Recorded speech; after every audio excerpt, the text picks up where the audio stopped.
competitor? Yes. Are they eating our lunch? No.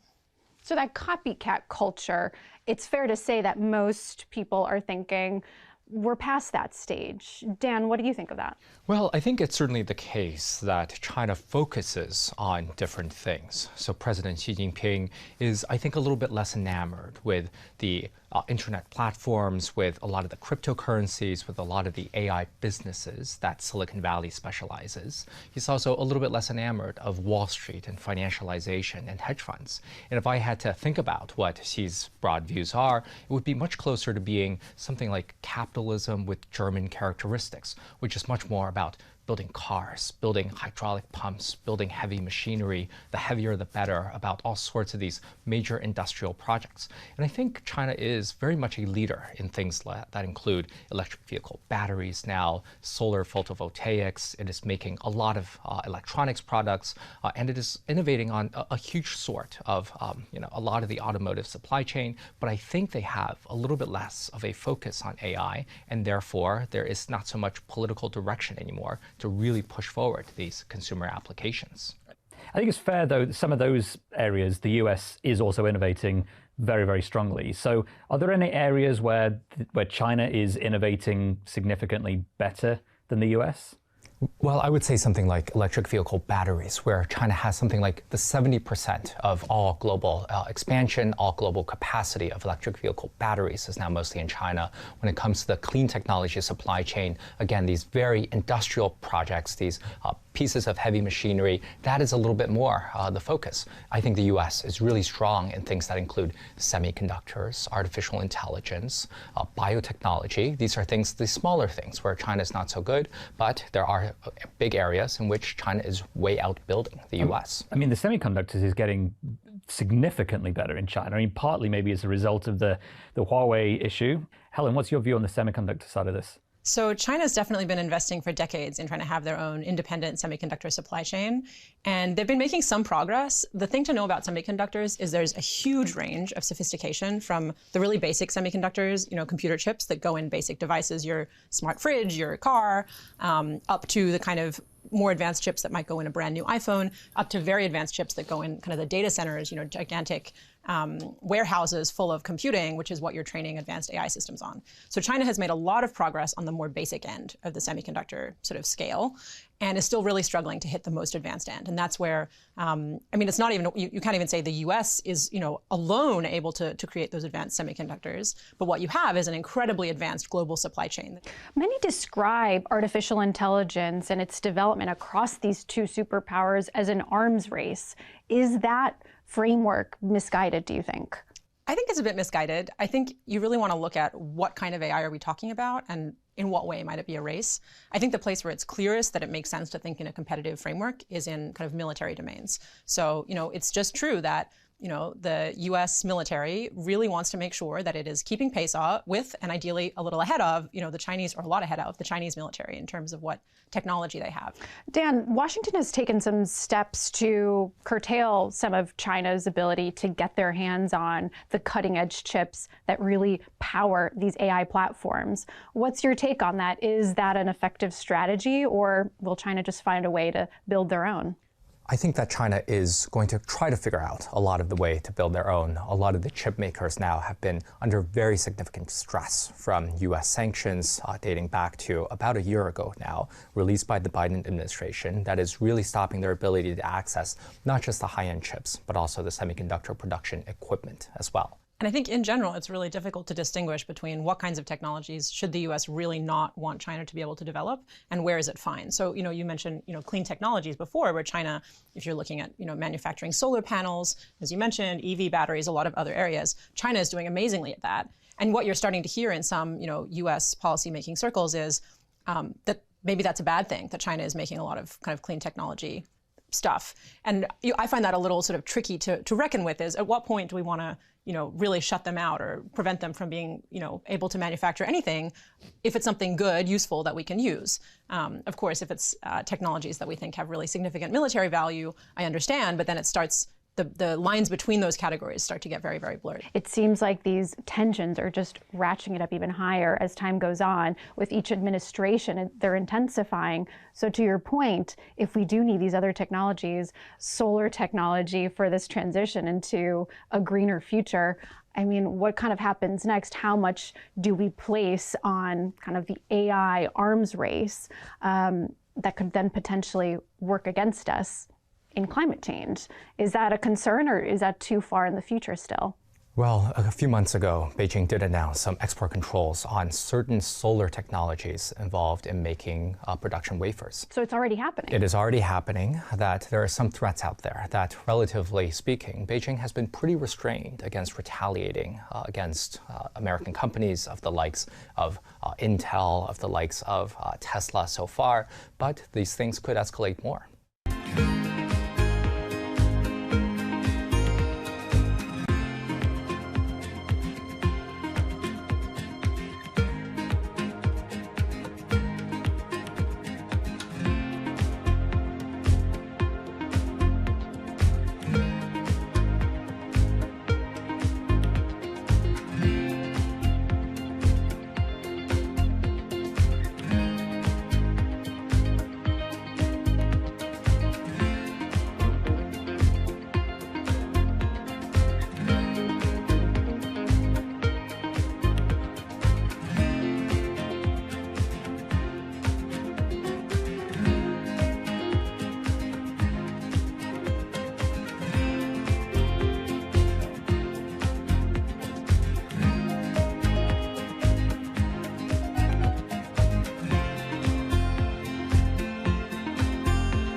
How does the relationship between, the ruling party in China play out against the kind of the development of companies?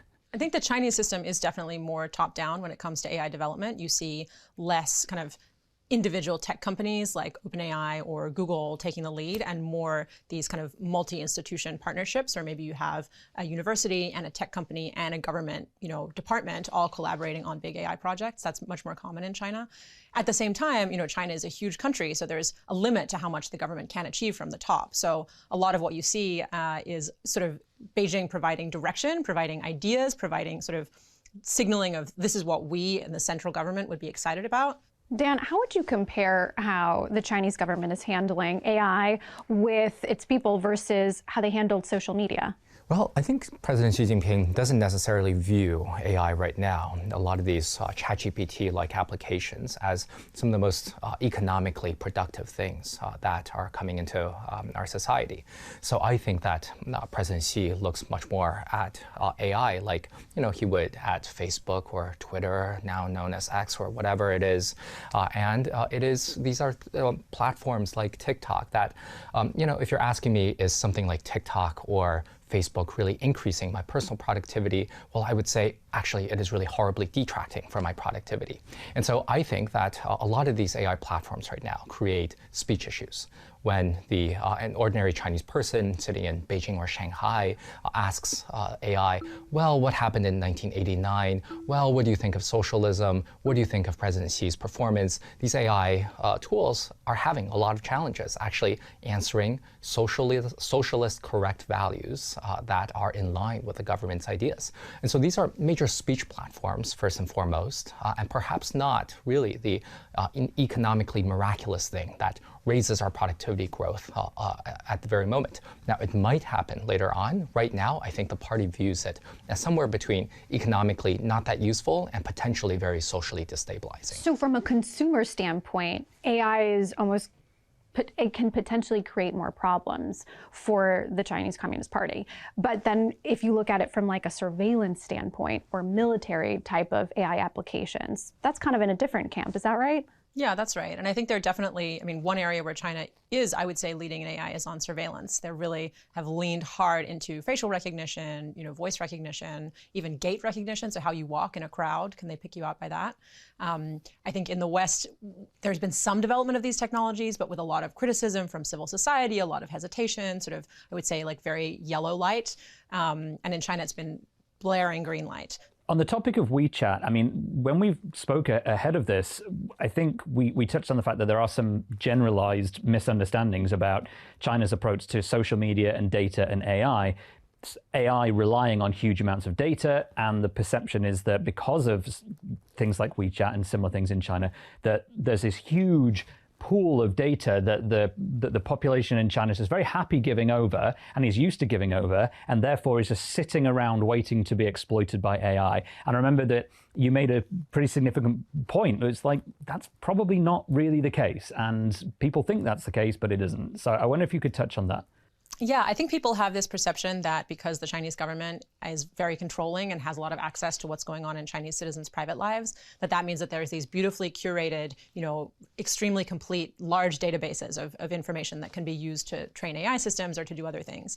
But for anyone who's ever worked with data, you know that cleaning data, structuring data, making sure that the right information is flowing in the right places is incredibly challenging. So it's both true that the Chinese government can get very detailed information on the private lives of its citizens if it chooses to, and also true that it's incredibly messy the way that works, and incredibly difficult for any given actor to get access to something. So, for instance, a company trying to train some AI model using data is actually subject to a pretty significant data governance setup in China, data governance regulations that make it really challenging to use customers' data for things it wasn't already designed for, or that you didn't already get consent for. Which we learned from Cambridge Analytica scandal just as one case, and there are many others. That is not the case in the US. It's That's not right. the case in Europe.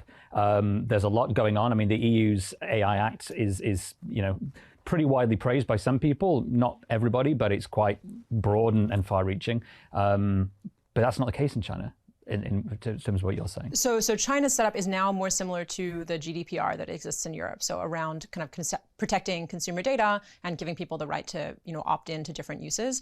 Of course, in China, there's always the exception, unless the security services think that you might be a dissident, and then they're going to get whatever they want on you. But in terms of kind of companies, they're certainly relatively restricted in what they can do. Switching gears a little bit, Dan, I'm curious about how China's sluggish economic growth recently weighs into the government's calculus and how they're thinking about AI's potential to spark social unrest. I think that the Communist Party is very much involved in trying to think about, how to control possible social unrest. I was in Shanghai in November 2022 when there were protests in the streets denouncing zero COVID, denouncing the Communist Party by name, that these were things that were erupting. And so I very much sign on to Helen's description of AI, that China is leading in the AI of censorship. It is leading in the AI of facial recognition.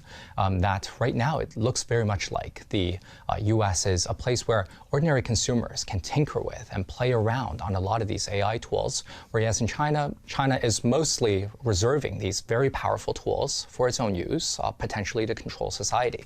That right now China is in a moment of economic weakness. This might deteriorate further, this might get a little bit better, but there is always this presence hovering over there that the state security might ramp up its technology really to make sure that there are no socially destabilizing incidents. Well, Helen, Dan, thank you so much for being here. It's been great to learn from the both of you. Thanks so much. Thank you very much.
This is Horizons Middle East and Africa. Our top stories this morning. Brent breaks above $100 a barrel as the war in Iran kicks back into escalation mode. Trump threatens a massive attack. The Houthis threaten a second front to the war. The AI trade falters. Capital expenditure forces investors to consider capital return. The Magnificent Seven lose almost $800 billion in value in just yesterday's session, the biggest sell-off since Liberation Day. And just in time for Liberation Day 2.0, President Trump institutes a new wave of tariffs to rebuild a trade wall struck down by the Supreme Court. That new tariff regime comes into effect right now. It's 8 a.m. across the Emirates, 6 a.m. here in Brussels, and midnight over in the United States, which is why we now have this new tariff regime from the Trump administration. I'm Oliver Crook. We have a lot to unpack this morning. Let's begin by unpacking the markets and specifically the Brent market this morning. You can see Brent crude basically dead flat this morning, but you can see this is a week that began for Brent at $88 a barrel. We now close the week at $100 a barrel, just above that price. That will round to $101 a barrel as we close out this week. You look at the MSCI Asia Pacific Index, down 2.3% this morning with that sell-off going across tech. And of course, the NASDAQ futures in the United States down about 0.5%. That is after a sell-off of almost 2% yesterday. And looking also at what we're seeing in U.S. 10-year Treasury yields, we're up only 1 basis point here. But again, we are talking about repricing across Brent oil this week. There's been a massive repricing across the U.S. Treasury curve. You can see there, U.S. yields will bring you 4.7%. That's up about 12 basis points from what we started the week at. And we should say the U.S. 30-year also, looking at the yields across that, we are nearing levels we have not seen on the U.S. 30-year yield since 2007, that very ominous year. So we're going to have to break down all of this market action. We've got an absolutely packed show today. And also, do not miss our exclusive interviews with the daughters of Africa's richest person, Aliko Dangote, our conversation with Fatima and Maria Dangote about their roles in the family business, the plans to bring a number of those businesses public in their IPOs. That will be coming out a little bit later this hour. But for now, President Trump's biggest move yet to rebuild his tariff wall came into effect at the top of this hour. The U.S. is slapping duties of between 10 and 12.5% on imports from most of the trading partners that the United States has. It follows an investigation into alleged failure around 60 economies to prevent forced labor in their supply chains. New Zealand, which is now facing a 12.5% tariff on goods, has protested the move, saying the forced labor allegations are not credible. A similar reaction over in Australia, where the trade minister has called the levies unjustified. Let's bring in our Bloomberg managing editor, Jill Desis, in Hong Kong. Jill, so we now have a new tariff regime. What is actually different going into this? How does this sort of change the dynamic? And are we going to get now retaliation, another trade war from all these partners? Yes, well, Oliver, I'd say that Liberation Day 2.0 looks a lot different, actually, than Liberation Day 1.0 last year. These tariffs are the result of really months of investigations, may stand up a bit more in court, which I'm sure we'll talk about in a bit. But this is a much more structured and calculated plan. We are seeing some exemptions for the tariffs. Basically, if a product is, impossible to produce in the United States, if it's, going to cause widespread economic disruption, maybe there's some exemptions there. We are seeing, food, fuel, fertilizers exempt from these tariffs. I'd also point out that the Trump administration has separately pursued some industry-specific tariffs, so those aren't covered in this particular round of this regime. So, things like drugs, some of those pharmaceutical tariffs he's discussed, automobiles, that kind of thing. But this is a very wide, sweeping impact, really timed to kind of coincide with, the end of that initial round that was struck down in court. Obviously, we're starting to get some reactions here. I'm sure as more nations start to wake up, we'll start to see some additional reactions. But yeah, I mean, this is really, it's tariff regime 2.0 here. But thinking about sort of the future of this tariff wall, right? Obviously, the first one was struck down by the Supreme Court. We now are having these allegations about sort of forced labor. I suspect a lot of the economies who are being accused of that, particularly I can speak here for the European Union, are going to say this is totally not credible and this is just a sort of veneer to actually try to erect the former trade wall. Is the Supreme Court going to see things the same way? I assume this has been pretty heavily researched by the lawyers.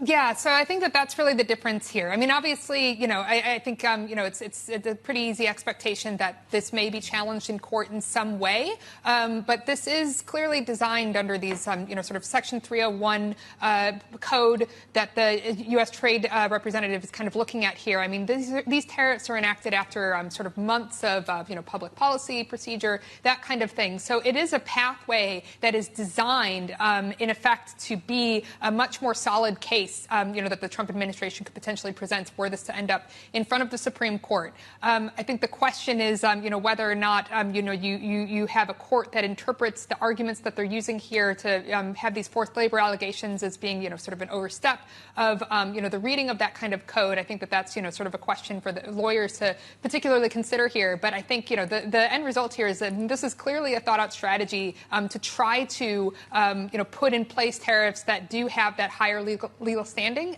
So I think we'll have to see how that ultimately proceeds.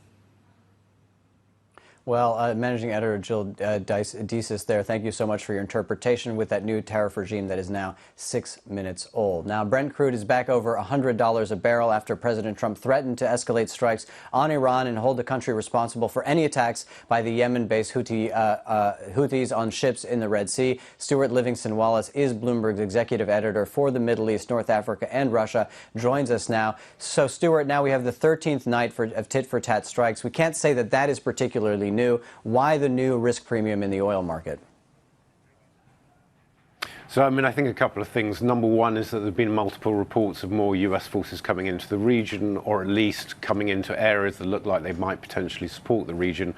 And of course, that interview that Trump gave yesterday saying that, he was at least considering plans for a major escalation. There seems to be at least some concern around that. But I think more importantly, what happened in the Red Sea yesterday with attacks on at least one Saudi tanker, potentially two. That in itself is making the oil market, I think, very nervous about supplies coming in and out of the region, because remember, the Red Sea was always that lifeline with the closure of Hormuz, and if that's now threatened, it means one of two things. Either you're going to get a decline in the exports from those alternative ports on the Red Sea coast, or those ships, those tankers, are going to have to take the very, very long way around, which is up through Suez, along the Mediterranean, and then around the southern tip of Africa to get to Asia. In either scenario, that means that it's going to be a much more constrained supply of oil to the market. And we also have this story that we've been reporting on over the last couple of days, this possible nuclear agreement between the United States and Saudi Arabia. We're getting more details about it. It now seems that the Trump administration is linking this moving forward with normalization of ties between Saudi Arabia and Israel, the Abraham Accords. What more do we know? I mean, it's been a very bizarre story in the sense that, none of the key points really were made until about 24 hours after the accord was signed. And so going into it, as you know, there was a lot of nervousness around quite what this accord would look like, particularly around the issue of whether you could either enrich or reprocess uranium on domestic soil.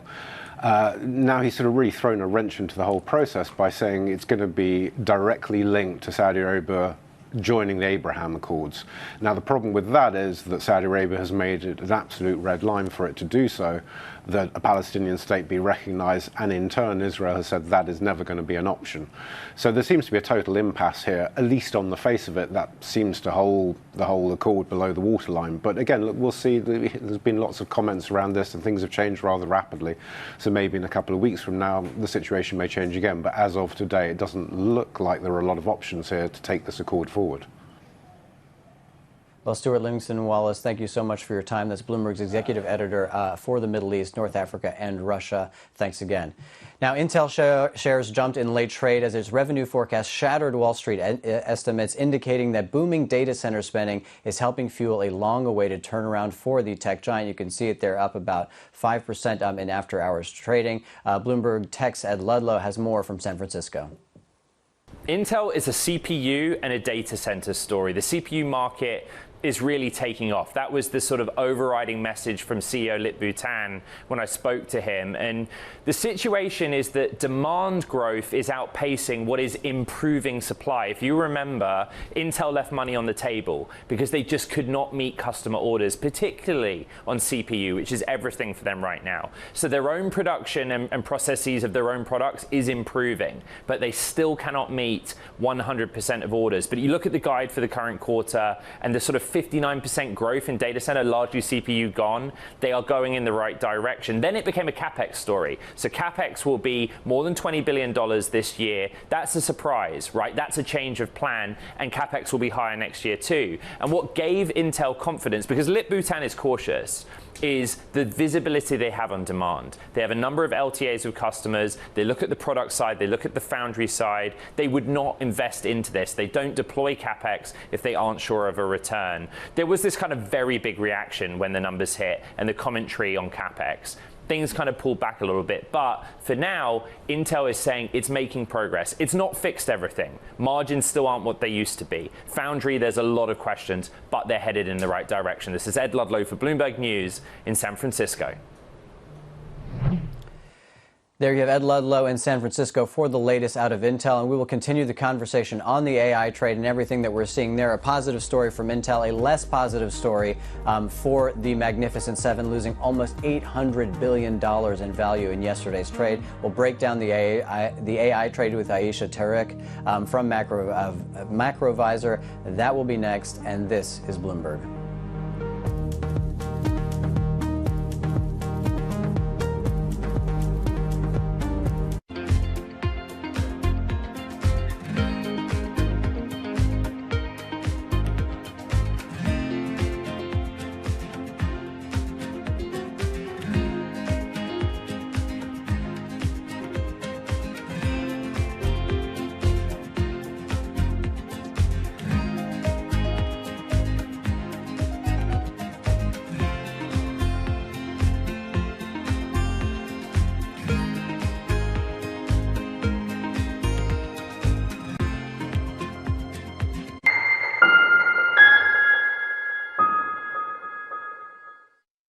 Bringing you up-to-the-minute global news whenever and wherever it happens. I'm Joanna Bersetchi in El Ola, Saudi Arabia, and this is Bloomberg.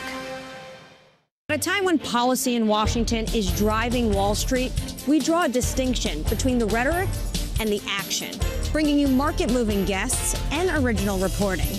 This is Bloomberg Surveillance. Technology is embedded in every aspect of our lives, and that revolution is playing out in real time. From finance to defense tech, AI to entertainment, from the road to the stars. Bloomberg is bringing you the stories of companies and people that are pushing tech to new frontiers, and the politics reshaping global tech markets. I'm Ed Ludlow, live in San Francisco, and this is Bloomberg Tech. Every weekday, only on Bloomberg Television. U.S. jobs numbers are released. Bloomberg has the report under surveillance with crucial data and expert analysis at terminal speed. Nobody covers Jobs Day like Bloomberg. The countdown is on. Everything you need to get the edge at the end of the market day. Get ahead of tomorrow's trading with The Close. Weekdays on Bloomberg. Context changes everything.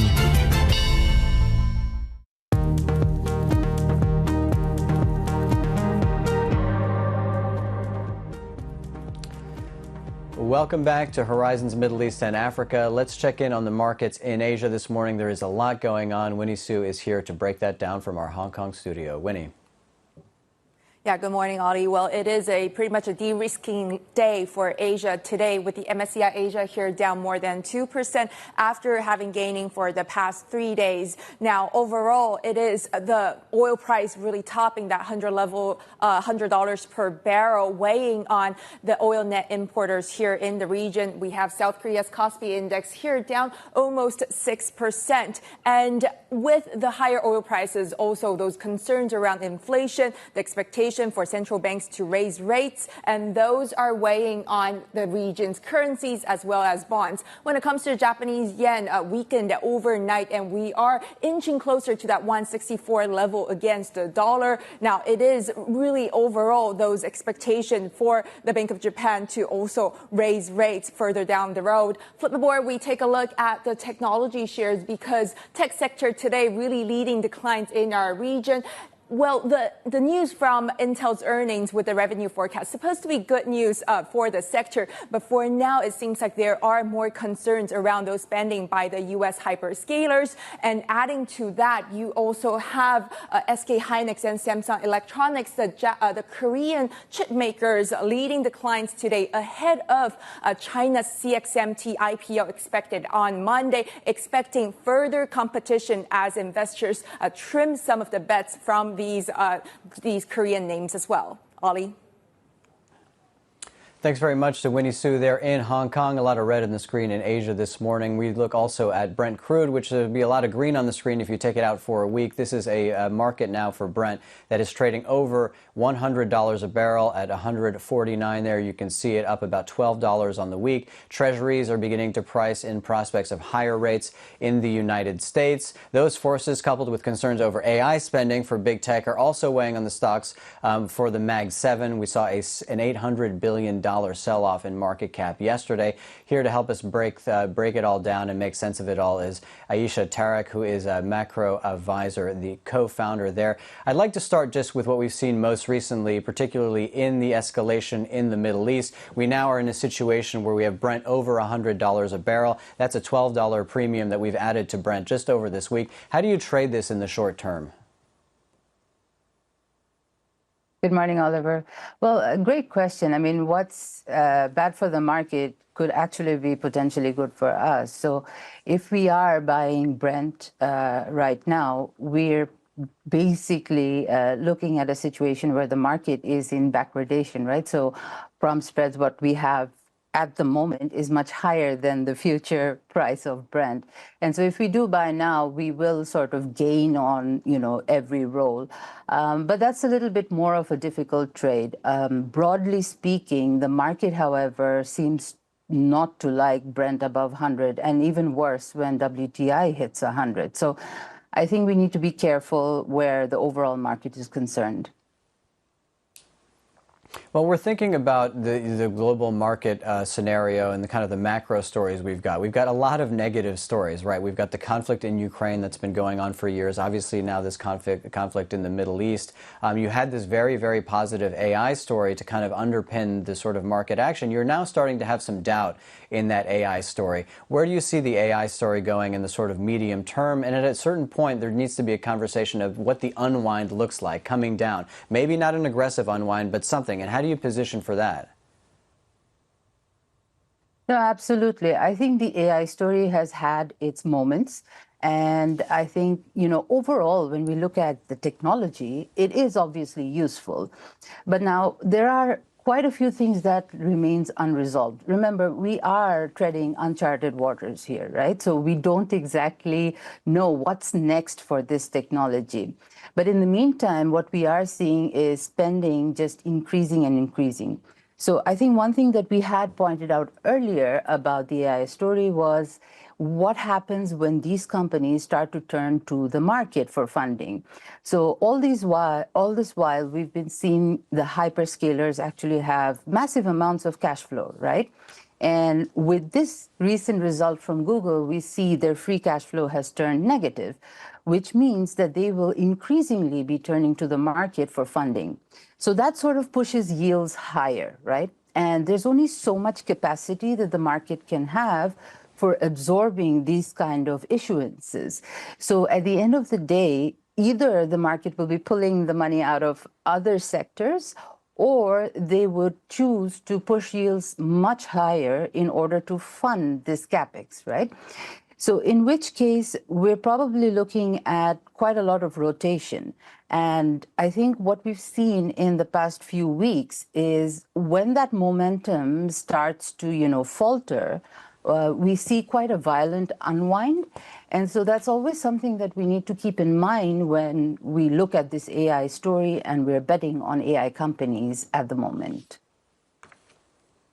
Well, you mentioned the yield story across, obviously, for these hyperscalers kind of inundating the market potentially with bond issuance and the like. We are seeing a yield story in the United States where the front end of the curve, 2 years, 10 years, we have the highest yields we've had since January, not of this year, but of last year. You take it out longer on the curve, you've got a 30-year yield that is bringing you the highest level of yields that we've seen almost since 2007. When we talk about 2007, obviously that creates some alarm bells for investors in the market. What is the U.S. yield curve telling you right now? So we are seeing the yield curve actually bounce around quite a bit, because yesterday we saw it flatten a little bit, which means that, you know, the shorter end is moving up faster than the longer end. But overall, the yield curve is actually moving up, which isn't really good for the market either. And much of this has to do, okay, one is the Middle East story, the other is the AI story. So we've got so many things just pushing yields up, not just in the US, but across the world. But I think the bigger story is probably the market pricing in hikes from the Fed and from the other central banks. Now, where that's concerned, I think we have a slightly different view. And we think, you know, the Fed Chair Walsh is actually playing a really good game here. So this goes back to something that Mervyn King coined called the Maradona theory of interest rates, where instead of actually swerving, he ran straight during the World Cup. And so we think that, you know, Fed Walsh could actually do that. And instead of actually hiking, he could create this hype about hiking and create a hawkish scenario where the market actually does the work for him because yields are so high. Well, thanks so much for your analysis this morning. There's a lot to get through, and we enjoy ending on this sort of Maradona theory of macroeconomics here. So thanks very much for your time, Ayesha Tariq of Macrovisor, the co-founder over there, for your analysis. Still ahead this hour, we have an exclusive conversation with the daughters of Africa's richest person, Aliko Dangote. We talked to Fatima and Maria Dangote about their roles in the family business and their upcoming listings for a number of companies. That will be later this hour, and this is Bloomberg.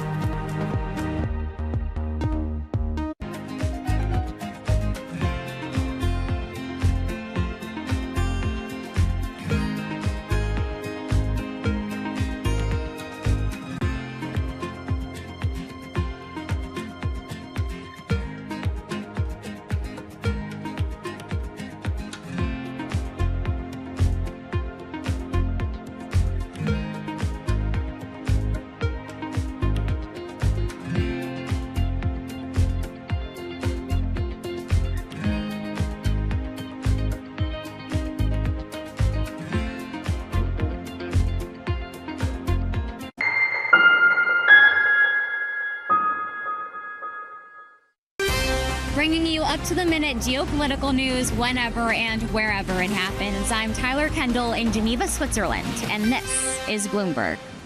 The trading day is about to start. And you're already looking for that edge. The opening trade brings you everything you need to know as markets open across Europe. I'm Guy Johnson. I'm Anna Edwards. And I'm Tom McKenzie. This is your opening trade. Only on Bloomberg. Every weekday, Bloomberg puts a spotlight on a different aspect of global finance. Flows, funds, and the forces shaping markets on ETF IQ. The future of money with Bloomberg Crypto. The players behind major transactions on Bloomberg Deals. Rates, risk, and the cost of capital on Bloomberg Real Yield. And personal finance, retirement, and wealth management on Bloomberg Money. A different topic every weekday, only on Bloomberg Television. From the world of politics to the world of business, Joe Matthew and Kaylee Lines deliver news, insight, and analysis live 2 times a day, every trading day. Balance of Power at 1 and 5 Eastern, only on Bloomberg.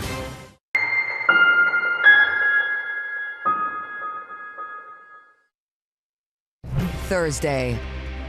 The Bank of England makes its next interest rate decision, and investors will look to BOE Governor Andrew Bailey for signals on the rate path ahead. Inflation is higher than we expected. Of course, now what we've got to do is get it back to 2%.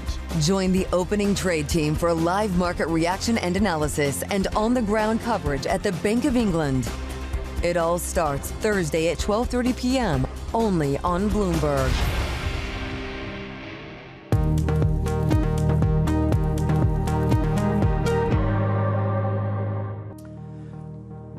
Welcome back to Horizons Middle East and Africa. Let's get you up to date with some of the news making corporate headlines across the world. SpaceX has postponed the next test flight of its Starship rocket until Friday because of unfavorable weather. The launch will mark Starship's first test since SpaceX IPO following an aborted attempt last week.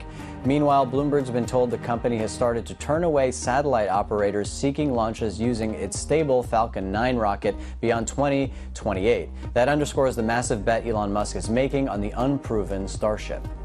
And AMD has announced new products for data centers that it says will outperform those from their rival, NVIDIA. The chipmaker unveiled new generation microprocessors, an updated AI accelerator, and a new server design.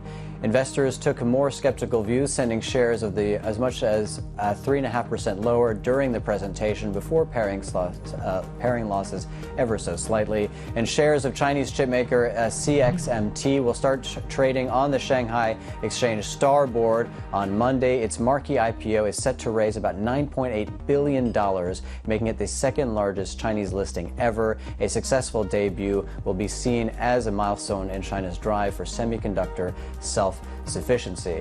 Those are your updates across the corporate headlines that are making news around the world. Let's get you an update on the markets this morning. Looking at futures for the S&P, effectively dead flat there. You saw a big sell-off in the NASDAQ yesterday, down by about 2%.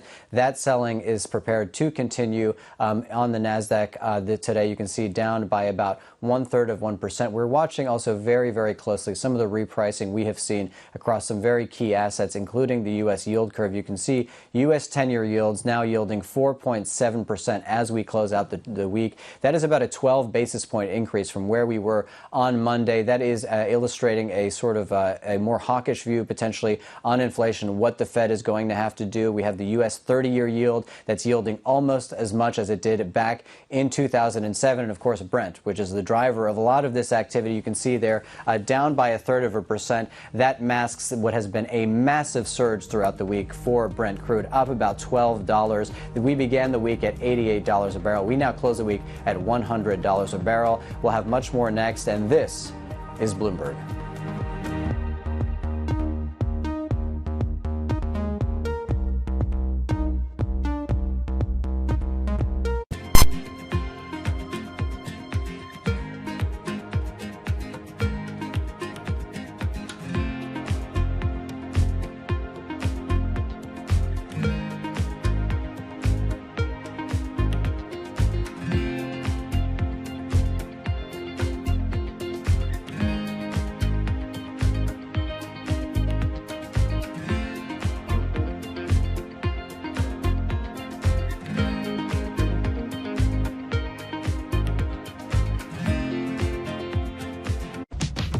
Hello there. Just wanted to say, Primer is back. We've been scouring the frontiers of science and technology to help explain the difference between the next gold rush and whatever this thing is. And in Season 2, we're upping the stakes. More danger. Now that is some high-grade uranium mineralization. We used to have a stable climate on this Earth. Right now, we do not. More science.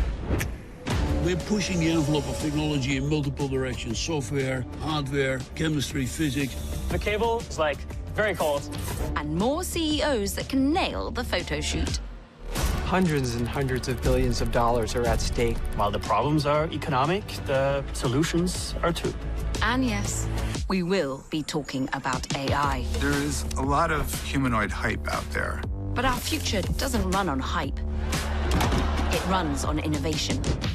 Watch Season 2 on all these lovely channels. The global economic playbook is being rewritten and the levers of power are moving in real time. To see where the world is headed, you have to look where the action is. I'm Haslinda Amin in Singapore. I'm Menika Doshi in Mumbai. Welcome to Emerging the New Economy podcast. Each month, we dive deep into how the world's most exciting rising economies are shaping the global future.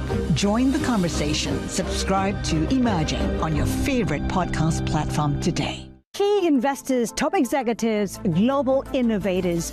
Join me for in-depth conversations with the biggest newsmakers on the day's top stories. Insight with Haslinda Amin, only on Bloomberg. Bringing you up-to-the-minute geopolitical news whenever and wherever it happens. I'm Jennifer Zabasaja in the Lesotho Highlands, and this is Bloomberg. Good morning. This is Bloomberg Daybreak Europe. I'm Lizzie Burden in London, and these are the stories that set your agenda. Taking you from the U.S. market's close to the overnight session in Asia, we'll walk you through what you need to know to kickstart Europe's trading day. Live from our European headquarters, we bring you the day's top market-moving stories, unmatched expert analysis, and on-the-ground reporting from across the continent. Tune in to Daybreak Europe, only on Bloomberg Television. Context changes everything.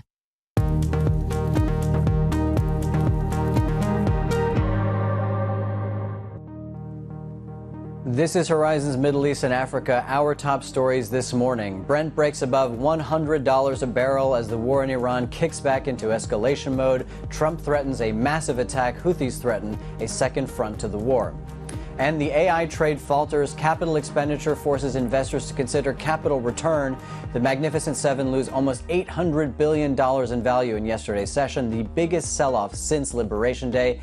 And just in time for Liberation Day 2.0, President Trump institutes a new wave of tariffs to rebuild a trade wall struck down by the Supreme Court. That new tariff regime came into effect 30 minutes ago. It is 8:30 a.m. across the Emirates. It is 6:30 a.m. here in Brussels. I am Oliver Crook. Let's get a check on your markets this morning in a day where there is a lot going on to unpack across this news agenda, this news cycle. Brent crude, as you can see on the screen there, down by about 0.5%, still above $100 a barrel. That has gained about $12 over the course of this week. We began the week at $88 a barrel, and now we're closing it out in the triple-digit territory, which will not make those folks at the central banks across the world very comfortable. You have the MSCI Pacific Index. They are down more than 2% this morning. The NASDAQ, we will continue selling that we saw yesterday, down by almost 2%, down by another 0.25% this morning. And the U.S. 10-year yield, we are closing out the week 12 basis points higher than we began the week, with yields on the U.S. 10-year at 4.7%. Let's get a check in on the markets over in Asia with Winnie Su in our studios in Hong Kong. Winnie. Good morning, Ollie. We are seeing those factors that have supported Asian stocks rebound have really turned around very quickly, especially with oil now topping $100 per barrel, especially weighing on these net oil importers in our region. We have MSCI Asia here down more than 2% after having gained for the past 3 days. And leading the declines today, we have South Korea's Kospi Index down about 5% here. And we have, in fact, already had 10 straight days of the circuit breaker, the sidecars being triggered by the exchange. So it goes to show how volatile this market really has become. Now, before we take a look at the cross-asset picture, because it is the fear for inflation resurfacing along with expectation for the central banks to further raise rates, weighing on the region's currencies as well as bonds. We are also keeping a very close eye on the Japanese yen, which has weakened overnight and now inching closer towards that 164 level against the dollar, and in fact on track for its worst week in more than 2 months. We did also have the key inflation gauge from Japan picking up, and that is supporting the view for the Bank of Japan to raise rates later in this month. However, for the expectation for the central bank meeting next week, for now, it's still expecting for a hold. When it comes to the yield space, we are seeing these yields across the region, Japan, Australia, New Zealand, all tracking those moves from treasuries overnight as well. Back to you, Ollie.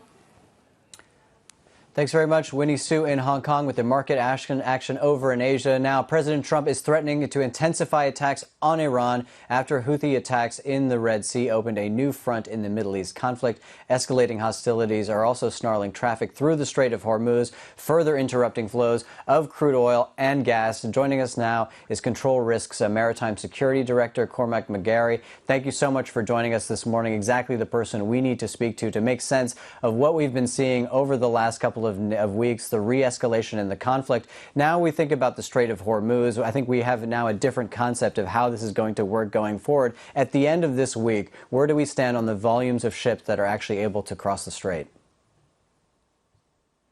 For all intents and purposes, it's near zero. Let's call it pre-war regular traffic through the Strait of Hormuz was about 135 ships per day. Right now, we're back into single digits. If maybe 4 or 5 weeks ago, when we were in a slightly more optimistic mode with the Memorandum of Understanding, that was up to maybe 50 or 60 ships a day. Now we're back to below 10. So it's really a fraction. And for all intents and purposes, it's near zero. And you have the sort of unenviable job of trying to figure out what this is going to look like in the medium term and in the long term. There is a certain asymmetry in terms of the Strait of Hormuz, right? The United States needs to have complete control over the strait in order to guarantee passage. The Iranians just need to pose a credible threat. What does that mean for your assumptions about what this is going to look like over the next 3, 4, 6, 12 months? Yes, we are helping some clients scenario plan for that long-term picture. It's difficult because we're also helping another set of clients plan on a day-to-day basis. So the day-to-day basis is, can I get my ship out of the Gulf tomorrow, in 2 days' time, next week? But the strategic picture, as you said, Oliver, looking 3-6 months into the future, it is pretty difficult. And it is frankly very difficult to imagine a realistic scenario 6 months from now, which is one in which Iran does not have near full control of the Strait of Hormuz. It's very hard to picture a scenario where it's back to normal, pre-war normal. It's going to look like probably either Iran in full control of the strait and it charges fees, or full control of the strait and it doesn't charge fees, or status quo, which is what we have now, where you have a kind of a parallel system of an Iranian route and a US administered route, and then a third option, which is no sailing. Right, but it sounds like the fourth option of U.S. control is not something you guys are considering. So when we hear those kinds of pronouncements from the Trump administration, do you think it's fair to dismiss that as an impossibility? I don't like the word impossibility, but it's unlikely the US is going to commit itself to full combat in the Strait of Hormuz. It hasn't done so far, and if it does, it will likely suffer quite severe casualties. There's a tactical reality in the Strait of Hormuz in which Iran doesn't have to do all that much to maintain tactical dominance. Just 3 days ago, we had 3 ships attacked overnight in the Strait of Hormuz. Pretty devastatingly so. One of them was completely abandoned, and I can't fully confirm this, but I've heard good, credible reports that one of them has been seized. Now, what that means militarily is that Iran managed to attack a ship in a channel that is supposedly under US military overwatch, and then managed to send people, boats and people out to retrieve it and bring it back to Iran. So that tells you how much control the US really has over the Strait's security. Yeah, that's pretty remarkable, and a pretty remarkable insight there. I'd like to also get your appraisal of the other side of the peninsula there on the Red Sea in terms of what volumes are being affected so far by the Houthi attacks we've seen, and also just because you're trying to game this out for your clients, what kind of control do you think the Houthis can exert over the passage there if they wanted to escalate things severely? An important thing to remember with the Houthis is that you've got that Bab el-Mandab Strait, which cuts between the southern Red Sea and the Gulf of Aden. If the Houthis really tried to shut that down completely, they will be shooting themselves in the foot. So that's a reason for optimism. The Houthis are not in a position where they need to do that, right? So They rely on shipping coming through that strait to feed them, literally feed the people of Yemen through the port of Hodeidah. So completely shutting that down altogether is very unlikely. What they've done is they've very specifically targeted Saudi Arabian shipping, which is ships owned and flagged in Saudi Arabia, but also ships serving Saudi Arabia. They've already attacked at least one, claimed two. The thing with the Southern Red Sea is that it was already about 60% down on normal. I say normal because I'm talking pre-2023 numbers here. The Houthi wave of attacks from late 2023 up until early last year, traffic never really recovered from that. So it was already at about 60%. We are already seeing a drop, but we're very unlikely to see that going to zero. Yeah. And I want to get your, before we let you go, your appraisal of what we are seeing on the Black Sea. We've obviously seen a massive increase in attacks by the Ukrainians on Russian vessels, whether they be crude, LNG, but also dry goods. What is your appraisal of what we're seeing on the Black Sea, which Moscow is now warning is potentially unnavigable? We've seen an effect on the commodity markets, wheat up about 20% in the month of July. What are you seeing there? There is at least 150 ships have been struck by Ukrainian forces in the Black and Azov Sea over the last 2 weeks. And that itself is not going to have a major impact on the rest of the world. It's very bad news for Russia. But what we're watching out for is Russia's response. So if Russia chooses a response in which it really goes after shipping serving Ukraine, for example, which has implications for Russia, so it's not necessarily a very easy thing for them to do. If they do that, that could spur another food crisis, food supply crisis, like what we saw in 2022 for very specific countries, including Libya, Lebanon, Indonesia, that rely on Ukrainian shipping. Now, broadly speaking, it's also just bad news in terms of the supply of ships for the world. But that's actually where there's a business opportunity, particularly for the tanker market in shipping, because including with the Red Sea situation, is supply and demand. There's less supply of ships available, and the tanker market can charge higher rates for the demand that's still there. Well, Cormac McGarry, thank you so much. That is the Maritime Security Director over at Control Risk for his analysis in a very fast-evolving situation. Now, Egypt's foreign minister has called for continued efforts to de-escalate the ongoing conflict within the Middle East as the war in Iran expands to the Red Sea. Speaking exclusively to Bloomberg, Badr Abdelati pressed the importance of the freedom of navigation. We have to stick to the MOU. There are certain 14 paragraphs. We should stick to it, and it could provide solutions to the existing impasse.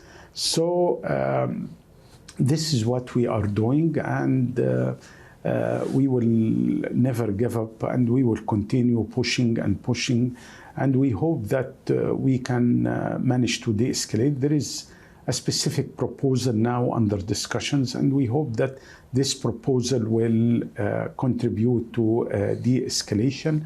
And today I will meet with the Foreign Minister of Oman because Oman is playing very important role. So we are coordinating our efforts with the common objective, which is promoting dialogue, peaceful solutions, and de-escalation. Yeah.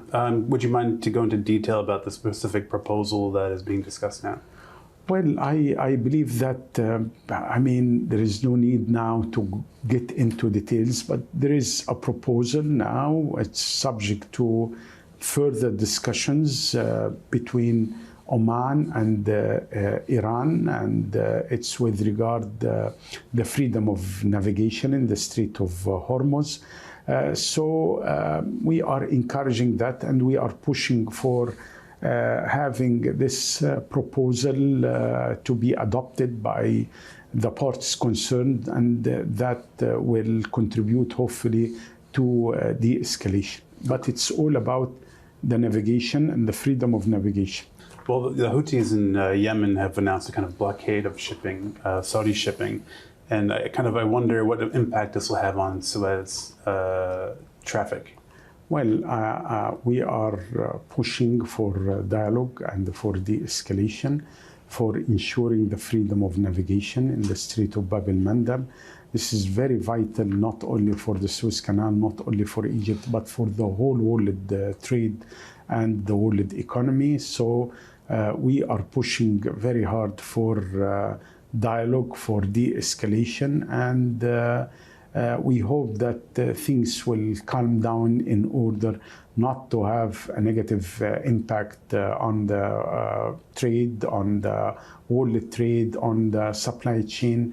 As you see, what happened in the Strait of Hormuz had a very negative impact over the last few weeks on on oil supply, on fertilizers, on gas, natural gas supply. So that's why we have to ensure the principles of the international law, especially guaranteeing the freedom of navigation. The Egyptian foreign minister there on the importance of free navigation through the Strait of Hormuz and, of course, elsewhere. But coming up next, our exclusive interviews with the daughters of Africa's richest person, Aliko Dangote. Fatima and Maria Dangote speak about their roles in the family business and, of course, some upcoming listings that they are planning. That's next, and this is Bloomberg.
At 9:30 a.m., the market tells you what it's really thinking. We beat the drum to the opening bell. With deep analysis of the forces driving the price action. Focusing investors on what really matters. Where the money flows, which markets are changing. Conversations with players shaping the narrative. Innovative growth companies gravitate to NASDAQ. It's not just like, let's buy the Mag 7 or AI. That's a really compelling story. This is where your trading day begins. And this is Open Interest. Only on Bloomberg.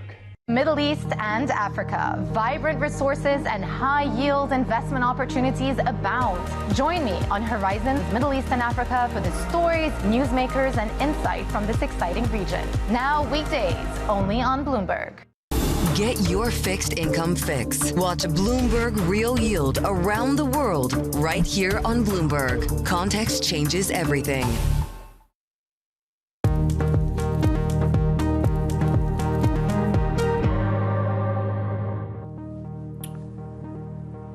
Welcome back to Horizons Middle East and Africa. The daughters, I should say, of Africa's richest person, Aliko Dangote, are taking on greater responsibilities in the family business in a bid to build the conglomerate into a $100 billion industrial group within 4 years. We spoke to them exclusively in Lagos. Maria Dangote told us about preparations for a secondary listing in London.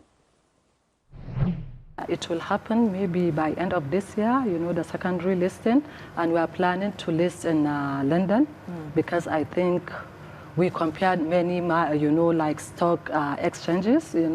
London is the one very, like it's compatible with the, our business. Really? More easily because if we say, because Halima is running the family office in Dubai, so before we thought of the secondary listing in Dubai, but the rules, it will make it hard, for us, to list, to do the primary listing in Dubai, because there are many regulatories, compliance that we have to do, and it will take us more years, and we have been talking about this listing, for almost like, I think, 6 or 5 years, more than that. But you're confident this is the year? Yeah, Why? I'm confident. Because why I'm confident? Because we did all our, background checks and everything, as I'm talking now, we have our lawyers, our financiers, and every other person, and even, the team, yes, are working, day and night to see if there is anything that will stop the listing.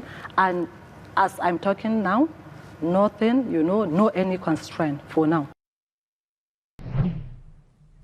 Well, that was Dangote Group Executive Director of Commercial Operations for Cement and Food, Maria Dangote. Let's bring in now Bloomberg's Chief Africa Correspondent, Jennifer Zabasaja, who is in Lagos following those conversations. Jen, you also spoke to her sister, Fatima, about another IPO that's in the pipeline. Yeah, of course, Ali, good morning to you. And of course, this is the IPO that everyone really on the continent is waiting for. It would be the biggest IPO on the continent that we've seen, which is, of course, for the refinery business. Maria, though, was talking there about the cement business, which is the most profitable part of the Dangote Group. So it's very key, and many investors have been watching when this secondary listing will happen, especially because it's been talked about for quite some time. And as you were just hearing from her there, they are planning to, and they are on track to have the secondary listing for the cement business in London in the next few months. Now, to the refinery business, our insiders are reporting that this should also be coming imminently, this IPO that's happening here. And what we heard from Fatima, since she has stepped into this role, really working very closely with her father, Aliko Dangote, the expectation is that this is more than just the most historic IPO for the continent. She sees this as an opportunity for retail investors, for institutional investors, and really a part of their bigger growth plan for where this takes the conglomerate moving forward. Let's take a listen. Yes, it's good that there's one of the biggest IPOs about to happen within the continent. But for me is the participation of both Africans and people outside of Africa into this story that the Dangote Group is trying to sell. When you look at it, Nigeria in particular has been exporting crude oil and importing refined petroleum products. But this refinery has changed that narrative or equation, whereby we're now having to add value to our natural resource here within the continent. And we're having to now be a net exporter of jet when you look at it. When you look at the second quarter of products, jet in particular, that went into Europe, you see that 25% of that volume came from the Dangote refinery. So we're selling a story that Africa is able to industrialize at scale, not just at scale, but at a global scale. It's telling a story that Africa is able to conceive an idea, finance it, and manage a mega project at a global level. So it's not just IPO selling shares. It's showing the world that Africa has entered into the new phase of industrialization. And Ali, on the same day, we did get confirmation that the group had completed its $2.5 billion private placement for the refinery. So just another positive step for the group more broadly. We're going to have more from our conversation with Fatima Maria and also their sister Halima, she runs the family office in Dubai and London. So plenty more coming up on Next Africa. Ali? Well, Jen Zabasaja, thank you so much. That's our Bloomberg Chief Africa Correspondent with important conversations about the IPO pipelines there in Nigeria. Well, coming up, Ukraine continues to its attacks into Russia to seek to take control and to choke out their commodity exports, hoping to put some pressure on them. We'll have much more on that story and what has been a big week for Ukraine. This is Bloomberg.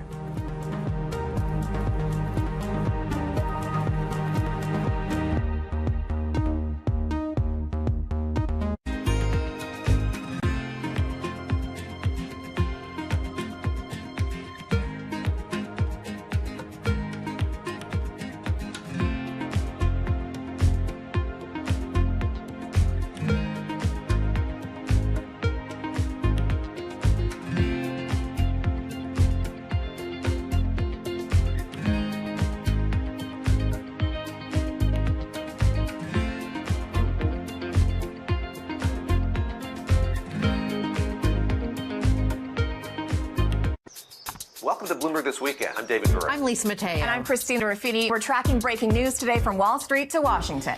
Let's start overseas. The sector is really propelling this deal forward. Yeah, the hope is this will open up new markets and provide some additional liquidity. Of course, now they're going to have competitors. We got a big week coming up in politics. Earnings season is underway. We're going to get some key reports. Everything you need to know before the markets open on Monday.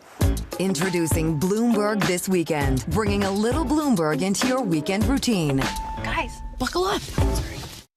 Good morning. This is Bloomberg Surveillance. Welcome back to the opening trade. It's Bloomberg Money. This is the Asia Trade. This is Wall Street Week. Welcome to Balance of Power. You're watching Bloomberg Deals. Welcome to Bloomberg This Weekend. This is Bloomberg Television.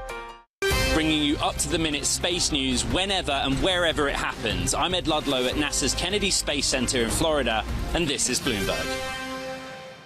Technology is embedded in every aspect of our lives, and that revolution is playing out in real time. From finance to defense tech, AI to entertainment, from the road to the stars. Bloomberg is bringing you the stories of companies and people that are pushing tech to new frontiers, and the politics reshaping global tech markets. I'm Ed Ludlow, live in San Francisco, and this is Bloomberg Tech. Every weekday, only on Bloomberg Television.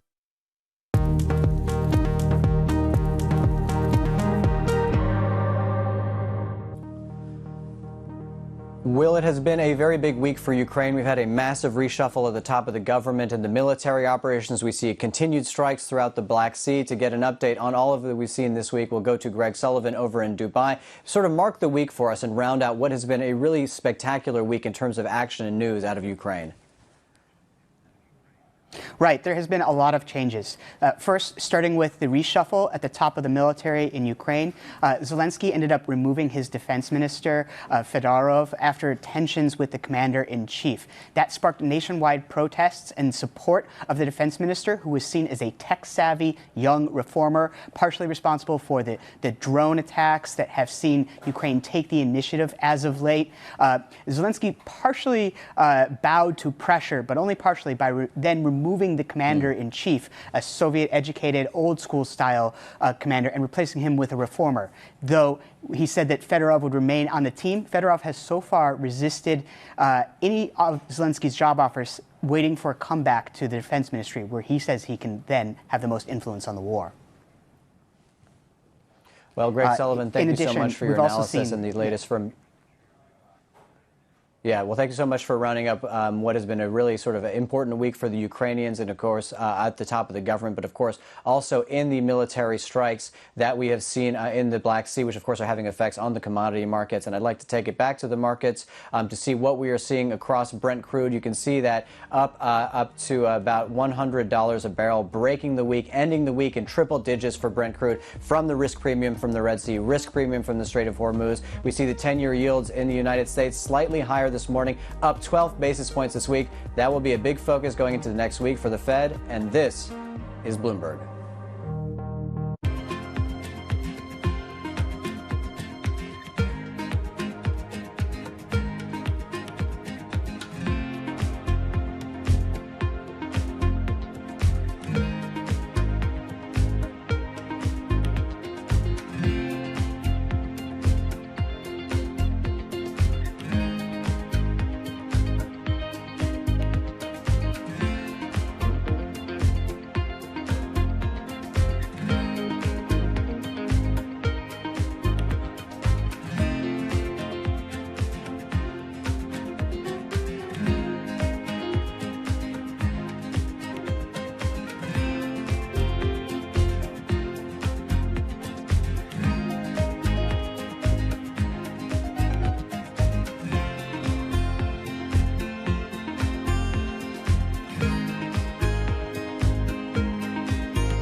Do you mind being called an ideological lunatic or a bunch of left-wing nut jobs? You know, I've been called worse things than that.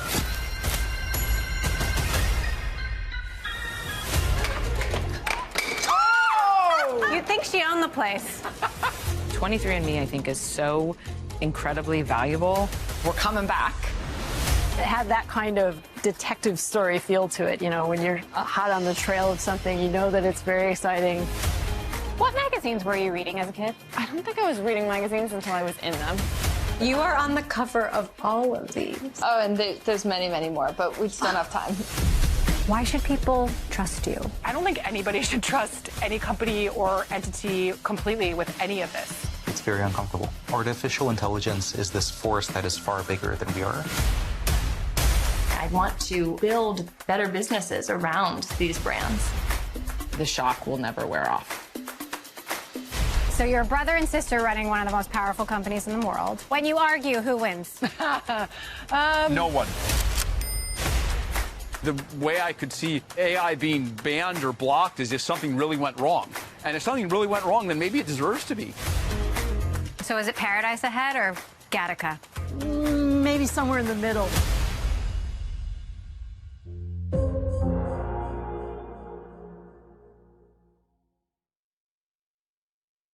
When news breaks, A redhead across the Bloomberg terminal. Bloomberg has you covered. Trump's global tariffs are struck down by the U.S. Supreme Court. For all the context and clarity you need, There's going to be now tons of tariff headlines until midterm elections. hear it first on Bloomberg. It's a multi-trillion-dollar industry. We'll show you what's happening in ETFs like no one else. ETF IQ, only on Bloomberg. Live from London, this is Bloomberg Daybreak Europe. I'm Lizzie Burden with your top stories. Sweeping new US tariffs come into effect. 60 global economies hit with levies of at least 10% after a forced labour probe as President Trump rebuilds his tariff wall. Elsewhere, Brent crude holds above $100 a barrel as the US threatens to intensify Iran strikes. Global tensions and fading tech sentiment hit stocks. And ECB President Christine Lagarde lays the groundwork for a September rate hike, warning of upside risks to inflation. We'll speak exclusively to the Austrian National Bank Governor, Martin Kocher. Well, happy Friday, everybody. Here is the picture in markets. Stocks dropping in the Asian session, down more than 2% on the MSCI Asia Pacific Index, as traders are increasingly jittery on the AI rally. The futures picture pointing to tepid sessions both sides of the Atlantic. And if you flip cross-asset, you can see the other thing weighing on sentiment this morning is that surge in oil prices. Brent holding above $100 a barrel on the supply fears. We're up about 38% so far this month and set for a weekly jump. So that reigniting concerns around inflation, prompting traders to price in prospects for higher rates. So you've got Treasury yields at 2026 highs. The 10-year here at 4.70%.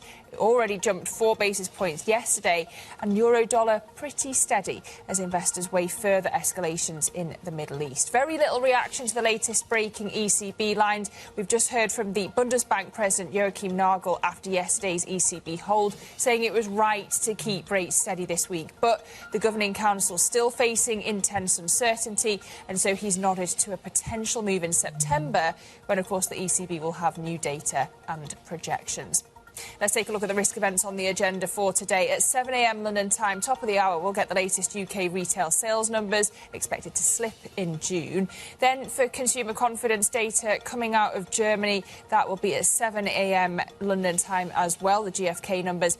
And then from about 8:15 a.m. London time, we'll get a raft of global PMI data. So plenty of reads on the global economy. Let's set you up for the day ahead.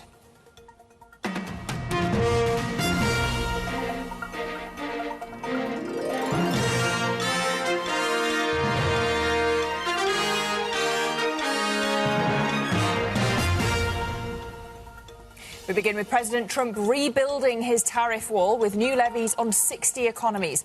As of just after 5 a.m. London time, US tariffs of between 10 and 12% kicking on most of America's major trading partners. Now, it follows an investigation into the alleged failure of those economies to prevent forced labour in their supply chains. We can get more now with Bloomberg's Rosalind Matheson. Ros, good morning to you. The Trump administration, I must say, says this isn't just a pure replacement of the earlier duties struck down, of course, by the Supreme Court. But when you look through these, how different are these new tariffs from what was there before? Will they have a significantly different economic impact in a year of the midterms when the backdrop is higher oil prices? Well, yes, it really is about rebuilding that tariff war, but doing so in a way that might be stickier and more durable than it was previously. So using those investigations under the acts versus executive action using emergency powers. And none of this is really that surprising. It was expected to come. It was flagged already. It is a fresh headache, of course, if you're an importer or a company having to deal with quite complex arrangements around exemptions for fuel, for food, for fertilizer. This doesn't impact sectoral tariffs, so things like autos and metals, and the complication of making sure it doesn't upset your existing bilateral trade deals. So a lot of complexity in there. But what might it mean economically for the US? Well, that might not filter through till after the midterms. So perhaps Donald Trump can say, look at me, I'm protecting US workers, bringing jobs back, protecting US companies.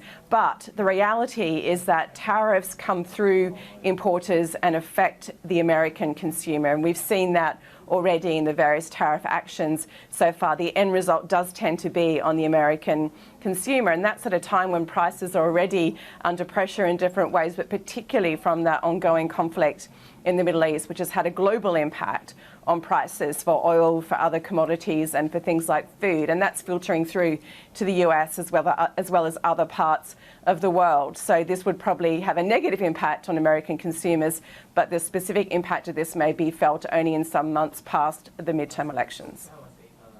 But is it likely that these new duties, Ros, will make it through the courts, given the last ones didn't?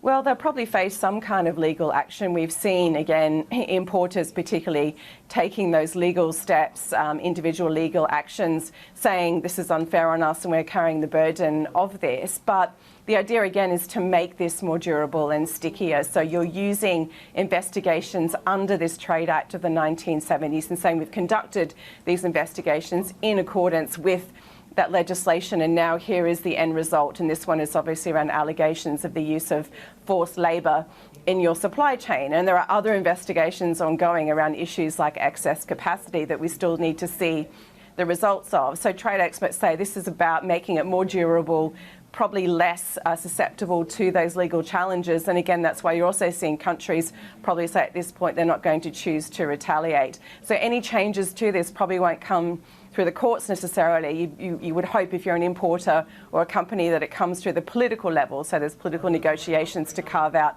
further exemptions, for example. OK, really interesting. Ros, thank you so much. That's Bloomberg's Ros Matheson.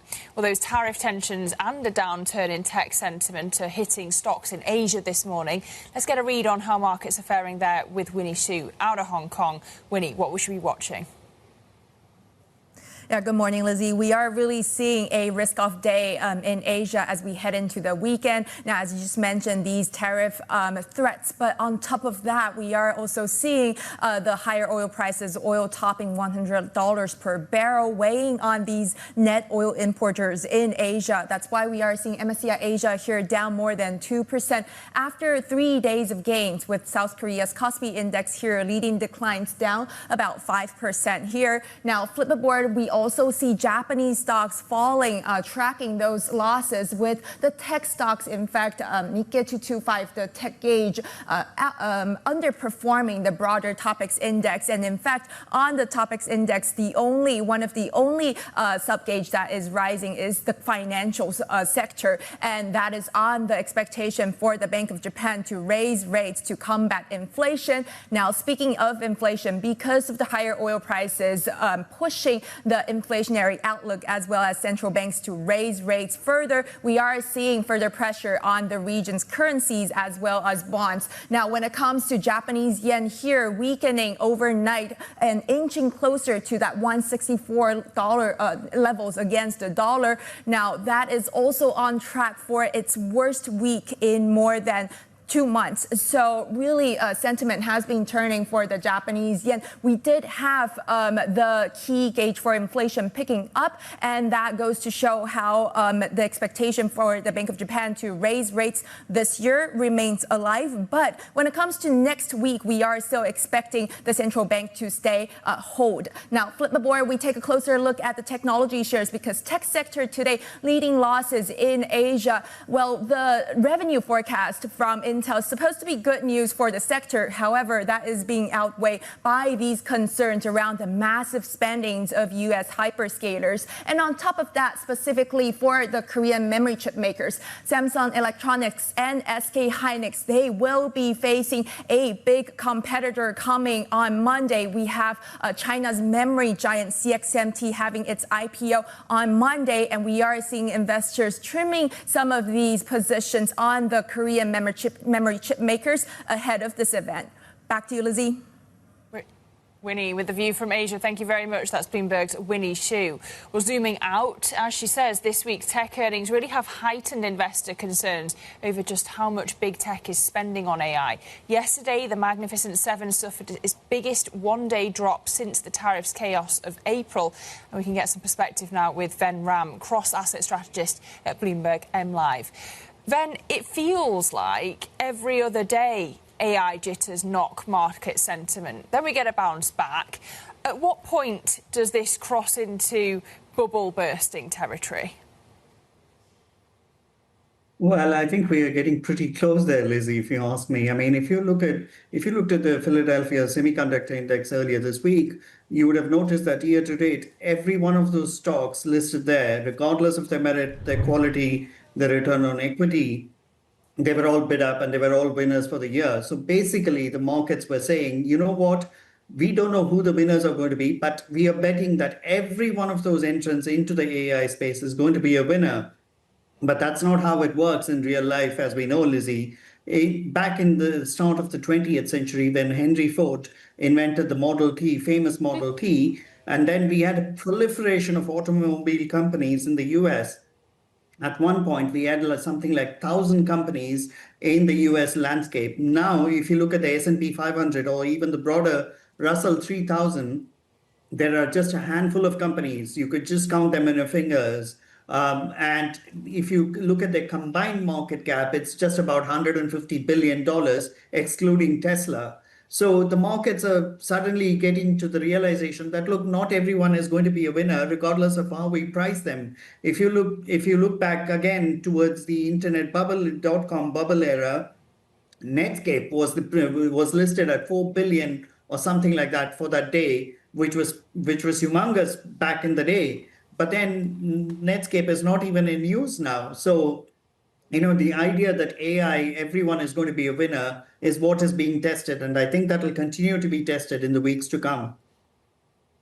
I love the historical context, Ben. Thank you very much. That's Ben Ram, cross-asset strategist at Bloomberg MLive. Have a great weekend.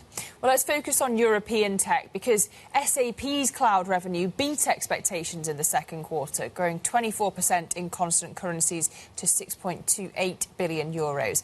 Now, it comes as customers of the continent's biggest software company accelerate their migration away from on-premises software ahead of SAP's legacy support cut-off deadline.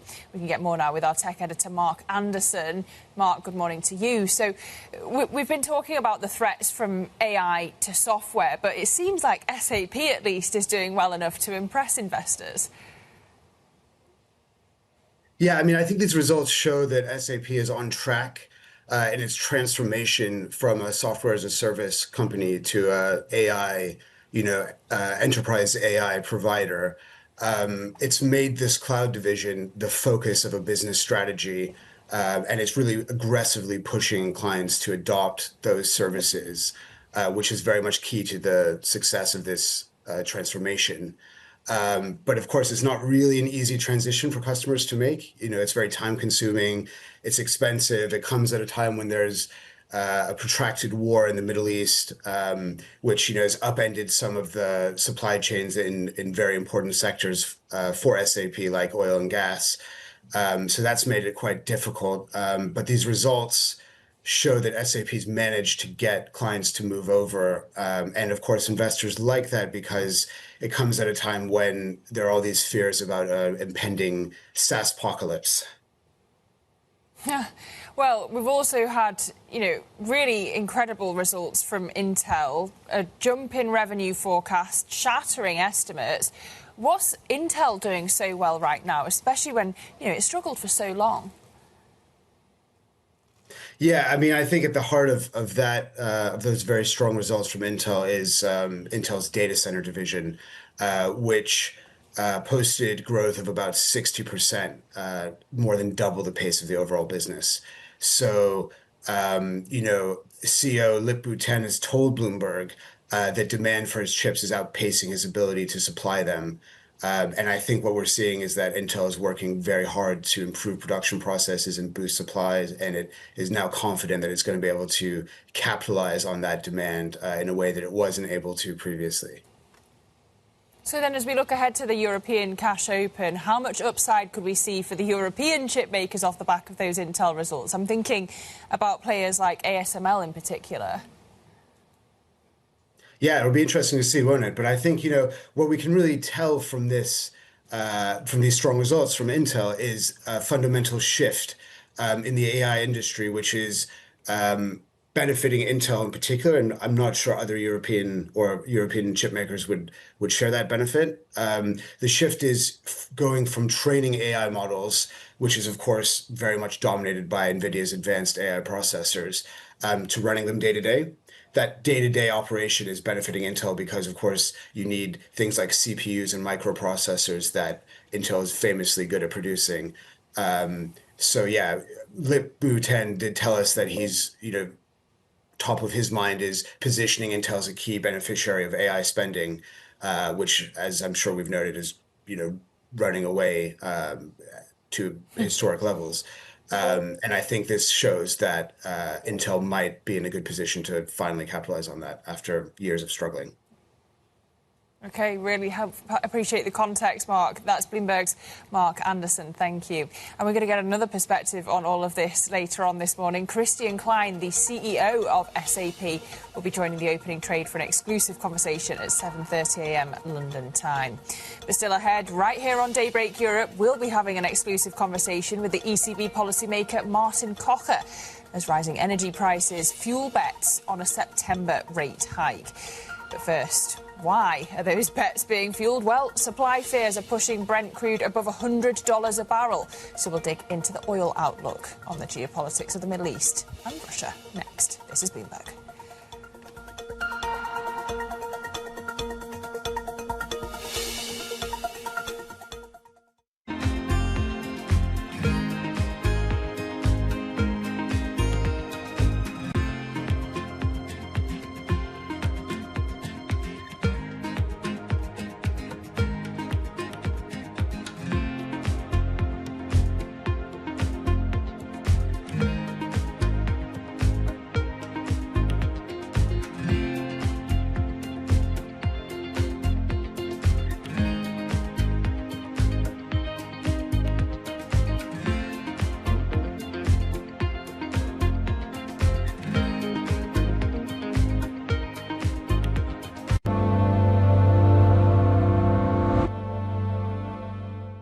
Join me each week on Wall Street Week for stories of capitalism from business, markets, economics, tech, and climate. More than what you need to know, it's what you need to think about. At a time when policy in Washington is driving Wall Street, we draw a distinction between the rhetoric and the action, bringing you market-moving guests and original reporting. This is Bloomberg Surveillance. Every weekday, Bloomberg puts the spotlight on a different aspect of global finance. Flows, funds, and the forces shaping markets on ETF IQ. The future of money with Bloomberg Crypto. The players behind major transactions on Bloomberg Deals. Rates, risk, and the cost of capital on Bloomberg Real Yield. And personal finance, retirement, and wealth management on Bloomberg Money. A different topic every weekday, only on Bloomberg Television.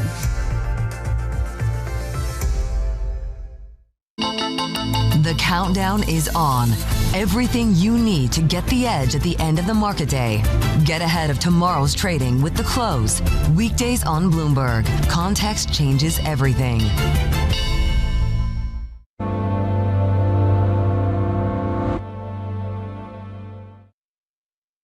Thursday.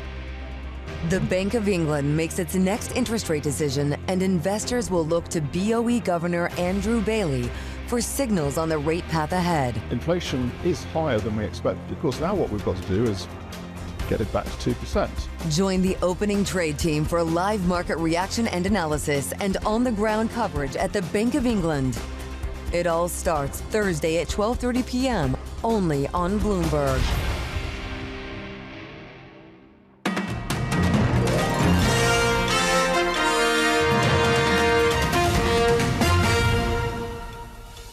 Welcome back to Bloomberg Daybreak Europe. Well, we are looking at Brent holding above $100 a barrel, set for a weekly jump after President Trump threatened to escalate strikes on Iran and hold the country responsible for any attacks by the Yemen-based Houthis on ships in the Red Sea. For more, I'm joined by Bloomberg's Stephen Stapczynski. And Stephen, good morning. It is the 13th night of tit-for-tat strikes we've had here. The Houthi attacks on Saudi oil tankers as well. How desperate is the global energy supply picture at this point? It is getting worse every day. I mean, I think, we're not in a situation where people aren't getting their shipments and there is no oil, but we are getting to a situation where the amount of supply in storage is declining every day, which, if this continues, threatens to create a crunch in the next few weeks or months if we don't see resolution. I think one thing in particular that has worried the market has been the Houthi rebel attacks in the Red Sea, targeting Saudi oil tankers. Now, that's been a very key part for Saudi Arabia rerouting its oil out of the Persian Gulf into the Red Sea through the Bab al-Mandeb Strait to customers in Asia. That means that they were able to avoid Hormuz. They were pumping about 7 million barrels per day at export terminals in the Red Sea to get that oil out. But now, without that option through the Bab al-Mandeb Strait, they have to go north through the Suez Canal, through the Mediterranean, around the Horn of Africa to Asian customers. That adds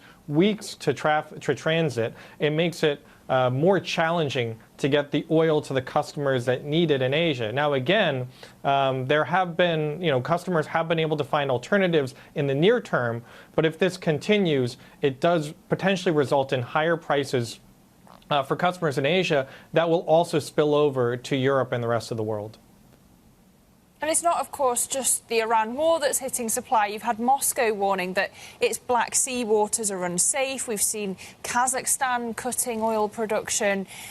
What's the relative significance of that for markets, Stephen?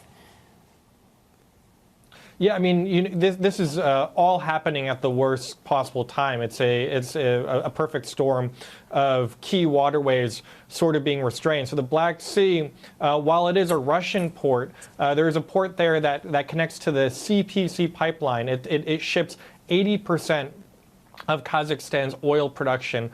And with that being in danger because of Ukrainian attacks, no longer are they able to get the ships there. That Kazakhstan oil shipped from that port makes up about 1 to 1.5% of seaborne oil supply. So it's not an insignificant amount.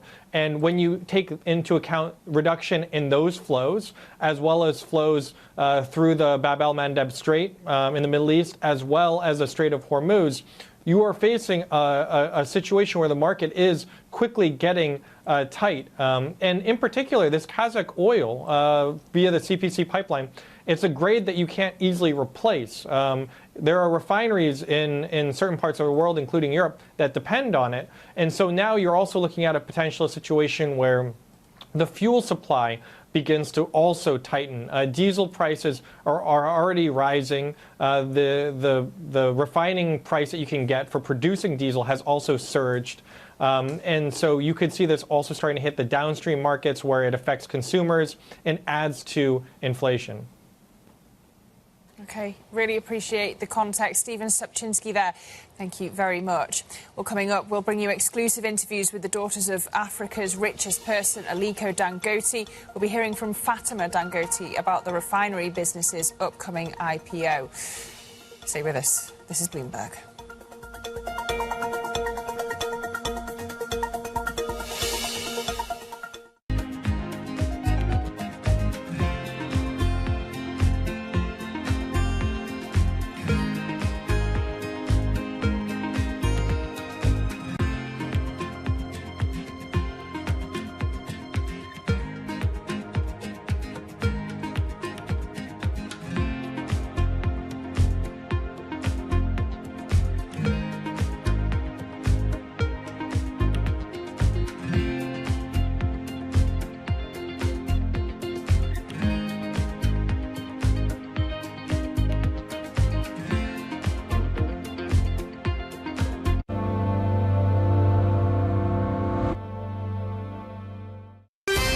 you up-to-the-minute global news whenever and wherever it happens. I'm Joanna Bersetchi in El Ola, Saudi Arabia, and this is Bloomberg.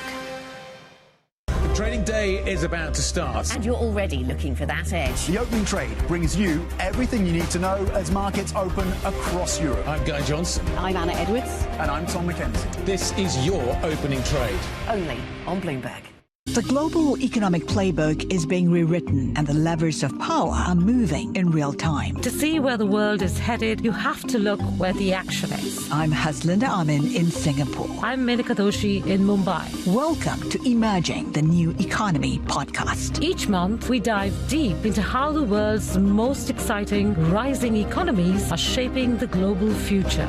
Join the conversation. Subscribe to Emerging on your favorite podcast platform today. From the world of politics to the world of business, Joe Matthew and Kaylee Lines deliver news, insight, and analysis live 2 times a day, every trading day. Balance of Power at 1 and 5 Eastern, only on Bloomberg.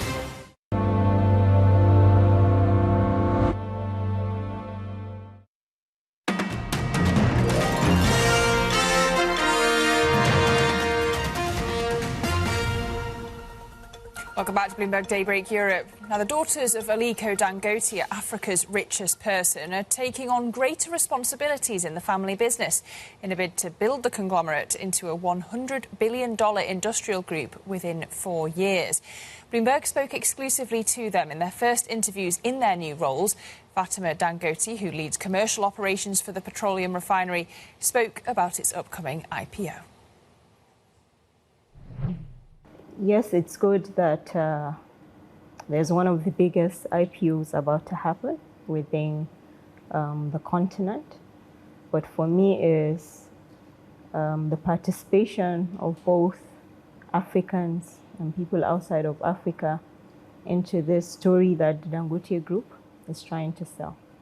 When you look at it, Nigeria in particular has been exporting crude oil and importing refined petroleum products. But this refinery has changed that narrative or equation, whereby we're now having to add value to our natural resource here within the continent.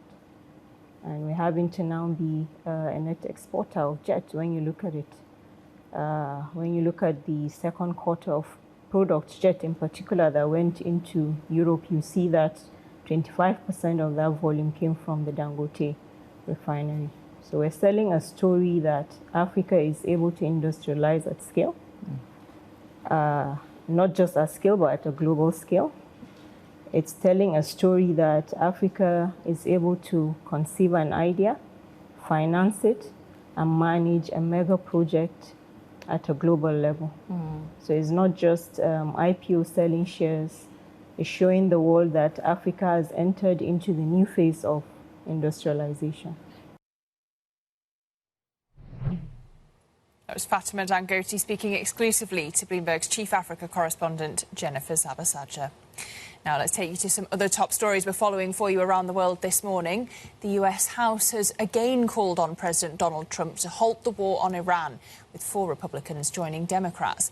The largely symbolic War Powers resolution passed by 214 votes to 208, marking the second such vote since June. And elsewhere, Singapore's sovereign wealth fund GIC will deploy an extra $30 billion into hedge funds over the next 3 years. GIC's group CIO told us it has already tripled its hedge fund investments over the past decade without giving an amount. Well, coming up on Daybreak Europe, as oil prices climb, so do rate hike expectations.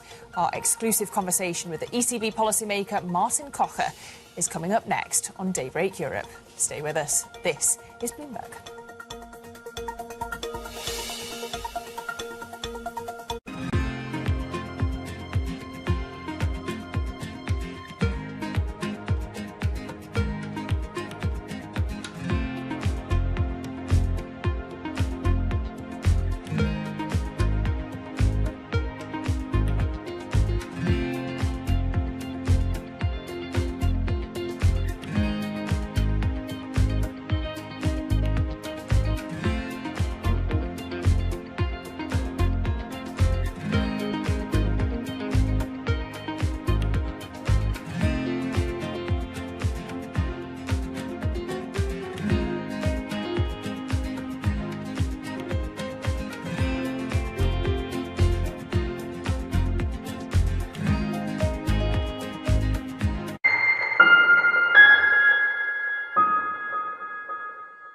U.S. jobs numbers are released. Bloomberg has the report under surveillance with crucial data and expert analysis at terminal speed. Nobody covers jobs day like Bloomberg. Key investors, top executives, global innovators. Join me for in-depth conversations with the biggest newsmakers on the day's top stories. Insight with Haslinda Amin, only on Bloomberg. Good morning. This is Bloomberg Daybreak Europe. I'm Lizzie Burden in London, and these are the stories that set your agenda. Taking you from the U.S. market's close to the overnight session in Asia, we'll walk you through what you need to know to kickstart Europe's trading day. Live from our European headquarters, we bring you the day's top market-moving stories, unmatched expert analysis, and on-the-ground reporting from across the continent. Tune in to Daybreak Europe, only on Bloomberg Television. Context changes everything.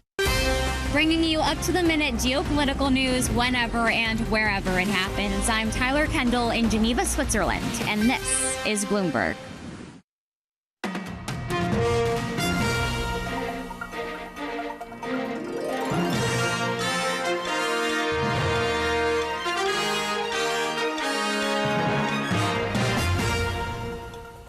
Live from London, this is Bloomberg Daybreak Europe. I'm Lizzie Burden with your top stories.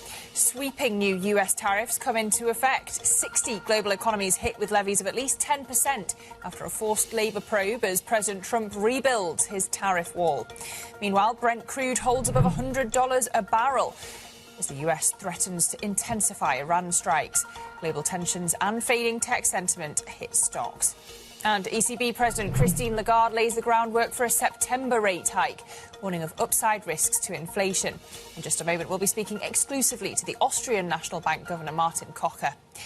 Well, let's take a quick check of these markets. Happy Friday if you are just joining us, 6:30 a.m. here in London.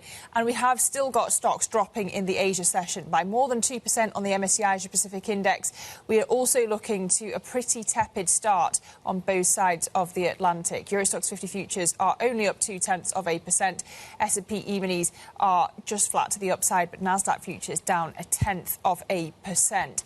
Flip cross asset, and you can see partly why it's not just the jitters around the AI rally. It's also, of course, because we've had this surge in oil prices. Brent holding above $100 a barrel on the supply fears. We are set for a weekly jump, and that reigniting concerns around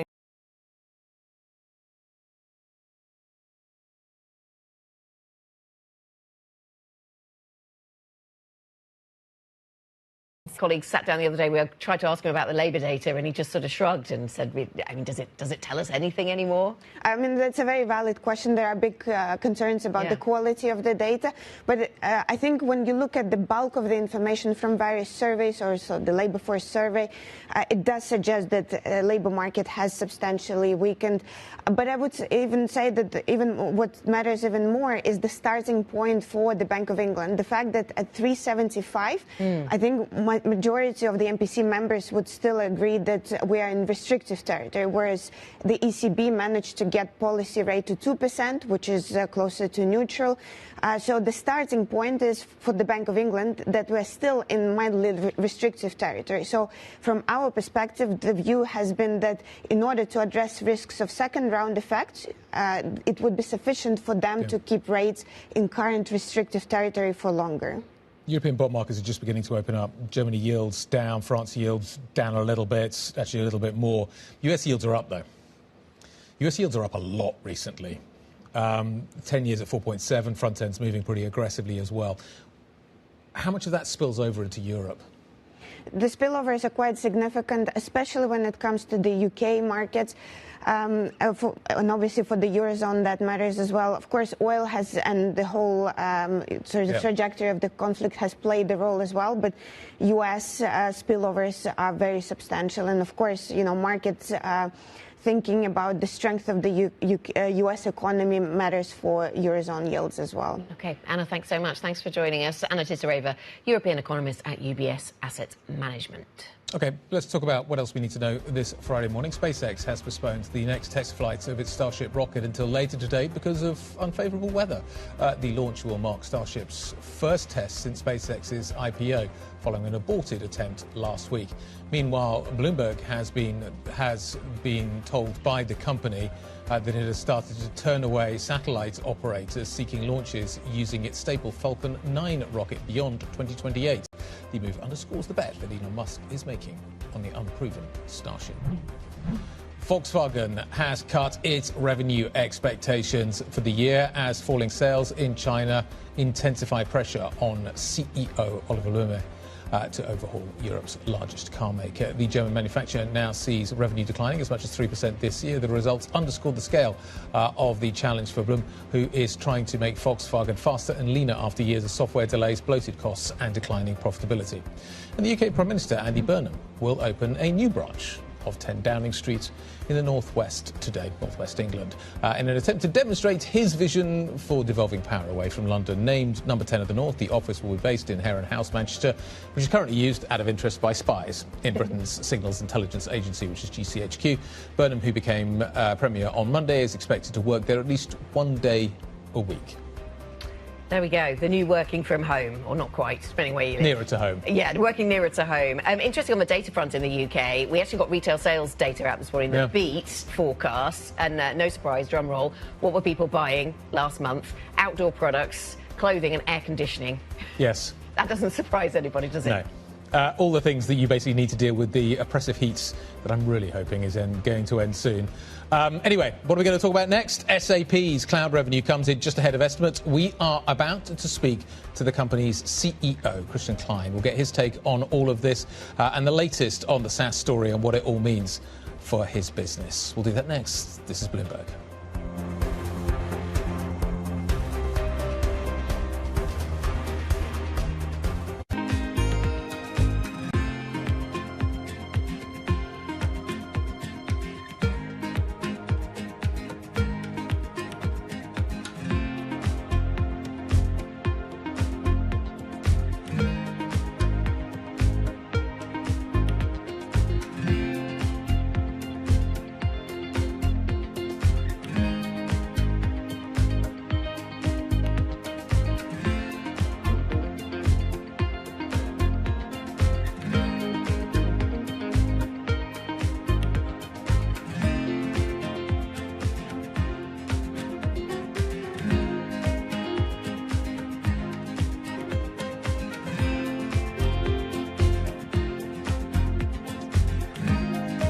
The global economic playbook is being rewritten and the levers of power are moving in real time. To see where the world is headed, you have to look where the action is. I'm Haslinda Amin in Singapore. I'm Menika Doshi in Mumbai. Welcome to Emerging the New Economy podcast. Each month, we dive deep into how the world's most exciting rising economies are shaping the global future. Join the conversation. Subscribe to Emerging on your favorite podcast platform today. My old mentor, Roger Staubach, who told me when I transitioned, football will never leave you, but you need to leave it. Wow. Everyone has a dream, and a lot of dreams are, my dream is to play football and play professional football, and you get the dream comes true, but it is going to end. And the day it ends, the day before it ends, you're one of the best in the world. Great. The next day you wake up, that's gone. What are you great at? And the truth is, nothing, right? I'm not great at anything else. I talk about it all the time, Steve, is this whole idea of it's not from penthouse to penthouse. And what I mean by that is you played for 15, 20 years and you're in the penthouse. That doesn't mean that you come to the business world and you're going to be in the penthouse. Now, you don't start in the third floor or the lobby. You actually have to start in the basement.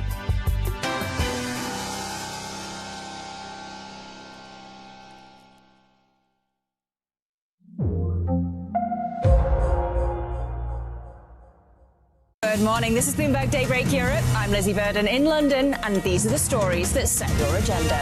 Taking you from the U.S. markets close to the overnight session in Asia, we'll walk you through what you need to know to kickstart Europe's trading day. Live from our European headquarters, we bring you the day's top market-moving stories, unmatched expert analysis, and on-the-ground reporting from across the continent. Tune in to Daybreak Europe, only on Bloomberg Television. Context changes everything. Join me each week on Wall Street Week for stories of capitalism from business, markets, economics, tech, and climate. More than what you need to know, it's what you need to think about.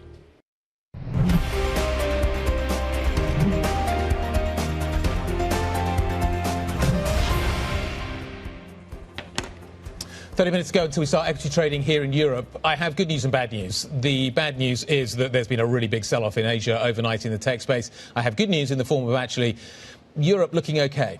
We're fairly flat at the moment. Nasdaq mini futures are down by 0.3%. So actually a fairly benign, neutral picture, I think, going into the equity market open. Single stock volatility, though, I think could once again be a big feature of the landscape here in Europe once again. Absolutely. We'll be onto that in just a moment with some earnings stories. Let's quickly detour via the bond market and take a look at what is happening there. As guys were saying this morning, the big story this week seems to have been higher yields, certainly in the US, on the rethinking of the Fed's trajectory story. That seems to be dominating. Here in Europe, also responding in bond markets to higher oil prices. But did we do a lot of that yesterday? Certainly that did move yields higher in yesterday's session. And it looks as if we are just pausing this morning and things moving a little.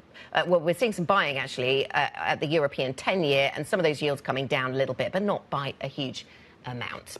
And let us talk about some of those corporate earnings then. As mentioned, SAP's cloud revenue grew at a faster pace than analysts expected as customers move away from on-premise licenses. Europe's largest software company is facing threats to its business from AI, well documented, of course, as it pushes clients to migrate accounts from locally installed programs to new products in the cloud. SAP's ADRs, their American depository receipts, jumped following the results, and it looks as if we are expecting to see the stock pop a little higher at the start of trade this morning. Christian Klein joins us, CEO of SAP. Christian, very nice to have you with us. Lots to discuss. So the good news in your numbers, cloud revenue better than expected. Your customers then migrating to the cloud. That continues to be a trend. What does that tell us about the underlying strengths of the business at this point, Christian? Yeah, good morning, Anna. Yeah, I mean, we are very, very happy with our quarter. I mean, we have even seen an accelerated cloud growth compared to Q1, far ahead of the market, of our competitors. And even in the cloud, 90% of the deals also had AI included. Yeah, so which shows that first, the ERP is absolutely needed, as this is the brain of every company, and then the agents are built on top, and that gives us a lot of confidence with such a strong half-year one, especially in such a volatile market environment. OK, so the migration to the cloud continues, Christian, but in amongst all of that, we add on, and you've suggested this includes AI, but we add on the concerns around AI. SAP's share price down by some 38% year to date because of concerns about the so-called SaaSpocalypse, what AI will do to companies such as yours. Do you have a much better understanding now of where the vulnerabilities lie for SAP? Yeah, absolutely, Anna. I mean, first of all, it's great to see that also our customers are now turning towards SAP as they understand that the LLMs, they don't understand business process, they don't understand business data, and also they don't understand governance. I mean, you cannot just have agents doing your financial close, not adhering to the governance of a company. So, and that is all sitting in our ERP. And with the launch of the autonomous enterprise, you know, our customers have seen that SAP can deliver accurate and also compliant AI. And that, of course, also is reflected now in our Q2 numbers, and also gives us a lot of confidence for the second half, where the pipeline actually looks pretty strong. Christian, can I just pick up on that? Good morning, it's Guy. OpenAI is making waves again in this space this week with its new presence model, which is causing not your direct competitors, but people in the SaaS space to see their share prices come under significant pressure. Now, in some ways, you could argue this software doesn't directly affect you. But in some ways, you could argue further down the road, it might. You've got your Joule software. It sits at the integration kind of layer, the orchestration layer, which is quite a valuable space to occupy. And it's looking to target that kind of space. And I'm just wondering, how worried you are, to Anna's point about kind of understanding the risks, about how big the risk could be of OpenAI coming in and controlling that kind of integration layer, that key interaction layer that we're dealing with here. And I'm just wondering whether or not that is a threat that is emerging, a new threat that you see emerging right now. Yeah, I mean, absolutely, Guy. I mean, AI is a disruption to the software industry, without any doubt. But look at SAP. I mean, we are running the world's most mission-critical business processes, complex processes. And there is a lot of domain logic sitting in the ERP. And when you now look at our AI platform, you can choose any LLM you want. And by the way, not every frontier model is the best for every agent. You can also use open source models. Where you have a much better price to outcome. But then what you find on the SAP AI platform, on the business AI platform, is also the context layer. So we are building our own AI foundation, where we are building the ontology with our business data, with our business processes. Because again, the LLMs don't understand, are not trained on this logic. And when the two worlds are coming together, this is of course how SAP can really deliver accurate and also very compliant AI. Yeah. But is there going to be a fight over that interaction layer where the two systems integrate? Is there going to be a fight there? Do you need to make sure that you control that point? I mean, we always said, I mean, the customer's data is the customer's data. And we have an open platform. We also include third-party agents. There's no problem about that. We are believing in the value of our platform because, again, this business context is only available on the SAP Business AI platform. And that's why we believe in the value of the platform. We don't want to lock in customers on our platform. We want to have an open platform. We have APIs. We have MCP servers. We want to actually run business processes end-to-end with our autonomous agents. And that's why we believe in the value. And there's definitely not a fight about, locking customers into our platform.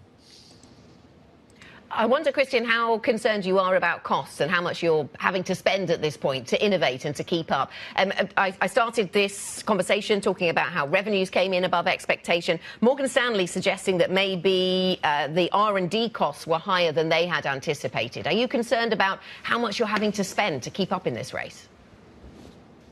I mean, definitely in the R&D costs, you see, a higher token consumption as we are using AI to code additional features, but especially now additional agents. But vice versa, you also see a huge productivity increase of 30%. So the last 12 months was really about ramping up our R&D workforce, bringing in some top talents, especially on the data scientist side. But now, from now on, it's really about gaining the productivity also by applying AI in our R&D workforce. Yeah, and Christian, on that point then, so you mentioned there the increased token cost, but then the increased productivity. So what is the return on your investments in AI? I mean, the good piece is, Anna, that we can switch models on our AI platform. Again, we are not only using the frontier models, we are always using the best model, which actually provides the best price to outcome ratio. So that, first of all, makes sure that we have healthy cross margins going forward, both for our external customer business, but also applying AI internally at SAP. Second, obviously, we are also managing tokens as part of our cost budget. Yeah, you have a headcount budget, you have third-party budget, and you have tokens. So our managers in R&D, in the go-to-market space, they have one budget and they have to manage that also according to the productivity assumptions we reflected in the budget. Christian, just kind of picking up on all of this, do you get the feeling now that we are moving into a different phase? That who's ultimately going to win this battle? Do you think it's going to be frontier models? Do you think it's going to be the open source models? Cost is becoming, and you are one of many CEOs that we talk to about this, and you're all giving the same answer. We are now managing our token budget. It is a cost we have to manage. Do you think that ultimately points us in the direction of open source models? I mean, Guy, there is not one winner in the tech space. I mean, again, these LLMs, they will become now more and more commoditized. They are super strong, but there are a lot of new open source models entering the market. But now I feel that the value creation, moves up from the infrastructure, from the chip side, into the application, into the agentic AI layer. And so you need both worlds. But I feel now companies like SAP will benefit now from the advancements, technological, on the infrastructure side, on the chip side, by building now this agentic AI layer for our customers. So there will be not one winner, but there is also definitely not an LLM provider taking the whole market, especially not in the ERP market. Christian, at the end of June, you announced another top-level reorganization at the business, which, as a result of which, you've got a bit closer to managing some of the AI challenges that the business and opportunities the business has. So your chief product officer, you've got some of his job. Is that sustainable as the CEO? And what kind of insight has that given you? I mean, Anna, first of all, yes, indeed. Muhammad Alam is leaving SAP, still around, but he's leaving SAP for personal reasons. So I took over his responsibilities. We are in the transitioning period. I guess in this time right now, having the oversight about our development organization is actually a good thing, because you have to see we are moving from coding features for software into coding agents. So we have to change the operating model, the way how people work. We need to apply AI in all of these jobs. So it's good to be close to development these days, but over the next months and quarters, we will definitely also find a successor so that I can solely focus then on my CEO role. Okay, too many hats. Christian, great to catch up. Looks like the stock is called higher this morning, and we'll look to see it open in around 19 minutes' time. Thank you very much indeed for your time once again. Christian Klein, the CEO of SAP. And we've been talking to a lot of tech bosses and bosses broadly across a range of industries about what they're doing in terms of their CapEx story and what concerns them. If we think that the CapEx headwinds are going to continue, but 80% is already growing at about 8%. We want to put a lot more focus, so we're going to direct a lot of the team with forward deployed engineers, with people who are focused on deploying the software at clients, much more technical help, and make that 80% grow even faster. IBM's chair and CEO speaking to Bloomberg. We're going to have more on the setup into the market story, what that CapEx narrative is going to mean. We'll do that a little bit later on as well as we talk to a series of CEOs. Volkswagen CEO, CFO is coming up. 80 minutes to the open. This is Bloomberg.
Some people would say that there's maybe a little bit of a bubble in AI. When you have companies with market caps of $5 trillion, you don't see any bubble there at all? Whenever we have an acceleration in technology and people get excited about it, you have significant capital formation around new companies that are trying to capitalize on that opportunity. And we've seen this before through history, and you're seeing it now.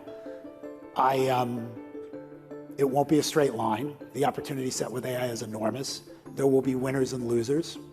And it's hard to pick the winners and losers now. And certainly a lot of the capital that's being deployed will not produce adequate returns. And a bunch of the capital that's being deployed will actually not produce any returns. But it's hard, it's hard to call the timing on these things. And the thing I'd point to just from a historical lens is in the fall of 1996, Alan Greenspan talked about irrational exuberance in stock markets, and the NASDAQ was at 1,300. And the NASDAQ peaked 3.5 years later at over 5,000. So, these things can go on for a long time, but ultimately, there are adjustments, there will be drawdowns, there'll be rebalancing, and just, it's hard to call it because the trend, the technology trend and the investment is real.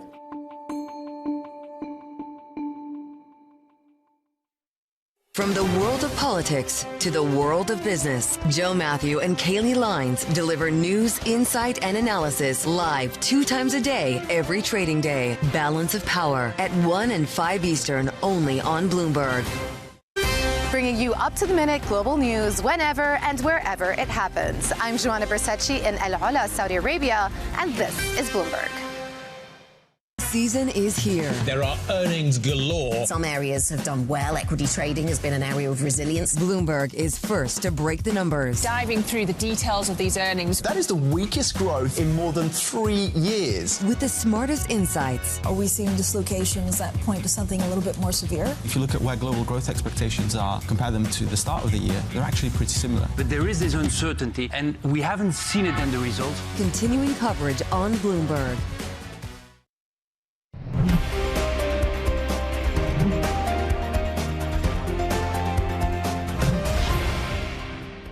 Certainly can go higher from here, right? We've already seen higher prices. Yes, we have some mitigating factors, but at the start of the week, we knew that Hormuz shipping was essentially shut down. You had threats to oil infrastructure. That's very bad. And then on top of that, you have an additional threat to a choke point this week. If you're thinking about physical supply right now, where oil demand is relatively inelastic at the front, if you have more disruptions, you could see a rapidly higher price there if you're no longer able to go through that strait. Super resilient market. And while we always see perturbations here or there, regional perturbations, which we're seeing now, this isn't a market that moves quickly because you have to make orders for aircraft well in advance. And we think that the demand is set for our aircraft going forward.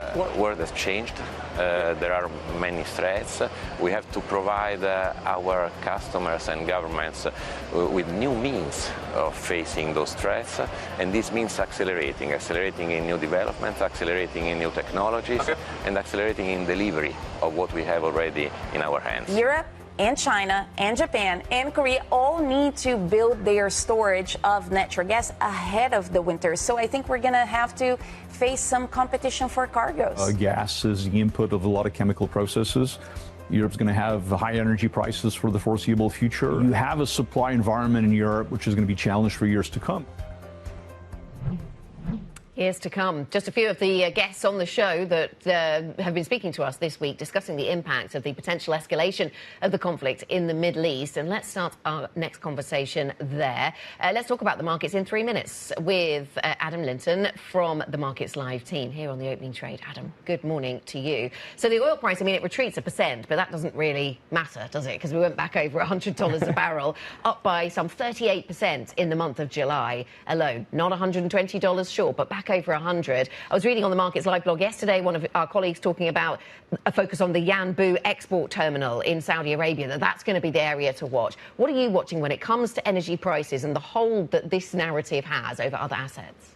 Yeah, I mean, in terms of where we go from here in oil, it's an element of a guessing game. You've got to map the reaction function of President Trump against Iran, against Israel. But in terms of the tenor of news flow, I think, directionally, risks obviously tilted to the upside. And I think, as my colleague Michael Ball put it yesterday, for risk assets, it means that macro is now back in charge with Brent above $100 per barrel. I think futures, they've been holding it up relatively well today, but, let's see what happens. Do we kind of see a return to this conflict trading pattern whereby risk gets pared down into the weekend? That's what I'm looking out for. And I think also, during the conflict, we saw tech act as an offset for some of the energy angst. But clearly now that's not happening. Alphabet, that was a disappointment this week. We've got more hyperscalers due on deck. Intel, they reported yesterday, they've not really had a material impact on the market, even though their earnings are pretty solid. Then overnight, we saw some softness in some of the Asian chip stocks, on which we've got Samsung and SK Hynix releasing earnings next week into an index which basically trades vol on like an 80 handle. So it does look like risks are potentially tilted to the downside for stocks. Oil got Christine Lagarde to sound hawkish again yesterday.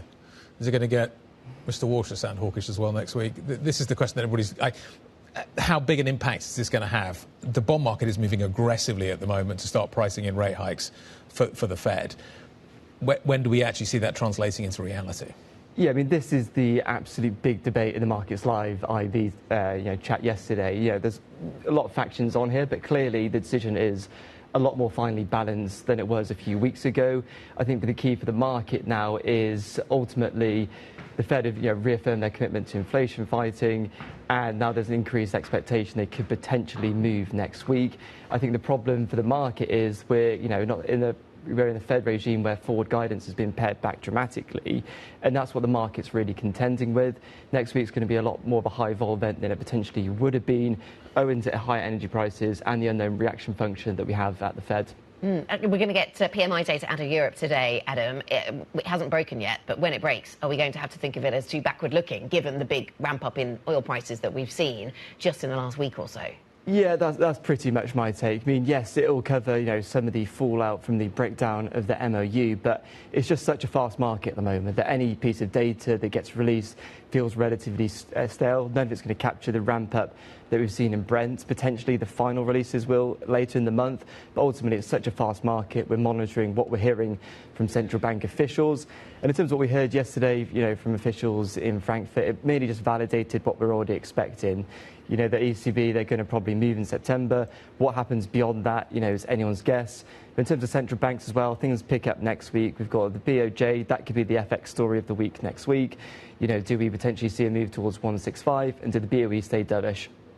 Lots of questions. We'll get some answers. Adam, thank you very much indeed. Adam Linton joining us from the MLive team. MLive you go, of course, on your Bloomberg to find that great chat, ongoing chat. OK, let's talk about some single stocks and figure out exactly what is happening this morning. Chloe's here with the details. Good morning, Guy. Let's start with SAP because the cloud revenue came in stronger than expected last night. And so this is something that could potentially reassure investors after there has been so much worries among those shareholders about the impact of AI on SAP's business. And so we have seen a huge pressure on the shares so far this year. We are down almost 40%. So this encouraging update could be something that helps lift this. And then it's also worth noting that Bloomberg Intelligence analyst said that the cloud backlog outlook for the full year actually looks quite conservative as well, which means that there could be room for upgrades. So potentially a positive update lifting the shares this morning for SAP.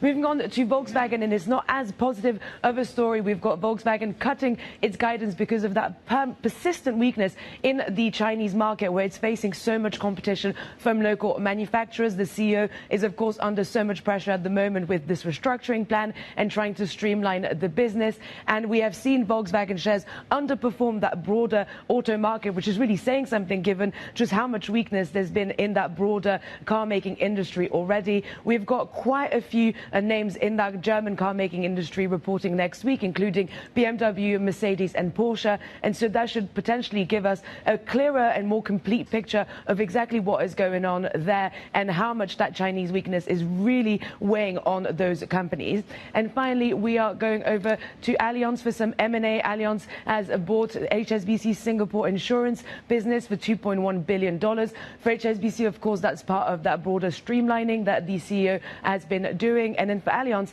this will give it access to a market that has been and previously failed to enter. Of course, Singapore is one of the most attractive insurance markets in Asia, and it's also that huge, a very important financial hub. And so we could see this lifting the shares this morning for Allianz on the back of this M&A.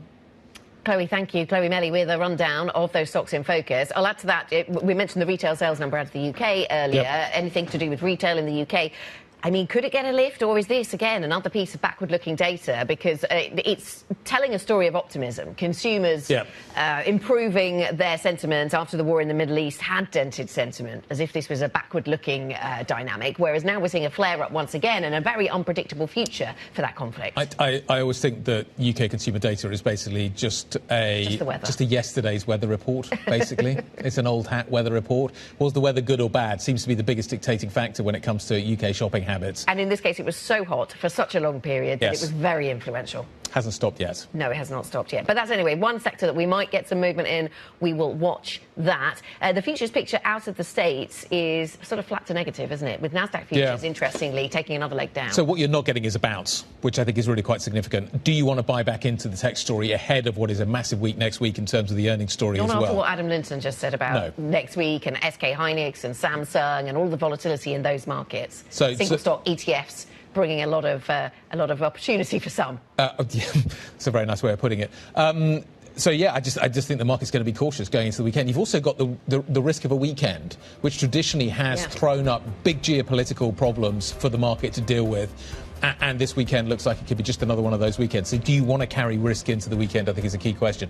We're about to find out, certainly from a European perspective. 5 minutes to go until the opening trade. We'll bring you all the details. Keep an eye on SAP. Keep an eye on Volkswagen this morning. There's a lot of single stock stories out there that we're going to be watching. That's the futures picture. We'll deal with the details in a moment. This is Bloomberg.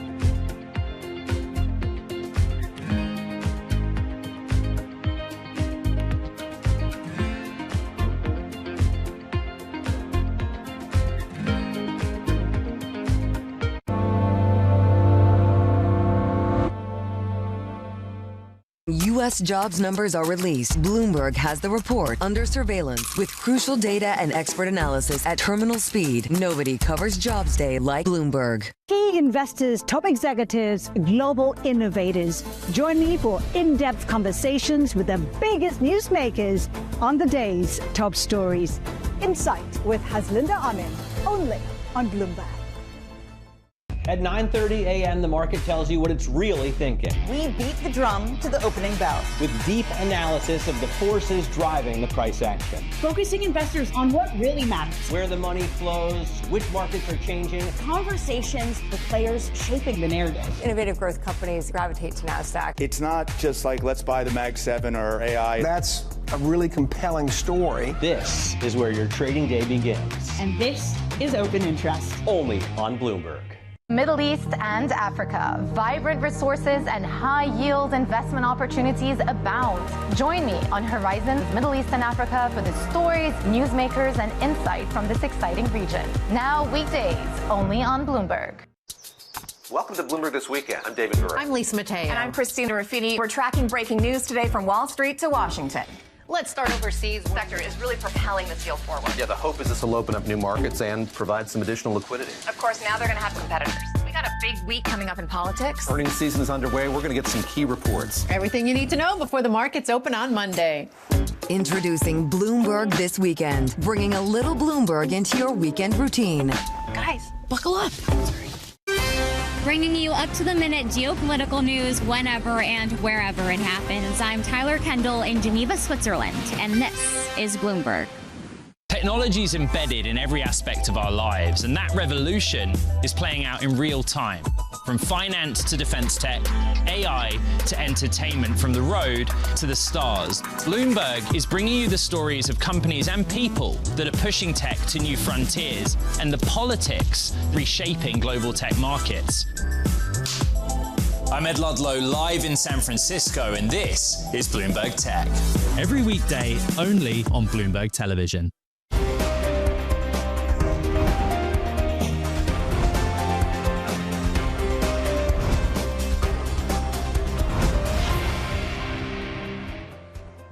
Friday morning, good morning. A couple of minutes to go until we start equity trading here in Europe. The good news is that this is where we went out on the US session yesterday, near the lows. We rallied a little bit after that over in the US, but generally actually it was a fairly downbeat session, quite a downbeat session, particularly for the tech space. So that's the kind of the narrative out of the United States. Overnight, the Asia session's been quite negative as well. There are a few single stock stories out there that actually could have an impact into Europe, which could be positive. Intel could be one of them, into ASML and into what is happening in the chip space. But broadly, it's a fairly mixed picture. Euro Stock 50 futures, therefore, are going nowhere in a hurry. We're up by 0.1%. The FTSE's lagging a little bit. we're down by 0.3%. There could be an oil factor in there. There could be a couple of other things. Oil's back below 100, but nevertheless, FTSE's down just a touch, a little bit of an outperformer. DAX is down by 0.2%, and that's taking into account what is happening with Volkswagen. But SAP, which is a big weight kind of in that index, which obviously doesn't have much weighting, but SAP is going to will have a meaningful impact, I think, in terms of the narrative that we're going to be seeing there. So flat open after a turbulent 24 hours, Anna, is I think what we're seeing. What are the single stocks looking like? Yeah, let's dive into a few of the ones you've mentioned already. SAP, VW, both of those over in Germany are going to be in focus. I'll start with VW, cutting its revenue expectations for the year, now seeing revenue declining as much as 3% this year. So that's one area of focus, and that could put some downward weight on the German market. To the upside, though, in the German market, as you indicate, Guy, ADRs were higher in the States after the numbers came out last night. We are expecting to see SAP bounce. Cloud revenue beating estimates. That's their upside story over at SAP. We'll also keep an eye on those UK retailers on the back of some better data out around UK retail sales, for the moment at least, Guy. Okay, let's step in. Let's figure out what is happening. Let's get into this market open, this Friday session, and show you what the numbers actually look like. I think at an index level, maybe not much in terms of the news flow story here. You're going to get a FTSE that is a little bit negative, but not by much. You're going to get a DAX, which maybe is SAP influence more than Volkswagen influence. We'll have to wait for the Germans to bring that market open to us. Now, elsewhere, I think you're going to see a fairly flat story developing. There's not an obvious kind of new narrative that I think European equity markets have got to price in after yesterday's session, which saw a lot of turbulence. The bond market is getting really interesting. We'll get the gilt open in just a moment, so we'll bring you that as well. But the IBEX is absolutely flat. The CAC's not really doing much. The FTSE, as expected, is down by 0.3%. We'll wait for the German market to open and see what happens with some of those big heavyweights in that market, Anna, in just a couple of minutes' time. Yes, absolutely. So we don't have an opening price on the DAX, but we do have some companies over in Germany that are open.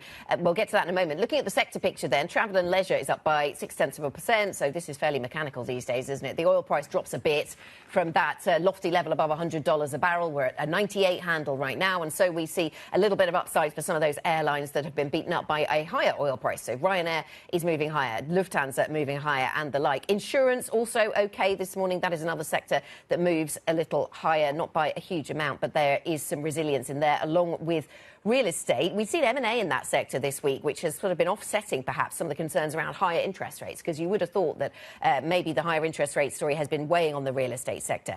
To the downside then, on the sectoral picture, we've got telecoms, actually the worst performing sector this morning, and that is to do with Nokia. So we had numbers out of Nokia yesterday, so we'll dig into that one a little bit, but that's been seen as something related to the AI story of late. Energy stocks also on the back foot. Again, that's fairly mechanical given the drop in oil prices that we're seeing this morning. We're down by 1.8% on Brent, and so we see some weakness coming through in some of those energy names. But the technology sector is really interesting, Guy, because it's not in itself moving very far as a whole, if you like. Yeah. But it is, we have SAP to the upside. That is a substantial area of movement to the upside. And as you were mentioning, I was wondering, Bloomberg Intelligence was talking about how ASML might open at the start of trade on the back of the Intel numbers. Yeah. But that is an area of negativity, but only down by 0.7%. You know, it's a big weight. The biggest points drop, though, in terms of Europe. That's adding the biggest downside on Europe at the moment. SAP is adding the biggest upside. So that points us in a positive story towards what is happening in Germany this morning. So SAP is having a good morning. It's actually up by nearly 4.25% now. But ASML is down by 0.8%. Oil stocks are lower. Nokia is down. It's quite a big kind of mix in terms of the stock stories that we're watching. I haven't seen Volkswagen, but I think it's coming up now in terms of opening up as well. We'll get to that stock in just a moment. But we are seeing some fairly big moves. Yeah, Volkswagen down by 2.5%. That's better than we thought it could be. So when I first looked at the numbers this morning, when they started coming through after the numbers dropped, there was talk of kind of 3.5%, 4% on the downside. So that looks like it could be worse in terms of what we're seeing in Wolfsburg this morning. Let's just see if I can get kind of how it's trading on a tick by tick basis. Because some of the line that stood out, and it was the red headline earlier on this morning, 6:30 UK time, was around their full year revenue guidance, and it does look quite bleak, doesn't it? When you take it down from you previously were at 0 to 3% growth on full year revenue guidance, and you take it down to a range of -3 to 0. That's quite, if you take the extremes of that, that's quite a hefty downgrade. So maybe down 1.9% in that context is, as you say, not that bad. Yeah, I think it probably is it's going to be interesting to see what they do there. What do they need to do now for the rest of the year to try and even stay within that range? I think is going to be an interesting point. And how much comes down to China? Because that does seem to be the area of weakness coming out in their report. Local manufacturers taking up so much of the demand story there. How much are the German car manufacturers struggling up against those domestic Chinese manufacturers right now? We talk about that a lot in the European context, about how much they compete here in Europe. We don't talk about it so much in China, but that is clearly an area of big competition for these German car manufacturers. At what point do the Germans just go, we've had enough? We're going to protect this market now, and you are not coming in.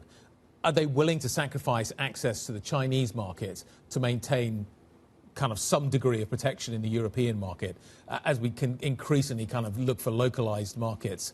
I think it's going to be a really interesting question. And just another of the challenges that this company faces after software delays, cost issues, plenty of other challenges that the company has. So Oliver Crook has been speaking to the Volkswagen CEO. Started by asking you a question about the fact they've cut the full-year revenue target, but not the margin target. So how are they going to maintain that margin target? Let's find out. In the second quarter, the trend from the first quarter continued. Yeah, we make progress on various fields. We brought new cars to the customer, specifically an exciting new electric urban car family. We make also progress on cost and productivity. And then this is also reflected in our cash flow. But you're right, the situation in the industry is weighing on our margin. And in the long term, 3.8% or 4% after adjustment is clearly not enough. If you talk about the year 2026, we kept our guidance outlook because we have some tailwind in the second quarter, specifically product momentum at Audi. Audi expects some very exciting new models in the second half of the year, and we also expect some tailwind on the continuous cost work we implemented 2 years ago. We started 2 years ago, and based on these factors, we keep our outlook. Yeah, and so we've talked about cost for a very long time, Arno, over the last couple of years. And here in your earnings statement, in the quote that they have of yours, the currently planned initiatives, you say, are not sufficient. One of the big initiatives that there is a lot of discussion about at Volkswagen are the question of job cuts, are the question of potentially factory closures. Will you be able to reach the targets on costs? Will you be able to do what's necessary on costs without cutting jobs, without closing factories? Well, let me elaborate a little bit on the situation where we are. There are a lot of figures out there. Look, we decided on a first restructuring package, I would say, 2024, late 2024, which incurs about a job reduction of 50,000 in Germany, which includes like taking out capacity of about 1 million and a contribution on the wage side. But since then, the situation has completely changed. Tariffs were introduced, which burdens us by 4 to 5 billion. We see much more intense competition in China, and Chinese competitors are exporting not only cars, but also competitive pressure to Europe. In this situation, we need to step up our efforts and do more fundamental restructuring, and this is what we are talking about in the transformation program. We have some elements on the cost side and on the customer side, and this package should enable us to move into the future with strengths and with confidence. But I want to get a little bit more into that question of job cuts. I know that there are currently very sensitive and very complicated conversations happening with the unions, but are we reaching a point now where there's a more serious conversation that Volkswagen needs to have, one that sounds something like the future of this company, the existence of the company, is dependent on being able to get those cuts through? Is that the message to the unions? We have great products, but the costs are too high, as I just mentioned. And we have various elements of these costs. First and foremost, we still have an overhead cost gap to competition in the magnitude of about 30%. And closing this overhead cost until 2030, closing this overhead cost gap until 2030 would mean lowering the overhead cost by 10 to 11 billion. This is one element. And another element is productivity and competitiveness of our plants. We have to increase efficiency in the plants but we still have overcapacity, and it's very hard to face competition with underutilized plants. So this is the second element of the program. There's a broad understanding in the company that we have to address these topics in order to move successfully into the future. CFO of Volkswagen, Ola Antlitz, speaking there to our Chief Europe correspondent, Oliver Crook, who joins us now. Ollie, you kind of posed the question, how existential is the threat at the moment? The Chinese car market is brutal, and cost competition is rigorous. And he's talking about a 30% overhead gap that exists at the moment. This is a company that has to make some radical changes. How existential is the crisis? I mean, I think we're getting to a point where you can't really talk around it anymore. And I think that is increasingly the feeling over at Volkswagen. I mean, I remember talking to them, I don't remember what it was, maybe a year, maybe 2 years ago, when they had their first sort of cost drive. They talked about the cost cuts that they had to do. And I asked them then, I'm like, listen, does this go far enough? Because it does not feel like it does. The problem is in Germany that there's so much power within the unions. There is a stake of the company that is also held by the state of Lower Saxony. So they have a huge influence on the board. Obviously, the government does not have any incentive of allowing sort of jobs to be cut. So this is just one of the many ways in which Volkswagen's hands are really fundamentally tied. But Guy, if you just do a quick analysis of the three main regions for Volkswagen, there is a very negative story to tell in basically every single one. On the United States, there's obviously the tariff issue that adds all these kinds of costs. They need to rethink their whole strategy. That has been the big story for the year and a half. In Europe, it's all about the Chinese competition within the European market. And you saw it in the car sales figures represented that we had yesterday. And we had a story out in the month of June that effectively of the plug-in hybrids that were sold in Europe in June, a third of them were dominated by the Chinese automakers. And that's bearing in mind that these Chinese automakers are still paying tariffs to bring their car into the European tariff zone. In the next few months, in the next few years, there will no longer be any tariffs on these Chinese vehicles because they will produce them locally. And that, of course, will bring the price down even more radically. Then you look at the Chinese markets. I mean, the deliveries in the second quarter in China for Volkswagen down 37%. If you lose a third of your market, consistently, there's a big question about what the future is going to look there. Obviously, the competition is very intense in the Chinese market. They're buying very largely EVs, but overall, it's a very tough market in every single one of the main markets for Volkswagen. And so you wonder then, closer to home, Ollie, when it is going to be the case that Europe, that Germany decides that it needs to do more to protect this industry from Chinese competition. What's the broader narrative around that? Because the German perspective had actually been quite nuanced because they operate in China and they don't want to kind of shoot themselves in the foot in terms of their ability to sell into the Chinese market.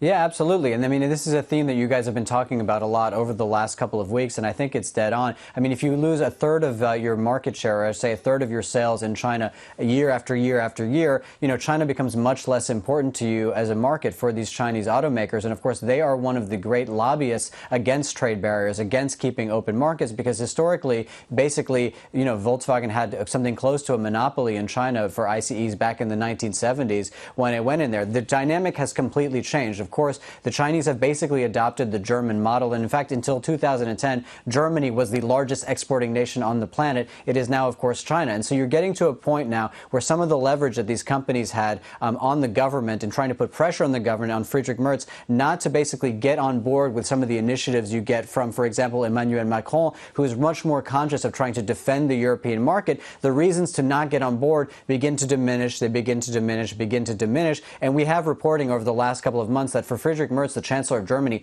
this is now a more active debate. Historically, the Germans have been very resistant to this, but we understand that he is now potentially turning the corner, and this is a very active conversation here in Brussels and is going to be for the next couple of months and years. Ollie, great stuff. Great interview. Thank you very much indeed for bringing it to us, our Chief Europe correspondent, Oliver Cook. Let's take a quick look at what is happening with the Core 6 and show you some of the numbers that we are seeing this morning. Quite a mixed picture, quite an interesting picture, actually, I think, developing this morning. Tech is definitely under pressure, which I think is something that it was difficult to call first thing this morning because there's a kind of single stock narrative, which I think is kind of playing out here. And tech is not uniform either. So ASML is down, but SAP is up, as Chloe's about to tell us. Yes, indeed. Good morning, Guy. We are seeing SAP up quite strongly this morning, almost 5% after cloud revenue came in ahead of expectations. That is because the migration of customers onto the cloud is accelerating. And so this is quite a positive update from SAP, and that reassured investors after just so much weakness in that stock recently. So we're up quite strongly there. We are down, however, for Volkswagen, perhaps not as much as we had expected. We are in the red for the car maker this morning after it cuts its guidance because of this weakness in the Chinese market. And so we are down about 2%, perhaps because of all of the negative sentiment over the last few weeks, all of the bad news coming from Volkswagen. Some of that weakness was already priced in, and that explains why the shares are down, maybe not as strongly as we might have expected. Moving on to Wise, and there the shares are down very strongly this morning for the fintech. We're down almost 9% after the US banking regulator rejected its application to be a national trust bank. So that's a huge setback for that company as it tries to expand into the US market. We are also in the red for Carrefour. The French supermarket has missed analyst expectations on earnings and revenue. We're down about 5% this morning on the back of this, with analysts saying that the company really needs to work on improving profitability in the French market. The other markets are actually doing pretty well, but the French market is very weak, so it really needs to work on that. And finally, Arcadis, the Dutch engineering firm, is up quite strongly this morning, about 6%, after receiving a second unsolicited offer from its Canadian peer WSP, and now the company is reviewing this latest proposal, and we are up quite strongly on the back of this M&A offer. Chloe, thank you very much indeed. Chloe Melly with all the single stocks. I was too excited about French PMIs. I nearly jumped in, which I wouldn't do. But we've got the composite PMI number looking at higher than had been expected. So 49.6 is where it's come in. So it's still below 50, still in contraction territory, but it is above that estimate. And it's the services side that seems to have come in better than expected. That doesn't seem to have moved the euro, because the euro actually spiked ahead of those numbers, which is interesting. Always interesting. What is interesting also about this is that the service number is still negative, i.e. it's a diffusion index. Below 50, yeah. So it's still below 50, so you're still seeing contraction. And what you've got is a manufacturing number that has moved closer to 50 from 51. So on aggregate, yes, I would say maybe the number's a little better than anticipated, and the private number was sort of 47, but we're still contracting. We're just contracting it at a lower rate, a slower rate. Anyway. We'll park that and come back to it maybe in a few minutes' time. Let's talk about one of the other single stocks that we're watching this morning. Vontobel, the Swiss investment management firm Vontobel, reporting first half earnings. Let's go to Zurich. Let's speak to the company's co-CEO, Christelle Rendu.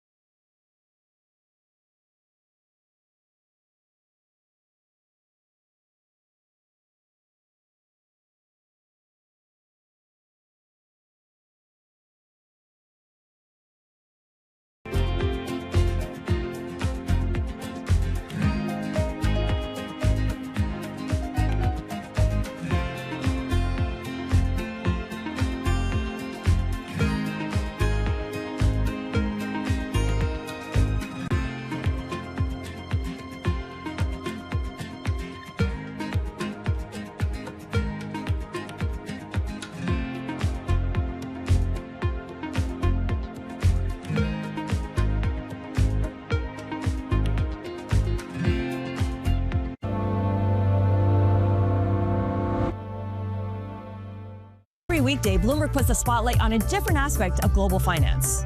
Flows, funds, and the forces shaping markets on ETF IQ. The future of money with Bloomberg Crypto. The players behind major transactions on Bloomberg Deals. Rates, risk, and the cost of capital on Bloomberg Real Yield. And personal finance, retirement, and wealth management on Bloomberg Money. A different topic every weekday, only on Bloomberg Television.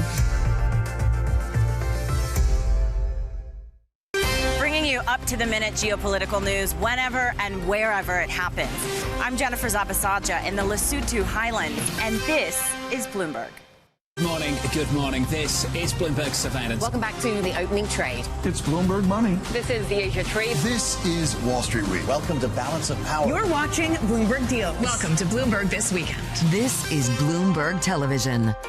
The global economic playbook is being rewritten and the levers of power are moving in real time. To see where the world is headed, you have to look where the action is. I'm Haslinda Amin in Singapore. I'm Menika Doshi in Mumbai. Welcome to Emerging the New Economy podcast. Each month, we dive deep into how the world's most exciting rising economies are shaping the global future. Join the conversation. Subscribe to Emerging on your favorite podcast platform today. When news breaks, a redhead across the Bloomberg terminal. Bloomberg has you covered. Trump's global tariffs are struck down by the U.S. Supreme Court. For all the context and clarity you need. There's going to be now tons of tariff headlines until midterm elections. Hear it first on Bloomberg. Good morning. This is Bloomberg Daybreak Europe. I'm Lizzie Burden in London, and these are the stories that set your agenda. Taking you from the U.S. market's close to the overnight session in Asia. We'll walk you through what you need to know to kickstart Europe's trading day. Live from our European headquarters, we bring you the day's top market-moving stories, unmatched expert analysis, and on-the-ground reporting from across the continent. Tune in to Daybreak Europe, only on Bloomberg Television. Context changes everything. Get your fixed income fix. Watch Bloomberg Real Yield around the world, right here on Bloomberg. Context changes everything.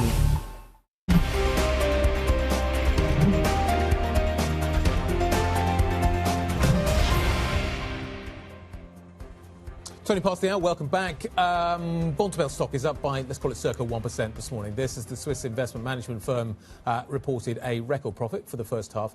Clients basically are adding new money. They've got a cost-saving plan. That's beginning to reduce the cost base.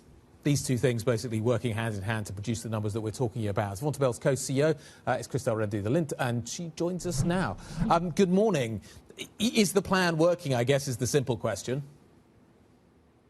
The plan is definitely working. You see it with a record set of numbers in terms of profitability, assets under management, but most importantly, what you're seeing from clients. So clients choosing us across segments, geographies, for our leading capabilities. And that is really not only the plan, which is working, and what's working is this operational leverage that you mentioned. So we're disciplined on the cost, and that gives us the opportunity to invest into growth, into our ambitions for our clients. But the client choice, this is what's fundamental and structural and is around our differentiated positioning. And that will only compound over time given the type of markets that we're seeing. That's a strong conviction. Good morning to you, Christelle. Can I ask you about the sort of dominant trend within Swiss wealth management right now? Some people are talking about getting a boost from maybe some in the Middle East, moving some of their money into Switzerland. Others are talking about competition being tough from the likes of Hong Kong for offshore wealth management. What's the dominant theme for you driving the highs and lows for Swiss wealth management? So I will speak very specifically for us. Actually, the driving theme is really that differentiated positioning that I've been mentioning, and I'll link back to your question in a second. But, you know, that differentiated positioning is that clients do not come to us because we're aggressive in lending. That is not who we are. In fact, we pledge to be exactly the opposite. They come to us because what we bring is the asset management skills, discipline, traceability, repeatability, to all our clients, including private clients, and we bring the ability to customize around an outcome that you traditionally see in wealth into the institutional clients. And that is what will resonate going forward. Now, what is important for Switzerland, it's this stability that I mentioned. It is also part of us.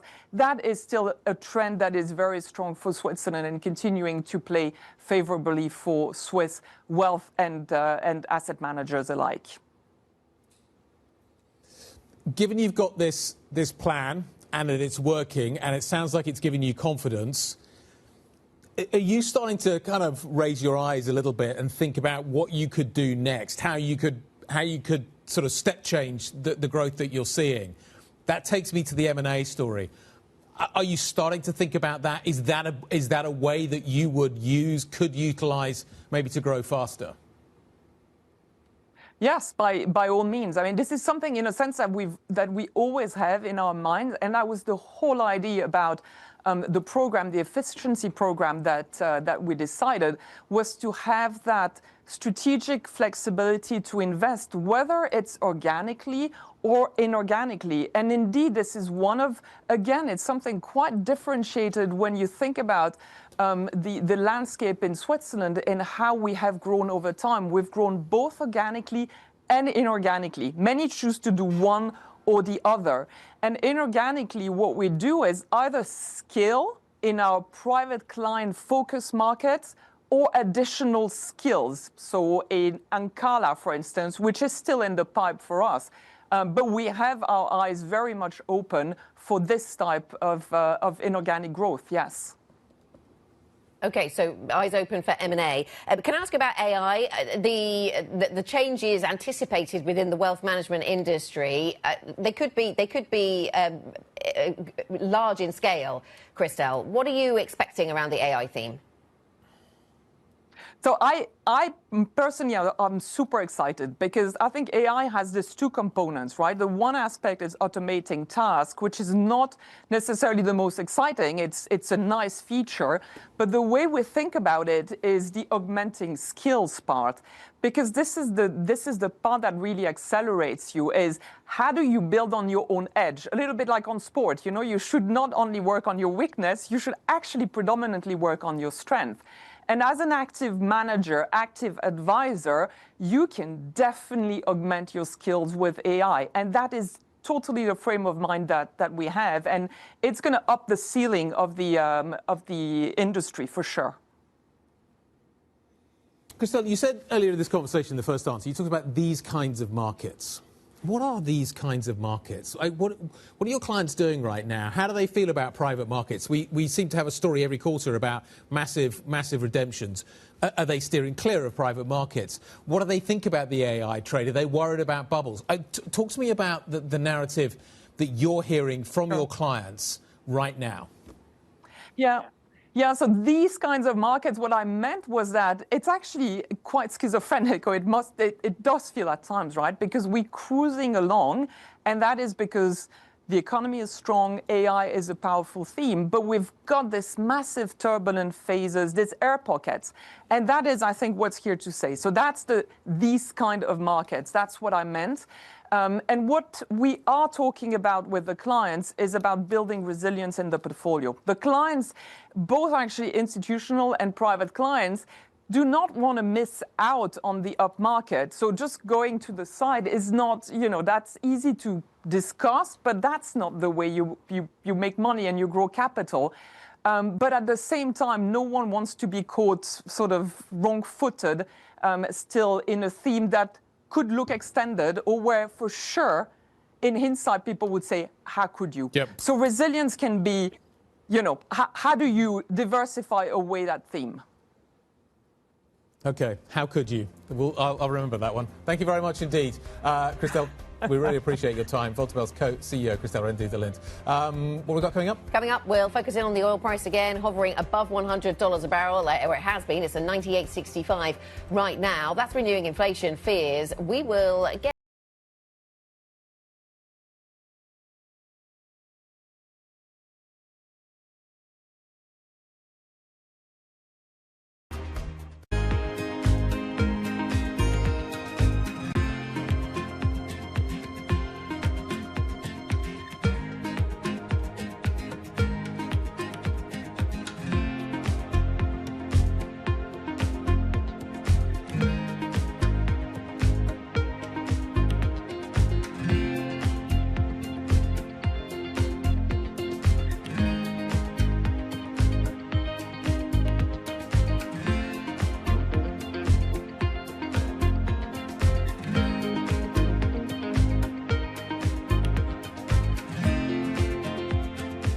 Today's CFOs are reshaping the C-suite. Bloomberg's chief future officer shines a spotlight on these dynamic leaders. What's the skill set that you would advise every aspiring CFO to develop? Psychology. I think analytical skills are important. Obviously, you need to like the numbers. If you don't like numbers, then don't go into finance. You know, it's sort of like a recipe for disaster if you don't like numbers. Not only for the CFO, but also the company's management. That's a communication and the collaboration. I spent a lot of time figuring out how to take the complex and make it simple, and then finding a way to be able to communicate that both internally and externally. I think it's relationships, whether it's working with investors, bankers, with the senior management team, with the board. Having your head down is one thing as a finance person, but keeping your ears open is super important as well. And I think that all of that is what kind of builds out being a successful CFO. Watch Chief Future Officer only on Bloomberg. At 9:30 a.m., the market tells you what it's really thinking. We beat the drum to the opening bell. With deep analysis of the forces driving the price action. Focusing investors on what really matters. Where the money flows, which markets are changing. Conversations with players shaping the narrative. Innovative growth companies gravitate to NASDAQ. It's not just like, let's buy the Mag 7 or AI. That's a really compelling story. This is where your trading day begins. And this is Open Interest. Only on Bloomberg.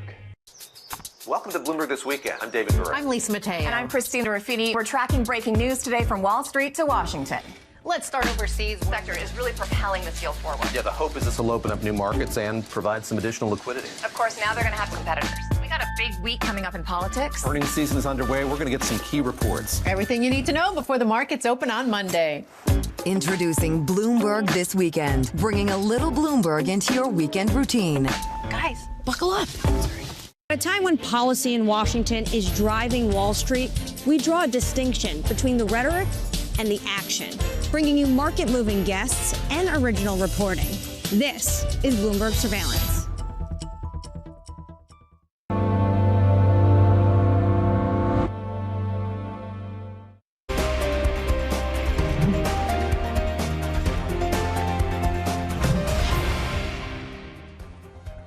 This is the opening trade, 30 minutes into Friday's session, and it's a positive one actually now. Took a while to get there, but the further we see the oil price drop away from that $100 a barrel mark, the more room there is perhaps for a little bit of strength coming through in European equities, and that seems to be what we're seeing now. So the DAX is getting the best of those gains, up by 0.6%. The CAC 40 lags a little behind, but still, generally we are seeing these markets move a little bit higher, perhaps with a bit of relief on the back of that slightly lower oil price. Let's talk about what we're seeing in the indicators around growth or otherwise in the European economy. We've got the German July composite PMI joining the French PMI this morning. It's rising, so that's the similarity. It's rising to 51.2 against a forecast of 49.7. So a guy that's back into expansion territory by a little bit, not by a huge amount, but by a little bit, and better than anticipated. The euro had been moving higher in the run-up to that French PMI data, and now seems to have taken just another leg higher on the back of that French PMI data into this German print. So we'll keep that in mind as we look at some of the more detail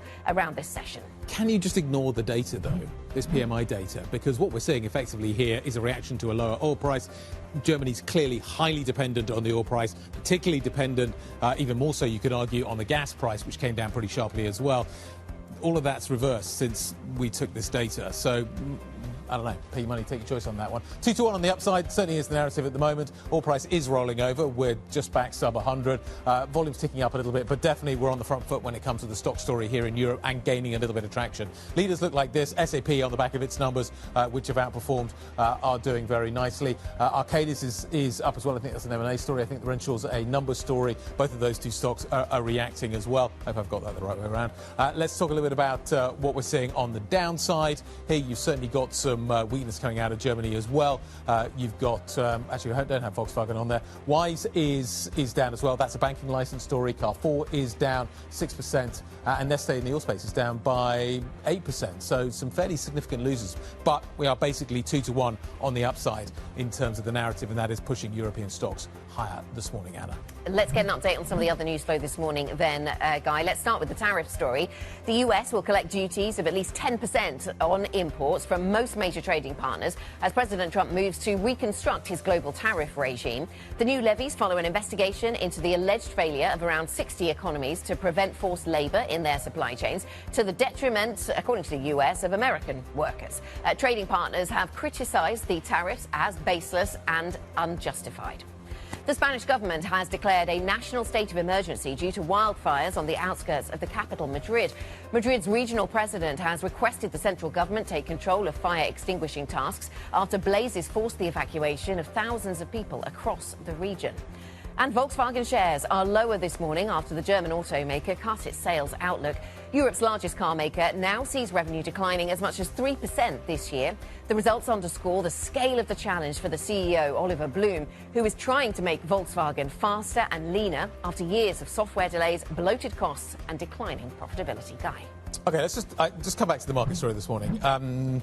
Equity futures are certainly picking up stateside. That is the narrative we're getting from the other side of the Atlantic. One of the reasons for that is that oil prices are coming down relatively sharply this morning. We're definitely below 100, and that is the narrative that I think is turning things around a little bit. Quick look at the bond market as well, which I think is a kind of an interesting trade around all of this. You've certainly seen a big turnaround in the US 10-year. Had a 4.7 handle, now has a 4.6 handle, and you're certainly getting a decent bid coming back into the European bond market as well this morning, so yields are lower. That's the kind of the background of narrative that we're looking at.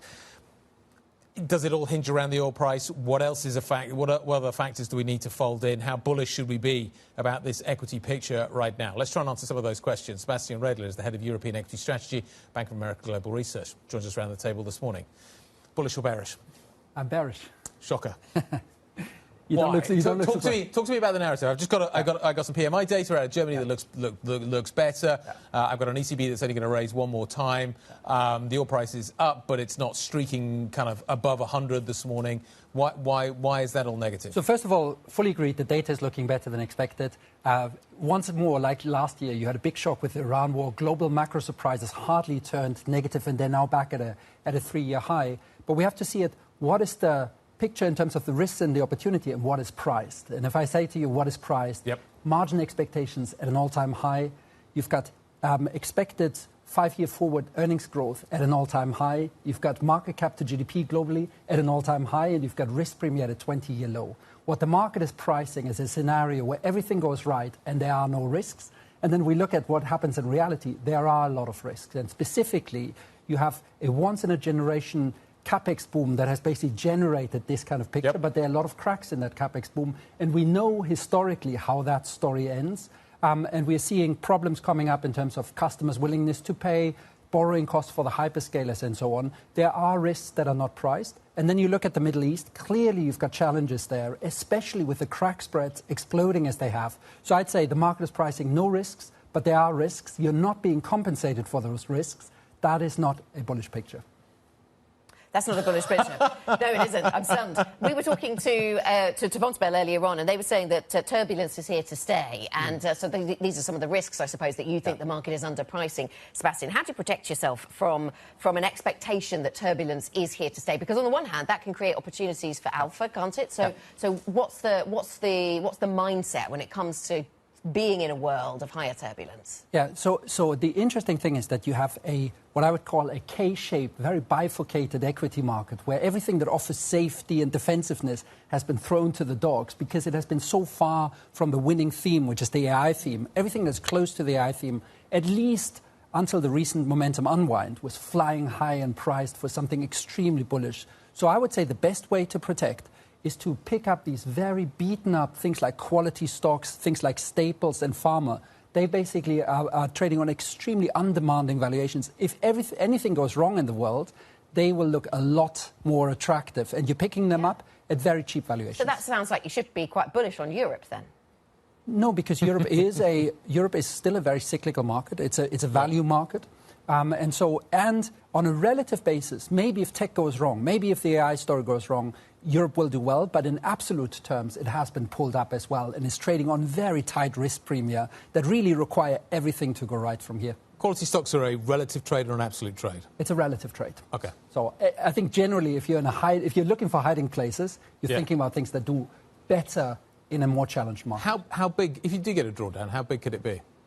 So in our base case, we see around 7-8% downside. Partly because we are very respectful of the point that you made. The macro data is still doing well. But then we have to see if at some point the AI CapEx wave crests, then growth will be weaker, earnings will be weaker. And there's a very interesting point from the Bank for International Settlements. They say a lot of this AI investment is now debt financed. There are a lot of financial interconnections between these players.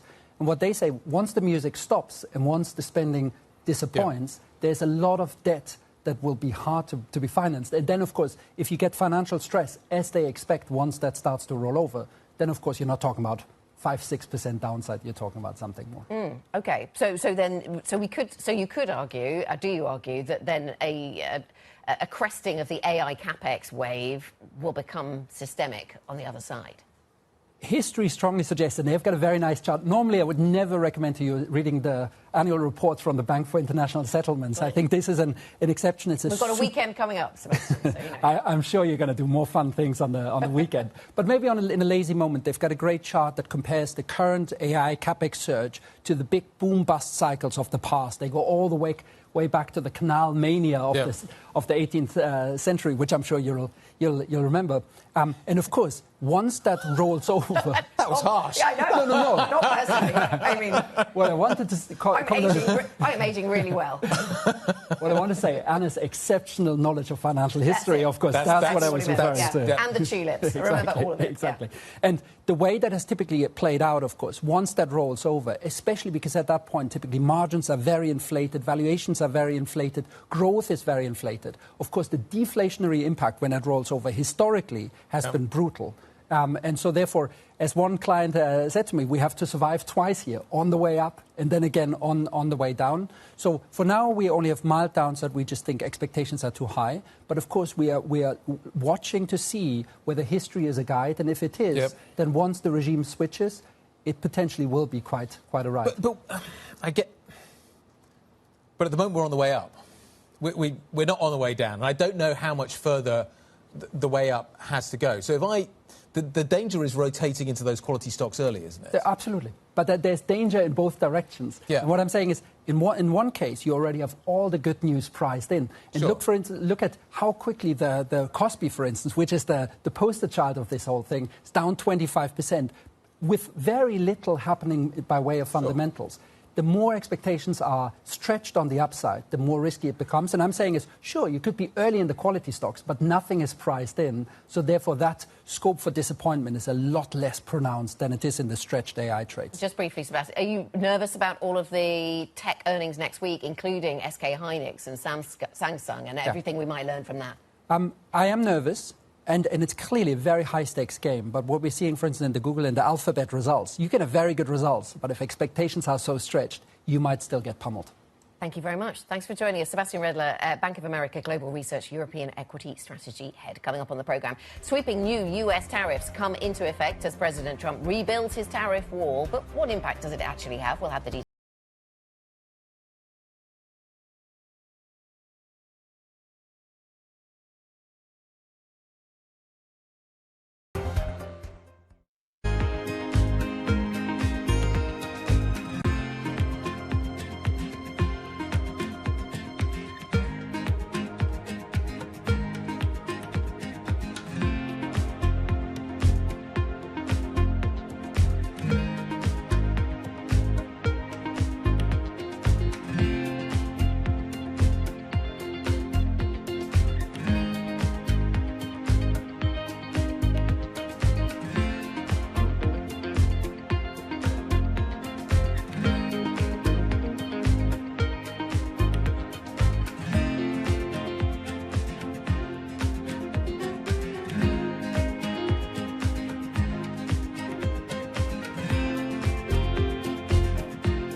As an exchange, what can you do to make it more attractive to be a publicly traded company? Talk to our customers. We spend a lot of time with our listed companies, listening to their concerns, particularly the offices of the CFO, head of IR, listening to their pain points, general counsels as well, and then act as an advocacy group for those companies to really focus on structured reform to allow a company to tell their story in the most efficient way possible and reward them for the good disclosures that they are making in the market.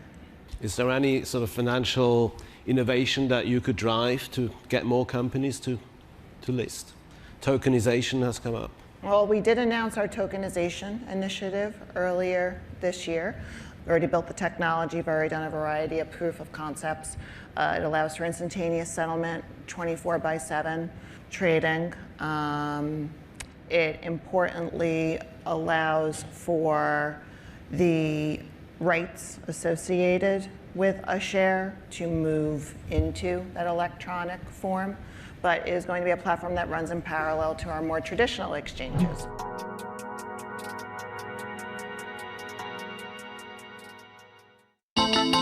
The countdown is on. Everything you need to get the edge at the end of the market day. Get ahead of tomorrow's trading with The Close.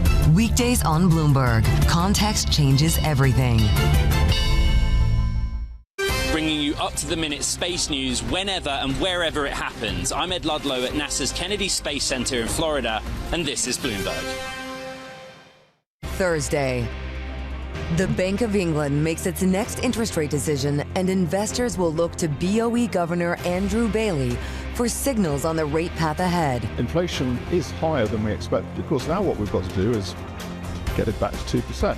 Join the opening trade team for live market reaction and analysis and on-the-ground coverage at the Bank of England. It all starts Thursday at 12:30 p.m. only on Bloomberg.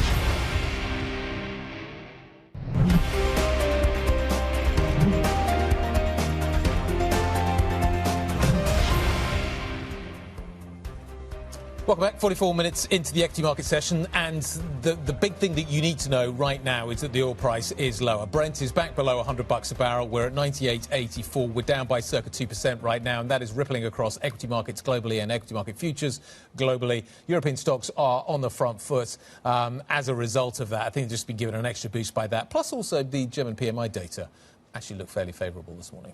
This in the context of more tariff headlines. We're back to getting tariff headlines from the Trump administration. The US will collect duties of between 10 and 12.5% on imports from most of its major trading partners. That's the top line, but let's get into some detail. It is the biggest move yet to reconstruct President Trump's tariff wall that was struck down by the Supreme Court. Joining us now with those details, Brendan Murray, who leads our global trade coverage. And Brendan, of course, you see these headlines and then you immediately want to get a sense of how much they really matter, because we have had 10% tariffs and now we're going to continue to have these 10% tariffs in the context of these other tariff deals which seem to override these tariffs, and then lots of sectors that are excluded. So whose life is changed by these tariffs today? Well, some of the countries that woke up today saw their tariff threat go down from the 12% bucket to the 10% bucket. We saw that with India, with Cambodia. And so some countries were relatively surprised on the upside to say, OK, it could have been worse for us. But then you have, this is about $1.1 trillion worth of imports into the U.S. that are getting hit with these rates, the 10 and the 12.5%. So that's about a third of all American imports annually. And so it's not a gigantic change in the economic picture, but each country is going to look at this and say, what can we do to improve our forced labor situation, so to appease the Americans? And of course, you have companies that are going to have to pay these tariffs, calling their lawyers this morning and saying, can we? Is there anything we can do to chip away at this from a legal perspective? Forced labor. Is that really the reason behind all of this, or is it? Well, I mean, a lot of what's driving the Trump administration right now is the revenue that they need to generate to close, a huge. So this isn't driven by false concerns. Does the UK have a big problem? Does Europe have a big problem with this? Well, according to the USTR, all of these countries do. This is the 98-page report that they released 6 weeks ago. A lot of people would say this is a pretext to put tariffs on, that the president, lost that authority back in February, and so, but countries, for the most part, the reactions today range from mildly upset to, kind of taking their medicine and trying to move on. Yeah, and to your point, some pushback from some of those countries that are affected, certainly in Asia. There did seem to, further down our stories on this, Brendan, there did seem to be a little more nervousness around some of the other 301 investigations that are going on, something called investigations into excess capacity, and some in the trade industry suggesting that actually this could be an area where we see another step change in the tariff regime. Is that something we need to look ahead to? Absolutely. This is a case that the Jameson Greer, the U.S. Trade Representative, has said is coming. It's taking longer. We understand that it could be maybe August or September before those results come back. But that would be another tariff, whether it be 10% or 25%, that the administration could stack on a smaller group of countries. But still, the European Union is in there, China is in there, and so this is not the end of the new tariff regime. It's in a lot of ways it's the start of a new beginning of it. Brendan, great to catch up. Thanks for updating us. More tariff news. Brendan Murray updating us on that. He leads our global trade coverage. Let's talk about some of the single stock stories. Let's talk about tech, actually. SAP shares climbing after the software company reported second quarter cloud revenue that grew faster than analysts expected. Now, earlier in the show, we had the great opportunity to catch up with the company's CEO, Christian Klein. He was talking about, actually, some really interesting issues around AI and how his company is using frontier models, open source models, and how they're trying to control token costs in terms of integrating AI into their story and how they're managing costs around that. In the R&D costs, you see, a higher token consumption as we are using AI to code additional features, but especially now additional agents. But vice versa, you also see a huge productivity increase of 30%. Obviously, we are also managing tokens as part of our cost budget. Yeah, you have a headcount budget, you have third-party budget, and you have tokens. So our managers in R&D, in the go-to-market space, they have one budget, and they have to manage that also according to the productivity assumptions we reflected in the budget. Okay, let's talk about that. Let's talk about all the other tech news we've had out overnight and this morning. Bloomberg Intelligence senior analyst Matt Bloxham joining us now. The market likes SAP this morning. Why does the market like SAP this morning? I think because you're seeing perhaps a slightly better than expected shift from the old kind of on-premise based software licenses sold to cloud. Okay. There's a hard deadline coming up for customers. If they don't switch, they're going to face higher maintenance fees. And I think perhaps the amount of revenue transition is a little bit better than expected. And I think you have to put into context, SAP share price has been on a one-way street for a long time. So the market is not kind of really particularly optimistic about this company. So you get a little bit of, slightly better than expected good news, and then the shares react a bit. But, the numbers were only fractionally better than expected. There's no change to the full-year guidance, but the full-year guidance for revenue and profit is a little bit above where the market is. So maybe there's going to be a small upward revision to estimates. We'll watch this, and we'll watch how they deal with these sort of SaaSpocalypse threats. In the wider tech landscape, we also had these numbers out of Intel. Yeah. I know some in BI were joining the dots between the Intel numbers and what ASML could make from that. And what is the takeaway from that Intel story? That Intel is back, I think, and it's been coming back for a little while. Really was on its knees, and I think two things going on there. One, as AI shifts from training models to actually deploying them in real-world situations, the demand is going back towards general-purpose computing, CPUs, which is what Intel's always been famous for. So seeing huge demand growth for that, and they're expanding capacity to deliver against that demand. And secondly, although it's still kind of bubbling away in the background, their foundry business, so them building chips for other people, is definitely gaining traction in the background. So the likes of SpaceX, for example, looking to work with Intel to kind of build their terafab capabilities. So whilst that's yet to come through in the numbers significantly, I think there's growing optimism that actually that business is going to grow because people are looking to diversify away from the traditional chip providers. And that's to make them in the States as well, exactly. Isn't it? Which is geopolitically of some significance. Yeah. Anna's reading complex reports this weekend. Absolutely, okay. From the BIS. From the BIS about AI. It's on my reading list. What am I going to be doing in terms of getting ready for tech next week? What are you watching out for? Well, obviously we've got Meta, Amazon, Microsoft, Apple. I think if we look at Meta, Amazon, Microsoft, I think the big focus is going to be what they say about CapEx, because we had the kind of the prelude from Google raising this year's CapEx numbers. They've already signaled CapEx is going to go up a lot next year. People will be seeing if they follow suit. And are we then stretching the relationship between investment and return? Yeah, absolutely. And what's the sweet spot for CapEx? You know, the Goldilocks sort of story. I think we're probably beyond that, to be We're honest. beyond that. OK, well, there we are. That in itself is revealing. Matt, thank you very much. Bloomberg Intelligence Senior Analyst Matt Bloxham with a bit of a look ahead there to what to expect next week from the tech stories. Joining us now for more on tech is Kit Rees, editor of our Markets Today blog. Kit, nice to see you. Let's talk about the tech earnings then, because we're looking ahead to next week, expecting perhaps quite a lot of volatility. We talked to the Markets Live team earlier on. Adam Linton was reminding us of the volatility we get on an average day around SK Hynix and Samsung, and that's even without the earnings stories. So what are we looking ahead to next week? Well, the tech earnings are going to be super duper key for market sentiment more in general, really. But one thing that I wanted to take heart from was that despite the disappointment around Alphabet's earnings and, you know, the worries over capex and spending, that the markets have actually held up pretty well. The Nasdaq 100 is only down about 1.6% this week. Same also for the S&P 500. And volatility remains relatively contained. So we've got the VIX below 20, and that's considering everything that's going on in the world in terms of geopolitics and oil and all those concerns. So there's going to be a lot of focus on the capex numbers, of course, and spending intentions, and also the wider existential questions of whether these companies are becoming more industrial. Maybe they're becoming more utility-like, given they have such big fixed assets now. So it's going to be really key for market sentiment. But overall, it does seem that markets are holding up relatively well. Fed next week, Bank of England next. Should we be excited? Of course we're going to be excited. What is going to be exciting that comes out of this? Is the Fed going to raise rates? What's the Bank of England going to tell us? Yeah, it is very exciting, and I'm always very excited for a Bank of England meeting.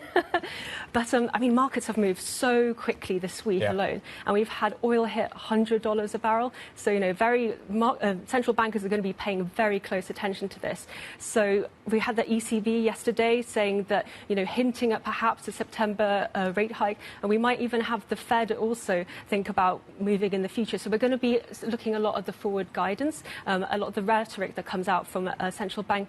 But one thing that has struck me is that they're very focused on second-round effects. This is when higher oil prices cause things like wage growth in the economy, and we just haven't seen those signs yet. So it might just be that the central banks are happy to stay on hold for now, see what happens, and whether the conflict in the Middle East, all those tensions get worse.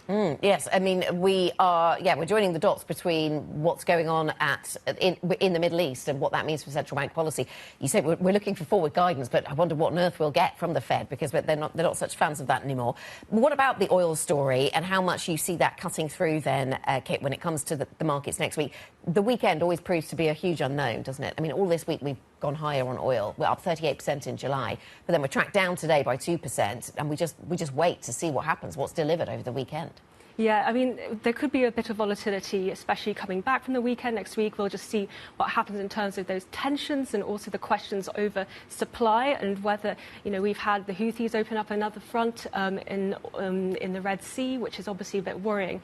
And, I mean, the question now is, oil at $100, can it go higher, and where will it ultimately settle, and how long does that land? And this will inform everything for markets, for investors, for central bankers. But, of course, it's just so unknown, and there's just so much uncertainty that it's really hard to say, you know, what's going to happen and how it could all shape out. Kit, nice to see you. Thank you very much indeed. And we're all excited about the Bank of England. Kit Rees, editor of our Markets Today blog. Thank you very much indeed. We're almost there. The weekend is almost upon us. Yes, we've already established that I'm busy reading an AI BIS report. What are you watching? There's going to be a lot of sport this weekend. Not as much sport as there has been recently. Is this the first weekend we are without the World Cup in a very long time? So which has crowded out everything. It has almost. Like, there's been some tennis, there's been some rugby, there's been all kinds of other things. But yes, I think you're right. The World Cup has pretty much crowded out everything. But we've got the Hungarian Grand Prix coming up this weekend. The Tour de France finished, I think it's Sunday. They go down the Champs-Elysees. There's obviously some quite big hills to climb between now and then. Commonwealth Games in Glasgow. I'm sure Anna's going to Bruno Mars. Well, one of our producers snuck that last one in, didn't they? We think we might know who it is. The Pulse is up next. Have a good weekend. This is Bloomberg.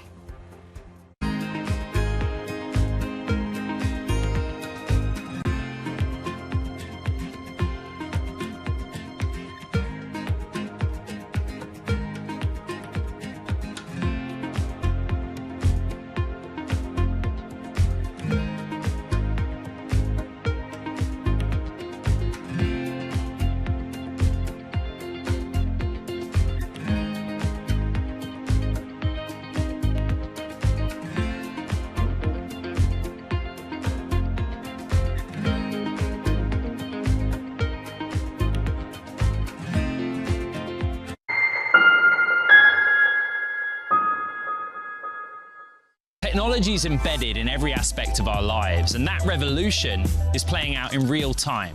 From finance to defense tech, AI to entertainment, from the road to the stars. Bloomberg is bringing you the stories of companies and people that are pushing tech to new frontiers, and the politics reshaping global tech markets.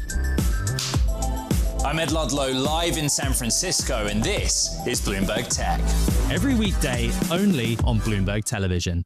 It's a multi-trillion-dollar industry. We'll show you what's happening in ETFs like no one else. ETF IQ, only on Bloomberg. The trading day is about to start. And you're already looking for that edge. The opening trade brings you everything you need to know as markets open across Europe. I'm Guy Johnson. I'm Anna Edwards. And I'm Tom McKenzie. This is your opening trade. Only on Bloomberg. Every weekday, Bloomberg puts the spotlight on a different aspect of global finance. Flows, funds, and the forces shaping markets on ETF IQ. The future of money with Bloomberg Crypto. The players behind major transactions on Bloomberg Deals. Rates, risk, and the cost of capital on Bloomberg Real Yield. And personal finance, retirement, and wealth management on Bloomberg Money. A different topic every weekday, only on Bloomberg Television. From the world of politics to the world of business, Joe Matthew and Kaylee Lines deliver news, insight, and analysis live 2 times a day, every trading day. Balance of Power at 1 and 5 Eastern, only on Bloomberg. The global economic playbook is being rewritten and the levers of power are moving in real time. To see where the world is headed, you have to look where the action is. I'm Haslinda Amin in Singapore. I'm Menika Doshi in Mumbai. Welcome to Emerging the New Economy podcast. Each month, we dive deep into how the world's most exciting rising economies are shaping the global future.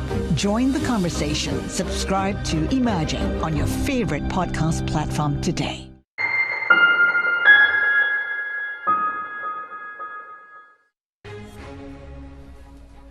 President Trump rebuilds his tariff wall that was struck down by the U.S. Supreme Court with new levies on 60 economies, including most major trading partners.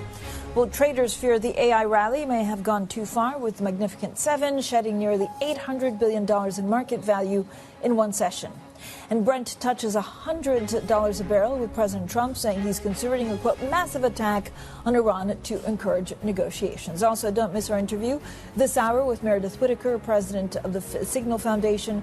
We discuss AI safety and privacy back in the spotlight after Hugging Face was hacked by OpenAI. Now, very quickly, it's been a big week, especially for earnings, but it's also been a big week when it comes to, of course, everything that we see in the Middle East, especially the price of oil. Stocks, I see, are drifting a little bit. U.S. stocks on track for their first back-to-back weekly loss since the early stages of the war.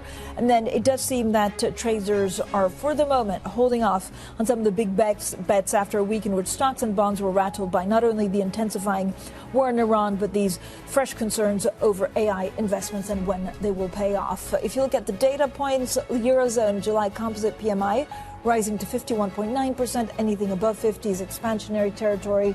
And then that one-year CPI expectations also falling to 3%, a little bit below or a touchdown from what we were expecting. A couple of other housekeeping things that we need to do. Intel shattered Wall Street estimates.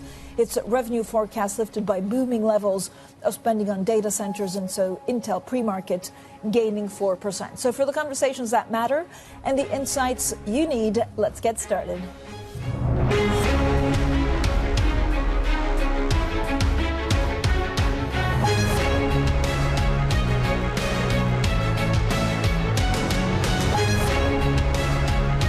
Newsmakers and market movers. This is The Pulse with Francine Lacqua. Well, good morning, everyone, and welcome to The Pulse. I'm Francine Lacqua here in London. Traders are avoiding risk headed into the weekend. Brent touching $100 a barrel. Some big tech, big U.S. tech stocks actually tumbled yesterday. Now, to cap the week, we have new tariffs from the White House. So I'm now joined by Kamaksha Trivedi, Chief FX and Emerging Market Strategist at Goldman Sachs, Brendan Murray, who leads our global trade coverage, and Shona Ghosh, Bloomberg's tech editor. So there's a lot going on, and I'm glad that we can bring you all together to try and figure some of them out. Kamaksha, overall, I mean, do you worry more about AI, trade, or the Middle East? I'd say different horizons. So I think on the trade side, this is a replacement of tariffs that were about to expire. There's a similar range, so I don't think it's going to be a first-order market mover. I think in the short term, I think the Middle East, the energy price moves, I think they are important. The headlines there are getting worse. I think markets have been reluctant to price it, but I think are coming along to the side that I think you need to start taking this a bit more seriously now. But I think the bigger picture, the main risk here that I think is really going to affect market views one way or the other in the long term is what is going on the tech sector and kind of the AI, because I think that AI investment spend has been a big driver of a lot of global market themes. Yeah, and Shona, overall, I mean, what did we learn this week? There's a lot of spend out there. There's a lot of bonds that will be issued or debt that will be issued to make up for it. There's nothing concerning, but again, it's one of those weird weeks where markets are also taking pause. For sure. So we obviously learnt that Tesla, Google this week, their capital expenditure is just going up and up and up. That's causing some concerns. For Google, you would expect it, but kind of an alarming sign was this is the first quarter, possibly since its IPO, that we've seen a negative cash flow for the company. Tesla, similarly, first negative cash flow in a couple of years because the AI expenditure is so big. Not seeing necessarily a ton of returns on that expenditure just yet, and sort of no signs in the foreseeable that might come. We had some early signals that maybe sort of AI earnings are kind of catching up to that expenditure, but really the sheer volume needed to be spent means we're not going to see a return for a while, and that's causing some jitters. Shona, I mean, we also spent a lot of time actually, thinking about this. I mean, it's not hacking, but basically the fact that some of these models are dangerous because they can also go into other models without knowing. Do we know any more about how we can fix it and actually what exactly happened with Hugging Face? A little bit. So, as ever, there's a degree of human error here, which is simply not understanding the guardrails that need to be around such models. In this case, this was OpenAI testing a couple of its advanced models, putting it in a sandbox, which is a protected environment. But the model was quite clever. It was given a test, and it said, I will solve this test in any way I can. And so there clearly wasn't enough of an instruction there, perhaps intentionally, to sort of stop the model from trying to do anything to break out of the sandbox. And it just goes to show that sometimes these models can be extremely determined if you don't sort of cleverly think around how they might try and break out of a sandbox or protected environment. So it's a little scary. I think it's not the end of the world. I think it just goes to show these models need really careful thought before they are released into the wild. And Brendan, I mean, we thought tariffs was like a risk of the past, didn't we? I mean, we kind of started the week with a bit of skirmishes between the U.S. and Canada, but President Trump is rebuilding these tariffs. Yeah, exactly. As the U.S. Trade Representative Jamieson Greer said to Congress this week, the authorities are changing, but the overall strategy isn't. And at the core of the strategy are tariffs. And they're basically going down two tracks now. One of them is this slower procedural path with the 301 investigations like the one we saw take effect today into forced labor. There's another one coming on excess capacity, could be August or September, with additional tariffs on a lot of major U.S. trading partners. And there's this other path that we saw emerge this week, as you mentioned, with Canada, this new authority that hasn't been used in almost a century, this 338 authority that the president threatened against Canada with 50% tariffs. That'll take effect in 30 days. So we have this sort of predictable path with the 301s, and then we have this new untested authority that the president may be using against Canada and perhaps other countries to sort of shake things up, to drive negotiations. So a lot of the uncertainty is in the past, but we have some new questions about how much authority the president has to sort of wield tariffs on trading partners as he sees fits. So, Kamaksha, where does that sit? I mean, is that I imagine it's inflation in the short term, right? When inflation, we may be worried about it a little bit less than a couple of months ago, or do you put it in the kind of geopolitics? No, I think there is an inflation impact, but again, I go back to the fact that at least the level of tariffs is replacing the tariff level that was already there, that was due to expire at the end of this month. So I think from an additional inflationary impulse, it's probably not going to be the game changer unless you go down these kind of 50% tariffs, the Section 338 authority, which of course will be questioned and challenged. So I'm less worried about the inflationary impulse from tariffs per se. I'm much more worried about the inflationary impulse that is coming out of the energy complex right now. Right. And that that's the one that I think we need to watch. But that's oil, or is it also actually the capex spending that we're seeing in AI? Both. I mean, I think the energy and oil is the kind of short-term swing factor that kind of drives this up and down. But I feel like you've heard from the FOMC that there's kind of limited tolerance for overshoots, no matter what the source is. But again, the longer-term, bigger factor here is the AI capex spend, and shifting views there, I think, are going to be a key driver of the cross-market response. Brendan, I mean, do we know whether we've heard from, I think, the Singapore foreign minister who's pushing back, but do we know the biggest danger is if some of these countries then retaliate? Right? Yeah, exactly. We've heard from a number of countries. They're not happy with it, but most of them are sort of taking it on the chin. The European Union said it falls within the deal that was struck between Brussels and Washington. But it almost went unnoticed yesterday that the U.S. Trade Representative went after the European Union for the fine that they levied against Google and for this European Investment Bank loan to Airbus. So these long-running issues, the overregulation, according to the U.S. Of American big tech companies, and the long-running Airbus-Boeing dispute over subsidies have kind of come to the fore there to perhaps shake up the transatlantic relationship.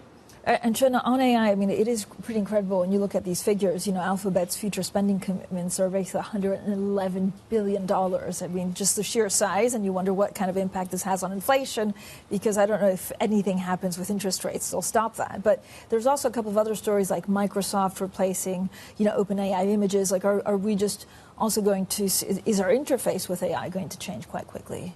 I think it will, and I think a big story this week has obviously been the rise of the Chinese models. Yeah. This is periodically a story every few months because a new model will come out and everyone gets very alarmed. And I think what we're seeing is that China is certainly willing to fund the development and the powering of these models and then issue them out into the world and issue them at very low cost.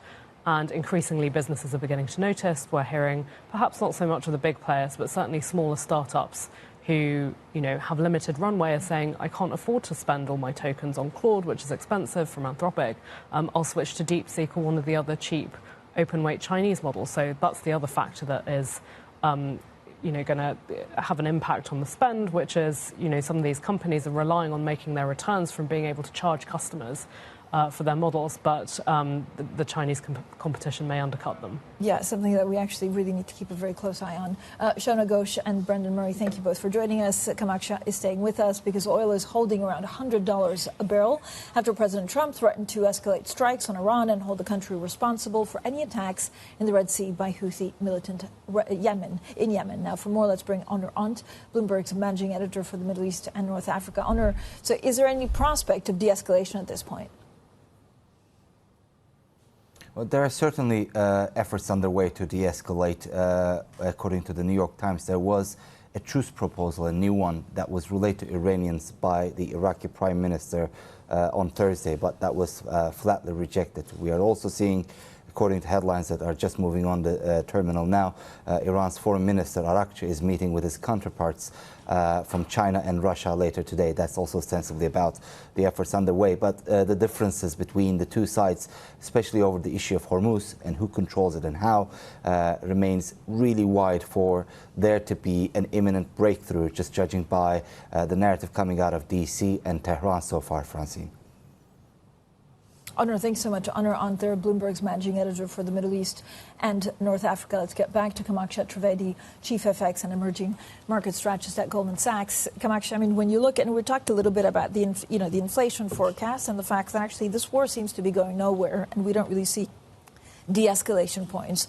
So does it change your outlook for both dollar, oil and inflation? Yeah, I mean, I think what is interesting is that in this particular re-escalation, the dollar impact was actually somewhat more muted, at the start of the re-escalation, right? And even though the headlines in some sense seem to be worse, you have now two straits blocked instead of one. You're starting from a point of much lower inventories in the global energy market than you did before. But I think part of the reason why the response has been more muted is I think, people are expecting some sort of de-escalation, the question you were just asking, and also partly the impact from the terms of trade of the first part of the war hasn't completely dissipated. So I think that there has been a reluctance to really commit to this energy price increase in a way in dollar, in cross currencies, in inflation markets. But I think it is changing. I think, you're beginning to see now the levels of increases in gas prices in Europe, in oil prices, that I think the dollar is beginning to, acquire some degree of a front-footed nature. It's beginning to appreciate a bit. You're beginning to see those terms of trade distinctions start to play out versus the oil exporters and oil importers. And Kamasha, of course, yesterday we had the ECB and here's President Lagarde on the price of oil. The energy shock continues to feed into higher prices. It is becoming more expensive for firms to source inputs, and they therefore expect to put up their selling prices.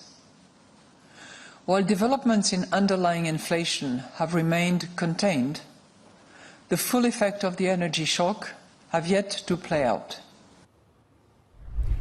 Kamasha, I wanted to ask you about emerging markets, but also about the UK. This is a small open economy that's extremely impacted by the price of oil, with energy impact, with a new prime minister. Yeah, absolutely. And I think the surprising thing for a lot of people and for us as well is that the start of this month, the pound was one of the best performing currencies. And actually, that's in the short term. But actually, if you look at the medium term, there's been a lot of downbeat sentiment around UK assets. That's not been true of the currency. The currency is one of the most overvalued currencies on our metrics across the G10. So we expect some degree of, pound bearishness or some depreciation creeping in as you unwind some of that optimism, partly on the back of some of these energy price increases as well. But why are pound traders so optimistic? What are you expecting from the Prime Minister?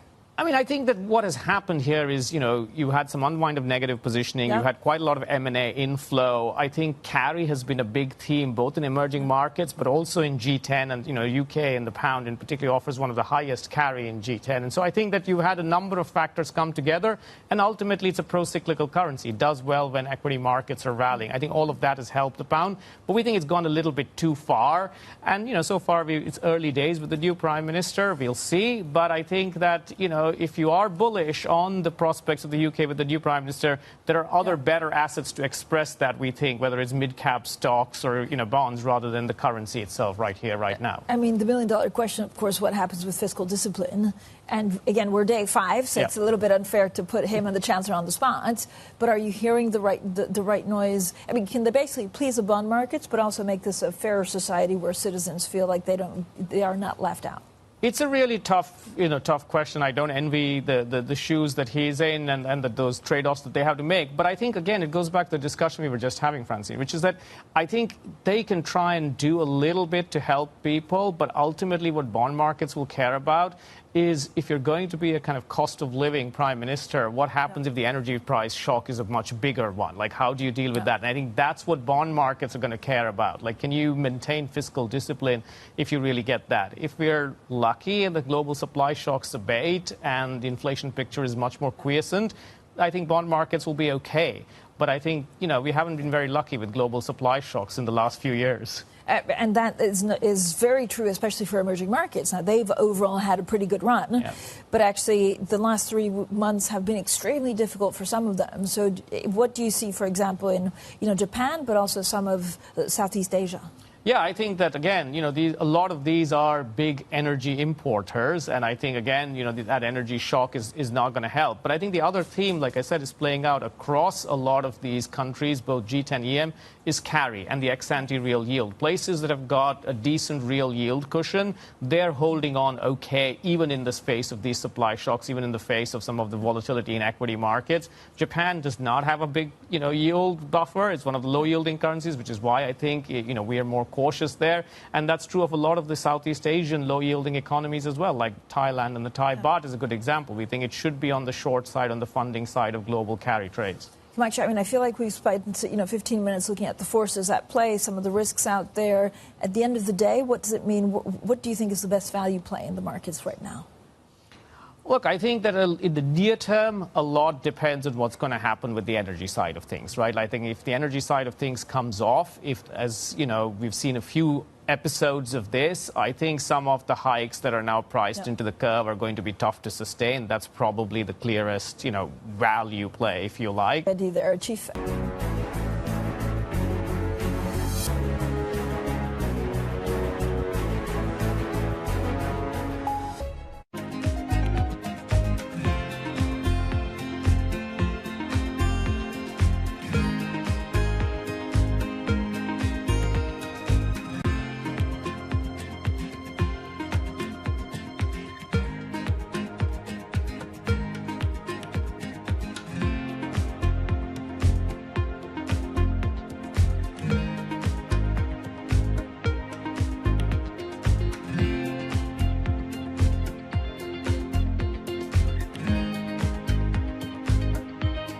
Join me each week on Wall Street Week for stories of capitalism from business, markets, economics, tech, and climate. More than what you need to know, it's what you need to think about. Good morning. This is Bloomberg Daybreak Europe. I'm Lizzie Burden in London, and these are the stories that set your agenda. Taking you from the U.S. market's close to the overnight session in Asia, we'll walk you through what you need to know to kickstart Europe's trading day. Live from our European headquarters, we bring you the day's top market-moving stories, unmatched expert analysis, and on-the-ground reporting from across the continent. Tune in to Daybreak Europe, only on Bloomberg Television. Context changes everything. At 9:30 a.m., the market tells you what it's really thinking. We beat the drum to the opening bell. With deep analysis of the forces driving the price action. Focusing investors on what really matters. Where the money flows, which markets are changing. Conversations with players shaping the narrative. Innovative growth companies gravitate to NASDAQ. It's not just like, let's buy the Mag 7 or AI. That's a really compelling story. This is where your trading day begins. And this is Open Interest. Only on Bloomberg. Key investors, top executives, global innovators. Join me for in-depth conversations with the biggest newsmakers on the day's top stories. Insight with Haslinda Amin, only on Bloomberg. Thursday. The Bank of England makes its next interest rate decision, and investors will look to BOE Governor Andrew Bailey for signals on the rate path ahead. Inflation is higher than we expected. Of course, now what we've got to do is get it back to 2%. Join the opening trade team for live market reaction and analysis and on-the-ground coverage at the Bank of England. It all starts Thursday at 12:30 p.m. only on Bloomberg.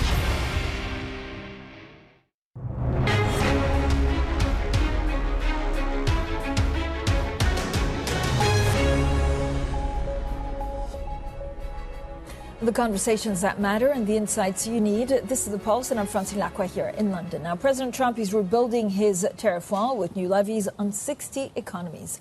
Just after 5 a.m. London time this morning, U.S. tariffs on between 10 to 12% kicked in on most of America's major trading partners. Now, it does follow an investigation into the alleged failure of those economies to prevent forced labor in their supply chains. Now, for more, let's bring in Rebecca Harding, Chief Executive at the Center for Economic Security.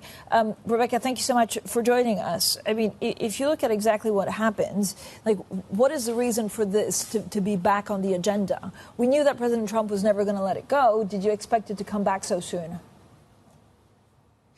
So it was inevitably going to happen today because the previous sort of stay of execution, if you like, on the 10% tariffs expired today. So it was something that was definitely going to happen today. That was obvious. The real concern here is that this is using parts of the law. It's been investigations that have been going on for a long time, but it's using parts of US trade and tariff laws that are very technical. So the real challenge here for everybody is that this could get worse. It's certainly not gone away. America is still using tariff policy as its major instrument to coerce and influence the global economy. And so everybody has to start getting used to managing through this type of uncertainty, because there will be disputes, there will be arguments, there will be conflict. And this is something that the Americans are preparing for. But are these new tariffs purely a replacement of the earlier duties that were struck down? So they actually cover a large amount of international trade. So they cover around 99% of US imports. So it's covering a huge amount, but they're doing something different. So they're asking for every single trading bloc, every single nation to look at their supply chain rules and their regulations and their enforcement regulations. So it's very, very technical, asking every single nation to have a look and see where they could actually tighten their law in order to accommodate this rule that in no supply chain must there be exposure to enforced labour. Now, there's already corporate law and corporate regulations and reporting standards around all of this. So the UK, for example, relies on all of those sorts of things. So it's almost voluntarism and doesn't have trade law as such that says we can't import stuff that's exposed to enforced labour. So the European Union does. So this is where the grey areas are going to be, because the UK government will quite rightly say, well, this is all catered for by corporate law. I mean, a lot of countries, of course, India to Norway, have pushed back against the allegations. This also has huge implications for the cost of living, as inflation could go up. I find it quite risky 4 months to the midterm. I mean, when you look at, the focus, which is for the Democrats in the U.S., the cost of living crisis, would this not automatically make it worse? I think that, the jury is out on the effect that this is having on the American economy at the moment. But the price influences over and the pressures on inflation at the moment for the US economy are very significant. US policy is not, the US trade policy, the administration's trade policy at the moment is not loved by the American public. And so the problem as we get closer to the midterms is always going to be the fact that President Trump is not seen to have reduce prices in the way that he said he was going to. Now, he's saying this is all a price worth paying, and he doesn't worry necessarily about the impact on the economy. He believes that the whole point around making America great again and America first in everything that he is doing at the moment is actually going to be sufficient to carry him through those midterm elections.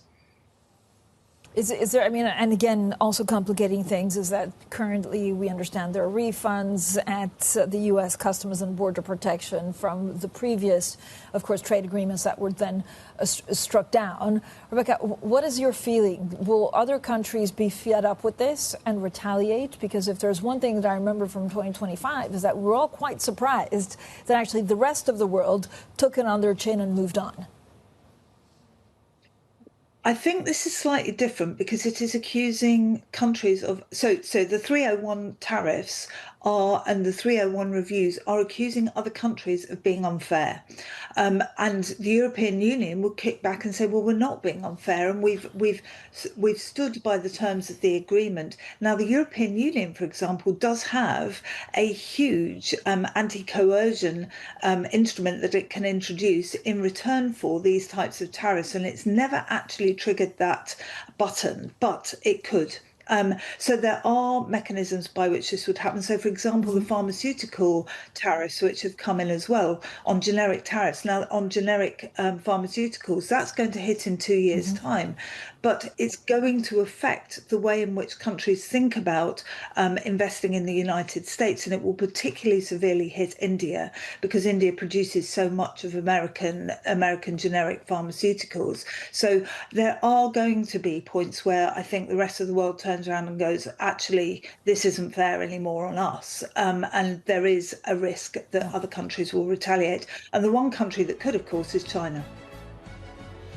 Yeah, Rebecca, thank you so much for all of your insight. Rebecca Harding, there, Chief Executive of the Center for Economic Security. Coming up, how much of a threat does AI pose to our private communication? We'll discuss all of this with Meredith Whitaker from the Signal Foundation. That's coming up next, and this is Bloomberg.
Just wanted to say, Primer is back. We've been scouring the frontiers of science and technology to help explain the difference between the next gold rush and whatever this thing is. And in Season 2, we're upping the stakes. More danger. Now that is some high-grade uranium mineralization. We used to have a stable climate on this Earth. Right now, we do not. More science. We're pushing the envelope of technology in multiple directions. Software, hardware, chemistry, physics. The cable is, like, very cold. And more CEOs that can nail the photo shoot. Hundreds and hundreds of billions of dollars are at stake. While the problems are economic, the solutions are too. And yes, we will be talking about AI. There is a lot of humanoid hype out there. But our future doesn't run on hype. It runs on innovation. Watch Season 2 on all these lovely channels. Welcome to Bloomberg This Weekend. I'm David Burr. I'm Lisa Mateo. And I'm Christina Ruffini. We're tracking breaking news today from Wall Street to Washington. Let's start overseas. The sector is really propelling this deal forward. Yeah, the hope is this will open up new markets and provide some additional liquidity. Of course, now they're going to have competitors. We got a big week coming up in politics. Earnings season is underway. We're going to get some key reports. Everything you need to know before the markets open on Monday. Introducing Bloomberg This Weekend, bringing a little Bloomberg into your weekend routine. Guys, buckle up.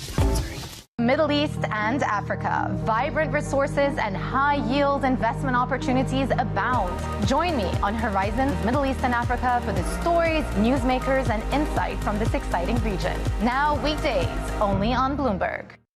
Bringing you up-to-the-minute global news whenever and wherever it happens. I'm Joanna Bersecci in El Ola, Saudi Arabia, and this is Bloomberg.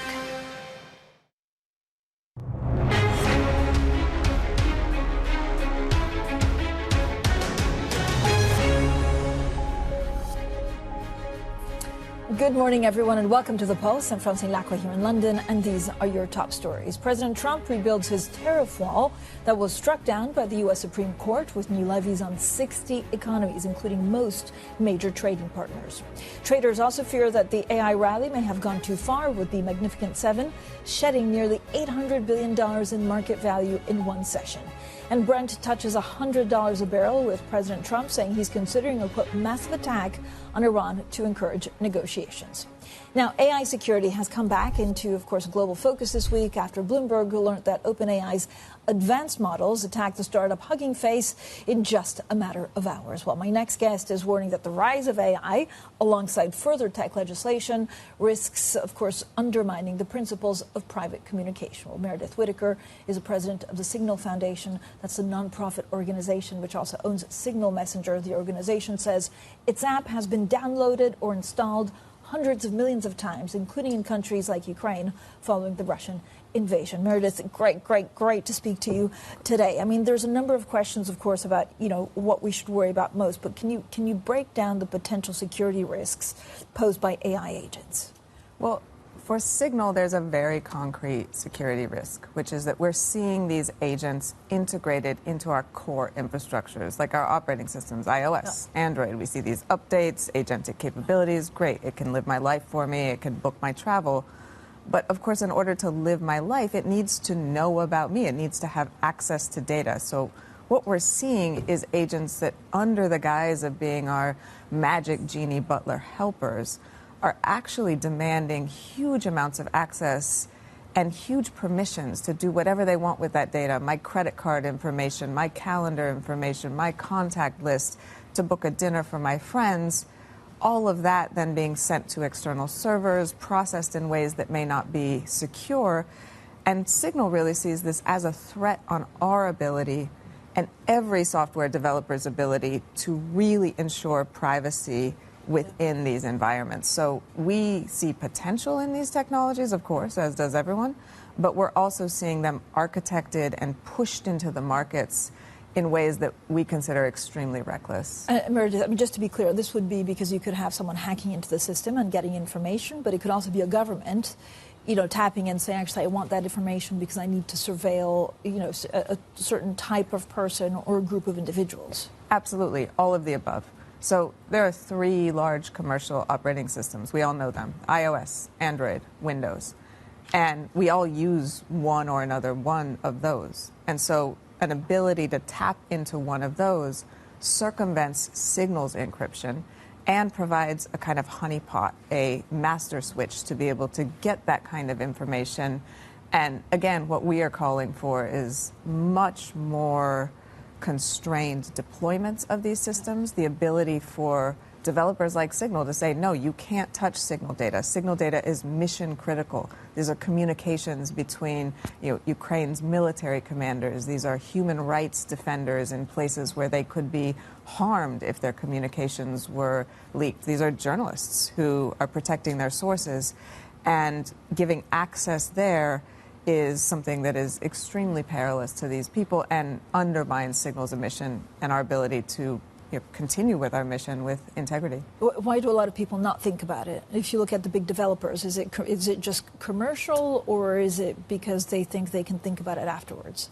Well, I think there is a commercial imperative. We saw, the CapEx versus revenue is a big topic on your show and everywhere in AI, and there's a real need to find a consumer market fit and prove that revenue can turn to profit and actually reap the gains of these technologies. So I think the incentive for cutting corners, for reckless deployments, for saying, we'll solve that later, is pretty significant. But I also think there's a tension here that's more fundamental. In order for an AI agent to be able to do everything for us on our behalf, it needs to have data. And so the question then is how much data, where does it get access to this data, and what kind of guardrails can we put on that so we maintain the core security of our infrastructures, which power our governments, our financial institutions, our militaries, and our intimate and personal lives. Honestly, it's quite difficult actually to speak up on that, because the European Commission and certain MPs have tried, and then there's an idea in the investment community that Europe over-regulates, and that's bad for business. Yeah, well, I think that is a long-held trope. Europe is behind in tech because it over-regulates and it just needs to cast off these guardrails and innovate. I don't think that is at all entirely true. I think that's a very convenient story that sort of plays into stereotypes. But look, the U.S. regulates as well. Everywhere, these businesses are given industrial policy incentives that may not be a bill or a regulation in the U.S., but nonetheless are sort of the government taking a stand on the side of these businesses or in other ways to direct what they're doing. In the U.S., I think the restrictions on models that have been floated and deployed and then revoked around Fable and Mythos are a form of regulation as well. So I think, one, we need to define what regulation is really, and then we need to get real. This is not a conversation about sort of regulation versus innovation. What do we mean by regulation? How do we ensure that these technologies protect our core values, protect our economies, protect our ability for sovereign governments to act on behalf of their citizens? Those are the adult questions that need to be asked and answered, instead of sort of high-blown rhetoric based on sort of stereotypes that break down under closer examination. So who are the adults asking those questions? And is it a country like the UK that should take, it's a kind of, I guess, framework, if we don't want to call it regulation, to put guardrails? Well, I think any country should be putting guardrails in service of ensuring that these technologies serve and don't undermine, like full stop. Those are what guardrails are for. I think, that a lot of people are asking these questions, but that you see a kind of admixture of hype around AI that is making it hard to come to consensus on real solid answers. And again, I think the economic imperatives and the wobbly markets around sort of, again, CapEx versus revenue versus profit are incentivizing a kind of looking away from some of these necessary conversations. So this week, I feel like we had, big news. Certainly, we had recent news with OpenAI hacking Hugging Face. How seriously do you take this? Well, look, I think one of the things that was concerning to me about that, yes, there was a breach. Yes, there was, a number of issues around Hugging Face's access to defensive models. We have a whole nexus of issues there. But I think we need to back up. This wasn't OpenAI hacking Hugging Face. This was an offensive exercise in which a human being told a model created by OpenAI, a system of software and hardware and statistical models that included an OpenAI model, to exploit vulnerabilities in software. That model then went ahead and did that. It did that in some unexpected or unpredictable ways. It looks like they didn't have an air gap network, which means it was able to sort of breach into Hugging Face's production code, which was sort of the shocking element there in a lot of the headlines, and that it did what it was told to do by the human beings who were running that exercise. Now, we saw a lot of hype coming out of that. We saw a lot of hyperbole. We have seen no incident report. We have not seen a log of what the prompts that were given to that model were to, compel it to do that or to, sort of prompt it to do that. And so I think we need to really tamp down the hype and really back away from this anthropomorphic language that paints these models as somehow conscious. And every time they do something that we might not have intended, we're like, oh, are they breathing, right? These are complex software, hardware systems that humans are behind. And I think, anchoring it in that technical reality will help us have much smarter conversations that aren't, again, kind of inflected with this pre-IPO hype and hyperbole. Should OpenAI have done something differently? I don't have enough details to understand the answer to that question, but I would say it appears that they did a fairly shoddy job of sandboxing and of kind of containing this offensive exercises. In the security community, we'd say it's a kind of red team exercise where we want to know the vulnerabilities in our systems, and so we prod and poke at them and try to find those before somebody else finds them. How do you look at the Chinese models? I mean, the Chinese models are impressive. I think the U.S. versus China, we're seeing a very interesting game of market arbitrage with the Chinese models. I don't have any secret insight into whether Kimi 3 was a distillation of an Anthropic model, but it's clear that there are two economic models at work here. There is a sort of proprietary model that is licensed through cloud infrastructures and owned by a given company, and then there are open source models where the model itself may be free to download, but then what you're paying for is infrastructural capacity and the construction of a system that will use that model in a way that is useful to your business.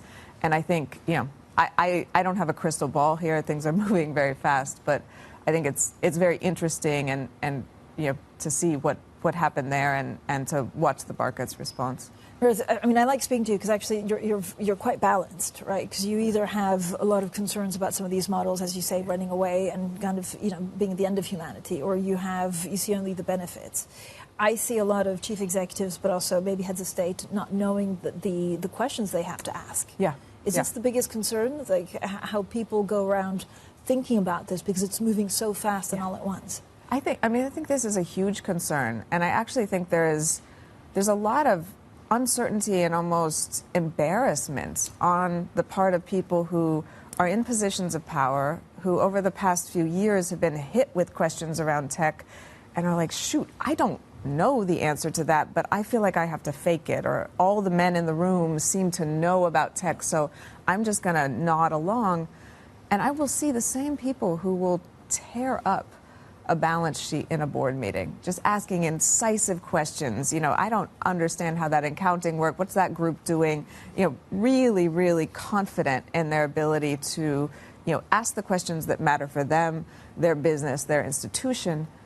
Say nothing when they're given a presentation that is, kind of an admixture of AI hype and reality.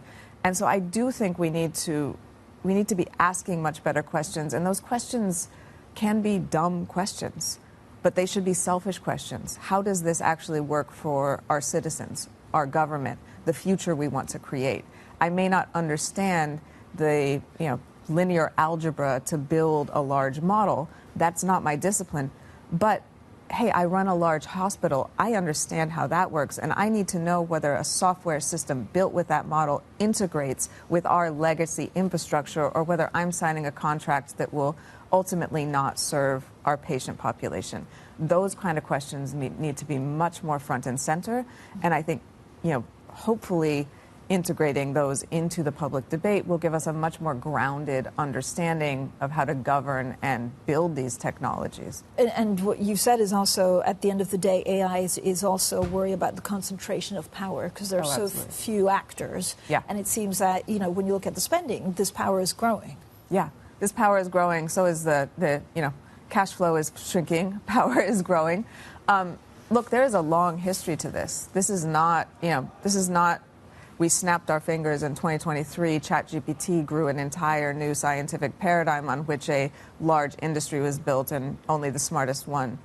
We saw in the 1990s the U.S. government turning over network communication, so these communication networks, the internet, to the private sector, and the incentives built by the U.S. state over a number of decades to grow that sector into monopoly communication networks. And so what we had is the growth of a surveillance business model where social media platforms came out of that moment, spread globally with the U.S. state behind them, creating a monopoly infrastructure that is not the result of Europe or any other jurisdiction not innovating. It's the result of the fact that network effects, economies of scale, and that type of entrenchment across the stack in a vertically integrated way, allotted those winnings to a handful of actors in the U.S. that AI is now built on top of. It's the social media business model with the huge amounts of data, with the giant economies of scale in compute that actually catalyzed the AI boom in the early 2010s when it was recognized that, hey, deep learning, this thing we hadn't thought was very interesting for very long because, it didn't really work for us. It actually does new interesting things when we have huge amounts of social media data and huge amounts of compute. And in particular, it is useful for calibrating engagement-driven algorithms. So the concerns over the 2010s around, what is the algorithm feeding the young people that we continue to talk about are actually deeply linked to this AI revival. And that's the kind of view I think we have to have of the market if we're then going to turn to the conversation on guardrails, on what Europe should do, on how we govern these. And the answer is not snap your fingers, try to build an alternative hyperscaler, because we understand these are monopoly forms you can't simply replicate. It's how do we leapfrog? How do we build better, more secure tech? And so, but how do you do that? Because if you're Europe, then you're also seeing, the conversations between the Department of Justice and, of course, and you kind of think, well, there could be the U.S. government calling some of these big companies and saying, stop giving your technology to Europe. And if we're too far behind in Europe to build it, how do I think about it now? Well, I think we think about the problems we're trying to solve, right? And you can build a large model, you can build server capacity, but what are the problems that are not being solved by these large models? There are real security and privacy issues that have a market. Military, defense, really, the financial institutions need very robust systems. They can't be just sort of hand-waving at hallucinations. That's a market to serve. I think the energy expenditure and the compute required to train and to run inference on these models is another opportunity for a market. We're seeing massive pushback against data centers, largely, or in many cases, because we're seeing rising energy costs. We're seeing kind of energy depletion on the grid in the U.S. Well, there's an opportunity there to try to leapfrog in terms of efficiency. These large models themselves, these LLMs, which have sort of become the end-all, be-all to the AI conversation now, they do some things very well, good at coding tasks as long as you carefully review the code they produce. But there's a lot of things they don't do well. So can we invest in smaller or alternative approaches that don't require hyperscaler infrastructures? So there are many things that a leapfrog and sort of innovative approach could actually focus on, but you'll always be behind if you're focusing on trying to replicate a monopoly that has a many decades start. But so you also said the Chinese models were impressive. So what would it stop? I mean, should a company actually in Europe and the U.S. look at those models, or there are even more concerns? Oh, I think they are looking at those models. I think the concerns would track to what do you actually want to do with those models? What are you? What would you be concerned with? With a data poisoning attack in one of those models, would you be concerned with that in a U.S. model, right? So these questions need to be asked across the board and can't be filtered through a sort of geopolitical arms race, Cold War era narrative. It would be my answer. You know, any sober business leader needs to be asking these across the board, particularly in this environment. Meredith, thank you so much for joining us today. That was Meredith Whitaker, the president of the Signal Foundation. Now, coming up, Bloomberg's exclusive interviews with the daughters of Africa's richest person, Aliko Dangote. We speak about their roles in family business empire, but also the upcoming plans to go public. Those interviews coming up next, and this is Bloomberg.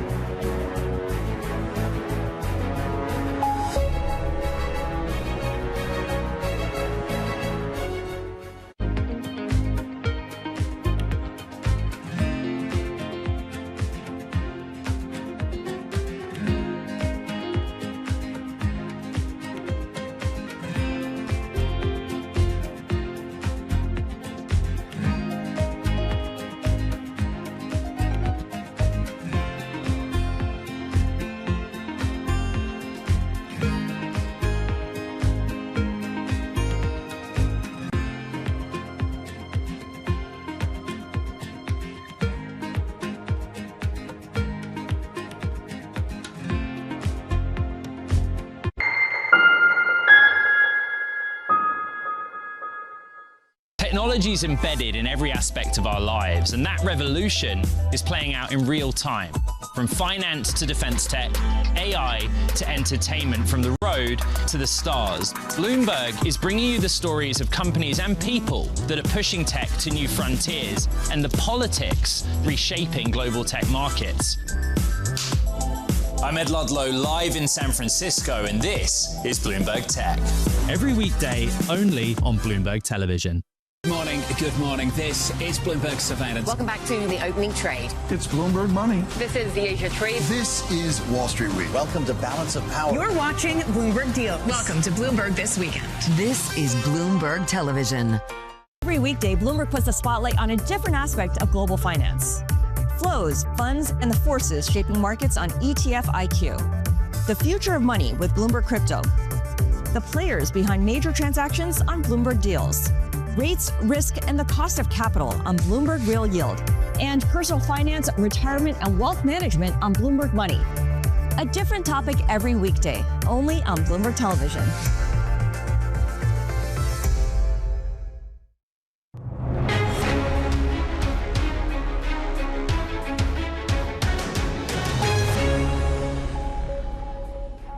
The conversations that matter, the insights you need. This is The Pulse, and I'm Francine Lacqua here in London.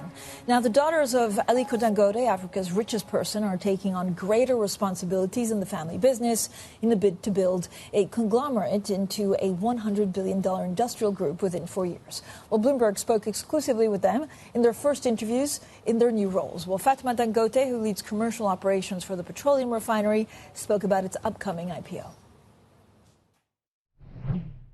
Yes, it's good that there's one of the biggest IPOs about to happen within the continent.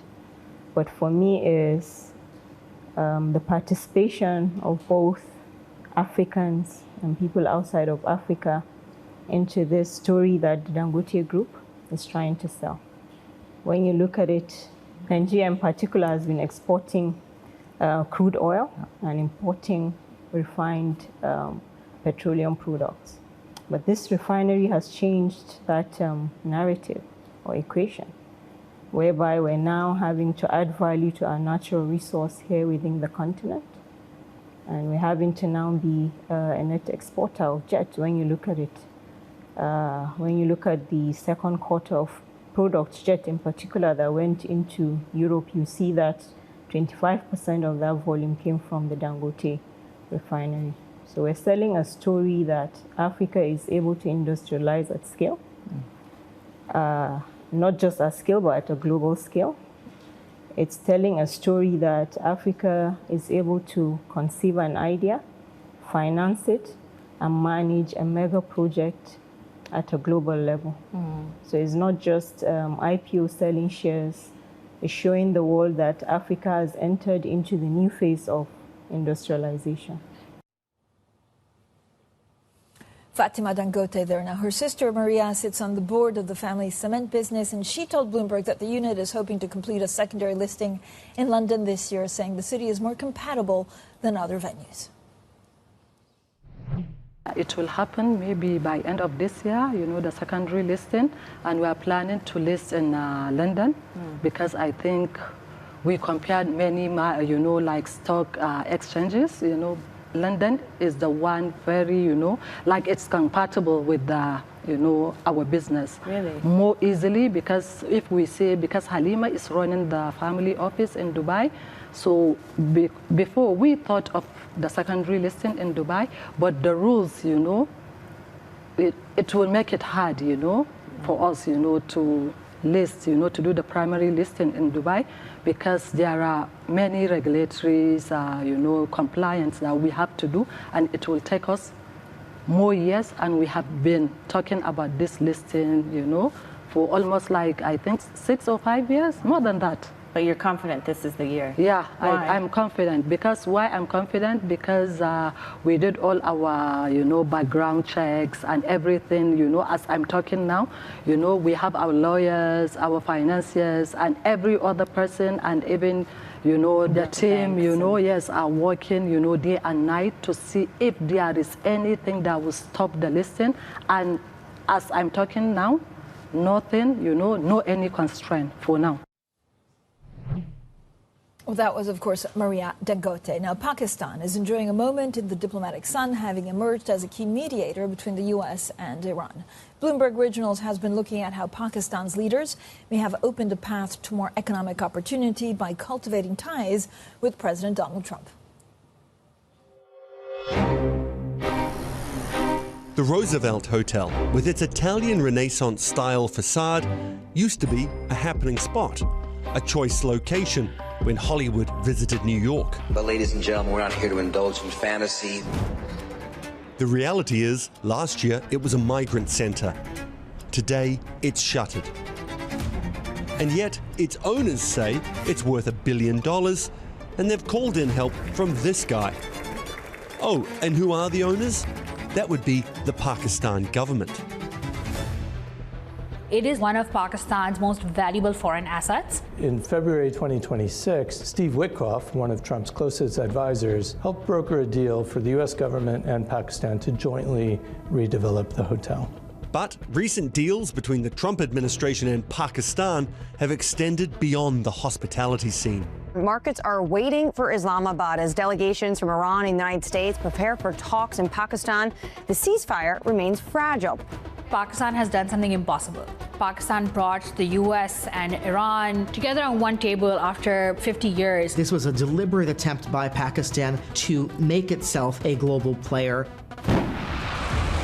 That peace hasn't lasted. The ceasefire between the US and Iran has collapsed. But Pakistan hopes its role as mediator has more longevity. So this has really been Pakistan's shining moment.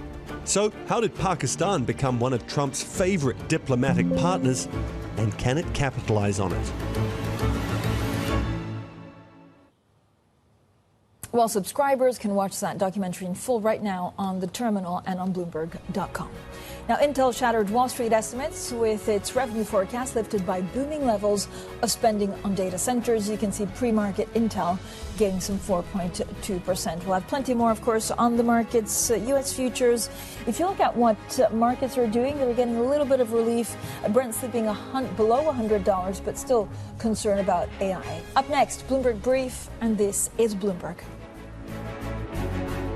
When news breaks, A redhead across the Bloomberg terminal. Bloomberg has you covered. Trump's global tariffs are struck down by the U.S. Supreme Court. For all the context and clarity you need. There's going to be now tons of tariff headlines until midterm elections. Hear it first on Bloomberg.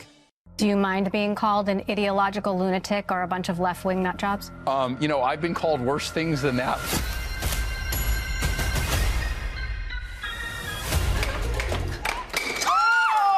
You'd think she owned the place.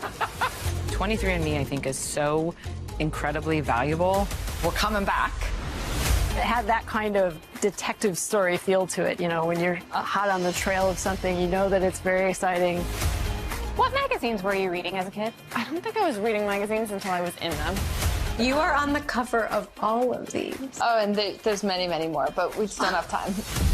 Why should people trust you? I don't think anybody should trust any company or entity completely with any of this. It's very uncomfortable. Artificial intelligence is this force that is far bigger than we are.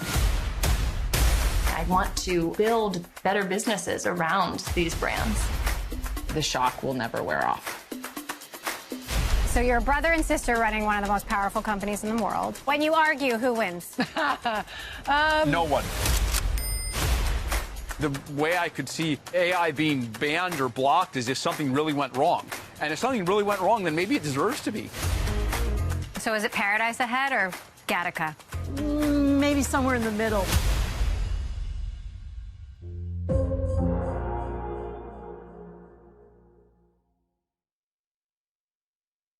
The global economic playbook is being rewritten and the levers of power are moving in real time. To see where the world is headed, you have to look where the action is. I'm Haslinda Amin in Singapore. I'm Menika Doshi in Mumbai. Welcome to Emerging the New Economy podcast. Each month, we dive deep into how the world's most exciting rising economies are shaping the global future. Join the conversation. Subscribe to Emerging on your favorite podcast platform today. At a time when policy in Washington is driving Wall Street, we draw a distinction between the rhetoric and the action, bringing you market-moving guests and original reporting. This is Bloomberg Surveillance.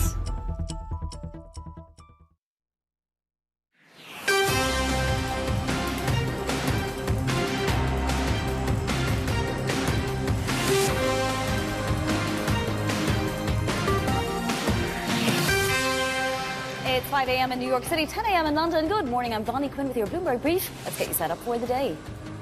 Futures wavering after the Mag 7 suffered their biggest one-day drop since the tariff-driven sell-off back in April 2025.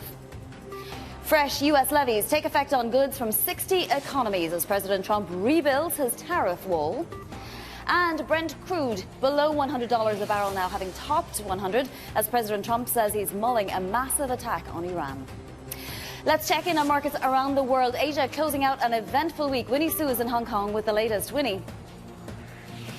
Yeah, good morning, Bonnie. Well, it is a risk-off day in Asia as we head into the weekend amid these geopolitical tensions, and still oil remain at elevated levels. Now we have the MSCI Asia here down more than 2% after 3 days of gains. It is the tech really leading the declines today as concerns are still really around how these massive spendings of U.S. hyperscalers are going to weigh on sentiment. We have South Korea's Kospi Index today leading declines in Asia. Now, flip a board, we'll take a look cross asset when it comes to Japanese markets, because it still is those inflationary risks and also the higher U.S. dollar weighing on the Japanese yen as it weakened overnight to inch closer to that 164 level against the dollar. Now, it is also on track for its worst week in more than 2 months. Now, when it comes to the bond yield space, we are looking at similar impact because we have the 40-year bond yield leading gains across maturities up about 10 basis points, while the 5-year is also hitting a record since its debut in 2000. The concern really is that the Bank of Japan might be too slow in tightening the policies to tame inflation. But for now, the expectation for the policy meeting next week is still for a hold. Yeah, and that yen very close to up one more big figure, Winnie, very close to 164. Winnie Su there in Hong Kong. Now to London, where beyond all of that, markets have also been digesting that ECB meeting and new leadership in Britain. Here's Louise Moon. Good morning. As we're saying, roughly broadly higher across the European space. You can see the stocks Europe 600 just slightly into the green, potentially ending that week there into the green, boosted largely by tech and by financial services. So tech on the back of SAP earnings, coming in stronger on the back of their cloud, easing some concerns there to do with AI, and that is boosting tech across the board. And then we've got financials, you can see up just over 1% there on the back of this higher for longer rate story boosting banks across Europe. And then a quick look at the German bond yields. This is a story we've been seeing playing out across Europe this week. It's been a tumultuous week as, on the back of this higher oil prices, easing slightly today that we can see, just easing there. So we'll be keeping an eye on that one throughout the day. Yeah, those yields in Europe have really been shooting higher, as they have around the world, including in the United States. Louise Moon, thank you so much. Interesting to hear Louise talk about the positive tech story, because, of course, we had a sell-off on the NASDAQ yesterday, a pretty dire one, in fact, down 1.9% as things go. I mean, if 2% is dire. Today, we might get a little bit of relief because we are seeing Brent and New York crude trade a little bit lower. Brent having topped $100 a barrel, now is just above $97 a barrel, even though we got word from Iran that New York Times report that suggested Iraq had sent some kind of mediator or mediation request, that wasn't actually true. Either way, headlines keep coming and the market keeps digesting them. No relief really, though, for European gas futures, still above 62 euros per megawatt hour. Let's take a look at futures, because obviously we've had an up-down week. Intel with great earnings, SAP, as Louise mentioned, with great earnings, and we are starting to see the NASDAQ creep into positive territory. Futures really were wavering between losses and gains earlier on, and it looks like very tentatively we might be having a positive day off the back of some of those tech earnings. Nevertheless, the broader tech sell-off does still seem to be a little bit intact. And yields-wise, well, we're seeing a phenomenal picture in yields. The 30-year yield is at 517, basically. We had another, not failed, but weak demand auction yesterday for 20-year tips, and that was just yet another sign that the appetite isn't there for longer-dated yields. Look at the 2-year, 432. We have shot up in just a few sessions to 432.85, and we're just down 2 basis points, so we were even higher than that. The 10-year yield as well topped 470 in yesterday's session. Really a phenomenal move in yields, but central banks obviously digesting the potential inflationary impact of oil, whether it's right above 100 or just below 100, it doesn't really matter. The VIX also yesterday topped 20. We're a little bit off that now. Okay, let's get to some individual market movers, and for that we'll go back over to London and Chloe Melly. Good morning, Bonnie. We are seeing Intel shares up this morning about 4% after their revenue forecast came in way ahead of expectations. This indicates sustainable, strong AI demand and really reassures investors on both this AI demand but also this turnaround from Intel, which seems to be paying off. Moving on, but staying within tech, and we've got Max Linear this morning down after the results actually came in ahead, but only modestly ahead of expectations. So that was not just quite enough to really sustain the impressive rally that we saw in those shares over the start of this year. And finally, Amcor is also down this morning. Up this morning, up 10% after signing a multi-year partnership, $1.5 billion partnership with NVIDIA, and that is to develop some new technologies around AI platforms. And so we're up quite strongly there as well for Amcor. Chloe, thank you so much. Chloe Melly will be back later in the hour. And also coming up this hour, we're going to speak about the tech sell-off and risk-on sentiment with Wei Li of BlackRock, the resurgence in energy prices and its impact on global yields as well, to the forefront of that conversation. But first, President Trump rebuilding his tariff wall with new levies on 60 economies to prevent alleged forced labor in their supply chains. U.S. Trade Representative Jamison Greer writing in a statement, quote, "The United States has had a forced labor import ban for nearly a century and rigorously enforces it. It's well past time for our trading partners to do the same." Joining us now is Bloomberg's Brendan Murray. Brendan, are there no countries on this list that don't enforce a forced labor ban? Well, that's what the U.S. administration says, is that all of these countries, some 60 plus the European Union, have some sort of lax enforcement or no regulations to prevent forced labor to appear in their supply chains and the imports into their own countries. And so this measure has been in the works for a couple of months now, and what we're seeing now is the implementation, and it's really the first step of the administration's efforts to rebuild this tariff wall that the Supreme Court struck down back in February. The Supreme Court took away President Trump's favorite tool, but he has these other authorities that we're going to see come out throughout the months ahead. He's also used one recently this week against Canada that no one has ever used before, threatening a 50% tariff on Canada. So a lot of the uncertainty still will linger around this area of global trade, because we don't really know exactly when or what level these tariffs are going to come in. Yes, and there are exclusions from these particular tariffs, so imports of fuel, foods, fertilizers, also some, other products like automobiles and anything that's covered by NAFTA, so a lot of exclusions. What about individual countries? Will they start asking for exemptions, and what will they have to offer for that? Well, the line is already starting to form from countries. We've got reactions from a number of them today, from Europe, across Asia, and this will feed into the administration's efforts to try to bring countries to the negotiating table. It will add leverage on the U.S. side to encourage these countries to open their markets, to lower their barriers to American exports, and to negotiate the kind of trade deals that the president has struck so far. The U.S. Trade Representative Jameson Greer appeared before Congress this week. He says there are 19 of these so far, so there's a lot of work yet to be done, but what we're seeing is the administration sort of brick by brick trying to rebuild this barrier around the U.S. economy to accomplish their goals, reshoring U.S. production, a revival in manufacturing employment, and ultimately to raise revenue for the Treasury. Brendan, thank you so much. That is Brendan Murray, our trade czar in London.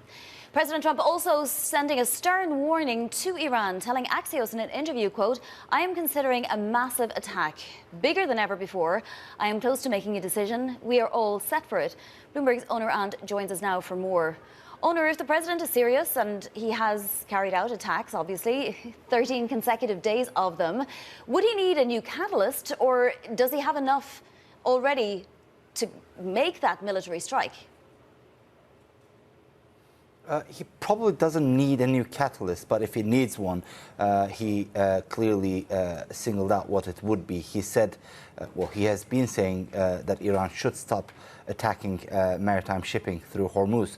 But what happened earlier this week was that not Iran, but a group backed by Iran attacked ships not in Hormuz, but about 2,000 kilometers away in the Red Sea before those ships were supposed to exit the area through another choke point called Bab al-Mandeb.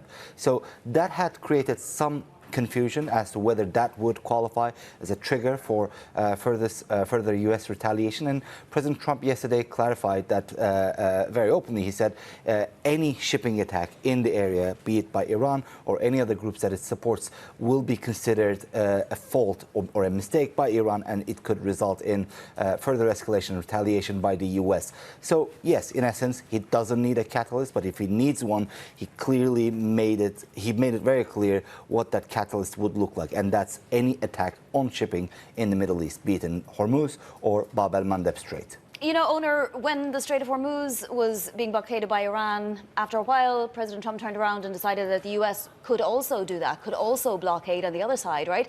Can it do anything like that on the Red Sea side of Saudi Arabia? Well, that would be quite a stretch. First of all, there is not much to blockade on the other side, because in the case of Hormuz, he pledged to blockade Iran, whereas in Iran Bab al-Mandeb, he would only be blockading Yemen, which doesn't have the kind of oil exports that Iran has or relies on. So there isn't really that same cost or benefit dynamic that could go into that kind of blockade. And probably equally importantly, the U.S. military is already stretched in the area, in the region. So it's hard to imagine a scenario where it can successfully blockade, for whatever reason, another country that's about 2,000 kilometers away from the Strait of Hormuz. Onur, thank you so much. That's Onur Ant, our managing editor for the Middle East and North Africa. Now to other top stories trending on the terminal this morning. Bloomberg sources say SpaceX has started turning away satellite operators seeking rides on its Falcon 9 rocket beyond 2028. SpaceX has said it plans to transition Falcon 9 for Starship. Starship is central to Elon Musk's ambitions to put data centers in space. The company declined to comment. Volkswagen cut its revenue outlook for this year, saying it could decline as much as 3%. The automaker is expanding in Europe to counter slumping sales in China. Volkswagen still expects earnings to improve in the second half of 2026. The CFO spoke to Bloomberg. We introduced about 20 new models this year and another 20 new models next year in various joint ventures. And with this setup, we want to achieve in the long term 10 to 11% market share in China. Euro area business activity jumped to a 5-month high. The S&P Global Composite PMI rose to 51.9, moving back into growth for the first time since March. Germany also returned to growth while France's downturn eased. S&P Global warned renewed tensions around Iran could still weigh on the outlook. Coming up, Intel shares higher in pre-market trading on a blowout revenue forecast. We'll examine next. This is Bloomberg.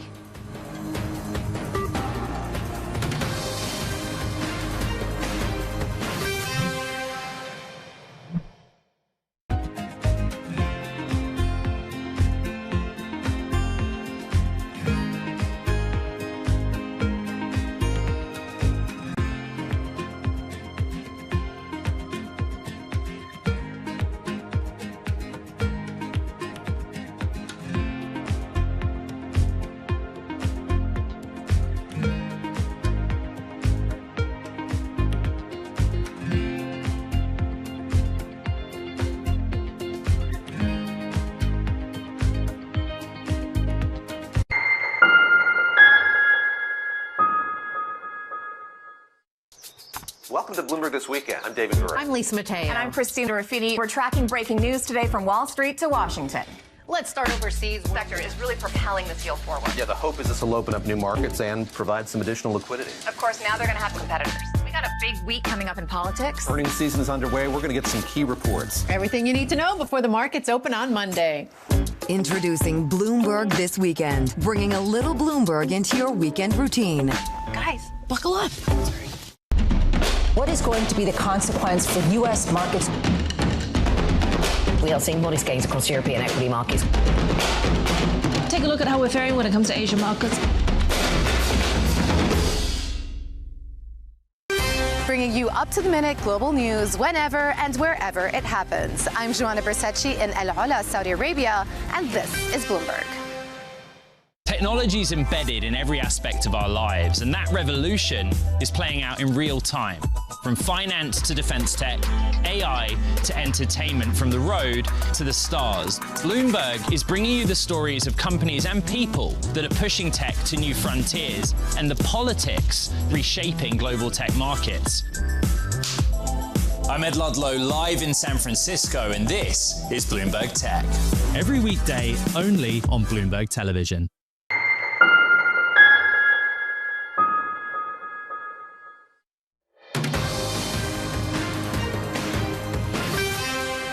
This is Bloomberg Brief. I'm Bonnie Quinn in New York. Shares of Intel higher in pre-market trading after its revenue forecast shattered the street's estimates. The chip maker looking to keep capitalizing on the AI boom. CFO David Zinsner told Bloomberg, quote, "We'll be increasing our capex from about $18 billion to $20 billion for this year, which will then mean it's up year over year. When we came into the year, we thought it would be down." Bloomberg's Neil Campling joins us now. Neil, incredible. How did Lip Bhutan and his team position Intel so quickly to benefit so much from the AI revolution? Yeah, it's a great question, Bonnie, because we know from historically the company has struggled with execution. So firstly, they have turned this around in terms of executing to plan, which is a great relief. The second aspect, and the reason why Intel are benefiting from this, is what's happening in terms of the AI workloads. Because we're now moving away from training models, if you like, and now moving into really the key growing workloads, they need a lot more CPUs, the core processing unit power, which of course is the bread and butter of Intel's business. So we're seeing a massive renaissance really of the CPU demands, and that's coming through in terms of Intel's growth and Intel's revenues and the ability to have the confidence to raise that CapEx guidance, as you mentioned. So that's really positive and playing out for them. And the other thing to think here in terms of the geopolitical dynamics that are at play, then, you know, the only US-based leading edge maker of the actual chips is Intel. So that clearly plays into another key positive for the company, despite the fact that we've got, you know, other concerns in other areas of the AI trade, with the Mag 7, etc. You know, I saw somebody call out the Mag 7 as the malignant 7 this morning. Oh, well, this is a way of benefiting from that. That's for sure. It does feel like a group of the past at this point. Neil, I do have a question though. Why do none of these companies disclose who their clients and what their contracts are? Lip Bhutan himself just talking about multiple engagements. He wouldn't say who, what, where, when. It's either a question of the competitive arrangements in terms of not wanting to let secrets out as to what kind of form factors the deals might be, whether it's based around the NVIDIA ecosystem or an AMD system or the Google TPUs, those kind of things perhaps. Or is it perhaps because of some of these circular deals that are concerning some investors that are taking place where NVIDIA's been funding some of its neo-cloud partners, etc. So it's certainly something that we'll be looking to get more disclosure on going forward. But for now, yeah, it is one concern to be aware of for sure. SAP's cloud growth also extremely impressive and really helping Europe massively today. What has SAP done? I think if we came into the print, then there was real concern that they might do should we say, an IBM. What IBM said in terms of the stalling of spending from clients, that could come through in SAP. They didn't see that. Their bookings growth is very strong. So that's a relief rally for sure for SAP for the time being. So I think that's very, very good news for European investors for worried about the kind of maybe the Anthropics of the world where clients may be spending on their tools. The core business for SAP is still in high demand. So there's definitely a relief there. And I think for investors, they're going to be looking to see what Microsoft say next week. That's the real, I think, key bellwether for the next move in the software complex. Well, several stocks higher this morning. It remains to be seen if the broader tech sector will be up or if some parts of it will be dragging the tech sector down. Neil, thank you so much. Neil Campling there in London for us. Coming up, Meta facing higher than expected borrowing costs for a new data center. More on that and what else is making headlines in your front page news. This is Bloomberg.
Western countries, all of them are cutting funding to Africa.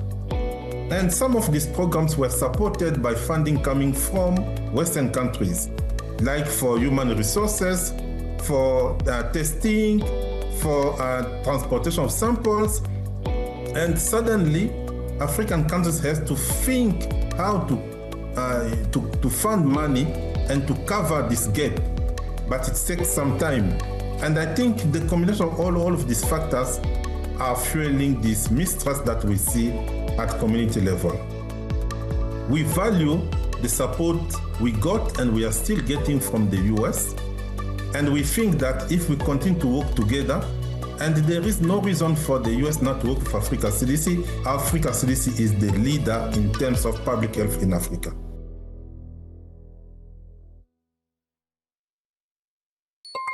Asia is at the forefront of some of the world's biggest stories. And we're here, where the action starts in Sydney. And in Tokyo, get ahead as the global trading day begins. The Asia Trade, weekdays only on Bloomberg. The global economic playbook is being rewritten and the levers of power are moving in real time. To see where the world is headed, you have to look where the action is. I'm Haslinda Amin in Singapore. I'm Menika Doshi in Mumbai. Welcome to Emerging the New Economy podcast. Each month, we dive deep into how the world's most exciting rising economies are shaping the global future. Join the conversation. Subscribe to Emerging on your favorite podcast platform today.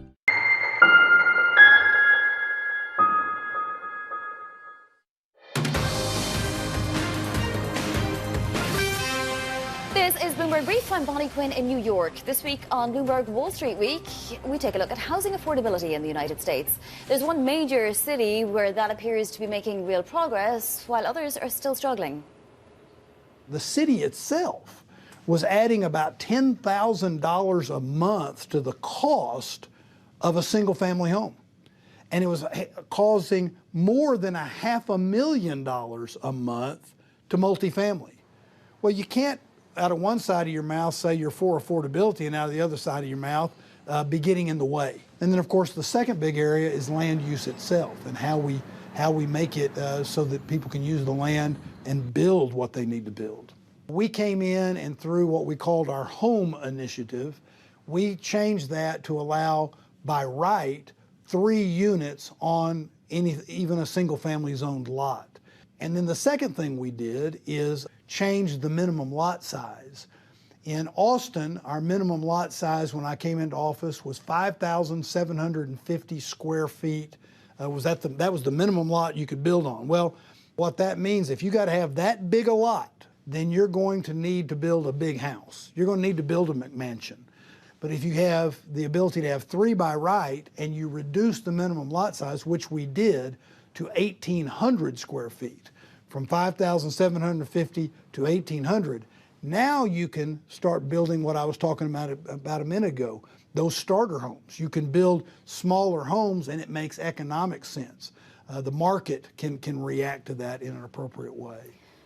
Wall Street Week's Simon Hampton joins us now at the desk. So it sounds like Austin did find some solutions, but what made the situation so urgent in Austin in the first place? Well, it all started in the pandemic. You know, a lot of us were working from home, and a lot of people went to Austin. A lot of businesses moved to Austin. So there was a big influx of people around 2020, 2021.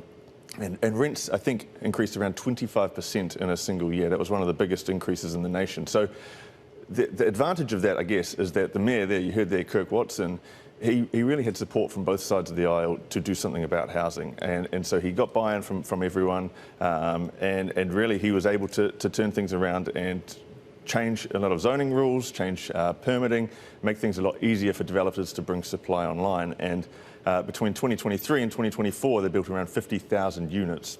Wow. So they brought in a lot of supply, and then since then, they've now seen rents declining from that 2021 average by about 19%. So the supply comes online and affordability. Yeah, the economic effect is literally follows right after. Yeah. Can other cities replicate some of the things that the mayor was talking about? I think they probably want to cherry pick some things. Maybe you take Manhattan, for example, which is certainly receives a lot of focus around affordability, and with Mayor Mamdani's rent freeze.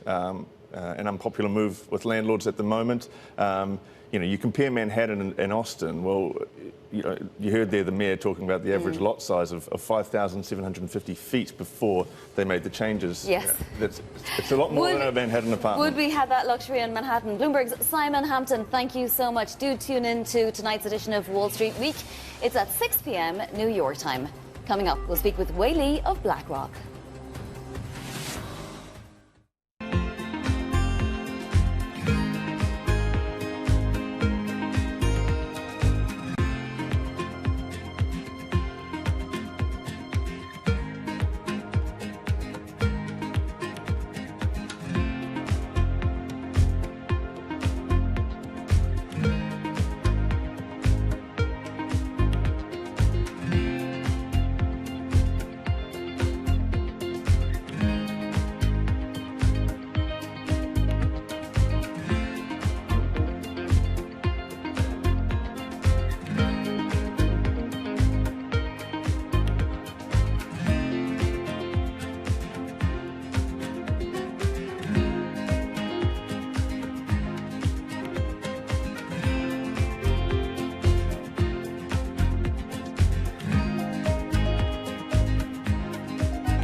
As an exchange, what can you do to make it more attractive to be a publicly traded company? Talk to our customers. We spend a lot of time with our listed companies, listening to their concerns, particularly the offices of the CFO, head of IR, listening to their pain points, general counsels as well, and then act as an advocacy group for those companies to really focus on structured reform to allow a company to tell their story in the most efficient way possible and reward them for the good disclosures that they are making in the market.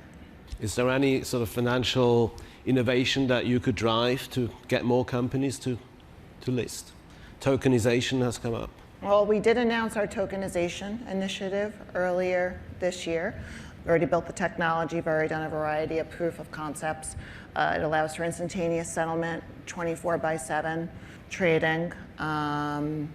It importantly allows for the rights associated with a share to move into that electronic form, but is going to be a platform that runs in parallel to our more traditional exchanges.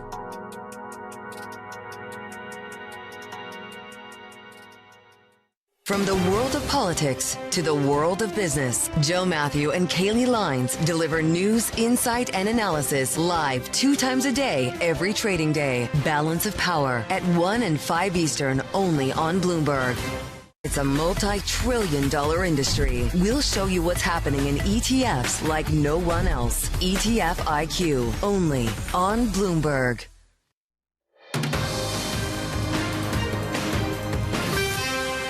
It's 5:30 a.m. in New York City, 10:30 a.m. in London. Good morning, I'm Bonnie Quinn with your Bloomberg Brief. Let's get you set up for the day. Futures slightly higher after the Mag 7 suffered its biggest one-day drop since the tariff-driven sell-off in April 2025. Fresh U.S. levies taking effect on goods from 60 economies as President Trump rebuilds his tariff wall. And Brent crude below $100 a barrel now, having topped it after President Trump says he's mulling a massive attack on Iran. Let's take a look at those markets then, and oil well down now. We have Brent crude, a positively calm 96.78 a barrel. Now, I'm being slightly sarcastic because obviously that's not a good figure to see. We heard that yesterday with Christine Lagarde being extra hawkish at the ECB pretty unexpectedly, or at least she wouldn't have expected that she would need to be. But that run-up in oil still pretty massive. We saw a more than 30% run up in Brent this month alone, and obviously yesterday we did top 100 a barrel, so whatever is calming this market is certainly having an impact. WTI as well below $90 a barrel once again, so down a good 3+%. No relief though for European gas futures, where we're really seeing some pain. 62.29 per megawatt hour now in terms of euros, and that is a really stunning incline for European gas futures. Obviously, there's a whole lot of pain about to be felt in Europe, and storage is really getting massively depleted as well. This is a time where normally Europe would be rebuilding inventories, and they haven't been able to as fast. They're only rebuilding them ever so slowly. Inventories usually around 70% full at this point. Now they're only just more than 50% full. Let's take a look at the US futures picture, because we did see that pretty massive drop yesterday, even with some positive earnings stories after the close, like Intel, for example, really cheering the market. Now, futures started off deciding which way to go, because we had a down session in Korea overnight and the chip sell-off continued there. However, it does appear that futures are going their own way here in the United States and rising once again. Let's look at yields, because that's also the massive story, particularly, well, the whole curve actually. We have the 2-year yield being extra volatile and well above 430, a massive rise in just a few sessions, and the 30-year yield continues to elevate. It's really just under 517 now. We had a tips auction yesterday that also saw poor appetite, so investors seem to be waiting for more basis points to get put on this trade before jumping in. All right, let's get to some individual market movers pre-market now. Back over to London and Chloe Mellé. Good morning, Bonnie. We are seeing Intel up about 4% in pre-market trading this morning after this much stronger than expected revenue forecast, which of course signals this very sustainable, strong AI demand, and also seems to indicate that the turnaround of the company is making progress and is starting to pay off. And so we're up quite strongly this morning for Intel in pre-market trading. Moving on to another tech company, we've got the semiconductor device company MaxLinear down quite significantly this morning, more than 10%, after earnings came in only slightly ahead of expectations, and that was just not quite enough to sustain the massive rally, a more than 400% rally that we had seen in those shares since the beginning of the year. And finally, let's end with one last tech stock. We've got Amkor this morning signing a multi-year $1.5 billion partnership with NVIDIA to develop a advanced semiconductor packaging, and also testing some new technologies around those AI platforms. And so this is really driving the stock this morning, and we're up almost, well, actually more than 11% this morning for Amkor. All right, Chloe, it is going to be a very interesting Friday trading session. Thank you so much. Futures edging higher after stocks notched their biggest drop this month. Whaley of BlackRock keeping the faith, though, sticking with stocks, writing, quote, "We prefer U.S. equities over long-term government bonds, so long as earnings growth remains exceptionally strong while offsetting higher interest rates." She's Global Chief Investment Strategist at BlackRock and joins us now. Whaley, characterize this earnings season for us. We've seen some massive disappointments, even if companies did surprise to the upside, and some massive outperformances, even when companies just did what they're supposed to do.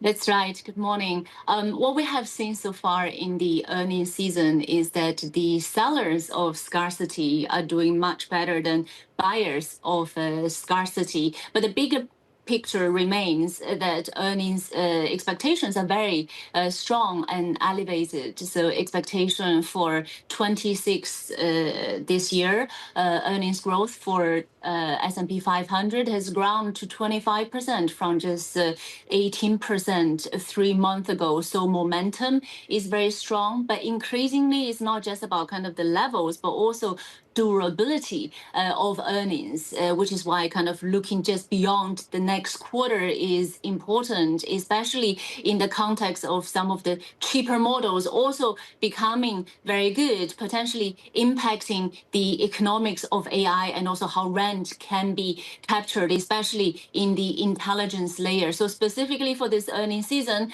I am looking for earnings durability. I'm looking for companies' commitment for CapEx, but also how they balance that with discipline, CapEx discipline, and also importantly, in the face of cheaper models becoming very good, how management is dealing with cost pressure and cheaper model deployment, and also in particular AI sovereignty, which is becoming a bigger consideration. Yeah, absolutely. I think that's definitely going to be the next question. Wait, when will we know whether hyperscaler returns justify the capital outlay? Is there a company that will elucidate that for us, or a subsector of the AI trade? I think we don't know yet, because it does take time for investment to then lead to new revenue creation, which is why in our media outlook, we try to focus on the scarcity, the bottlenecks, rather than betting on winners and losers. But for this earnings season, we are paying attention to revenue creation, earnings sustainability too. You know, we are looking at cloud revenue to get a sense, a hint of if some of the investment is paying off. But the bigger question about all this close to trillions of AI CapEx spend, when they are going to bear fruit, I think it's just slightly too early to say, which is why we are betting on the infrastructure layer, because even as models become cheaper, accelerating adoption can still create additional demand. But also, again, AI sovereignty, companies and countries wanting to have greater control over their own AI, wanting to rely less on foreign infrastructure. All of that leads to greater demand for infrastructure, which is how we want to play this. Well, wait, the thing about scarcity is that it's only scarcity if demand outstrips it, or close to outstrips it, right? And I feel like an investor has to really have the faith that these companies will see the pledges delivered upon, right? OpenAI and Anthropic pledges. I mean, will that happen? You know, could there be a problem down the road where those commitments aren't actually met in the end? There is definitely a risk on the table. Right now, we're still in an environment where there are multiple scenarios, each very different from each other. They're all on the table. We call this environment a polyfaceted environment, which is different from before, where, yes, we have multiple scenarios on the table, but they follow a bit of a central case. Right now, there's no central case anymore with AI transformation and some of the other mega forces. So one thing that we are paying attention to going beyond just this earnings season is the revenue ramp of this leading model labs. You know, like we have seen incredible eye-watering revenue ramp, increasing ARR from likes of Anthropic and OpenAI earlier this year. Momentum continues. If that continues, is going to be key, especially in the context of cheaper models, open source models becoming also very good. So the risk of commoditization is indeed important in terms of revenue capture for these model labs. But again, that impacts more on the rent capture of the intelligence layer rather than questioning the whole AI thesis. Yes. The infrastructure build, that layer we do not think is impacted by more models coming online that are also becoming very good. Wait, I have to ask you about yields, right? Because even you are so positive stocks in spite of what you call a fragile world, right? There are so many challenges out there. Tariff risks are back. War risks are absolutely back just in the last week. The oil price shock, obviously, as a trickle down from that. And we've seen yields pretty much skyrocket, right? I mean, at their highs of the year and maybe even 2 years for some parts of the curve. And it's not enough to entice investors back. Investors seem to be still looking at the AI trade, as are you. Explain to me why that makes sense. Yeah, so this is really interesting and delicate. So I always get a bit nervous heading into summer because investors want to square their book and liquidity is a bit thinner. So these are the technical factors that could drive market volatility. But in the rates space, it feels that it is more than just the technical factors that are driving yields spiking higher and volatility increasing. It feels a little bit more fundamental, and it's really the result of the two developments that you talked about. One is this prolonged supply disruption leading to higher inflation expectations and higher rates, and the other one is AI build out, increasing competition for capital, pushing up rates, not only nominal rates, but also real rates. So what we have seen in the rates yield space feels more fundamental. And this is something that we have been talking about for a while, the increasing competition for capital, pushing up real yields. So that is happening now. And we actually think that there may be more to go. It's a great place for income. So durable income is going to be an even more durable theme in portfolio. But definitely this is why we have preferred equities over government bonds. I didn't get to ask you about the Fed. We'll have to ask you after the Fed meeting. Wei, thank you so much. Wei Li of BlackRock joining us this morning. Now to all the top stories trending on the terminal. Bloomberg sources say SpaceX has started turning away satellite operators seeking rides on its Falcon 9 rocket beyond 2028. SpaceX has said it plans to transition Falcon 9 for Starship. Starship is central to Elon Musk's ambitions to put data centers in space. The company declined to comment. U.S. regulators will start developing new requirements to make sure drivers and passengers can safely exit their vehicles. The move comes after at least 15 deaths occurred in which car occupants couldn't open the doors of a Tesla that had crashed or had caught fire.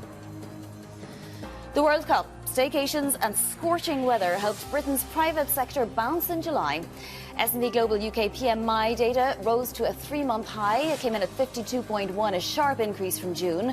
The hospitality sector was the biggest beneficiary, with pubs boosted by England's run to the World Cup semi-finals. Coming up, global tariffs are back. President Trump makes his biggest move yet to reconstruct his levies after being struck down by the Supreme Court. This is Bloomberg.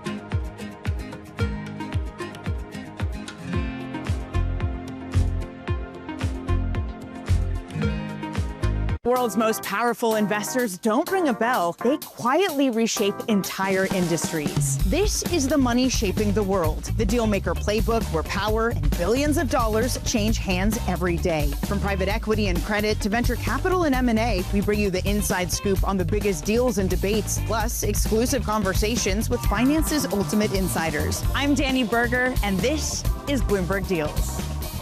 Every week, only on Bloomberg Television. Oh, hello there. Just wanted to say, Primer is back. We've been scouring the frontiers of science and technology to help explain the difference between the next gold rush and whatever this thing is. And in season 2, we're upping the stakes.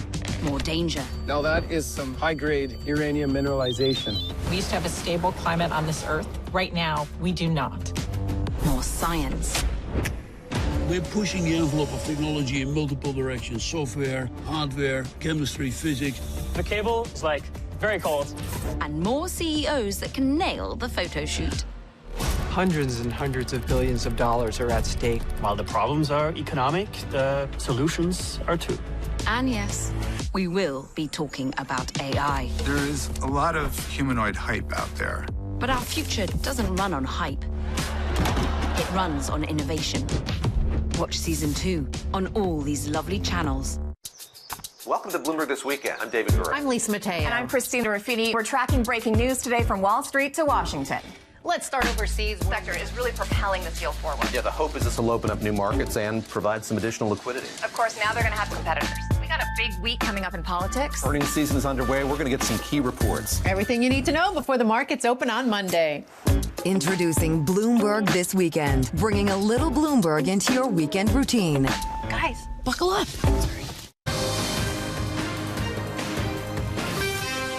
This is Bloomberg Brief. I'm Bonnie Quinn in New York. President Trump putting his tariff wall back up. Fresh levies, two straighter, 10% and 12.5% on goods from about 60 economies, and they took effect overnight. Let's get more with Jonathan Tamari of Bloomberg Government in Washington. So the administration found a way, Jonathan. Is this a permanent, legally compliant fix? It's certainly more long-lasting than the tariffs that just expired that had a specific time limit on them. As far as how much this stands up in court, I think it's going to be tested. It certainly is, again, it doesn't have the time restrictions as the other one, but I think that you'll certainly see people testing whether or not this actually complies with the law. The fact that these tariffs rolled on at the exact moment that the old ones rolled off, I think will be something that will be tested about whether this was a legitimate investigation and a legitimate use of the law. Many products are not included, right? And there's also products that fall under NAFTA agreements that aren't included. And of course, Trump has also threatened tariffs on various subsectors and so on. So this isn't the end of the story. At the same time, countries will likely be trying to at least get around some of these tariffs, if not retaliate. Is the administration planning that there won't be any retaliation given what happened last time? I mean, I think they need to expect that there will be retaliation, and they've experienced that already. And I think often we see, not always, but often we see that when the president's first moves are often just for leverage, for negotiating. We know that this week, for example, he also announced he was threatening the possibility of 50% tariffs on some things from Canada. And most people in both countries say that that's probably something that he's trying to use to bring Canada to the table for renegotiating the U.S.-Mexico-Canada trade agreement. And so I think that there's a chance that some of this is more leverage for the president, but some of it is that this is his signature economic policy. It's something he really believes in, and that he's doubling, I guess, tripling down on. This is his third attempt to put this in place after the Supreme Court knocked down the first one, and then his second effort had a legal time limit on it. Moving to Iran, Jonathan, so obviously the president says he's weighing wider Iranian attacks. He said that before, but this time he seems to really be planning on escalating in a massive way. That was literally the word he used.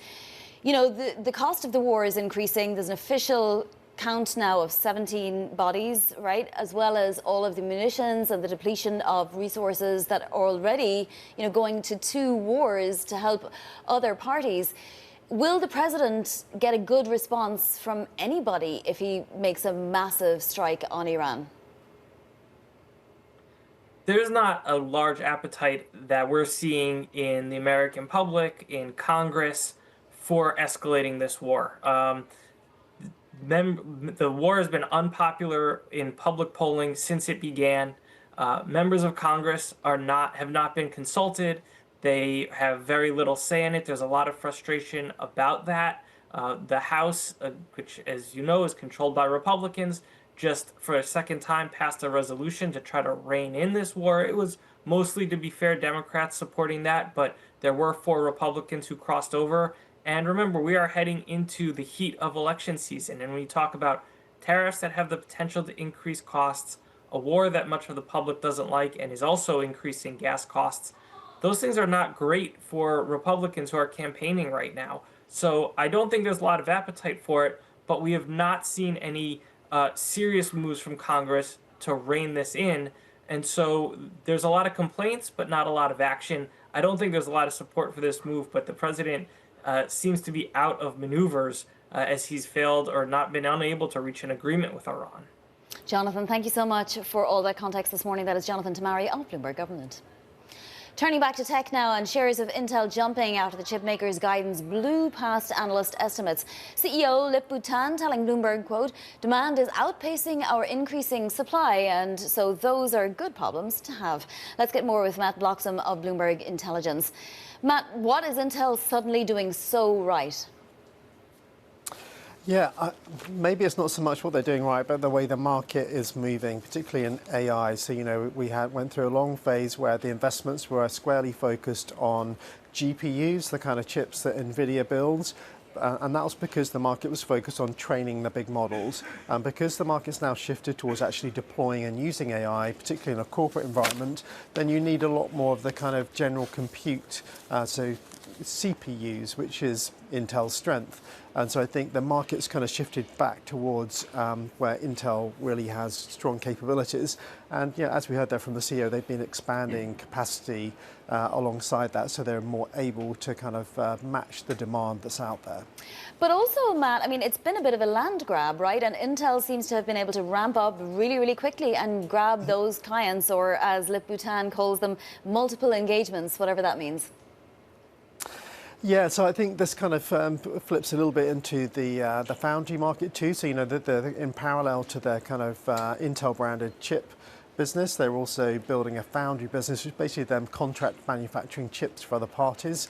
It's still a kind of growing business, still at kind of very early stage, but they've got one public customer in Fortinet and a number of other companies that are evaluating the product quite closely. And perhaps the most interesting of those is SpaceX, together with Tesla and their Terafab initiative, who may well use Intel as a significant contract chip manufacturer. So I think, you know, in both these areas, the business has got really good positive momentum. We heard today that they're planning to increase their capital spending.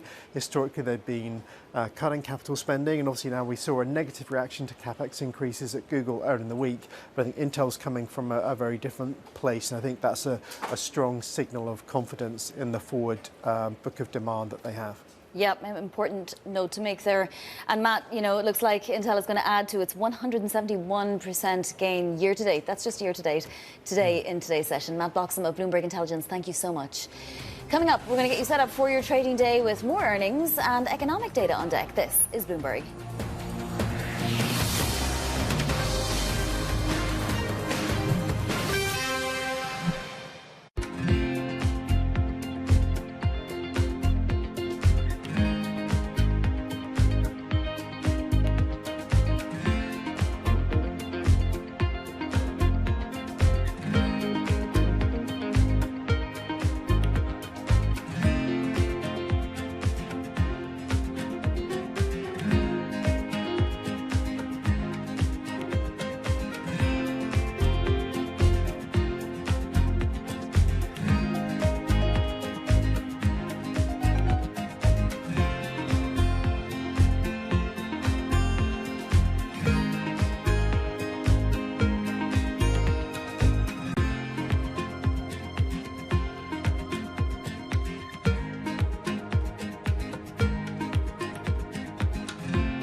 the most important news and financial information whenever and wherever it happens. I'm Michael McKee on the Mexican border, and this is Bloomberg. Welcome to Bloomberg This Weekend. I'm David Gura. I'm Lisa Mateo. And I'm Christina Ruffini. We're tracking breaking news today from Wall Street to Washington.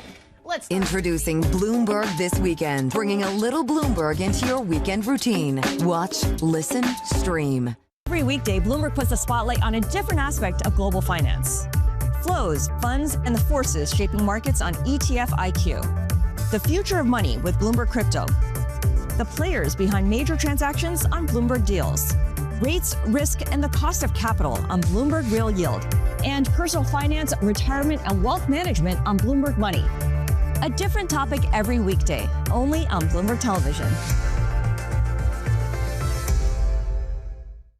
Bringing you up-to-the-minute space news whenever and wherever it happens. I'm Ed Ludlow at NASA's Kennedy Space Center in Florida, and this is Bloomberg.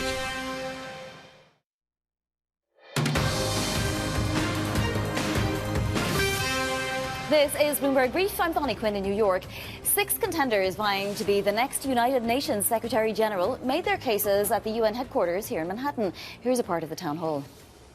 Our responsibility is to make the UN relevant again, to deliver, to touch the hearts and souls of people on the ground. Moral authority is always needed, and you always need to speak out on the issues where violations of human rights have been. What we need to do is to restore this credibility of the UN as a valid interlocutor.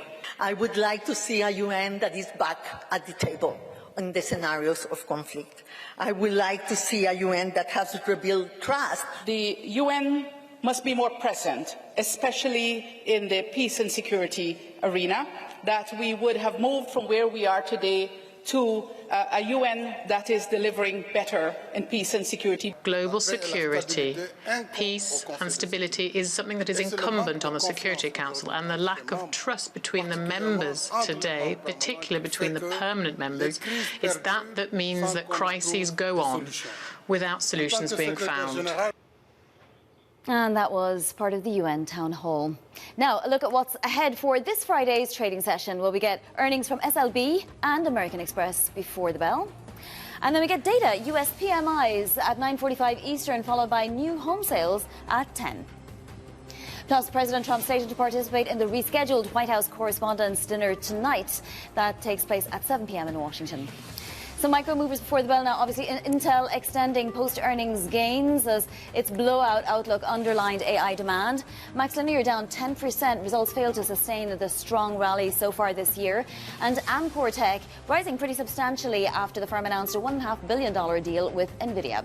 Let's take a look at your macro picture, though, on this final session after a really bumpy week and ahead of what could be an eventful weekend. We do have NASDAQ futures pointed higher, Brent crude coming down, and the 30-year yield at its highs close to them.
Everybody has a moment where they put into action all they've practiced, where they step up to a challenge and either succeed or fail.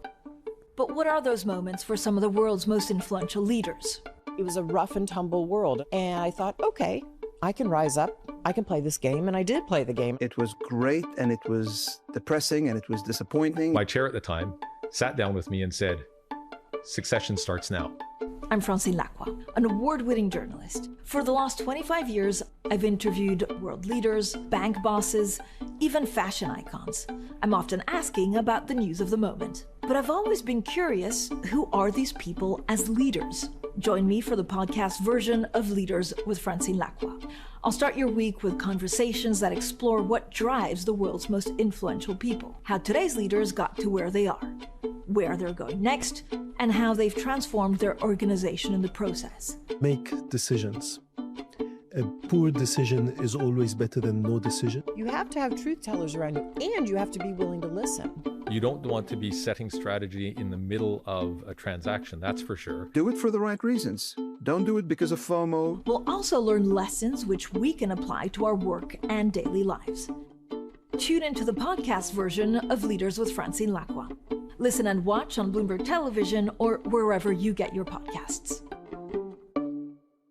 Making money isn't about drowning in emotions. It's about understanding what's actually happening. Markets are the best way to glean signal from noise, and that is what we try to do every morning. This is Bloomberg Surveillance. U.S. jobs numbers are released. Bloomberg has the report under surveillance with crucial data and expert analysis at terminal speed. Nobody covers jobs day like Bloomberg.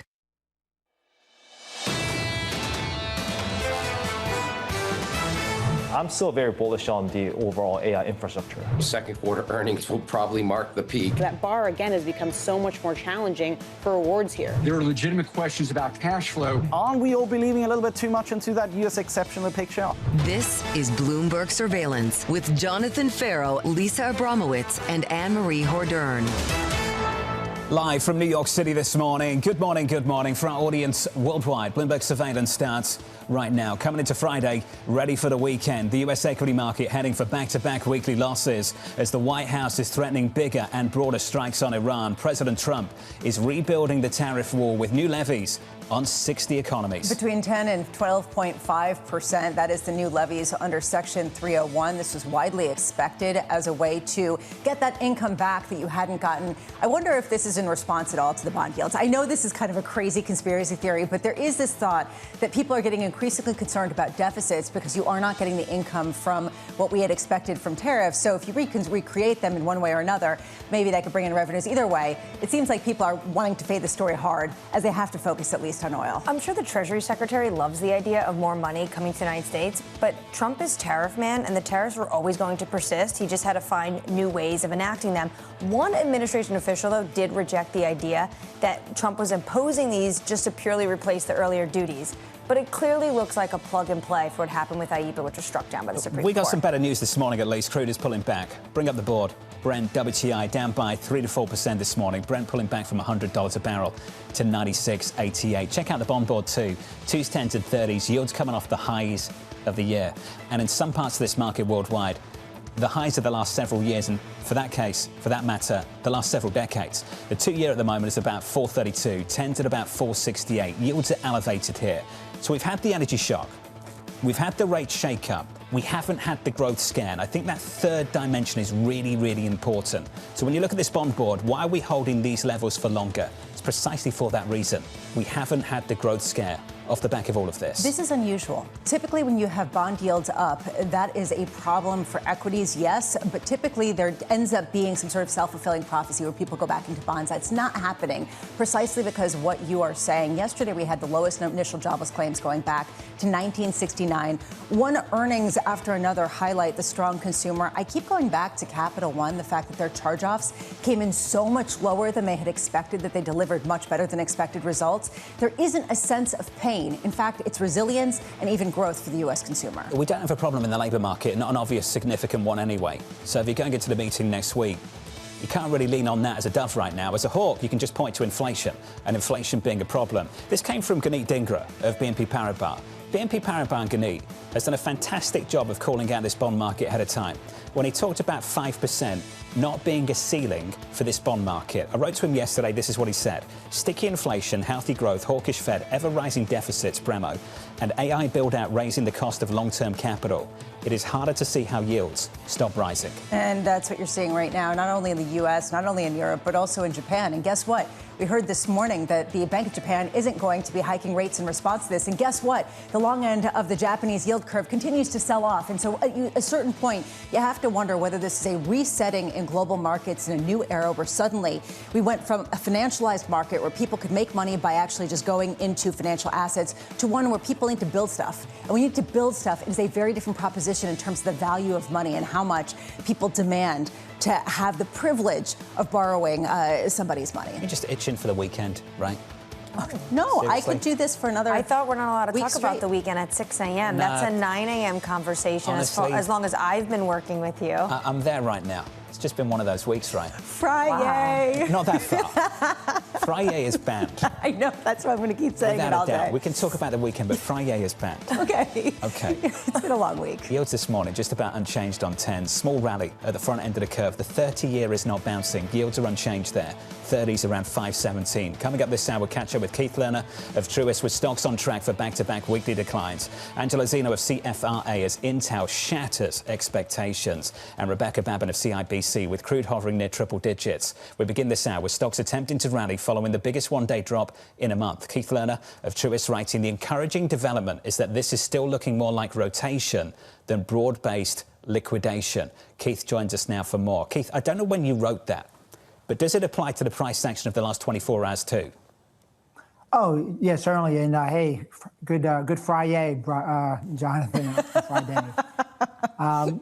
Listen, even yesterday, we had that, some big cap tech names down a lot. And then you looked at the board yesterday, you had energy up, you had industrials up, you had financials up, you had healthcare up.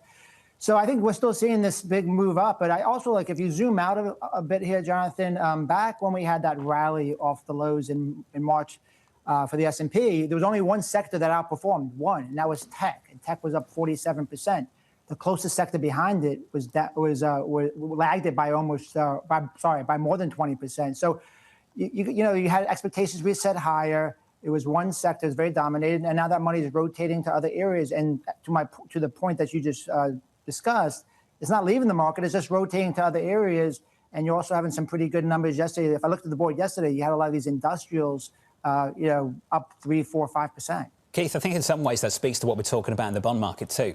I mentioned these rolling shocks that we're experiencing right now through energy, through interest rates in the bond market. And I think it's important to point out we've had the energy shock, we've had the bond market jitters, we haven't had the growth scare. And Keith, does that speak to maybe your enthusiasm for this rotation in equities, which is a risk asset that should be sensitive to the growth backdrop? You believe that can continue?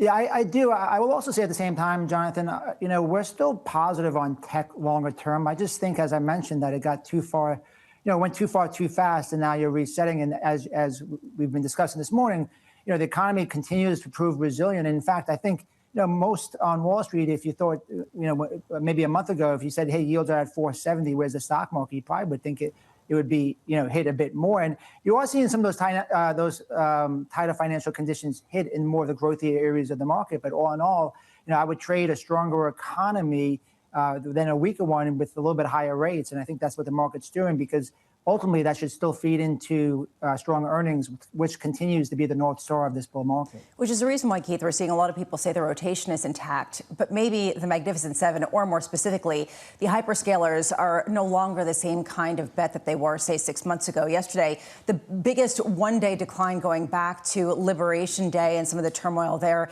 in 2025, almost $800 billion in value erased from this particular index. Is it a buying opportunity or is it a warning shot? Maybe somewhere in the middle. I mean, one of the dichotomies we wrote about, coming out of last month was that, the tech sector was up 18% at the same time the Mag 7 was actually down for the year, and that's a lot because of semiconductors. So, I would say more broadly, not just the Mag 7. I mean, the one thing that kind of stood out to me is, late last year the technology sector was trading for about a 32 multiple. Now that's down to about 23. The premium for tech to the overall market early in this bull market was about 45%. That was the peak. And now we're down to about 10. So at least the good news to me is you're resetting expectations. And even though, as not saying something specific about a recommendation for stocks, but Google and revenue and Intel's revenue numbers were 25%. It's hard pressed to find that. So overall, I still think ultimately that tech will be a buying opportunity Is it right here, right now? I'm not sure about that yet, but ultimately, I think money will rotate back into tech. And the last thing I'll also say is we continue to have this love-hate relationship with tech. This is the fifth pullback of at least 10% during this bull market. During the entire bull market, tech has doubled the S&P 500. So it's just, like I said, the love-hate relationship that we're seeing. It does feel a little bit different this time. And I know I'm going to get pilloried for saying that because those are the most hated words in financial markets. There is a new cost to borrow money for some of these hyperscalers in particular. And I wanted to bifurcate the tech universe into the hyperscalers, the spenders, and then the receivers, as John does a good job of talking about the wealth transfer. At this point, it does seem like the charge is getting bigger for a lot of these hyperscalers. Their desires are continuing to grow at paces that we cannot track. And there has been a sense of concern in markets at a time of already elevated bond yields around the world. Doesn't this change the calculus on some level, on a multiple level, or even just on a growth prospect level? Yeah, certainly. And I would say, Lisa, one thing we've been really starting to track even more closely is breaking out all the technology, big cap tech stocks and look at credit spreads. And they're moving up. And even like Oracle being the poster child, you're seeing when CDX makes a new high, the stock is moving lower. So, no, I think it is very important. I think it is one of the key risks that we're looking at. But I guess as I think about things is, we were trading at a 32 multiple. Now we're down to a 23. That premium that I mentioned has really evaporated. So at least in my mind, the market has re-rated down because of those very risks that you're talking about. So I guess the open question is it re-rated enough? And again, on a very short term, I think it's a difficult call. But I think at this point, at least we've really reset expectations. Again, not recommendations on individual stocks because that's not my area of focus. But even like you look at after what happened with Alphabet, you're trading at a sub PE relative to the overall market as far as a discount now. And at the same time, you're seeing these companies with really strong revenue growth. So I think all that's in the mix, Lisa. But I think, again, I would still think I'm giving tech longer term the benefit of the doubt. Yesterday was different. And Bram, I'm pleased you went there. Yesterday was different because this equity market punished the spending of Alphabet and Tesla and didn't reward the chip makers, which is where the money would go. Semis were down on the session yesterday, which I think would be surprising for a lot of people if they looked at the numbers of the spend coming out of the likes of Alphabet and the likes of Tesla. So you have to question the effectiveness of the spend, return on investment, and the durability, the sustainability of the spend as well. And the cost of capital is going to become increasingly important. I think you can see that in bonds and increasingly, just on the margin, just a little bit more. You can see it in credit too. Yeah, right now you're starting to see spreads widen, as Keith was just talking about. And yesterday we saw some real pushback. But you're right. Normally the wealth transfer would be alive and well, and you'd see that inverse relationship. The idea that it's not indicates that maybe people don't believe that spend project can really continue at the pace that it is, or that there's going to be enough competitive pressure to lower prices, lower margins, and potentially get some new competitors into the field. I'm not going to draw firm conclusions from 24 hours of price action. Lisa won't either. But Keith, it's notable that yesterday chips didn't rally. That had a nice little run going into earnings. Monday, Tuesday, decent few days of gains. 3 days, I believe, on the semis, Keith. Then things started to change just yesterday. What was your reaction to that? Well, I mean, I think it is important. It's like, as you mentioned, right now, there's so much uncertainty about how all the AI spending turns into cash flow, and when.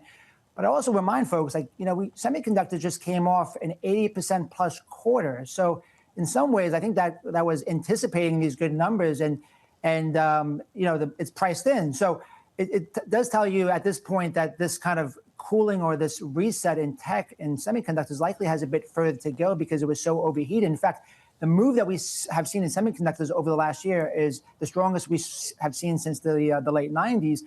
But ultimately, I think one of the things that's different so far, and we can debate this, is valuations are half of what they were in the semiconductors back in the late 90s, and earning trends are much stronger. Obviously, we are still asking the question of what's normalized earnings as well. But I think the main point, going back to where I started, is you had a lot of good news priced into this quarter. So I'm not surprised you're not seeing the reaction because you were up 80% for the overall index. Keith, it's good to see you, buddy. As always, Keith Lerner there of Truist on this market. If you're just tuning in, welcome to this program. No doubt the first thing you looked at was maybe crude.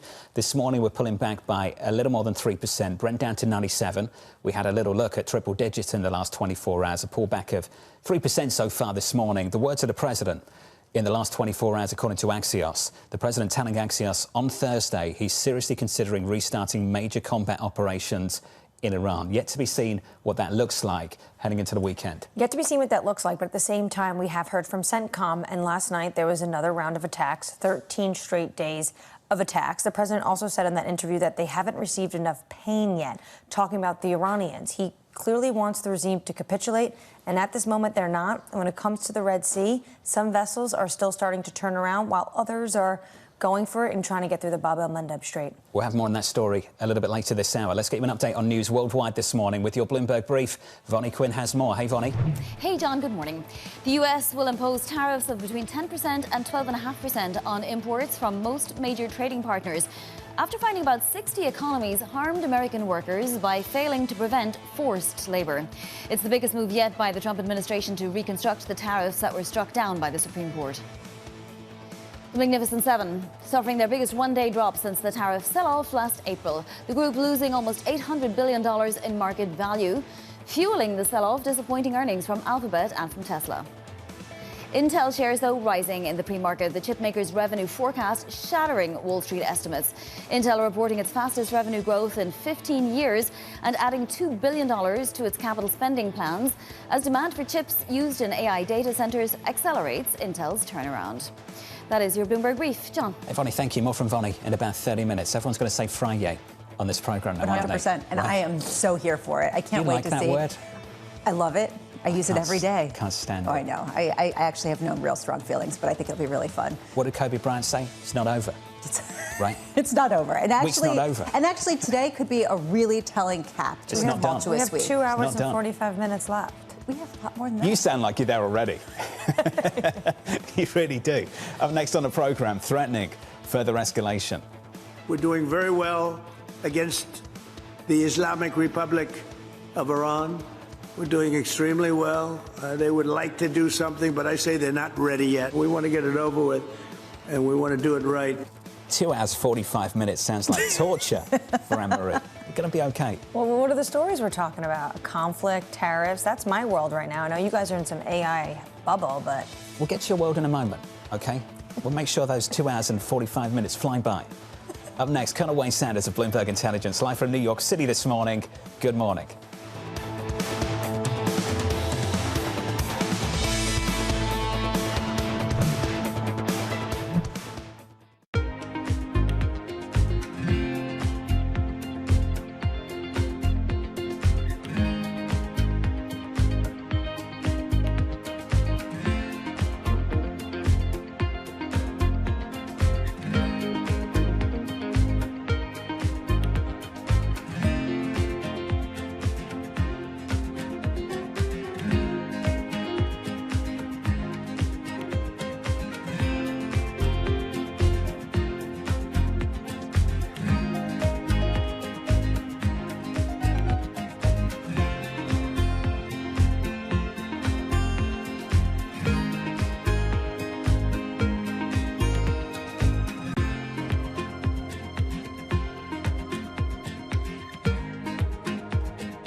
The countdown is on. Everything you need to get the edge at the end of the market day. Get ahead of tomorrow's trading with The Close. Weekdays on Bloomberg. Context changes everything. I'm David Weston. Join me each week on Wall Street Week for stories of capitalism from business, markets, economics, tech, and climate. We go on the road for a look at what lies behind the headlines of today and what will likely be the headlines tomorrow. We need more transparency. Oil and gas is still important. They said every citizen should be investing in the market. Accelerate progress in all fields of science. Watch Wall Street Week right here on Bloomberg. More than what you need to know, it's what you need to think about. Good morning. This is Bloomberg Surveillance. Welcome back to the opening trade. It's Bloomberg Money. This is the Asia Trade. This is Wall Street Week. Welcome to Balance of Power. You're watching Bloomberg Deals. Welcome to Bloomberg This Weekend. This is Bloomberg Television.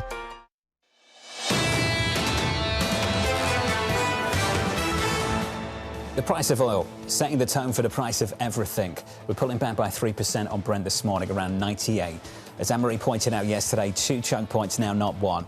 a much smaller cushion of inventories, a move of 15% plus last week, up around 10% so far this week, pulling back 3% so far this morning. And the surveillance this morning threatening further escalation. We're doing very well against the Islamic Republic of Iran. We're doing extremely well. They would like to do something, but I say they're not ready yet. We want to get it over with, and we want to do it right. We have to do what we came to do, and that's we can't let these people, very violent people, we can't let them have what they want. So here's the latest this morning. The president threatening to escalate military strikes on Iran. Axios reporting the president is, quote, close to making a decision on attacks surpassing Operation Epic Fury. Bloomberg's Tyler Kendall has the latest this morning. Good morning, Tyler.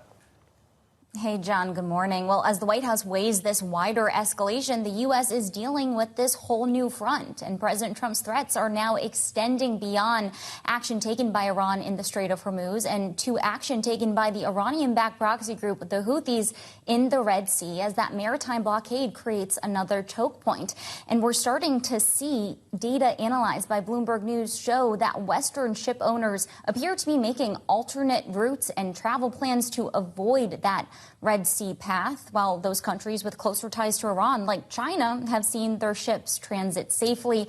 In a new post last night on Truth Social, President Trump threatened, quote, major military punishment for targeting any commercial shipping and said damage done to cargo or vessels would be paid for via Iranian assets the U.S. controls. He didn't elaborate on how this would work, whether or not the U.S. would pay shipping companies directly, but we have to keep in mind the context here that this is the same exact money that had just been on the table as a potential economic incentive for Iran to agree to curbs on its nuclear program. But, John, at this point, we've gotten very little public indication that diplomacy is getting back on track. As you guys have discussed, yesterday, CENTCOM confirmed the 13th consecutive day of strikes, and we've seen Iran continue to target U.S. assets and energy infrastructure in the region. Tyler Kendall with the latest. Tyler, thank you. Appreciate it. To build on that story, Colonel Wayne Sanders of Bloomberg Intelligence joins us now for more. Colonel, welcome to the programme.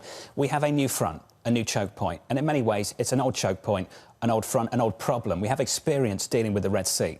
Can you describe our experience in the last several years, how difficult it was to counter the disruption caused by the Houthis and how difficult it might be this time around?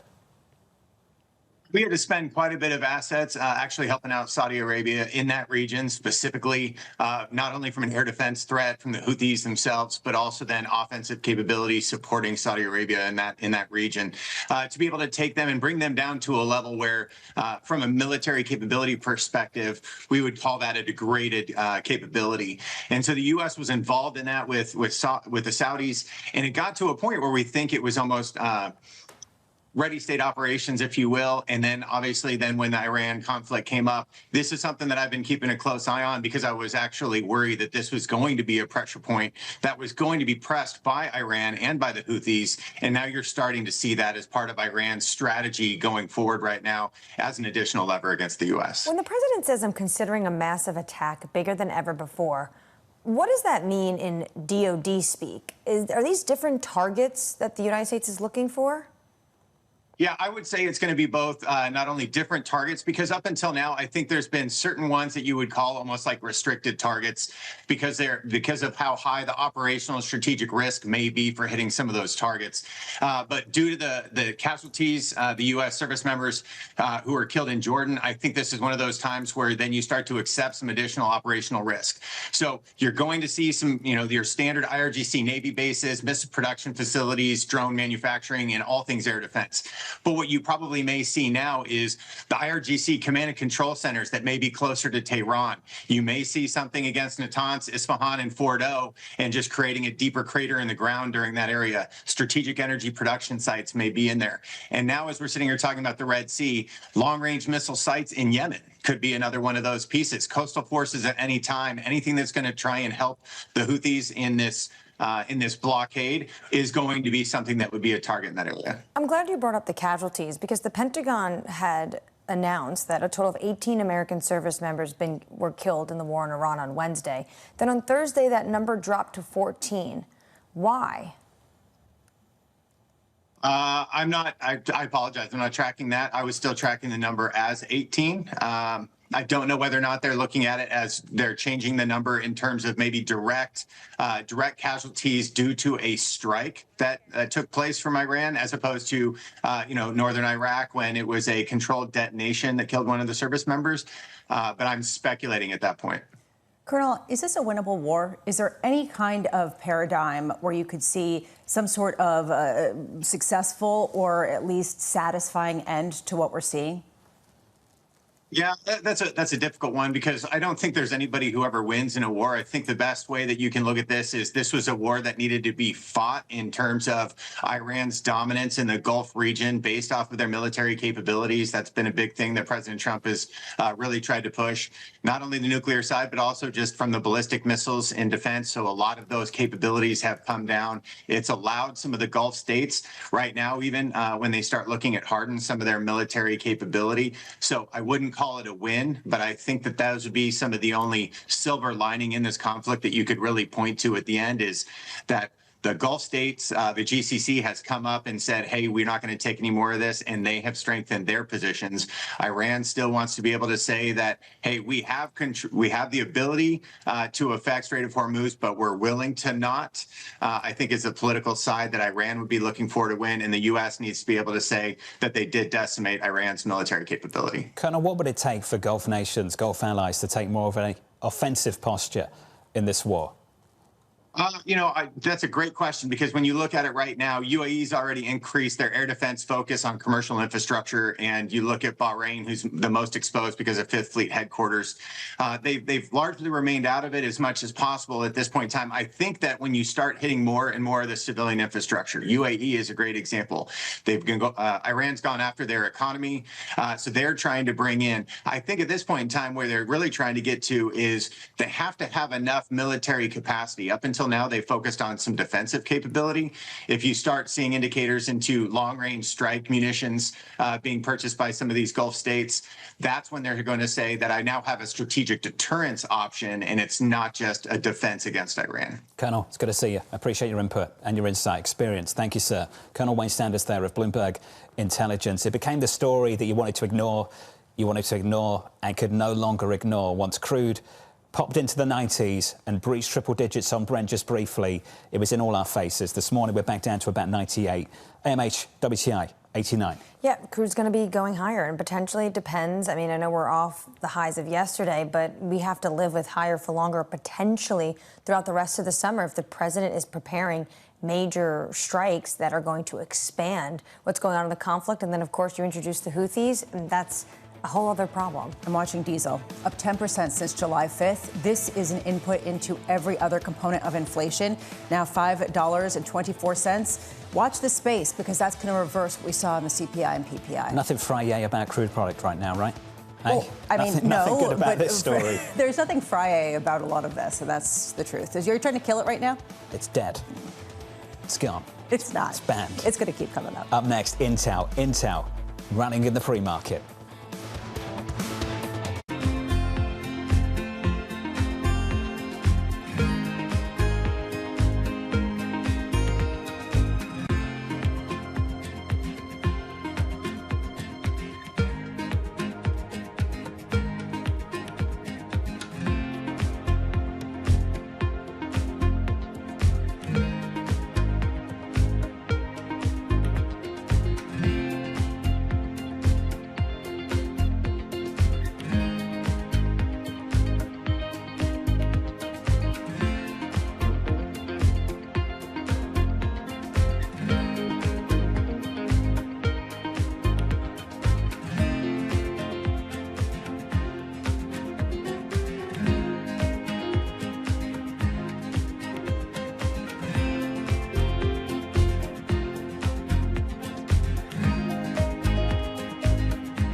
Today's CFOs are reshaping the C-suite. Bloomberg's chief future officer shines a spotlight on these dynamic leaders. What's the skill set that you would advise every aspiring CFO to develop? Psychology. I think analytical skills are important. Obviously, you need to like the numbers. If you don't like numbers, then don't go into finance. It's sort of like a recipe for disaster if you don't like numbers. Not only for the CFO, but also the company's management. That's a communication and the collaboration. I spend a lot of time figuring out how to take the complex and make it simple, and then finding a way to be able to communicate that both internally and externally. I think it's relationships, whether it's working with investors, bankers, with the senior management team, with the board. Having your head down is one thing as a finance person, but keeping your ears open is super important as well. And I think that all of that is what kind of builds out being a successful CFO. Watch Chief Future Officer only on Bloomberg. Welcome to Bloomberg This Weekend. I'm David Burrow. I'm Lisa Mateo. And I'm Christina Ruffini. We're tracking breaking news today from Wall Street to Washington. Let's start overseas. The sector is really propelling this deal forward. Yeah, the hope is this will open up new markets and provide some additional liquidity. Of course, now they're going to have competitors. We got a big week coming up in politics. Earnings season is underway. We're going to get some key reports. Everything you need to know before the markets open on Monday. Introducing Bloomberg This Weekend, bringing a little Bloomberg into your weekend routine. Guys, buckle up.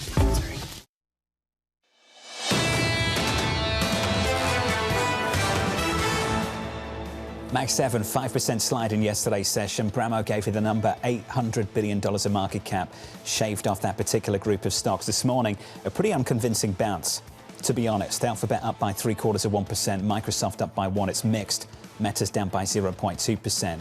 In the equity market more broadly, on the Nasdaq, on the S&P 500, heading towards 2 weeks of losses for both the S&P and the Nasdaq 100. The first back-to-back weekly loss for the Nasdaq, I believe, the Nasdaq 100 since March. Futures up by a few tenths of 1%. On the S&P, a few tenths of 1%.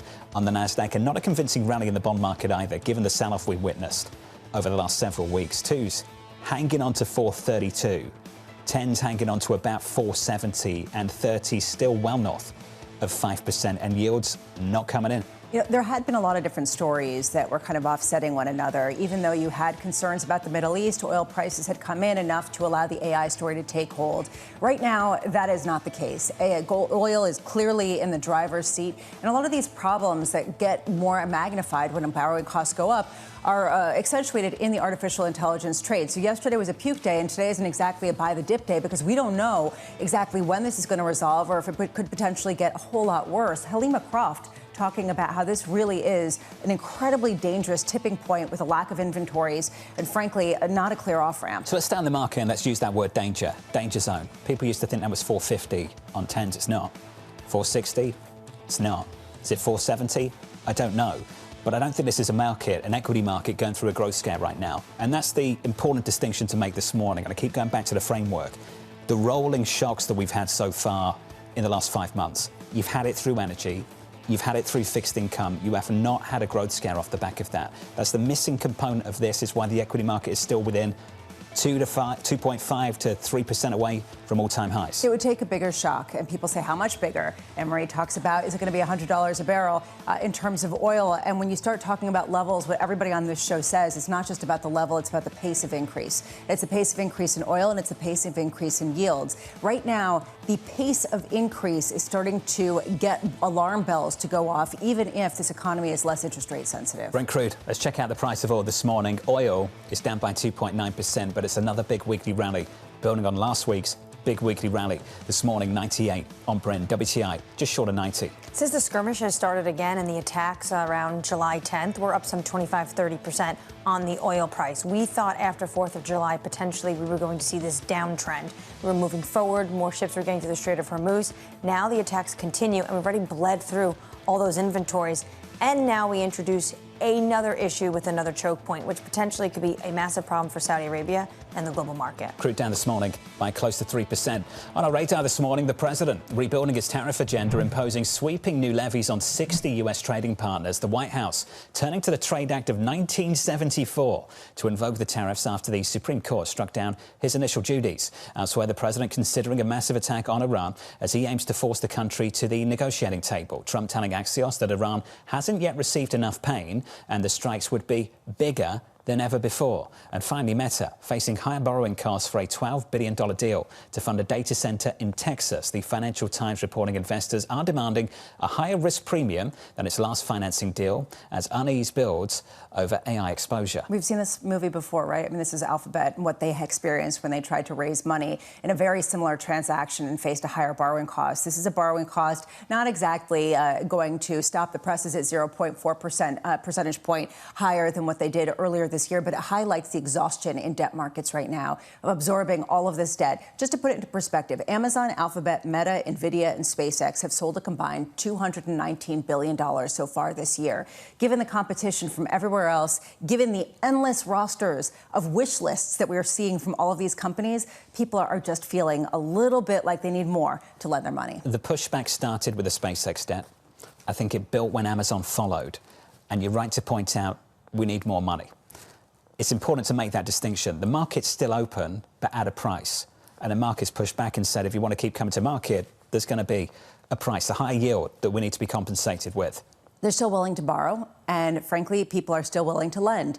But at a certain point, you start wondering how much is this going to impede valuations at the very least. And you start to say, actually, what's happening in markets and the route that we saw yesterday makes a lot of sense. Because suddenly the valuations are not as high as they used to be if you're actually burning cash and borrowing money at a higher rate at a time when the component costs are increasing as well. So all of these things leading to that little bit of skepticism. Some people are saying this is a healthy skepticism. Other people are saying, let's see how far it goes. It's always a healthy shakeout. It's a healthy when you're bullish, right? It's always a healthy shakeout. It's a healthy rotation. Yeah, but no one's saying it's a buying opportunity. Whenever we ask, is it a buying opportunity? Well, you know, it will be. On the bond side of things. On the bond side of things, you've seen all of these bonds sell off since they were sold, all of the AI-related debt. You start wondering, OK, well, what price exactly is going to be the clearing price? Let's get to a single name. Let's talk about Intel. Shares rising as the chip maker's blowout forecast proves a longer-awaited comeback. Mandeep Singh of Bloomberg Intelligence joins us now for more. Mandeep, welcome. What stuck out for you in that earnings report?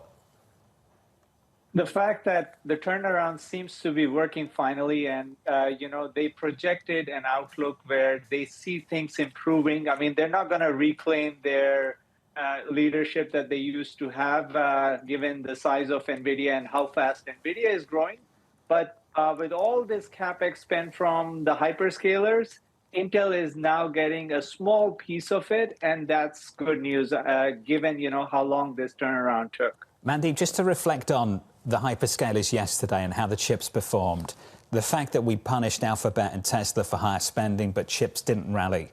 Now, Intel's an exception, of course. Fantastic earnings. The stock is up by 5%. I'll spend some more time on that name in a moment. But Mandeep, I want your reaction to the fact that we punished the spenders and the recipients of that spending in yesterday's session.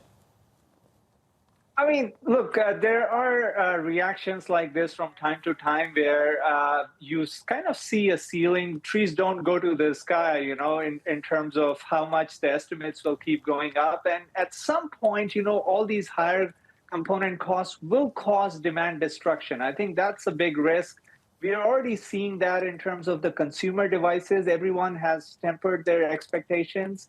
But I think at the end of the day, everyone wants to use this technology. The token demand continues to go up. So from that perspective, the trend is intact. And there will be some shakeout like you guys were discussing. But the overall trend is still, upward revisions. We're talking about $1 trillion in capex for next year. And the consensus view seems to be getting there as well. Mandeep, thank you, sir. Enjoyed your coverage this week. Busy week for you next week, too. Mandeep Singh there of Bloomberg Intelligence. What a slate of earnings we've got coming up next week. Meta, Apple, Amazon, Microsoft across 2 days with the Fed sandwiched in between. So if you thought that, we were not that interesting today, maybe you can just wait till next week. Microsoft, though, particularly interesting because they've got to give a forward look for the year ahead. It's their full year fiscal report. Very curious to see what that looks like. Let's talk about Intel a little bit more. Angelo Zeno of CFRA maintaining a buy rating on Intel, a 130 price target, writing, "We believe the shift towards greater AI inferencing and AI agents creates a sustained growth opportunity for CPUs and expect strong results through 2027. Angelo, you and everybody else in this market, apparently, because their stock is already up 170%. And I don't want to force the narrative, and Angelo, welcome. I'm looking at this price move this morning of 5%. And I think about Intel so far this year, and I just think, oh, only 5%. I remember a time when that would have been 10, 15, maybe close to 20. Angelo, what does that tell you about price and positioning around this stock?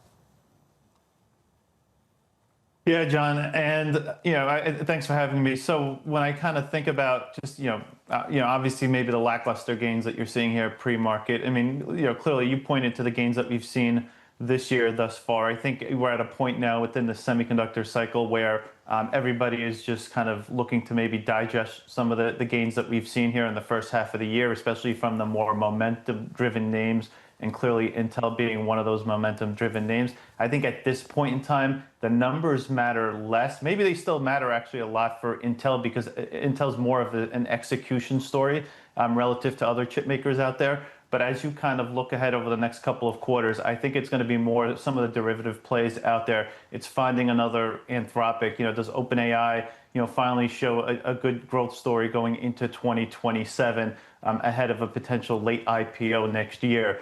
We need to start seeing more kind of these AI monetization stories really show up into the market for the street to really believe and maybe kind of throw that next leg up to the semiconductor trade here. Angelo, let's just stick with Intel for a second. Is Intel's gain NVIDIA's loss in the respect that they're talking about CPUs that are less compute intensive and are a different type of chip than what NVIDIA really specializes in and can charge really significant prices for? Does that signify a shift in terms of demand by the base clients? Yeah, I mean, Lisa, I think that's an interesting point. I think clearly the shift towards inferencing is, I think the demand, I think the way this works maybe is you just get a bigger piece of the pie or growth from the CPU side of things. AMD just had their AI event yesterday, and they basically came out and said, hey, listen, CPUs are going to grow from about $26 billion market last year to a $220 billion market by the end of the decade. So there's massive growth there, less so on the GPU side of things. So, from that perspective, the pie continues to get bigger, but certain pieces of the pie get a lot bigger than other pieces. So maybe in terms of, does it hurt NVIDIA? Not necessarily, especially since they're kind of getting into standalone CPUs, and they'll benefit from the CPU trajectory as well. But maybe less of a benefit for NVIDIA, maybe relative to an AMD or an Intel. There's a fear hanging over right now, a lot of the tech names, which is that we're overbuilding, and we're actually overbuilding in a really significant way with a lot of financial debt tied to it. Yeah. How do you determine when we've crossed that Rubicon? I think I don't think anyone can really know when or not we're going to get to that point. I mean, clearly, what you want to see is you want to see healthy spending. You want these hyperscalers to be very responsible in nature. We did see Alphabet kind of hit the negative free cash flow here this quarter. That's not necessarily a surprise. I mean, especially when you kind of look at what Alphabet is seeing on their cloud side of things, and not to mention when you look at the balance sheet there, I think they're just kind of raising debt in order just to kind of have that flexibility that's out there. But yeah, I mean, you want these guys to be very responsible in nature. You want to see this accelerating growth, which you're seeing, and I think you're going to see pointed to from the likes of Amazon and as well as Microsoft here in the second half of this year. But in the same respect, you want that at least as a percentage of the increases from on the spending to start to moderate a little bit. I think you'll start to see that as we go into 2027 and 28. But in the same respect, I expect these companies, at least over the next 2 to 3 years, to fully blow out all their free cash flow. And I think that's something, whether or not the equity markets are okay with remains to be seen. I mean, clearly those multiples have come crashing in based on the fear that, hey, listen, we're not going to see any of that free cash flow here over the next couple of years. Angelo, on Intel, given the fact that they had an amazing earnings report, strongest revenue growth, as you noted, in 15 plus years, when it comes to this company and this latest earnings report, could it be directly correlated back to the U.S. government taking an equity stake? I think that was an important inflection. I think that was, an unbelievable investment that was made by the U.S. government. I think it helped really kind of save Intel in many respects. So to answer your question, I would say yes. I think the momentum that you can continue to see here over the next couple of years, and I think Intel is very different than a lot of the other chip makers because they aren't a fabless company like most of these U.S. chip makers are. They've got that manufacturing business. So the geopolitical uncertainties out there are another story to Intel, in addition to the AI thesis that's out there. So in our view, geopolitical uncertainties will continue to increase, especially with what's going with the uncertainties in Taiwan. And as a result, I think you'll continue to see that push and greater spend into Intel's foundry business, which is a big crux to our thesis and our kind of longer-term view that there's some sustainability here for Intel as we go into some of these out-year estimates. A key national security objective. Angelo, good to see you. Thank you, sir. Angelo Zena there of CFRA. Stock is higher now by 4%. That's one to watch into the opening bout. Let's see if that holds on to gains. I think that's going to be quite important. You've got some blowout earnings, a lot of enthusiasm around the name. It's had a big run up. Stock is pretty aggressive up and to the right. And it's up this morning by 4%. It's worth a little look into the opening bell. If it doesn't hold, that's going to be a pretty bad sign, especially considering how big the beat was. Their profit beat by double. It was twice as much as expected, just to give you a sense of how much of a blowout this was. This is what Max Kettner of HSBC was talking about. It's not just about the earnings. Earnings will be fantastic. It's about how this market responds to them. That's one to watch. I caught up with him briefly yesterday. What did he say? Are you now bearish? And he said, not yet. You got to wait for all of them to come through. Yeah. Idiosyncratic things can come to the fore. So he's waiting until next week. It's the price action of Thursday morning after Wednesday and Friday morning after Thursday that maybe he's waiting for into the weekend next weekend. Yeah. So let's see how this all shakes out. Yeah. Let's get you an update on news worldwide this morning with your Bloomberg brief. Vonnie Quinn has more. Hey, Vonnie. Hey, John. Thank you. Volkswagen cutting its sales and delivery forecast. Europe's largest car maker is saying revenue could fall as much as 3% as it faces a deepening slump in China. Volkswagen shares are off more than 30% this year as CEO Oliver Blume struggles to overhaul the company. AMD announcing new products for data centers it says will outperform those from rival Nvidia. The chipmaker unveiling new generation microprocessors, an updated AI accelerator, and a new server design. Another setback for SpaceX. Elon Musk's company delaying a Starship rocket launch due to unfavorable weather. It'll try again this evening. The rocket will be carrying upgraded Starlink satellites that are intended to burn up in the atmosphere as part of the test mission. And that is your Bloomberg Brief. John. In some ways, that's become a market event. Vonnie, appreciate it. Thank you. Up next on the programme, hovering near triple digits. We're looking at a low $100 range, 100 to 110 in the coming weeks. But the risk is way to the upside because there's enormous optimism in the price. And I think that optimism is unwarranted. Rebecca Babin of CIBC joins us next, live from New York City. You're watching Bloomberg Surveillance.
My old mentor, Roger Staubach, who told me when I transitioned, football will never leave you, but you need to leave it. Wow.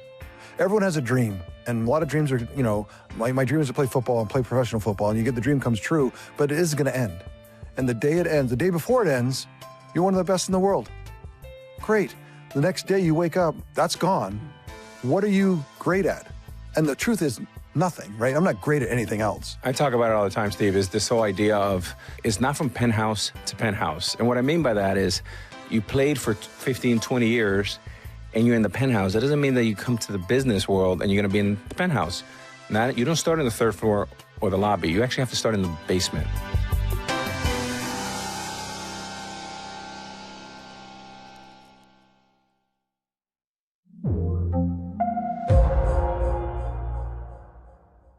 Technology is embedded in every aspect of our lives, and that revolution is playing out in real time.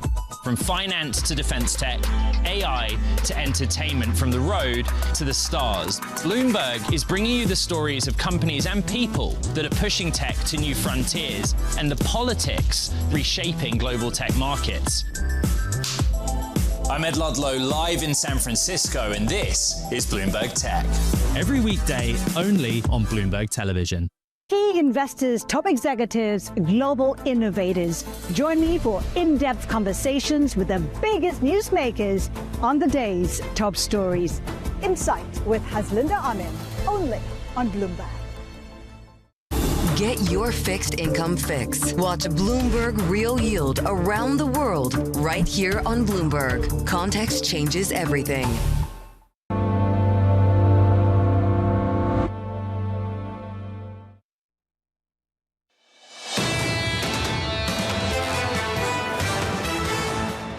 So this is the bounce from the biggest one-day loss of the month so far. It's small. We're only up by 0.2% on the S&P. The down week is small as well, and I think that's worth pointing out. Yes, we've had 2 days of losses, but on the week we're lower by 0.66% so far on the S&P. So just bear in mind, yes, a lot of violence in this market beneath the surface. Not a great choice of word. Beneath the index. At the index level, still pretty subdued. Still 2 to 3% away from record highs. On the Nasdaq, up a tenth this morning. In a bond market, 2s, 10s and 30s, still near the highs of the year at the front end of the curve, 433. Yields coming in 2 basis points. You thought we got away from 420 with softer CPI, softer PPI, and here we are again, going into the Fed's meeting just next week and setting the tone for the price action in the last 24, 48 hours. This move in crude holding on to gains just about. We're down by 2 to 3%. Brent crude, $98 a barrel. Under surveillance this morning, hovering near triple digits. We're looking at a low $100 range, 100 to 110 in the coming weeks. But the risk is way to the upside, because even as we sit here today, there's enormous optimism in the price. And I think that optimism is unwarranted. And I think that bubble could burst. And if so, we're going to reprice much higher, I'm afraid.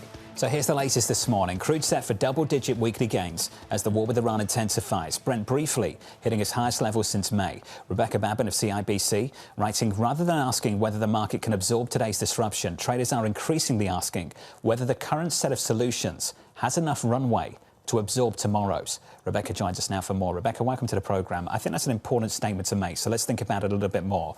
The shock from late February into early March, we struggled to hold on to the gains in oil. We started working through massive levels of inventory. Do you think the setup, the backdrop is different this time?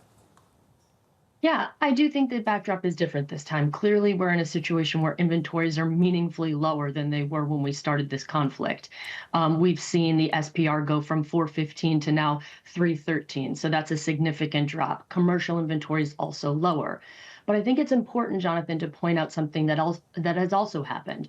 We've seen China really reduce their imports of crude oil, and they've acted as this kind of invisible hand, allowing the market to recalibrate and not draw down as much inventory as we would have modeled when this conflict originally happened. So it's not that the inventories didn't draw, they did.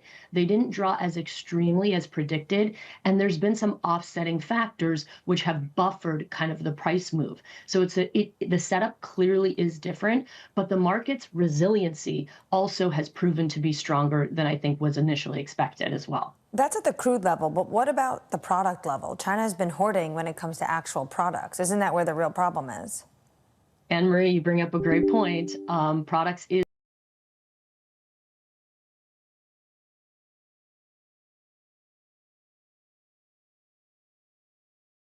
to historic lows, and any sort of shift there would maybe alter pricing for a week or two ahead of the midterm. So you would have to really time it strategically. The other risk this morning, of course, is the reintroduction of new tariffs. The markets seem to be brushing this off, but some analysts I'm talking to are saying their clients, corporations really care. They're going through these lists. Is this going to be an issue for this White House with some of these C-suite executives? Well, what we've seen is that the broader, in our view, we think that the broader cost pass-through to the individual related to tariffs has peaked and is starting to come down. You know, we have seen a lower inflation print. However, all this macro activity could turn that tide, right? It just was a small disinflationary, moment in June. So for us, we're still, very much watching that number and seeing, what Congress and the Trump is going to do to actually move on it. Now, what's important here for us when we're thinking about tariffs in the future is the full package for the consumer and how they're going to respond in the midterms. And so from the political science lens, we're looking at gas prices, which in years where there is an increase from the prior January, you get a loss of about 32 seats. So it really puts the GOP already on the back foot, not just because historically you get a turnover in midterms, but then you also have the gas price component also dragging on the likelihood of re-election.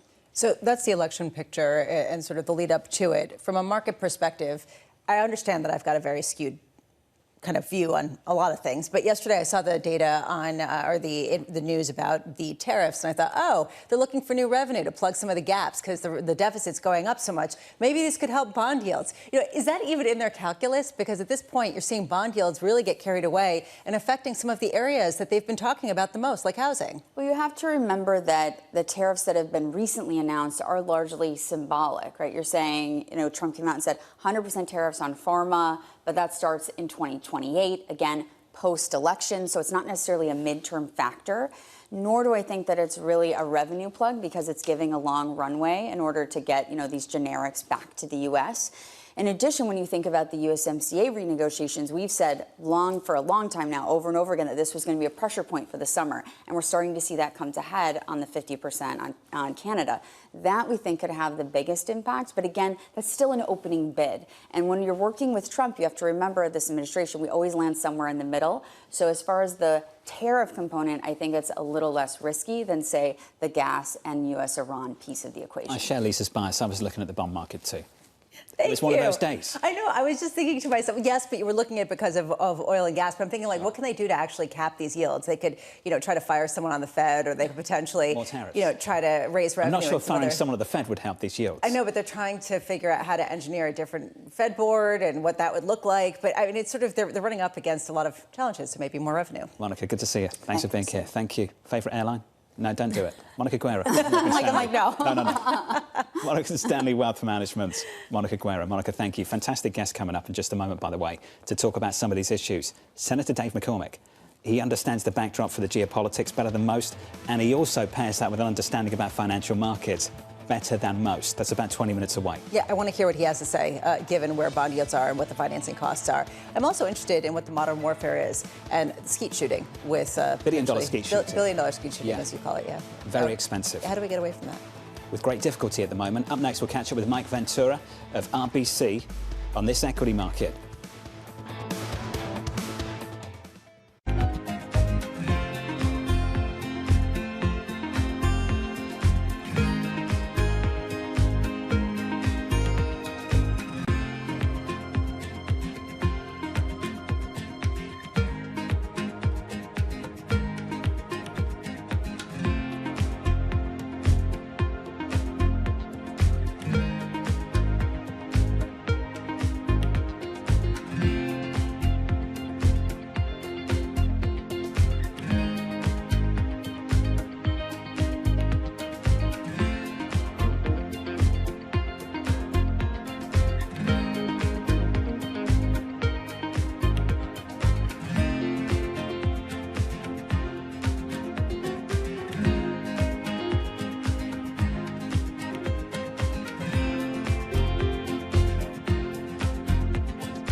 Every weekday, Bloomberg puts the spotlight on a different aspect of global finance.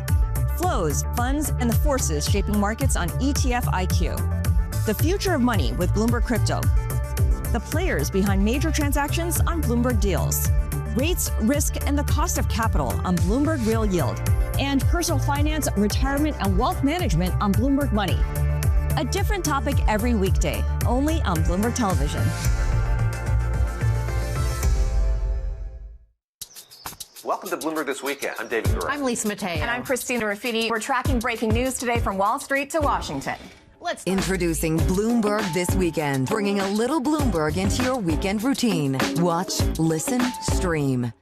Bringing you up-to-the-minute geopolitical news whenever and wherever it happens. I'm Stephen Engel at Japan's Akasaka Palace in Tokyo, and this is Bloomberg. I'm David Weston. Join me each week on Wall Street Week for stories of capitalism from business, markets, economics, tech, and climate.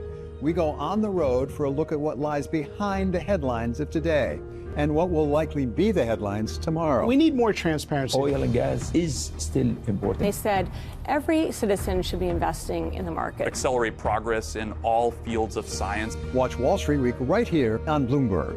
More than what you need to know, it's what you need to think about.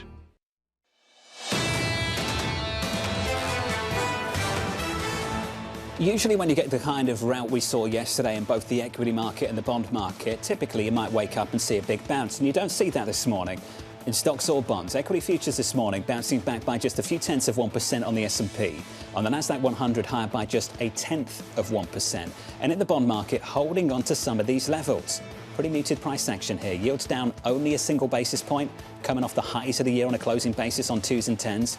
10s this morning 468, 2s around 433. The fundamental problem hasn't been resolved, which is the conflict in the Middle East, the flow of oil, and the inflationary pressures that could then ensue. You add to this some of the financing needs of the artificial intelligence-related companies. You can see that people are demanding a higher premium, and that's not going away. Just sit on that bond market and those scores just a little bit more. Let's look at those yields. Those yields, 2s and 10s in the last 24 hours, are higher than they were at the first stage of this energy shock, and they're higher than they were for the Liberation Day shock as well. Yields have taken out those levels. That's what I've been thinking about, because the president reversed course on Liberation Day after he said the bond market got yippy. Well, now we've passed through that level, and he's still talking tough when it comes to rhetoric in terms of what he's going to do with the conflict as well, introducing new tariffs. I don't get a sense that he's prepared at this level to reverse course. I think that's what's unique about this week, that we've got to these levels, and you pointed out earlier this week the buy's not come back in. There are a bunch of reasons for this, but that's a unique feature of this backdrop for this market at this point in time, that you can get to these levels across the yield curve, and we're holding on to them for a sustained period. A lot of it goes back to what you were saying. Normally you see demand destruction. Normally you start to see cracks in the consumer and the underlying economy. You're not seeing that this time. So at a certain point, if you're seeing a faster than expected economy, inflationary pressures, and much more borrowing that needs to get done, that all adds to a higher premium. You're not seeing the growth scare. You're just not seeing it, even with this move in crude. Check it out. WTI and Brent through triple digits in yesterday's session, backing away this morning by 3%, but holding on to 98. That was a feature of the conversation we had earlier on the program with Rebecca Babin. Can we hold on to these levels? We struggled to maintain the highs in March, April time. Is it different? Is this backdrop different? Is the cushion small enough to make a difference? Well, we're living on the inventories. The fighting continues, and there's fresh risks that are now introduced. Torsten Slok just put out a note talking about how much more time it takes to avoid the Bab el-Mandeb Strait going around the Cape of Good Hope when it comes to Africa. He says 9 days to ocean routes, supply chains under pressure. That's the price action this morning on our radar. President Donald Trump imposing duties between 10 and 12.5% on imports from most major trading partners, alleging around 60 economies failed to prevent forced labor in their supply chains. Elsewhere, the president weighing a, quote, massive attack on Iran. Trump telling Axios that Tehran isn't ready to make a deal, saying, quote, they haven't received enough pain yet. And finally, Intel shares gaining in the pre-market. The chip maker reporting its fastest revenue growth in nearly 15 years as the AI boom fuels demand for semis. Intel reversing plans to reduce capex and committing to increasing spending. Their earnings were incredible. Just to put this into perspective, their profit in the second quarter was 42 cents a share, based on the expectation of 21 cents, so double that expectation. Full year sales, 15.8 to 16.8 billion versus the expectation of 15.1 billion. Why? Because increasingly the CPUs that they produce, which are much more the nuts and bolts and less of the sophisticated chip that NVIDIA produces, are being required for the data center build out and a lot of what they're trying to do to build out computing capacity. Is this because of the investment from the United States? Is this because of some of the just the hype around what they've done? Or is this that the demand is so great and it's changing in nature and benefiting this company? This week and the next couple of weeks for me and many others was never just a test for earnings. It was a test of price and positioning. And this story with Intel, I think, is a decent case study of that. It's had a monster run up. What were we up year to date? 170%, something like bonkers. That. OK.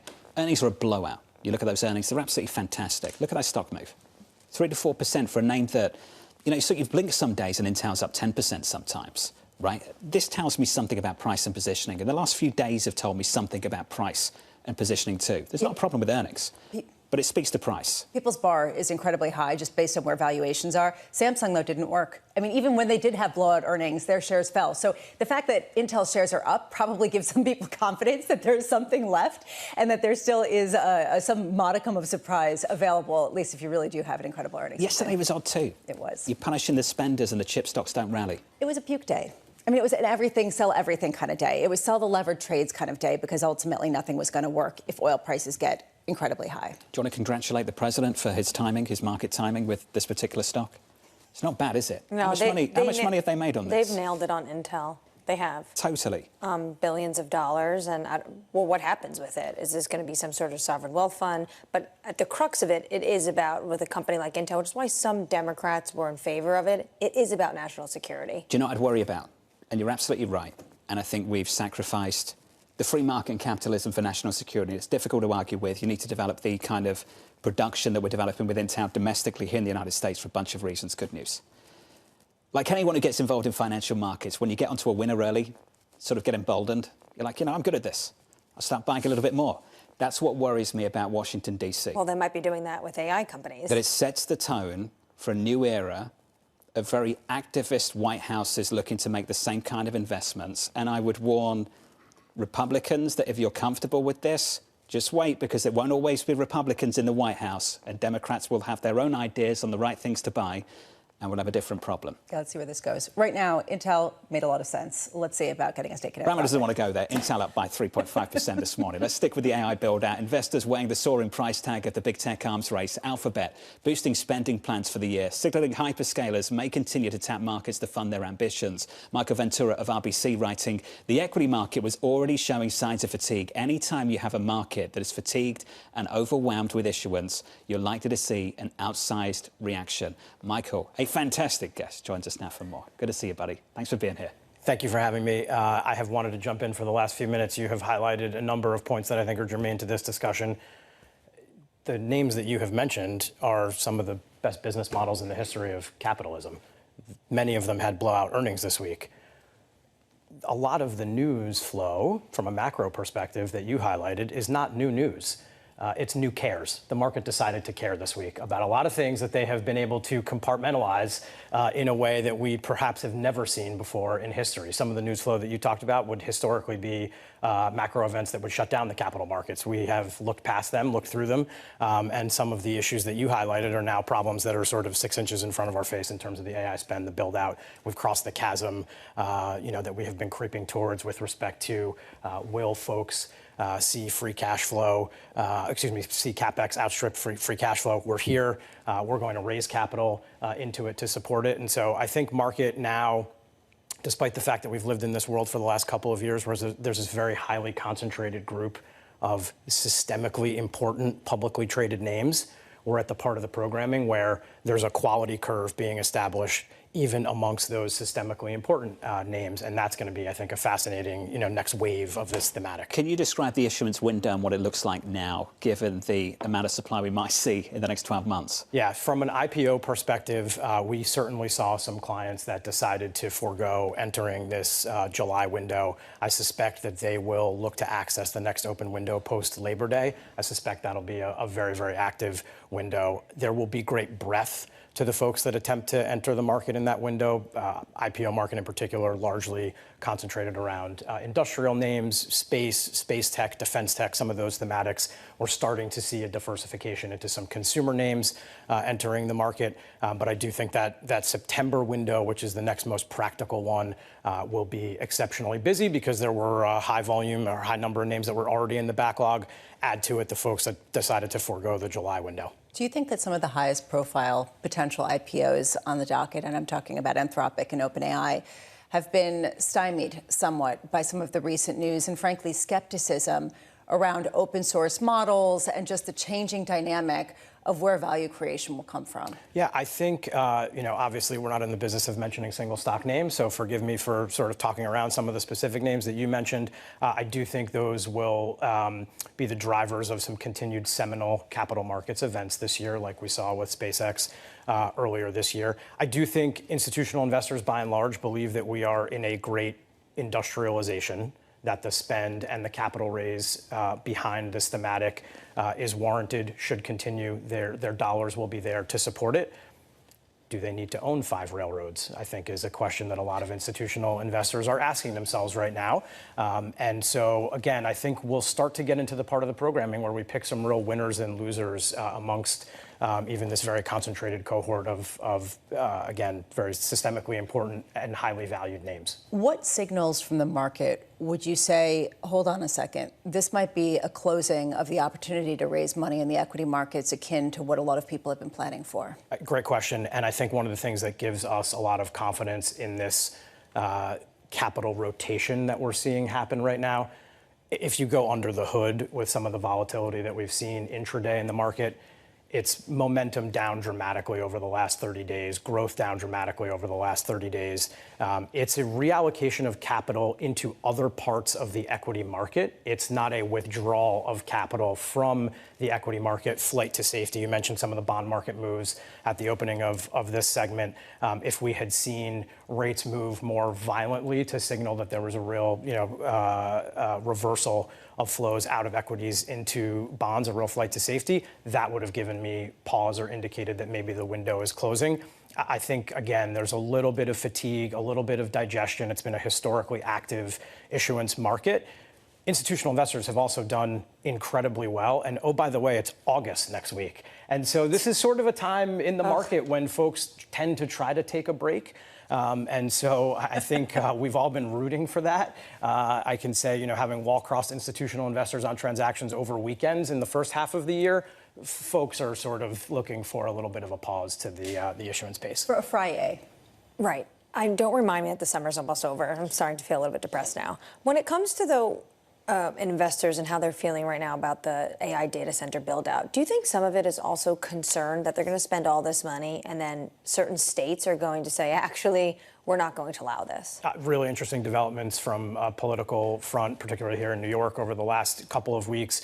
I think that is a question that we'll end up working through. It'll obviously be a topic of concern in the midterms. Again, not new news that there are midterm elections coming up, but folks have decided to focus on them in the last couple of weeks with great vigor and lots of debate around some of the micro topics that'll be brought to bear, which one of which you mentioned. I think overall the need for that capital expenditure is so large that yes, while there will be some domiciles that decide to sort of push back on the thematic, it's one that by and large will end up winning the day. I know you don't want to touch single names, so I won't come to you on this, but market timing of Alphabet's just incredible.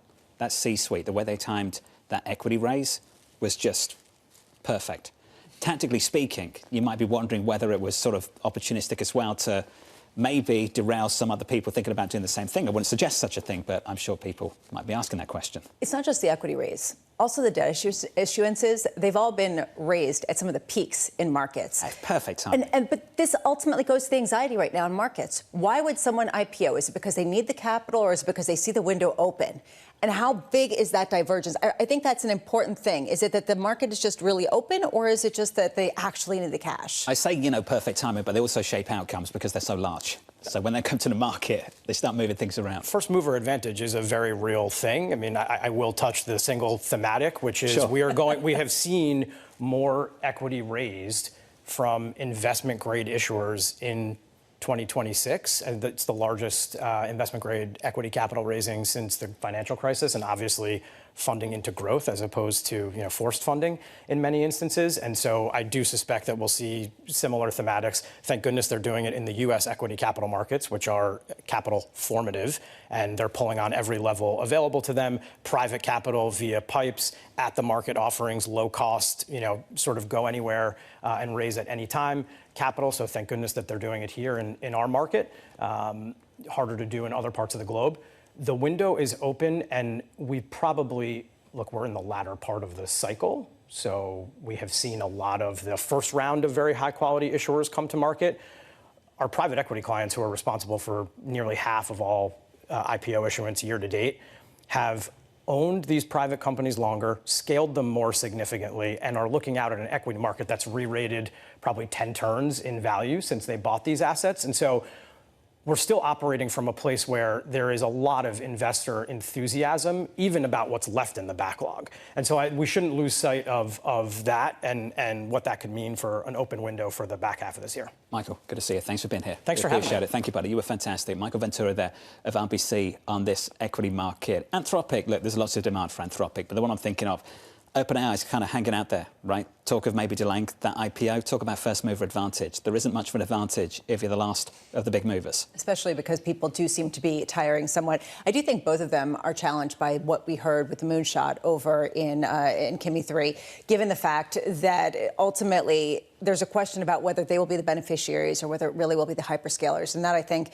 is going to hang over whatever IPO gets to the market first. Futures this morning, just about positive by a little more than 1/10%, close to 0.2% higher on the S&P. With an update on news worldwide with your Bloomberg brief, Vonnie has more. Hey, Vonnie. Hey, John, thank you. Bloomberg hosting 6 candidates vying to be the next UN Secretary General.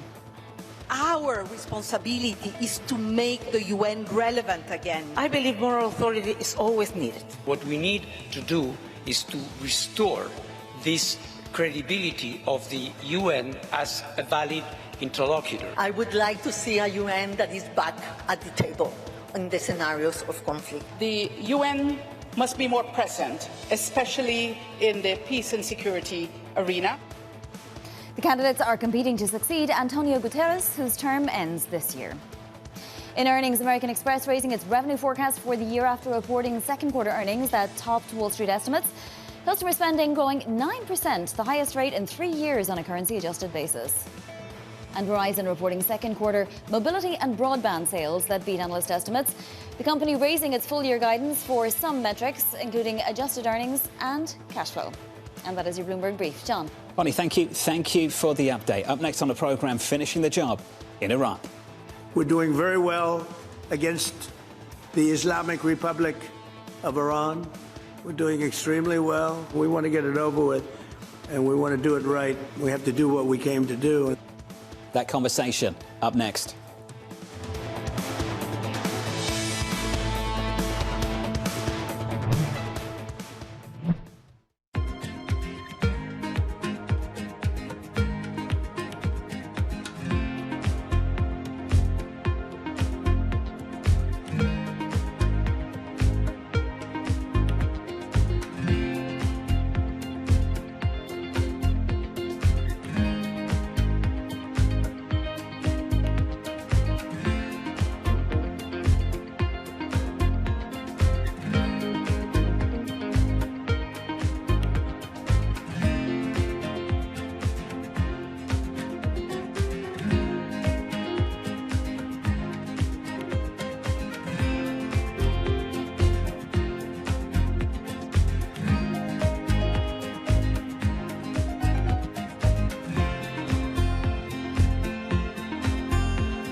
Western countries, all of them are cutting funding to Africa.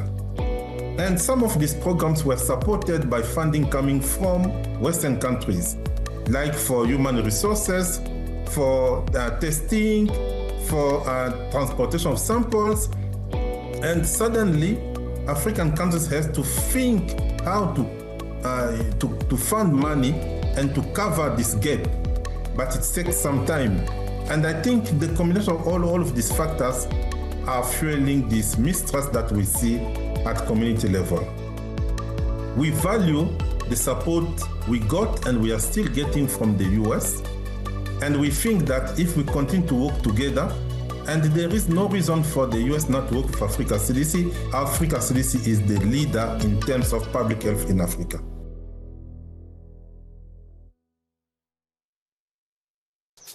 Welcome to Bloomberg This Weekend. I'm David Burr. I'm Lisa Mateo. And I'm Christina Ruffini. We're tracking breaking news today from Wall Street to Washington.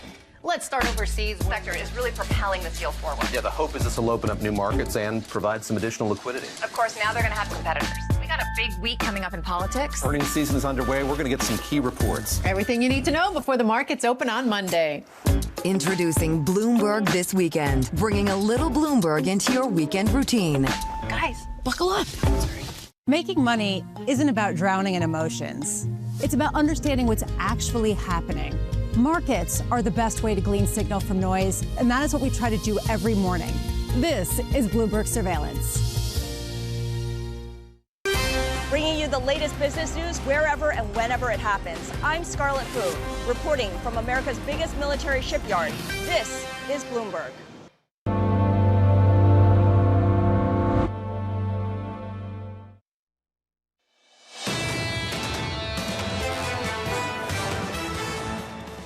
Crude this morning, just off triple digits, pulling back to about 98 on Brent this morning. We're down by close to 3%. Under surveillance, finishing the job in Iran.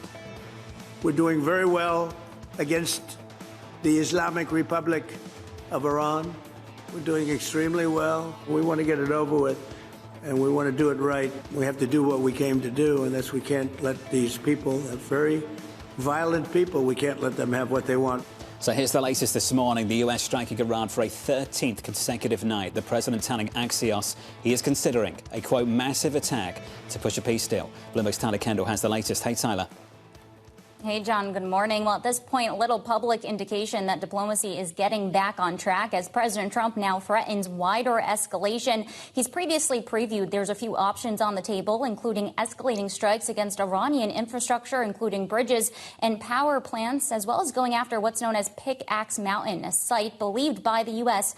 to hold nuclear materials. We'll have to see where it goes from here because we have to keep in mind that the U.S. is now dealing with another new front when it comes to the Houthis in Yemen and threatening shipping in the Red Sea. Tyler Kendall with the latest down in Washington. Tyler, thank you. The Republican Senator Dave McCormick coming fresh off last week's Pennsylvania Defense and Innovation Summit, securing $10 billion in new investments for his state. The U.S. Senator Dave McCormick joins us now for more. Good morning, sir. It's good to see you. Good morning. Let's talk about the nature of this challenge, and the character of the challenge defensively has changed as well. And the Middle East is a fantastic example of that this morning. What do we need to change when we think about the kind of investments that need to be made in this country? Well, there's three big changes that have happened. One, the world's getting more dangerous. Two, the nature of warfare is changing dramatically with drones, autonomy, AI. And third, we've had apathy within our defense ecosystem. So we need to introduce new players into our defense ecosystem, drone manufacturers and all sorts of other unique capabilities. And we need to change the way we procure defense systems. So it needs to be much faster. It needs to be much more competitive. We need to constantly be innovating. And so the focus of the summit was to bring together the traditional industrial base. We've gone from to 1% of global shipbuilding. So we need to go back to the core industrial base, but introduce all these new technologies into the mix. So the goal of that was to bring those players together, have the president, have his cabinet there, have all the major primes, all the emerging technologies, all the big investors, because you need the capital, and talk about ways to move forward in accelerating our ability to man the battlefield with this next generation of weapons. Senator, it's an important conversation to have now because we are relying on inventories when it comes to the war in the Middle East. All that has been given in terms of Russia's invasion of Ukraine. Where are we on defense inventories? Well, I think we're adequate in terms of being able to continue to conduct military operations, but there's no doubt that we need to ramp up our production capacity. Let me just give you an example. In Ukraine, they make 10,000 drones a day. A day. We have nowhere near that manufacturing capacity here at home. So we need to ramp up that manufacturing capacity in shipbuilding, as another example. In Philadelphia Shipyard, we build one ship a year. We need to go to 20, which we're doing over the next 5 years. So we've let ourselves become more dependent on others. And we've let ourselves locked into looking backwards at last year's or 30-year-old platforms as opposed to embracing this next generation of technology. When it comes to the next generation technology, when it comes to the Iran war, we even heard from Palantir executives, this is going to be the first war that really was conducted by AI. Are you concerned that China is building a model like Kimi K3 off of our technology? Yeah, absolutely. I mean, China has a tradition of stealing our intellectual property and using that to their advantage. That's why we need to continue to do all the things necessary to lead in the AI race. I always like to say that I'd rather have our hand than China's hand, but it depends on what we do. So we need to embrace the compute capacity and the energy capacity needed to be in the lead. We need to make sure we don't overly constrain our innovators, because this is really the most important technology race of our lifetimes. And we are throwing tons of capital at it. We're throwing tons of capital. And that's what's different about this moment, I think, for Treasury. And I want to make that pivot. I think it's important. The military costs a lot of money. We know that. And the deficit wasn't a problem because we didn't see the biggest companies on the planet raising the capital to the extent they are now. And you start to see these moves, and you're in a fantastic seat. And I mentioned this earlier on the programme. You're in many ways the perfect seat because you bring to the Senate experience on both the geopolitics, the cost of war, and Wall Street, how you finance it. Are you starting to get concerned about what's happening with the bond market here at these levels? And if not, when? Well, listen, we are in uncharted territory. I think last time I was here, we talked about this. We've got a couple things going on. We're in the middle of this geopolitical shock with what's happening in the Middle East, and we're also in the biggest capital boom and productivity wave that we've ever seen. So I think we're digesting both things at the same time. And we talked about my friend Kevin Warsh now in this unique position because he has these inflationary pressures coming, but we also have this huge productivity boom coming. And I think he's wisely said we're going to launch these committees. We're going to figure out how we're going to think about the models for the future. And he's also talked in, I think, very convincing ways about the need to guard against inflation. And so I think for the foreseeable future, we've got all these factors, and we need to just keep our powder dry. Do you think he should hike next week? I think we should keep our powder dry. That means hold. Well, listen, I'm unfortunately not in that position because Senator Warren, your colleague from Massachusetts, has no problem calling out the Federal Reserve. You're in a position where you can say what you think. Yeah, listen, I think given all those factors and uncertainty, I would like to see interest rates stay where they are. Senator, it's good to see you. Appreciate good to see your you. time. Thanks for having me, guys. Thank you. Senator Dave McCormick of Pennsylvania on military, defence and the cost of war and what it means for this bond market too. Yeah, and at a certain point, how do you compete with all of the fundraising and how do you deal with this, a time that is a really interesting time? I mean, some people would say, you know, this is a very challenging time for the likes of Kevin Warsh, and he's chosen the wise thing of not saying anything that could really fit him down in any way because it's a very difficult time to come up with conclusions. That Fed meeting a week away. Up next, Megan Swiver of Bank of America, the Cisco president G2 Patel, Neil Dutta of Renmac, Kara Murphy of Kestra Investment Management. The third hour of Bloomberg Surveillance just around the corner.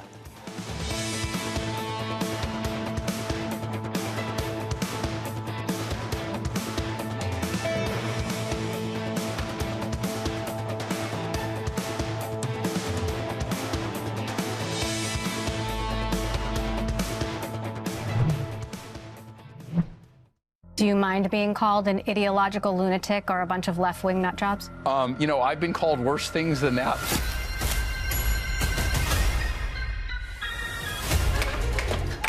Oh! You'd think she owned the place. 23andMe, I think, is so incredibly valuable. We're coming back. It had that kind of detective story feel to it. You know, when you're hot on the trail of something, you know that it's very exciting.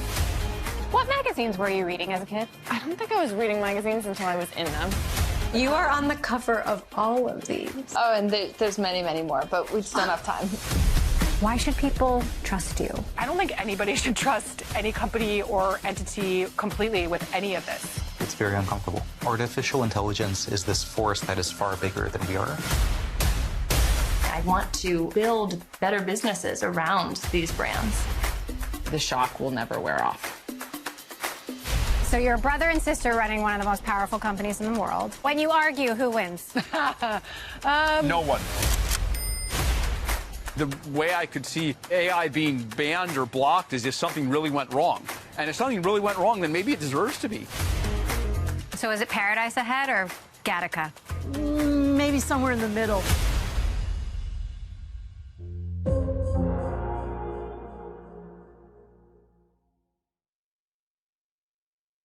Technology is embedded in every aspect of our lives, and that revolution is playing out in real time. From finance to defense tech, AI to entertainment, from the road to the stars. Bloomberg is bringing you the stories of companies and people that are pushing tech to new frontiers, and the politics reshaping global tech markets. I'm Ed Ludlow, live in San Francisco, and this is Bloomberg Tech. Every weekday, only on Bloomberg Television. Oh, hello there. Just wanted to say, Primer is back. We've been scouring the frontiers of science and technology to help explain the difference between the next gold rush and whatever this thing is. And in season 2, we're upping the stakes. More danger. Now that is some high-grade uranium mineralization. We used to have a stable climate on this Earth. Right now, we do not. More science.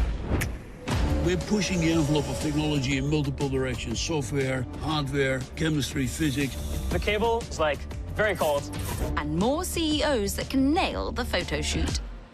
Hundreds and hundreds of billions of dollars are at stake. While the problems are economic, the solutions are too. And yes, we will be talking about AI. There is a lot of humanoid hype out there. But our future doesn't run on hype. It runs on innovation.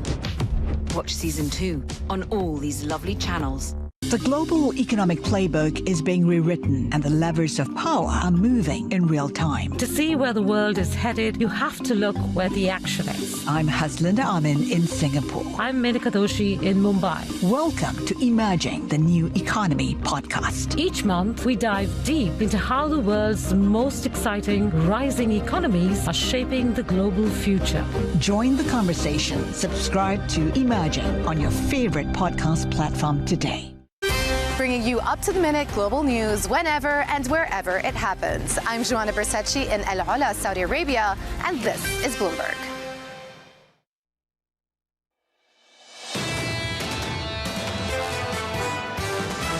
I'm still very bullish on the overall AI infrastructure. Second quarter earnings will probably mark the peak. That bar, again, has become so much more challenging for rewards here. There are legitimate questions about cash flow. Aren't we all believing a little bit too much into that U.S. exceptional picture? This is Bloomberg Surveillance with Jonathan Farrow, Lisa Abramowitz, and Anne-Marie Hordern. Let's get you to the weekend, live from New York City this morning. Good morning for our audience worldwide. The third hour of Bloomberg Surveillance starts right now, and your price action looks like this. Equities up by 0.2. This is your bounce from the biggest one-day loss of the month so far. On the S&P, up a quarter. On the Nasdaq, only up a little more than 0.1%, heading towards a second week of losses. In the bond market, holding on to these levels. We'll talk about rate hikes a little bit later in the program with Bank of America. Twos at the moment at 4.32, baking in those hikes comfortably above the policy rate at the Federal Reserve going into next week's meeting. And we had some weight to the yield on 10 and 30s in the last 24 hours, coming down just a basis point this morning. 10s close to 470. Yeah, and this really has been the notable feature, is just how long these levels have persisted. And happy Friday, John. It is going to be a weekend a lot of people need after the tumult that we've seen over the past number of weeks and months. And frankly, a real question here is, do we start to see cracks in the consumer? And you talked about how the resilience has been the feature of this market. The reason that you could see bond yields at such an elevated pace is that strength potentially a bug and not a feature when it comes to the Fed meeting next week. I love a game of If I Told You. You know, if I told you that crude was at 100, that twos would be 50 basis points plus above the policy rate, the Fed, we'd be talking about rate hikes. And we wouldn't be having a discussion about a growth scare, and that equities would be 2 to 3% away from all-time highs. If I told you that at the end of February, you think I was nuts, maybe mental. Perhaps you still do. I don't know. But this is where we are. Yeah, I would also think that you were nuts if you talked about how much debt issuance there was, how much equity issuance there was, how much has just been thrown at this market, and the fact that it still is within all-time highs. That also would be surprising to me. This has been a bulletproof market because of the churn under the surface.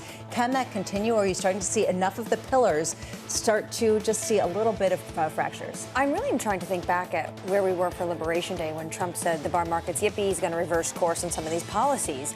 And I'm thinking, what is the Trump put now? Are they still moving based off $100 oil, based off higher 10-year yields? I'm not sure. I'm pleased you keep repeating this because I think it's so important. If you bring up the yield curve again, 2s, 10s and 30s, and we can just look at, say, 10s. 10-year yield in the last 24 hours, above where it was off the initial energy shock, above where it was Liberation Day week, Liberation Month, wherever it was, April last year, when people were freaking out about the breakdown of the bond market and yields pushing higher. I think people were also worried at the time about the breakdown in the economy. That's why things are different a little bit now. So if you're in Treasury or at the White House and you're seeing yields spike higher and people are worried about growth, you've got a major problem. 12 months later, 12 months plus, that's not the backdrop right now. You've got yields going up to 470, let's call it. You've got crude at 100. And I don't see a lineup of people coming on the program worried about growth. In fact, they're so comfortable with the backdrop in the labour market right now. They've got conviction around the Fed that they believe the Fed will focus on inflation and hike interest rates. It makes 2026 so different at these same yield levels, slightly higher than where we were in 2025. Earlier in 2025, when yields went up, people went into the hyperscalers and big tech because they were the haven when you potentially got that growth scare as a result of higher yields. Now, people are using it as a time to rotate into other names because it indicates the broadening out in the U.S. economy. To Anne-Marie's question, where's the Trump put? It doesn't seem like there is one right now. It seems like this is a market operating on the AI trade, on oil, and potentially on the borrowing needs of nations across this world. I know everybody's excited about the weekend. You'll need some rest because next week looks like this.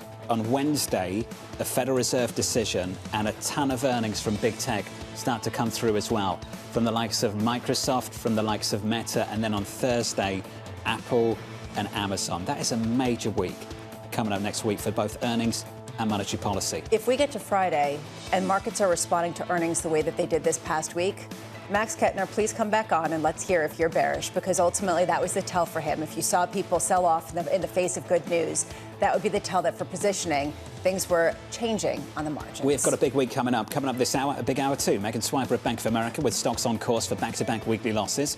Cisco President Jeetu Patel on the race to build AI cyber defenses, and Neil Dutta of Renmag making the case for a rate hike maybe as soon as next week. Look out for that conversation in just a moment. We begin this hour with stocks looking to bounce and bond yields sitting near the highs for the year. Megan Swiper at Bank of America writing, we hold the yield curve flatter, but see risk to higher rates across the curve. If the Fed delivers a hike, we think the market can very quickly jump to 75 basis points. Megan joins us now for more. Megan, good morning. Good to see you. John. Let's just start with the setup then. What are you looking for from Kevin Walsh and the team next week? So, John, what we've been hearing from a lot of the market for the past several weeks is we have a Fed chair that is going to be very reluctant to hike rates. A lot of that coming from this political debate that Walsh has really got this mandate to cut, that he needs to be considering this other side of the mandate on labor. But what are we seeing even in terms of the recent claims data? The labor market is so strong. We see this in a lot of our B of A card data, too. Very strong U.S. consumer. And, you know, you mentioned this conundrum, right, with oil prices as high as they've been, yet we're not talking about a growth scare. We don't see evidence of that at all in terms of our consumer data.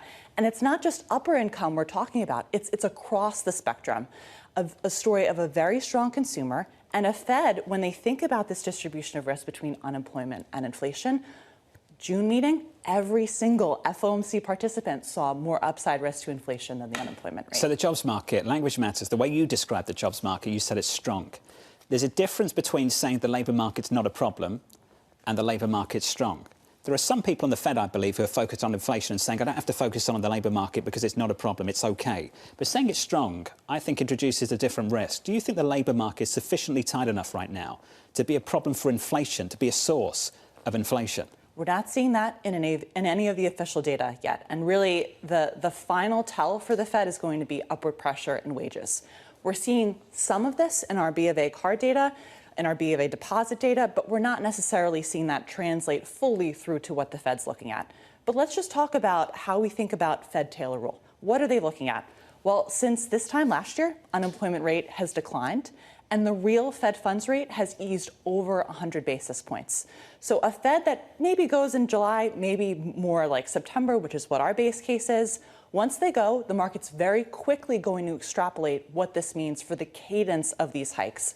And that's how we still see the market underpricing what this could look like and see this quick jump to 75 basis points becoming more the norm in market pricing. If the Fed did price in a greater number of rate hikes, would that be a good thing for the long end of the curve?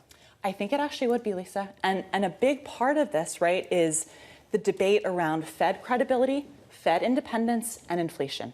The kryptonite for the long end of the U.S. rates curve is inflation.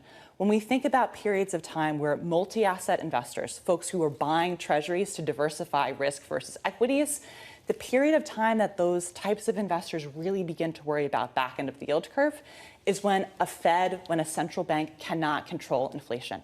Look at what we see in terms of the JGB curve right now, in terms of the risks that they've had to contend with because they don't have a central bank that's taking enough steps, at least in terms of what the market's expecting to combat inflation. Earlier this morning, Nikkei was reporting that the Bank of Japan is probably going to remain on hold next week. Just the counterfactual here, what if the Fed does remain on hold in next week's Fed meeting? Do you expect that, or let's say that there's a dovish surprise where they indicate that maybe they're going to remain on hold and they get some sort of forward guidance? Not likely, but let's say. Does that mean that you expect the long end of the yield curve in the U.S. to sell off further? I mean, would that be a liability for U.S. debt markets? I would see that as moving longer-term inflation compensation higher. Since Warsh has come out as aggressively on 2% inflation, talking about this 5-year of inflation mess, not just talking about this as a couple months of the problem given the move that we've seen in oil prices. We've actually seen longer-term inflation expectations re-anchor and kind of trade at the lower end of recent ranges. And I would expect that a Warsh that sounds more dovish next week causes these 5-year inflation measures, causes longer-term break-evens to move higher, and we could get the market more concerned about what these longer-term risks could look like for a Fed that is not going to be viewed as credible on inflation. What's a bigger risk factor for debt markets next week? Is it the Fed or is it the tech earnings and the potential CapEx plans that they have potentially to announce? It's such a great point, too, Lisa. And when we think about over the next couple of weeks, I'll just add another one, which is quarterly refunding the week after Fed. And that's usually and historically has been a pretty sleepy event for the market. But so much of the focus now, especially given the very strong IG issuance that we're seeing, is what is Treasury going to do? And at the last refunding meeting, we're seeing some of this tension between TBAC, which is Treasury's Borrowing Advisory Committee, in terms of guiding to the fact that deficit risks are only going one way. They've really got to ramp up some of this issuance coming next year, versus a Treasury Department that's talking more about increasing that bill share, which is less duration supply to the market, has less of this impact on longer-term yield levels. So totally agree. The IG story, the issuance that we're seeing in credit has actually more than offset the declines that we're seeing in terms of the amount of coupon supply that Treasury's been able to reduce this year. I know we went through earnings and the Fed next week, but what if we have a weekend where the president is saying he's considering a massive attack on Iran and the conflict just gets even worse? Yes, and geopolitical uncertainty continues to creep higher. And we're talking about a Fed, again, a couple months ago, them looking at these inflationary risks and saying everything is skewed to the upside there. I think it just puts more pressure on the Fed to go, especially if we're seeing that pass through to how the market views and perceives these inflation risks. You've got the calendar up at Bank of America. What's circled right now? September? Where are you thinking? September, John, is our base case. But the market's not ruling out July, and honestly, neither are we. We really don't have the market trading this level of uncertainty ahead of a meeting. When we look back over periods of time, I was just doing some of this analysis yesterday, actually. There's two periods that stand out as where we see the market pricing, even more uncertainty. And that was back in 2022 when the Fed delivered that surprise 75 basis point hike, and September of 2024 where they delivered the surprise 50 basis point cut. And we did see, some media reports coming out before those decisions to guide the market in a discrete direction, which maybe we don't get this time. He wants a family fight. Always enjoy catching up with you. Appreciate it. Thank you. Yes. Megan Swiber there of Bank of America. Circling September. It's new territory. If you've been in the market for the last 20 years, particularly post-GFC, and that's your experience, that's your career, you don't really know a Federal Reserve that doesn't hold your hand. This Federal Reserve typically holds your hand going into a meeting and tells you what they will and won't do ahead of time. We don't know this time around. There is no guidance. Right now, Fed funds rate is pricing in a 33% chance of a Fed rate hike next week. This is unheard of in terms of just random expectations ahead of it. And as Megan said, people don't want to trade this. What's your advantage getting ahead of this? I love how the ECB does it. We were talking yesterday about how the ECB is a three-part act. They'll drop the statement, they'll do the news conference, and then you get the sources later on in the day. Yes. It made me laugh because they always go into the news conference now. Their new shtick is we don't do guidance either. Right. And then within the next hour after the news conference is finished, there are sources speaking to either Bloomberg or Reuters telling you what they may or may not do in September. I mean, like, it's like... Exclusive Reuters, ECB considering several options to mitigate losses. Bloomberg, we had the same thing out yesterday. It's fantastic reporting from the team, but it just makes me laugh. You can't sit in the news conference and say it's a new world, we don't provide guidance, and then provide sources on the side that provide guidance. Well, you know, some people can't help themselves. And frankly, they want to get their voices out there, and they're on a stage to really deliver something, so they want to do so. It doesn't seem like Kevin Warsh really does that yet. Some central bankers just can't get away from that world. Let's give an update on news worldwide this morning with your Bloomberg brief. Vonnie Quinn has more. Hey, Vonnie. Hey, John. The US will impose tariffs of between 10% and 12.5% on imports from most major trading partners after finding about 60 economies harmed American workers by failing to prevent forced labor. It's the biggest move yet by the Trump administration to reconstruct the tariffs that were struck down by the Supreme Court. SpaceX is betting big on Starship. Sources telling us here at Bloomberg, Elon Musk's company is turning away satellite operators seeking rides on its Falcon 9 rocket beyond 2028 as it plans to transition Falcon 9 for Starship. The company declined to comment. Facebook Marketplace is branching out. The New York Times is reporting Meta is launching Seller, a standalone app for marketplace users. Marketplace is one of the most popular features on Facebook. And that is your Bloomberg brief. John. Hey, Vonnie, thank you. More from Vonnie in about 30 minutes. Up next, the Morning Calls Plus. We'll catch this up with the Cisco president, G2 Patel. As an unprecedented hack, what a week it's been for AI, sends new fears through the cybersecurity industry. That conversation with G2 is up next.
The countdown is on.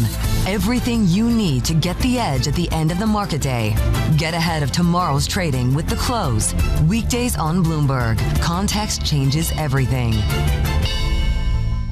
World's most powerful investors don't ring a bell. They quietly reshape entire industries. This is the money shaping the world. The Dealmaker playbook, where power and billions of dollars change hands every day. From private equity and credit to venture capital and M&A, we bring you the inside scoop on the biggest deals and debates, plus exclusive conversations with finance's ultimate insiders. I'm Danny Berger, and this is Bloomberg Deals.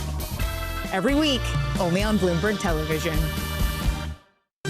Good morning. This is Bloomberg Surveillance. Welcome back to the opening trade. It's Bloomberg Money. This is the Asia Trade. This is Wall Street Week. Welcome to Balance of Power. You're watching Bloomberg Deals. Welcome to Bloomberg This Weekend. This is Bloomberg Television.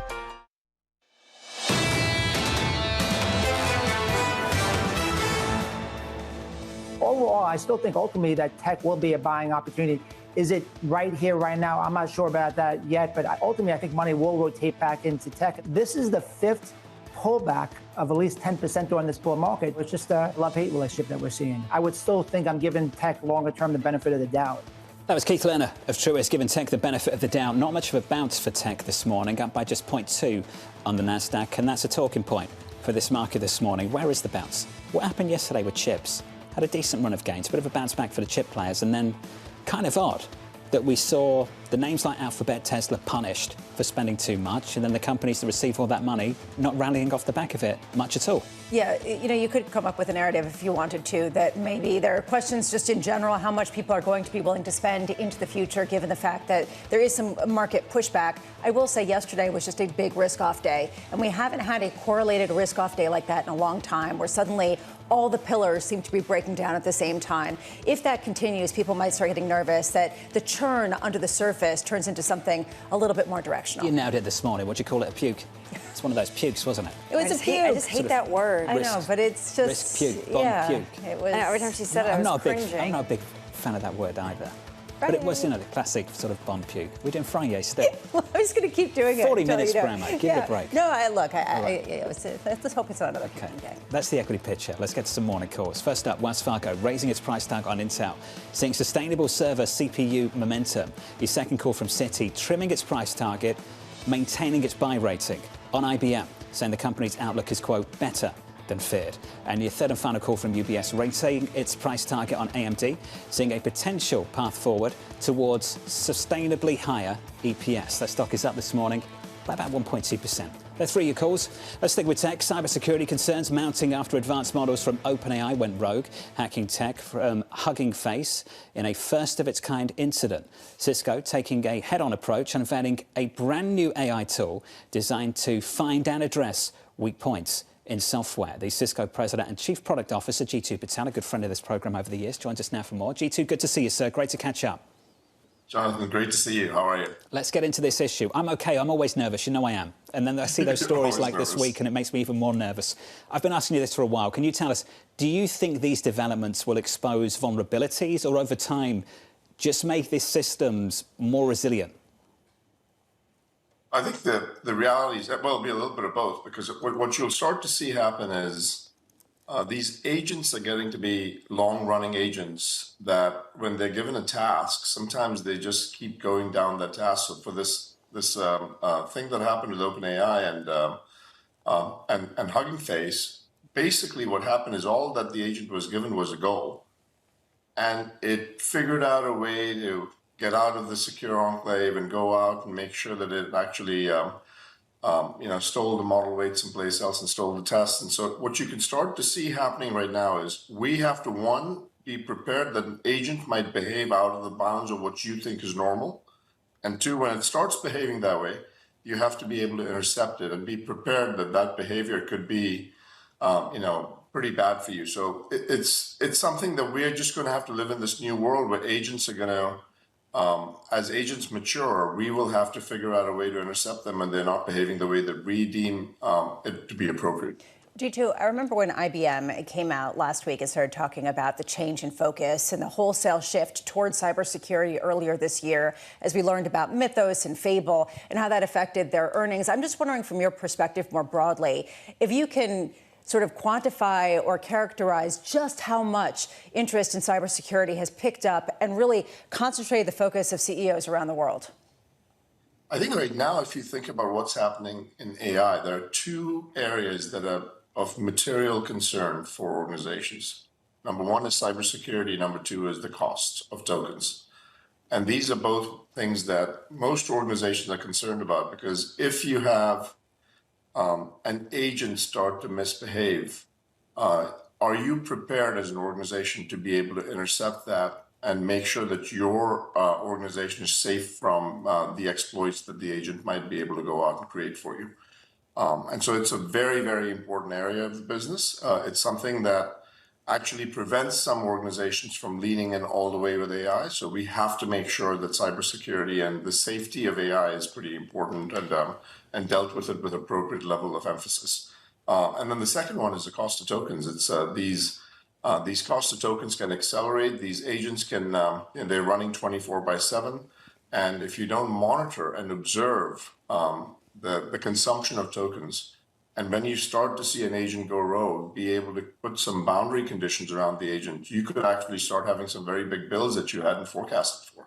So those are the two areas that most organizations are thinking about right now as they make their deployments within AI much more kind of broadly deployed. It's a really interesting view on token maxing and why we're seeing a shift to token rationalization. I'm just wondering, Jitu, if you think that the renewed focus on cybersecurity has taken some budget away from exploring ways to become more efficient, other deployments of artificial intelligence? I think it's most organizations have always had the balance that they've played where, for example, right now there's there's more emphasis and more budgets being spent on AI, and there's also a lot of budget being spent on cybersecurity. Of course, at some point in time, there's a finite amount of dollars that are there in IT that come from somewhere. But I think organizations, what they're doing at this point in time, at least, is making sure that they've learned the hard way from the previous kind of episodes like COVID, where if you don't have enough amount of forward investment in tech, then you could actually be put in a world of hurt as a company. So you have to make sure that you're forward investing in some of these areas. So I'm not seeing the reason that people are investing in cybersecurity taking away from certain other areas, such as AI. But I think over time, you have to make sure that AI is starting to go out and produce enough positive return so that you can continue to have the investments being made in infrastructure for sure. Jitu, there's another debate about what's going on in terms of China. Do you think Kimi K3 is potentially using U.S. technology? And what do you make of what is going on right now in terms of the race? Look, I think firstly, China is a formidable competitor to the U.S., but they've actually made a tremendous amount of progress. And this notion of is China using distillation? The answer is yes, but that's not the only thing. They've actually done a fair amount of things that are very, very creative to go out and create a frontier class model and make it available, to the general public as an open rates model. So we should, as the U.S., we need to make sure that we continue to invest not just in closed source frontier class models, which we've been the leader in, but we also need to make sure that open source becomes a larger and larger part of our strategy as you move forward. Like it is in our national interest, and it is in the interest of every individual that U.S. models get used all over the world, whether it be closed source or open source. And by the way, companies like NVIDIA have done a good job with the Nemotron models. I think Mira Murati's company, Thinking Machines, that we're an investor in, has done a good job recently of coming out with almost a trillion parameter model with 40 million active parameters. So I think you will continue to start to see more and more kind of emphasis being placed on open source. But it's something that we have to you have to keep a close eye on. Don't we need some G2 Patel interior design? Don't you want an office like that? Oh, yeah. He definitely has this sort of zen. I got a job for him. Maybe it's... Seriously. Is it real? Or is it AI? Come over sometime, Jonathan. It'll be good to have you over here. We'll do it from here. You're going to have to set up some agents for me or something, I need that help. I need that help. I'm going to be in touch. You know that. G2, it's good to see you, sir. Are you still skeptical on AI? Have you now gone to the point where you actually believe in the potential? Skeptical is not where I'm at. I'm constructive. I'm worried about the messaging at the moment and the amount of money being spent. So I'm less concerned about where the technology is taking us and more concerned about where the technology is taking capital markets, if that makes sense. I hope that makes sense. Yes, good. Okay. But that's for time for another conversation. We'll have a longer conversation on the phone. G2, thank you. G2 Patel there, the Cisco president on the latest. Yeah. Turning the tables there. I know. I like that. I love that. I've got time for that. But, I'm a little concerned about, nuclear war and things of that nature. That doesn't shock me. But... So...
Welcome to Bloomberg This Weekend. I'm David Gurr. I'm Lisa Mateo. And I'm Christina Raffini. We're tracking breaking news today from Wall Street to Washington.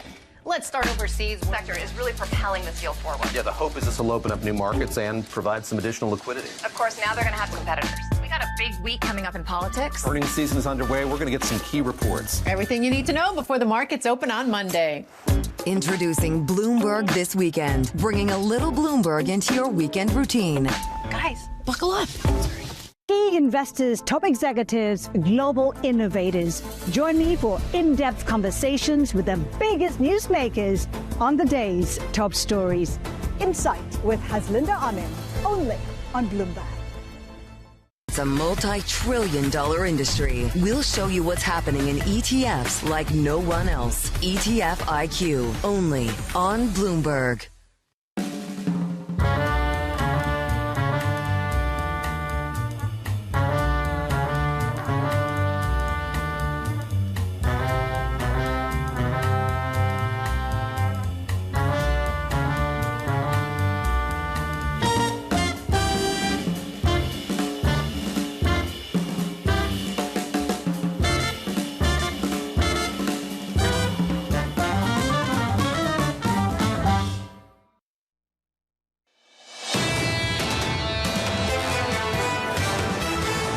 The up and about 60 minutes away. Equities bouncing back by, let's call it a third on the S&P, feeling kind. Up a third of 1% on the S&P 500, up a quarter on the Nasdaq 100. We'll round that up too. Following the biggest one-day loss of the month so far on the S&P 500. Feeling super kind. Mr. Friday. We're almost there. What's going on? I still won't buy into the Friday stuff. That's nonsense. You said it more times than you've ever had before. I know. This morning. True. It's great. We're keeping down. a tally together. Shut it Shut down. what down, John? What are you talking about? Shut it down. What? You know when Ramsey goes into a kitchen, you ever see that program? Yeah. I love. It's my favourite show on TV right now. You know, I think there's a new season coming up soon. You moved on from Is it on Farmer Fox? dates, Farmer Farmer finds wants a a wife. wife? No. Nothing can top Ramsey when he walks into a kitchen, and it's always the walk-in fridge. It's always the bloody walk-in fridge. It's like, let's look in the walk-in fridge. Goes in the walk-in fridge, and it is disgraceful. And he'll turn around and say, shut it down. Then he'll walk into the kitchen and, like, you know, everyone put the knives down. You go into the restaurant, you tell everyone, put the plates down, shut it down. That's what you're doing with Friday? Shut it down. Wait, but shut what down, John? Just say it. I'm not going there. Bonds right now, yields down a couple of basis points on twos, 433, 10s around 470. We can't shut this down, and that's quite a story in financial markets. Yields are holding on to these levels. That's new. In years gone by, when you start to get to the kind of levels people get nervous about, these sell-offs become self-limiting. People get nervous about risk assets, the backdrop for growth, money goes back into bonds. This is different. People aren't worried about the backdrop for growth. Even with these yields, there is no growth scare. Maybe there is on the margin in the last 24 hours, but not much of one. One thing that we've gotten accustomed to is thinking of this economy as being less interest rate sensitive than it has been in the past. So even if rates do stay at these levels, people are saying we probably can continue to grow through it, especially given the pillars of AI investment. Also, it's really nice to get this yield, and it looks like a great opportunity when you can't get it anywhere else. When you can get it everywhere else, when it comes to hyperscaler debt or other governments, well, then people are a little bit more choosy. 6-month-old chicken thighs, things like that, like really ew. moldy. That's disgusting. Like, you know, Oh, I thought meant it I'm on delay, wasn't I'm sorry, you organized asked, because but- I've seen your fridge before, and it's like almost color coordinated. That is not organized. equivalent to Friday. I find that offensive. Shut it down. Yeah, with 6-month-old chicken thighs. Such a good show. And Friday, that's horrible. Such a good show, I'm offended. Brent crude around 98. We're down 3% this morning. WTI around 3% lower as well, around 90. Talking about holding these levels, we struggled to hold the highs in the first period of the shock, the first phase of things. Inventory's a big piece of that, China too. Can we hold the highs this time around? I mean, we're at $97 on Brent, and the president's saying, I'm considering a massive attack. They haven't received enough pain yet, talking about the Iranians. And what we continuously are seeing in the global oil market is the fact that we already know the Strait of Hormuz grinding to the halt with ships trying to get through. Bab el-Mandeb Strait becoming incredibly harder with the Red Sea. At the same time, we are on the lows when it comes to inventories, and everyone's focused on product. Lisa nailed it, talking about diesel. This is where really the angst is. Diesel, jet fuel, gasoline, etc. We should send Ramsey to the Fed next week. 2 slices of bread on the ears. Oh, that's a good show too. What's that, an idiot sandwich or something like that? What is this? An idiot sandwich. Brutal stuff. That's what you watch in your free time. Brutal. You watch Ramsey when he first went on TV. There was a great program. He was first launching his restaurant, trying to achieve a Michelin star, something like that. or a second or a third, I can't remember now. But the attitude starts to come through, and he got that from a guy called Marco Pierre White. Marco Pierre White was a total legend, and Ramsey came through that world, and Marco was a pretty aggressive chef back in the day. We miss those kind of characters, don't we? Yeah, the kind of characters, the charisma that those guys had back in the day, the chefs of the 80s, like, you know? I enjoy watching them on TV, not having, too No, I don't want to work with those kind of people, you know. Totally, but they're good. They're good. They're dramatic. Those characters in the world. Okay, let's talk about the Fed. The Fed facing growing inflation risks ahead of its rate decision next week, soaring energy prices, sweeping new tariffs on US trading partners, fueling debates over hiking rates maybe as soon as next week. Mike McKee has more. Good morning, Mike. Good morning, John. It is kind of remarkable. A month ago, we had a very benign CPI report, and everybody was talking about the Fed on hold forever. And now, all of a sudden, this growing chance that Wall Street sees a rate increase from the Fed next week. What's going on? Well, you can find the votes for it if you're looking, because there are enough members of the Open Market Committee who have either said raise rates or will raise rates if inflation doesn't come down. And the case for inflation not coming down is growing at this point. In the minutes from their June 17th meeting, Fed officials said a rate increase might be appropriate if AI demand raises prices because there's not enough supply for AI materials, if the war raises oil or other commodity prices, or if tariffs raise prices. Well, check, check, and check. You got all those things telling you that inflation is going to rise again. What we don't know is what the other half of the voting members of the Fed are thinking at this point. John Williams says we're well positioned for the future right now, but there's still 4 members who haven't really spoken out about this. One would assume Mickey Bowman is not anxious to raise rates, but the other 3 could vote that way, which leaves us the wild cards. Kevin Warsh, we don't know what he's thinking. He doesn't like inflation, but does he think it's an immediate danger and something that needs to be done? People say also it might build his credibility to raise rates next week. And of course, Donald Trump, he controls the war at this point, and he basically has control over oil prices. Investors, though, see 2 rate increases by January, 1 in September, 1 in January, which is completely different than the Bloomberg Economist survey, which is out this morning. They see no hikes, and they see a cut in the second quarter of June 2027, actually the July meeting of 2027. So what's going to happen? Nobody really knows. I haven't got a good idea about what should happen, other than you got me thinking, John, if you sent Gordon Ramsay into the Situation Room where they're all talking about the Iran war and he says, shut it down. Mike McKee would have a different backdrop for crude, without a doubt. If they listened to Ramsay and he had any authority down in Washington, D.C. Mike, appreciate it, buddy. Thank you. Into next week, we don't know. That's new for Mike. It's new for us. It's different. Gordon Ramsay would be a family fight that we'd all watch.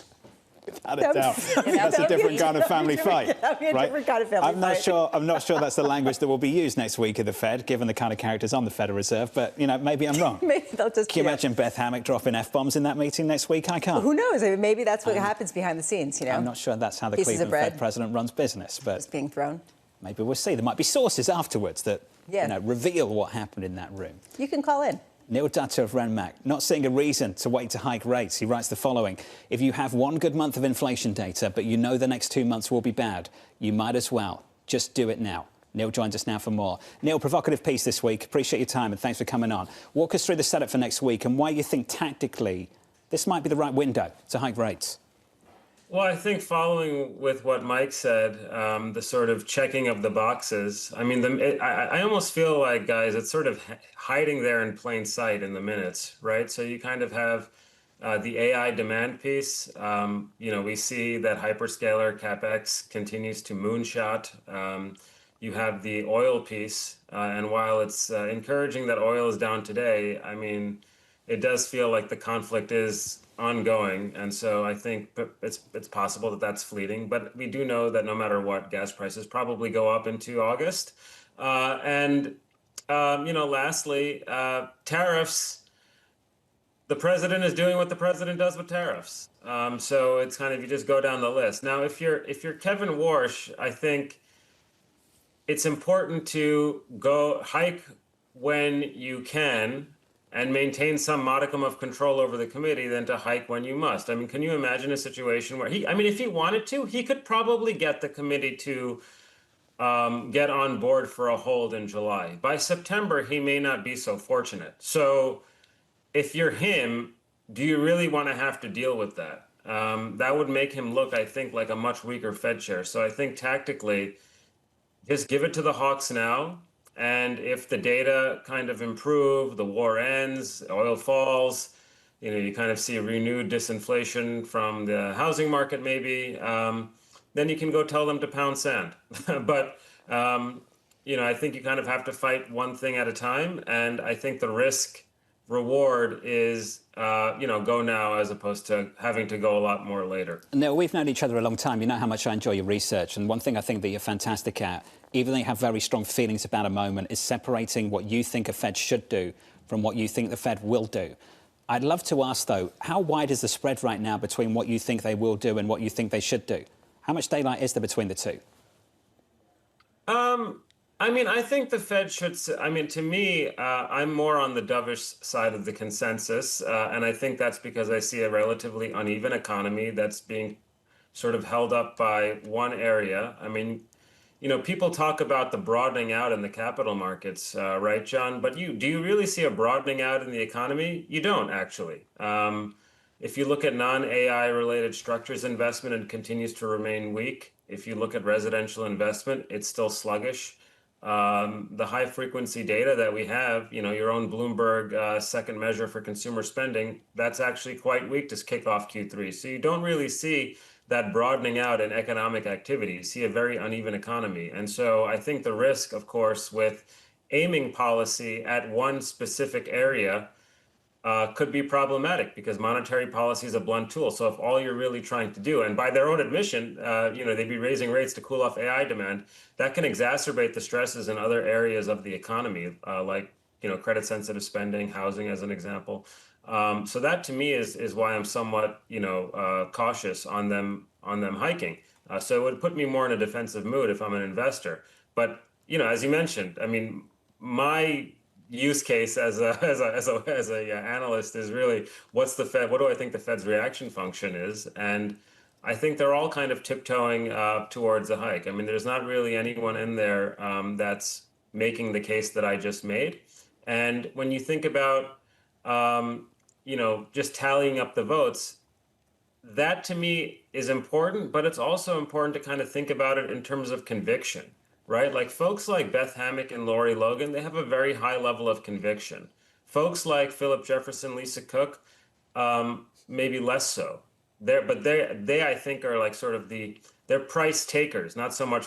Logan and Hammack are price makers. And so if they can kind of corral the, sort of pull along the rest of the committee, I think it's possible for them to do so. And that's kind of why I said, strategically, if you see this kind of debate unfolding in the committee, if you're Kevin Warsh, you can kind of see the tea leaves. Even someone like Williams, who Mike McKee said was sort of, signaling a hold, he's not signaling a hold for long, right? He's basically going to get on board for September. A bet on no cuts for this year at this point is really a bet that you get continued weakness in inflation like you saw in June.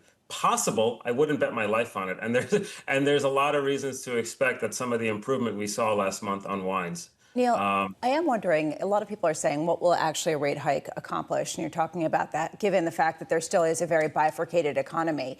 That said, some people like Megan Swiber of Bank of America just earlier this hour was talking about how it could cap the long end of the yield curve. It could potentially dampen longer-term inflation expectations enough to create a bit more of a ceiling on some of those longer-term yields. Do you agree? That's part of what, this is sort of the same argument that was made after Kevin Warsh sort of pledged allegiance to the flag of price stability back in June. It's just another version of that argument. Yeah, it would also mean that the Fed is trying to cool off growth, and that's why the long end would be coming down also. Inflation expectations, in my mind, look stable as it is. But that's, again, part of that is a function of reals continuing to go up because they're committed to price stability. I guess I'd flip this on its head and say if the Fed does not hike rates next week, does that make you more bullish on going into an equity market that's re-rated on the margins over the past couple of weeks? I think based on where clients are right now, where the markets are, I could see a scenario where if the Fed doesn't hike and people read that to mean that they're not hiking for the rest of the year, you could see the back end sort of keep pushing higher. Yeah, I mean, I think that there's something to that. Neil, I know that we always talk about what's interesting on Fed decision days, how the market reacts to things. How do you think the president would react if we get a hike? I think, again, that goes to Henry, the reason why War should do it. He's got I mean, it's like, it would be like leaving your honeymoon early, right? So not good. Yeah, so I don't think if you're, I mean, what I've found very interesting is how deferential the president has been, right? I mean, I could see a scenario where Warsh hikes, and because Trump has a much bigger fish to fry at the moment, he kind of gives them a pass. By September, October, when you're much closer to the midterms, maybe he won't feel as forgiving. So again, that's another reason for him to get it out of the way now. Not advisable. Neil, is that something you considered at the time? Is there something you want to share? I'm not sure where that came from. Leaving the honeymoon early? That'd be terrible. Oh, no, Brutal. It's a metaphor. It's a metaphor. Depends where you are. Good to know. Thanks, Neil. Appreciate it. Neil Dutter of Renmac on the latest. Left the hotel early on the honeymoon. You did? I did, yeah. With or without the missus? Of course, she's still with me, Bram. I'm not sure that'd be the case if that had happened. You're like, I'm out. Rejected the hotel, yeah. Really? Yeah. Where'd you go? Camp out on the beach? To a different hotel. Romantic evening? To a different hotel. Yeah. I know where you went. You went from Capri to Ischia. Let's not talk about where we went or what we did, but we did ditch the hotel. All right, let's give you an update on news elsewhere this morning. Might be close to the truth with your Bloomberg brief, or maybe not. Let's get Vonnie Quinn for more. Hey, Vonnie. Hey, John, thank you. Meta is facing higher borrowing costs for its latest data center in Texas. The Financial Times reporting investors are demanding a roughly 40 basis point premium over Meta's previous Hyperion data center. U.S. regulators are developing new requirements to make sure people can safely exit their vehicles. The move coming after at least 15 deaths were related to passengers who couldn't open the door of a Tesla that had crashed or caught fire. The Los Angeles Dodgers are visiting the White House to celebrate back-to-back World Series wins. Many of the team's fans are angry over President Donald Trump's immigration raids in their home city. Stars Mookie Betts and Enrique Hernandez notably skipped the Rose Garden ceremony. And that is your Bloomberg brief, John. Bonnie, thank you. There was construction on the roof. Okay, here we go. Just got to clear it up for people. There was construction on the roof. I thought it was the towels. It was a joint decision. Oh, well, that's good. Of course. Okay, good. Mrs. Farrow leads everything. I'm not sure I even led that decision. I just followed. Oh, you're going to throw her under the bus this morning. Just letting you know who's in charge at home, all right? It's not me. Up next on the programme is set you up for the day and the week ahead. Plus, we'll catch up with Cara Murphy of Kestra Investment Management, live from New York City. You're watching Bloomberg TV.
Today's CFOs are reshaping the C-suite. Bloomberg's chief future officer shines a spotlight on these dynamic leaders. What's the skill set that you would advise every aspiring CFO to develop? Psychology.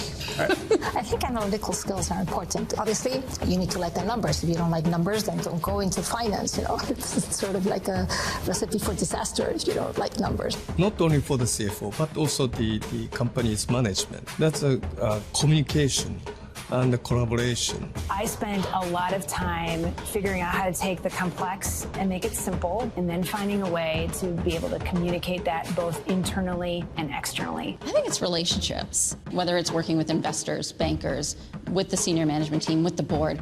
Having your head down is one thing as a finance person, but keeping your ears open is super important as well. And I think that all of that is what kind of builds out being a successful CFO. Watch Chief Future Officer only on Bloomberg. Every weekday, Bloomberg puts the spotlight on a different aspect of global finance. Flows, funds, and the forces shaping markets on ETF IQ. The future of money with Bloomberg Crypto. The players behind major transactions on Bloomberg Deals. Rates, risk, and the cost of capital on Bloomberg Real Yield. And personal finance, retirement, and wealth management on Bloomberg Money. A different topic every weekday, only on Bloomberg Television.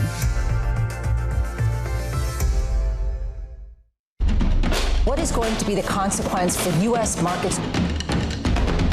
We are seeing modest gains across European equity markets. Take a look at how we're faring when it comes to Asian markets.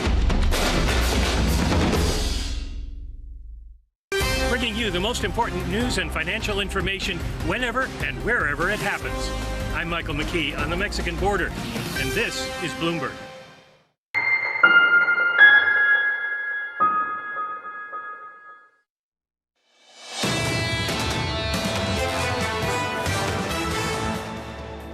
There's this very highly concentrated group of systemically important publicly traded names.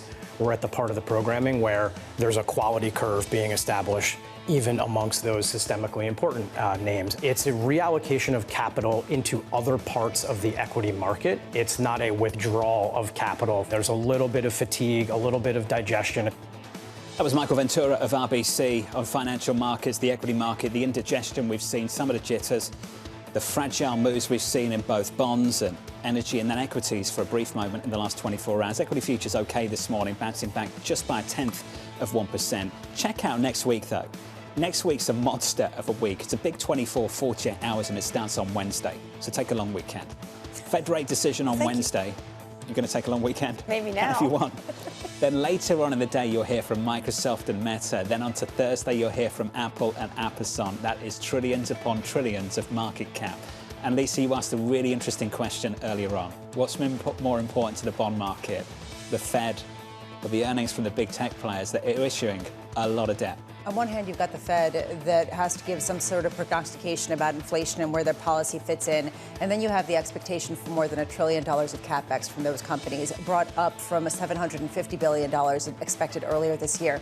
That is supply that is going to dilute a market that already is showing a bit of queasiness. 1 week to go for those big tech earnings and a big Fed meeting. July is live, apparently, maybe on the margin. Here's the take from Cara Murphy of Kestra Investment Management. She writes the following: AI retains the upper hand, but not as strongly as it did just a few weeks ago.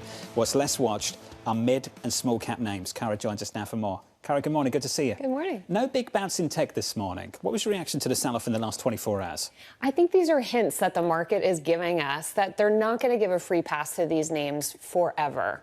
You know, we can all agree that AI is going to be a revolution. It's going to change so many things in the world, but that doesn't mean that these companies can continue to spend with impunity, you know, damaging free cash flow without the true earnings piece. Now, that doesn't mean that it's all over for them, but it does mean that the market is going to be discerning, and we have to be mindful of that. Do you think it raises the bar just a little bit more for a few of those names that I mentioned next week? For sure. I mean, I think the CEOs at these companies should be more cautious. They need to listen to what the market is telling them. The market is saying you can't just keep spending money like this. Well, is it part of the issue, not just the money spent, but also the lack of visibility as to when there isn't going to be an acceleration in terms of the increases that we're seeing every quarter? For sure. Like last year, it was a little bit different, right? We were a bit earlier in the cycle. The numbers weren't quite as big. This year, we move forward. We know a little bit more about how people are using AI. We also know it's going to be a little bit before we start seeing returns on it. So the market is saying maybe we need to slow this pace a little bit. Right now, what do you find as an attractive sort of hedge to what we're seeing, which is just the everything risk being thrown at markets depending on the day? Well, I think the answer to that is actually a lot simpler than many people think. You know, you mentioned the quote about small and mid-cap earnings. The market has been so concentrated in a handful of mega cap names. That means that a wide swath of the market has been largely overlooked by investors. Mid and small cap, I think, are just obvious areas. Now, we haven't seen up until recently the resurgence in earnings. So that's really going to be key in the second half of the year. Can these smaller companies actually deliver the goods and grow earnings? We think that they can, and I think that gives the market an ability to pivot to somewhere else. RBC's Michael Ventura was on earlier, and he said the market just has new cares. They've always been there. They're just caring differently about different things. Do you feel that now, what's going on with the conflict in Iran and potentially higher bond yields? Yes, I think there is something to that. I was thinking about this morning. If we had the earnings that we had this week, but 3 quarters ago, I think the market reaction would have been very different.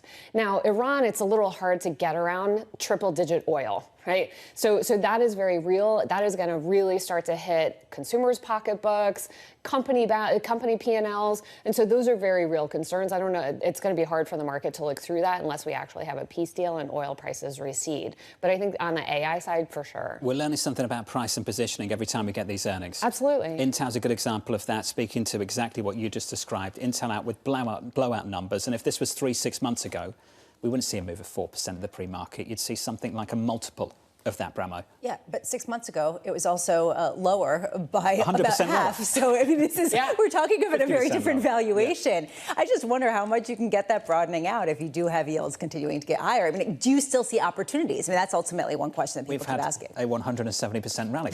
Exactly. In year to date, which is that's just monster. Yes. Keep tracking that name though. It's now only up by 2%. What's your call? By the end of the day, I don't make down? calls on markets, Bramo. You know that. But I take some signal that if you have a blowout earnings report and you're only up 2%.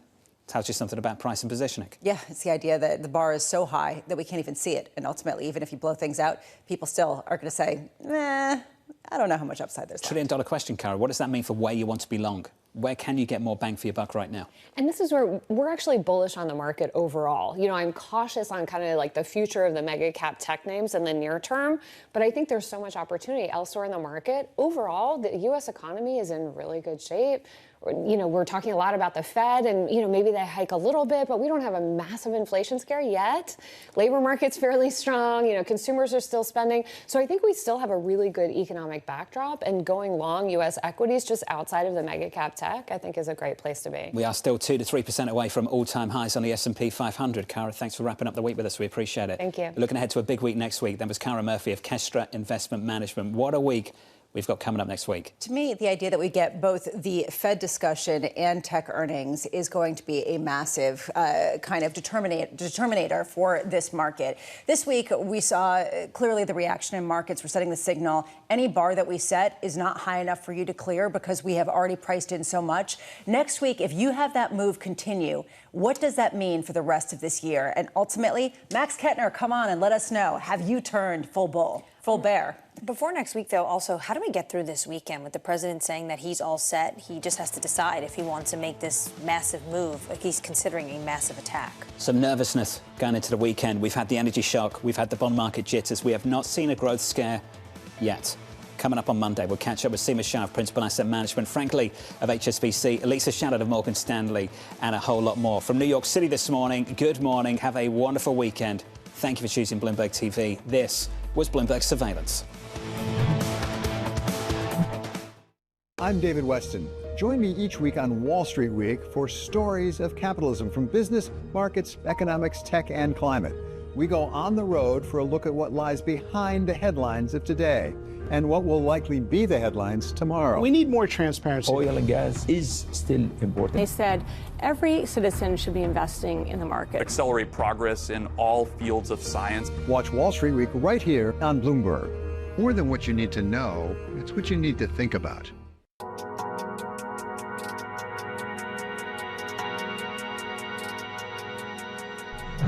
As an exchange, what can you do to make it more attractive to be a publicly traded company? Talk to our customers. We spend a lot of time with our listed companies, listening to their concerns, particularly the offices of the CFO, head of IR, listening to their pain points, general counsels as well, and then act as an advocacy group for those companies to really focus on structured reform to allow a company to tell their story in the most efficient way possible and reward them for the good disclosures that they are making in the market.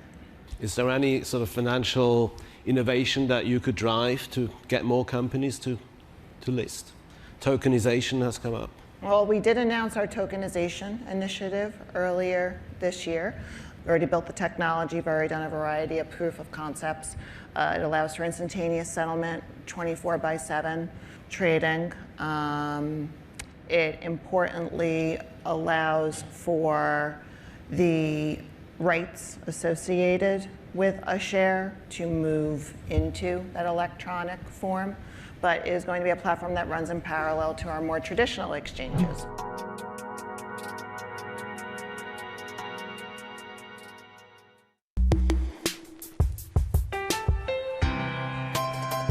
My old mentor, Roger Staubach, who told me when I transitioned, football will never leave you, but you need to leave it. Wow.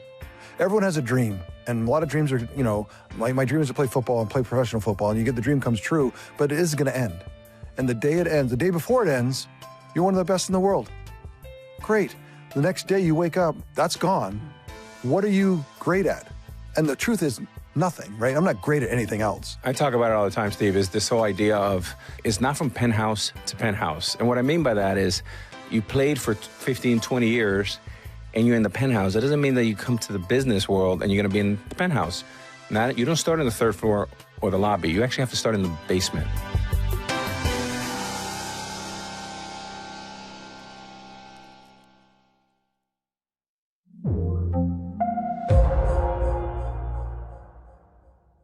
Bringing you up-to-the-minute space news whenever and wherever it happens. I'm Ed Ludlow at NASA's Kennedy Space Center in Florida, and this is Bloomberg. Happy Friday. It's 30 minutes until the start of your cash equity trade. I'm Danny Berger. And I'm Isabel Lee. Bloomberg Open Interest starts right now.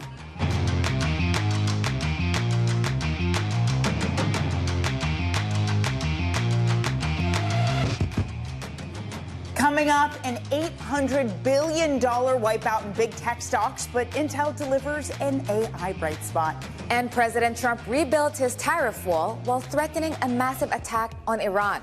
All of that keeping investors on edge ahead of a Fed meeting next week. Happy Friday indeed, Danny. And the whole week we looked at 3 stocks, but today we're just looking at, as you said, the bright spot, Intel. Intel delivered a revenue forecast that shattered Wall Street estimates as data center spending fueled a long-awaited turnaround. You see the stock here higher by 2.5%. Meanwhile, some other stocks I'm looking at this morning, specifically American Express, also had earnings, Isabel. They beat expectations. Affluent customers, they keep spending, promoting the company to raise its full-year revenue growth forecast. But I do want to mention shares are down 4 and about 1/3%. It's something consistent we've seen throughout earnings. Even with 85% of stocks thus far beating earnings expectations, the majority of them have fallen after they've reported. And as we just mentioned, Intel really is gaining momentum. The company CEO Lip Bhutan telling Bloomberg, quote, demand is outpacing our increasing supply, and so those are good problems to have. Joining us now is Bloomberg tech reporter Ryan Vlastelica.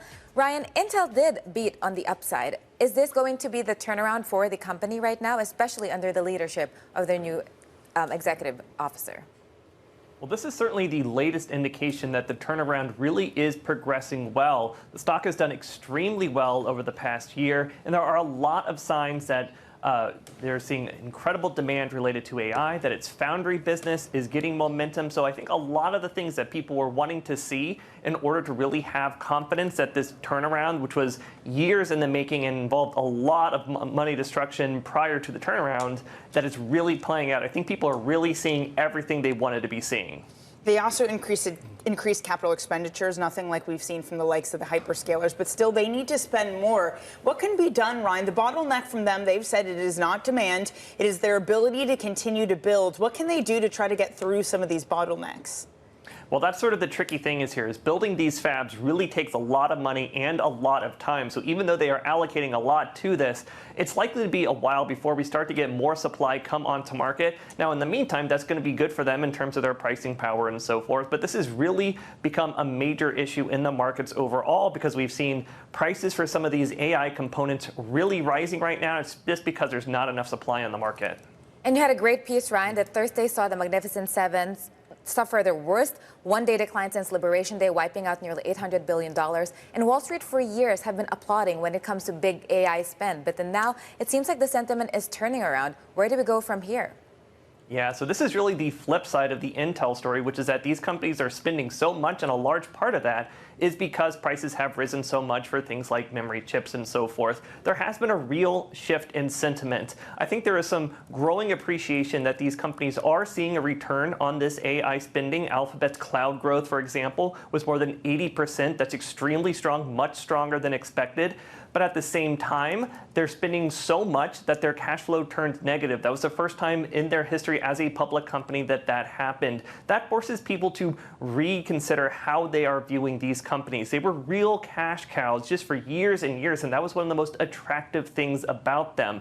If that part of the story has really changed, even if you have faith in the long-term ROI of all of this AI spending, I think a lot of people say they need to have a lower multiple if they're not cash flow positive. They need to have a lower multiple as we kind of consider what is the timeline for this AI spending paying off, what is the magnitude of the payoff. So until we get a little bit more clarity on that, a lot of people I talk to, even though they still like the strategy, say that there could be some more pain and volatility ahead. And also, in the meantime, worst day for Mag 7 yesterday since Liberation Day. Ryan, thank you so much for joining us. Bloomberg's Ryan Vlastelica. Elsewhere in earnings, American Express raising its full-year revenue forecast, but shares are falling after second quarter revenue and net card fees came just shy of expectations, and at the same time, huge surging expenses over marketing. Bloomberg Intelligence analyst Ben Elliott joins us with details. Ben, how much of the sell-off we're seeing in stock in the shares right now, 4.4%, is a true disappointment or just reflects an American Express where the expectations were very high? Yes, I think this is mostly a story about expectations here. The bar was pretty high going into the quarter. Amex trades, 70% premium to many of its peers. I think that people were looking for an acceleration and they got a deceleration, especially in those card fees, and that's kind of the secret sauce of the revenue model. So to see that start to slow down, investors start to ask kind of some questions about the sustainability of the revenue going forward. Ben, with expenses rising faster than revenue, how should investors think about trade-offs between near-term cost and long-term growth investments? Well, so I think expenses came in a little bit below revenue, so there's still a little bit of mild positive operating leverage there. But sort of the story behind Amex, right, is they have to spend to create the value proposition that attracts Gen Z and millennial customers to these cards. So investors expect and want to see them spending more. I think there's some sort of some oddities in the numbers there as they kind of lap the refresh in the Platinum card, which was launched September 18th. So you could see some of that kind of smooth out. But by and large, it's the fee and the interest income that really sort of generates the revenue above what they spend to sort of attract customers to those cards. And so I think that's why people are a little bit more concerned about the slowing in the fee revenue rather than like a temporary increase in the expenses. Ben, appreciate your time this morning. That's Bloomberg Intelligence analyst Ben Elliott. Isabel?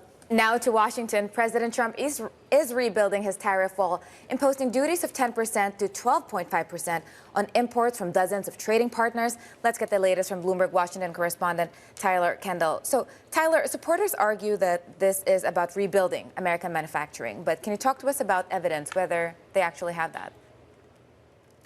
Right, Isabel, that's a really good point at this point in time, as we know that it takes companies time to onshore their production, and in certain instances when it comes to some of those sector-specific tariffs like what we saw rolled out earlier this week in terms of generic pharmaceuticals, these companies are weighing the pros and cons and how much cost it's going to take in order to onshore their manufacturing. This latest wave of tariffs that we're seeing stem from what's known as a Section 301 investigation into whether trading partners have failed to take effective action to block goods goods when it comes to forced labor. And that's why you actually see sort of the tier here. That 10% rate is going to go towards those countries that have banned forced labor but are not effectively enforcing it, while that higher rate will be for those that have absolutely no laws on the books.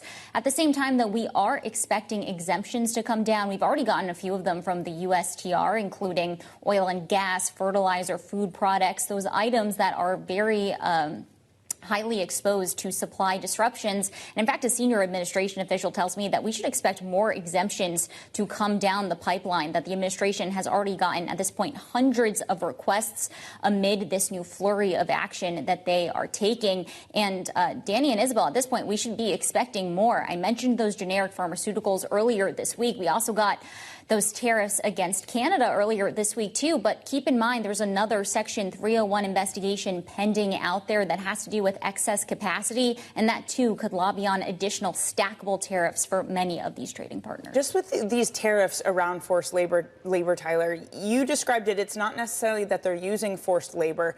It's whether they have rules on their books in order to prevent goods that use forced labor from coming in. But even in the case of Canada, for example, they do have a rule on their book. But this White House decided that they didn't have data showing anything, which to them suggested that they aren't enforcing their own rule. Canada, India, various countries have pushed back. Tyler, are we likely to see pushback also result in more lawsuits around these tariffs?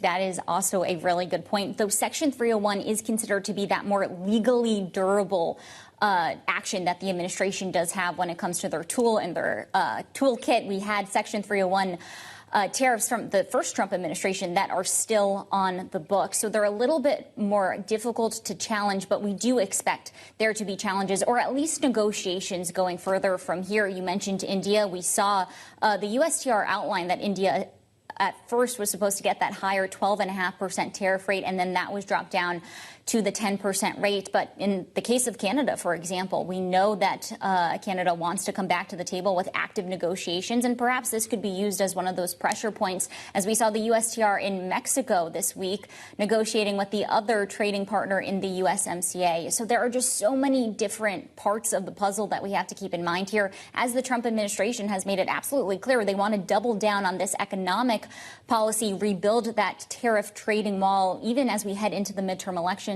amid voter concerns about the inflationary impacts. Tyler, appreciate it. As always, thank you. Bloomberg's Tyler Kendall in Washington, D.C.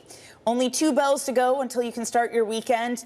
20 minutes away from your trading day. The S&P is pushing slightly higher after yesterday's sell-off that took tech down with it. I mentioned this, worst day for Mag 7 since Liberation Day. NASDAQ still underperforming. Yields come in after your 10-year yield breached 4.7% across the curve, trading at something like 18-month highs. Part of that was due to crude. Crude trades lower this morning, down nearly 3%. Some of the individual movers that we are looking at this morning. Earnings-wise, Verizon raising its guidance as wireless carriers win over customers with perks, also announcing a partnership with Google and data centers. And Oracle climbing after winning a 10-year U.S. defense contract worth nearly $7 billion. The stock there popping nearly 2% in pre-market.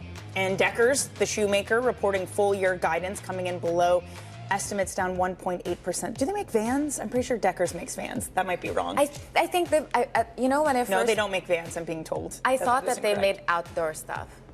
Well, they are called Deckers out. You wear shoes outdoors, so you're not completely right. Oh, yeah, Hoka. No, it's Hoka. Producer Will says it's Hoka, so running things. Usually that had been doing well, but clearly that's turned around. Coming up on the show, SpaceX is no longer taking future reservations for its Falcon 9 program as the company looks ahead to Starship. We're going to have the details for you next. This is Bloomberg Open Interest.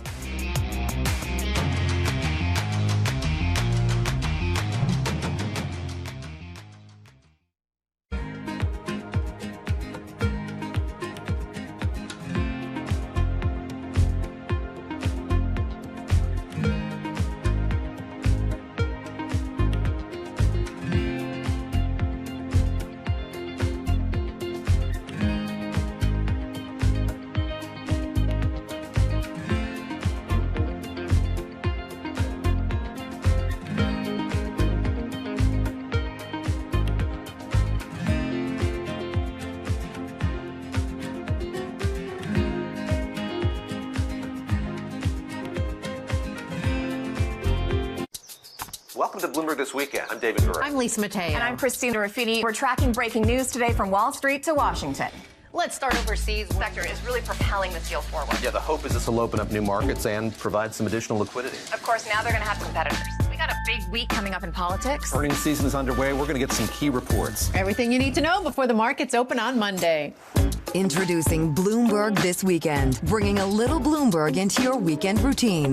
Guys, buckle up. Anything we do in Africa is going to be more risky than the U.S. I think the approach we want to take is how are we being compensated for that risk? And one of those is obviously going to be a valuation question. In our minds, valuation is a lot more attractive in Africa, even if we adjust for some of those Africa risks that a lot of Western investors see. So yes, in a lot of ways, you take some of those models that, as I said, might be more asset medium or asset heavy. There might be some more inherent risks. However, if we're saying we're adding some risk because of that kind of model, but we're now solving a core problem as opposed to maybe a nice to have solution in Africa, that might actually offset it. Where if you're solving something that people really absolutely need and can't live without, in a way that then that's a lot less risky. So again, we'd encourage investors to have a less binary view. In other words, the US isn't risky, Africa is risky. That's going to lead to a lot of complications down the road.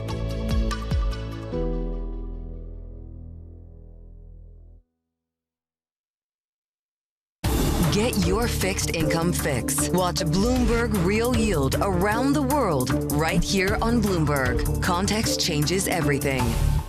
The trading day is about to start. And you're already looking for that edge. The opening trade brings you everything you need to know as markets open across Europe. I'm Guy Johnson. I'm Anna Edwards. And I'm Tom McKenzie. This is your opening trade. Only on Bloomberg.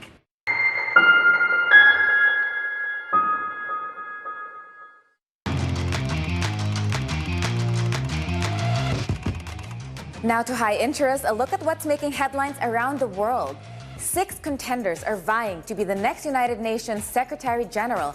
They argued their case at a town hall event moderated by Bloomberg TV in the UN's General Assembly chamber. Our responsibility is to make the UN relevant again, to deliver, to touch the hearts and souls of people on the ground. Well, I believe moral authority is always needed. And you always need to speak out on the issues where violations of human rights have been. And what we need to do is to restore this credibility of the UN as a valid interlocutor, and then use the tools at hand. I would like to see a UN that is back at the table in the scenarios of conflict. I would like to see a UN that has rebuilt trust. The UN must be more present, especially in the peace and security arena, that we would have moved from where we are today to a UN that is delivering better in peace and security. Because in reality, global security, peace and stability is something that is incumbent on the Security Council. The candidates are competing to succeed current UN Secretary General Antonio Guterres, whose term ends this year. And Samsung and SK Hynix are set to unveil major agreements with U.S. tech companies during the South Korean president's visit to Silicon Valley, kicking off today. A senior presidential official saying these announcements involve, quote, very large sums and will likely include new long-term memory chip supply deals. And SpaceX has started turning away satellite operators looking for dedicated rides to orbit aboard its staple Falcon 9 rocket beyond 2028. Sources telling Bloomberg the company has stopped building some non-reusable components for the Falcon family. The move underscores CEO Elon Musk's massive bet on its Starship. Danny? Bloomberg's Sana Pashankar helped break that news, and she joins us now. Sana, first of all, fantastic reporting. Thank you for bringing us this story. And it seems like this bet is essentially one to say, we are betting on Starship away from Falcon. Why is SpaceX making this bet? Yeah, totally. So Starship is key to basically all of Elon Musk's ambitions for SpaceX. That's sending data centers into space, that's expanding the Starlink communications network, and it's also sending humans to the moon and Mars. So essentially what this signals is kind of a movement of the priority from Falcon 9 and, the launch business that helped it make its name to focusing completely on Starship, building that rocket out and making it operational. So this obviously underscores the huge bet and the huge belief that Elon Musk has when it comes to SpaceX being able to really propel this to success. Do you think this is risky? Yeah, so with Musk, you really never know. While today he is saying, you know, we're not going to take any more Falcon 9 reservations past 2028, he could wake up tomorrow and say, you know, Starship isn't ready. We're going to keep extending how many Falcon rides we're doing. But right now, this is the course they're taking. They still have a little bit of wiggle room. It sounds like they are fully booked out until 2028. So things could always change. But, you know, I think it is definitely signaling their priorities for Starship. And that is like the route that they want to take for the future. Sana, could you go through in more detail the struggles that Starship has had? I know you and the team have been covering these test launches that they've continued to scrap. I believe yesterday they scrapped one for the second week in a row. Yes, totally. So Starship has had, you know, a really rocky development testing cycle. It is advertised as the most powerful rocket ever built. It is very massive. It is supposed to be fully reusable. So that means the booster, the part that, you know, boosts the rocket to space, and the top part are supposed to come back to the Earth intact so that the rocket can fly again, which was never done before. Like, they don't even do that with their current Falcon 9 rocket. But, you know, they have had, as I mentioned, a rocky development cycle. They've had some explosions. They've had some setbacks. Just this week, you know, they had postponed the launch because some of the engines didn't ignite. And then yesterday, they again postponed the launch to today because of bad weather, which that is pretty common in rocketry. But, you know, today, all eyes are on Starship. It is the first test flight since their IPO. So investors will be watching, I'm sure. But Sana, talk to us if Starship is not ready to launch missions by the end of 2028. What will happen if the company doesn't revert to the Falcon family? Yeah, so if Starship isn't ready and the company is deciding to like turn off access to orbit with their Falcon family, that could be really catastrophic for so many US-based companies that rely on SpaceX to get to orbit. SpaceX basically commands a near monopoly on launch. It's enabled the growth of all these large-scale satellite networks because it launches more frequently than any other rocket in the world. So, you know, these Amazon's networks, you know, telecoms networks, satellite imagery networks, many of them rely on SpaceX to get to orbit. Sana, fantastic reporting. I believe that was one of the most read stories on the Bloomberg terminal at READ Go. I think it's top 10, which is very impressive. Bloomberg Sana Prashankar, thank you for that. Coming up, Empower's Martha Norton shares where she sees value in the AI trade. This is Bloomberg Open Interest.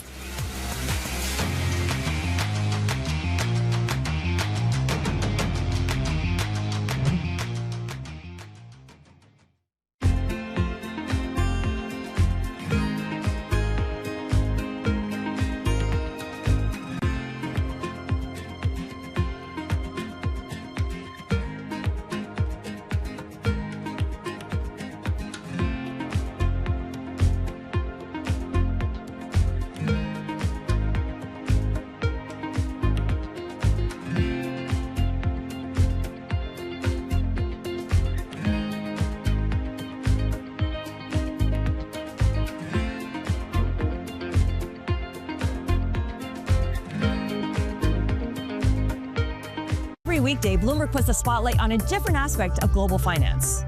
Flows, funds, and the forces shaping markets on ETF IQ. The future of money with Bloomberg Crypto. The players behind major transactions on Bloomberg Deals. Rates, risk, and the cost of capital on Bloomberg Real Yield. And personal finance, retirement, and wealth management on Bloomberg Money. A different topic every weekday, only on Bloomberg Television.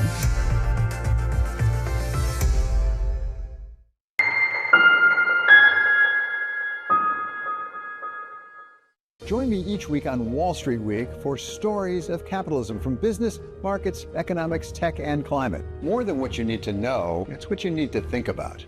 Good morning. This is Bloomberg Surveillance. Welcome back to the opening trade. It's Bloomberg Money. This is the Asia Trade. This is Wall Street Week. Welcome to Balance of Power. You're watching Bloomberg Deals. Welcome to Bloomberg This Weekend.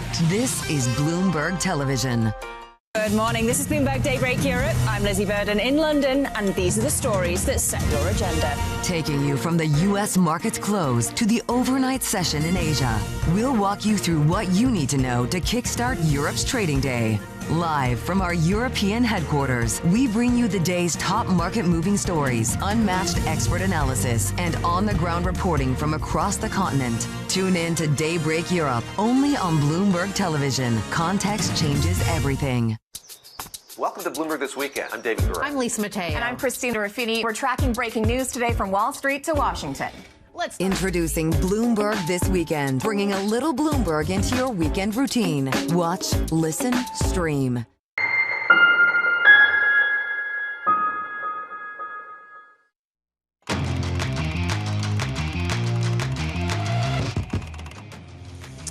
Mag 7 stocks have wiped out nearly $1 trillion in value just this week alone, and that could signal a buying opportunity. Empower Chief Investment Strategist Marta Norton argues that within the AI trade, software and hyperscalers look like the value trade. Let's bring in Martin, who joins us now. Great to have you in New York, Marta. Thanks for stopping by. Yes, of course. The idea that Mag 7 would be a value trade, if we said that a couple years ago, we'd probably been like, there's no way. Yeah. So is this a dip buying opportunity, what we've seen? I mean, I think it is a dip buying opportunity, but I don't think it's instant gratification. I think this is a long-term play. I mean, it's remarkable that when you see Alphabet report and you see the kind of cloud revenue that we saw, that there still is a massive sell-off. So the monetization is there, but it's not nearly enough to account for this wild spending, and the markets are all about the wild spending now. And that doesn't look like it's stopping anytime soon. So in my mind, if you're looking for a piece of the AI trade, this is a great place to go, but you have to be patient. So I think that's a phrase we've heard throughout the show with Danny and me. Everyone's telling us patience is key, but then the timeline is still different. And you see a market where they reward investors, but they also punish when it comes to all of this AI trade, like the dichotomy between Tesla, IBM, or even other companies. So then what is your timeline? Until when would you be when would we be waiting? Yeah, so I think what we have to see is we have to see more monetization relative to the CapEx. And I don't think that's happening 2026. That may not even happen 2027. This could be kind of a 2028, 2029 time period. And for those who are much more concerned about the here and now and capitalizing on gains now, I think that's why they're looking to those who are benefiting from all the spending, the chip players, and really a lot of companies throughout the market cap, even in small cap, industrial areas. It's interesting because a lot of the capital expenditures are no longer just being funded by free cash flow. We saw that with Alphabet turning negative for the first time since 2016. The market has started to push back against some of the funding. I think Google's 100-year sterling denominated debt is, I mean, that would have its own problems to begin with, to be fair, but it's something like 90% to par. Most of the hyperscaler debt is trading below par.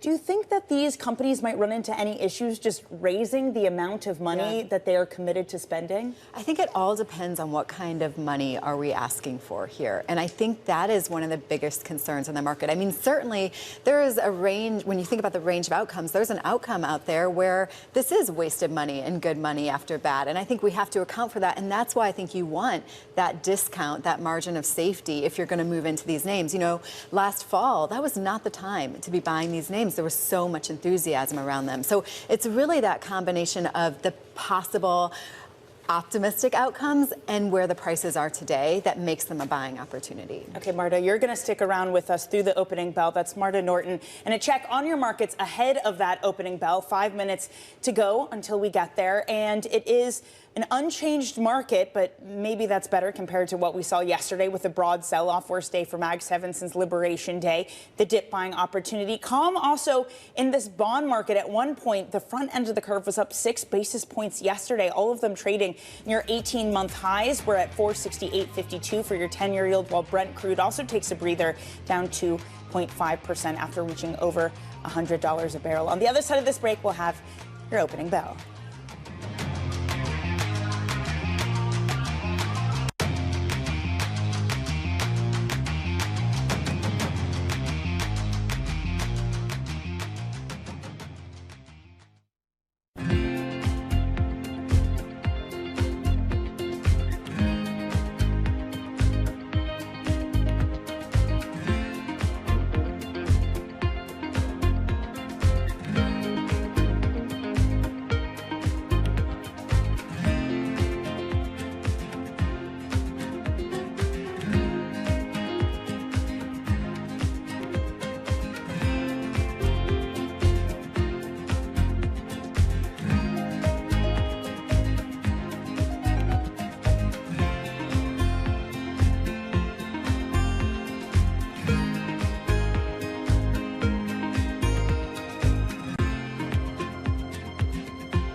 anytime you have an industry that grows like that, there will be pockets where things are more difficult.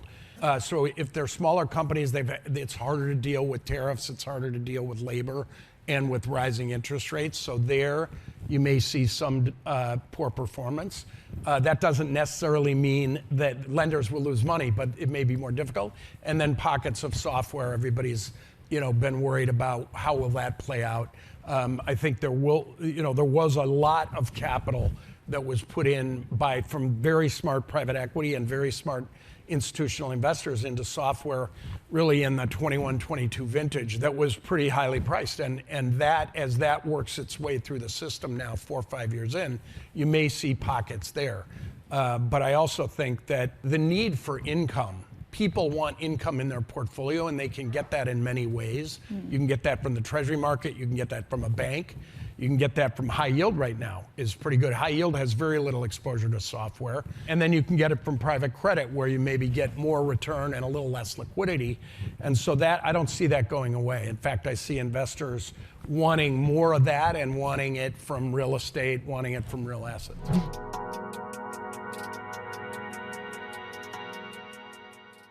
Key investors, top executives, global innovators. Join me for in-depth conversations with the biggest newsmakers on the day's top stories. Insight with Haslinda Amin, only on Bloomberg. U.S. jobs numbers are released. Bloomberg has the report under surveillance with crucial data and expert analysis at terminal speed. Nobody covers Jobs Day like Bloomberg.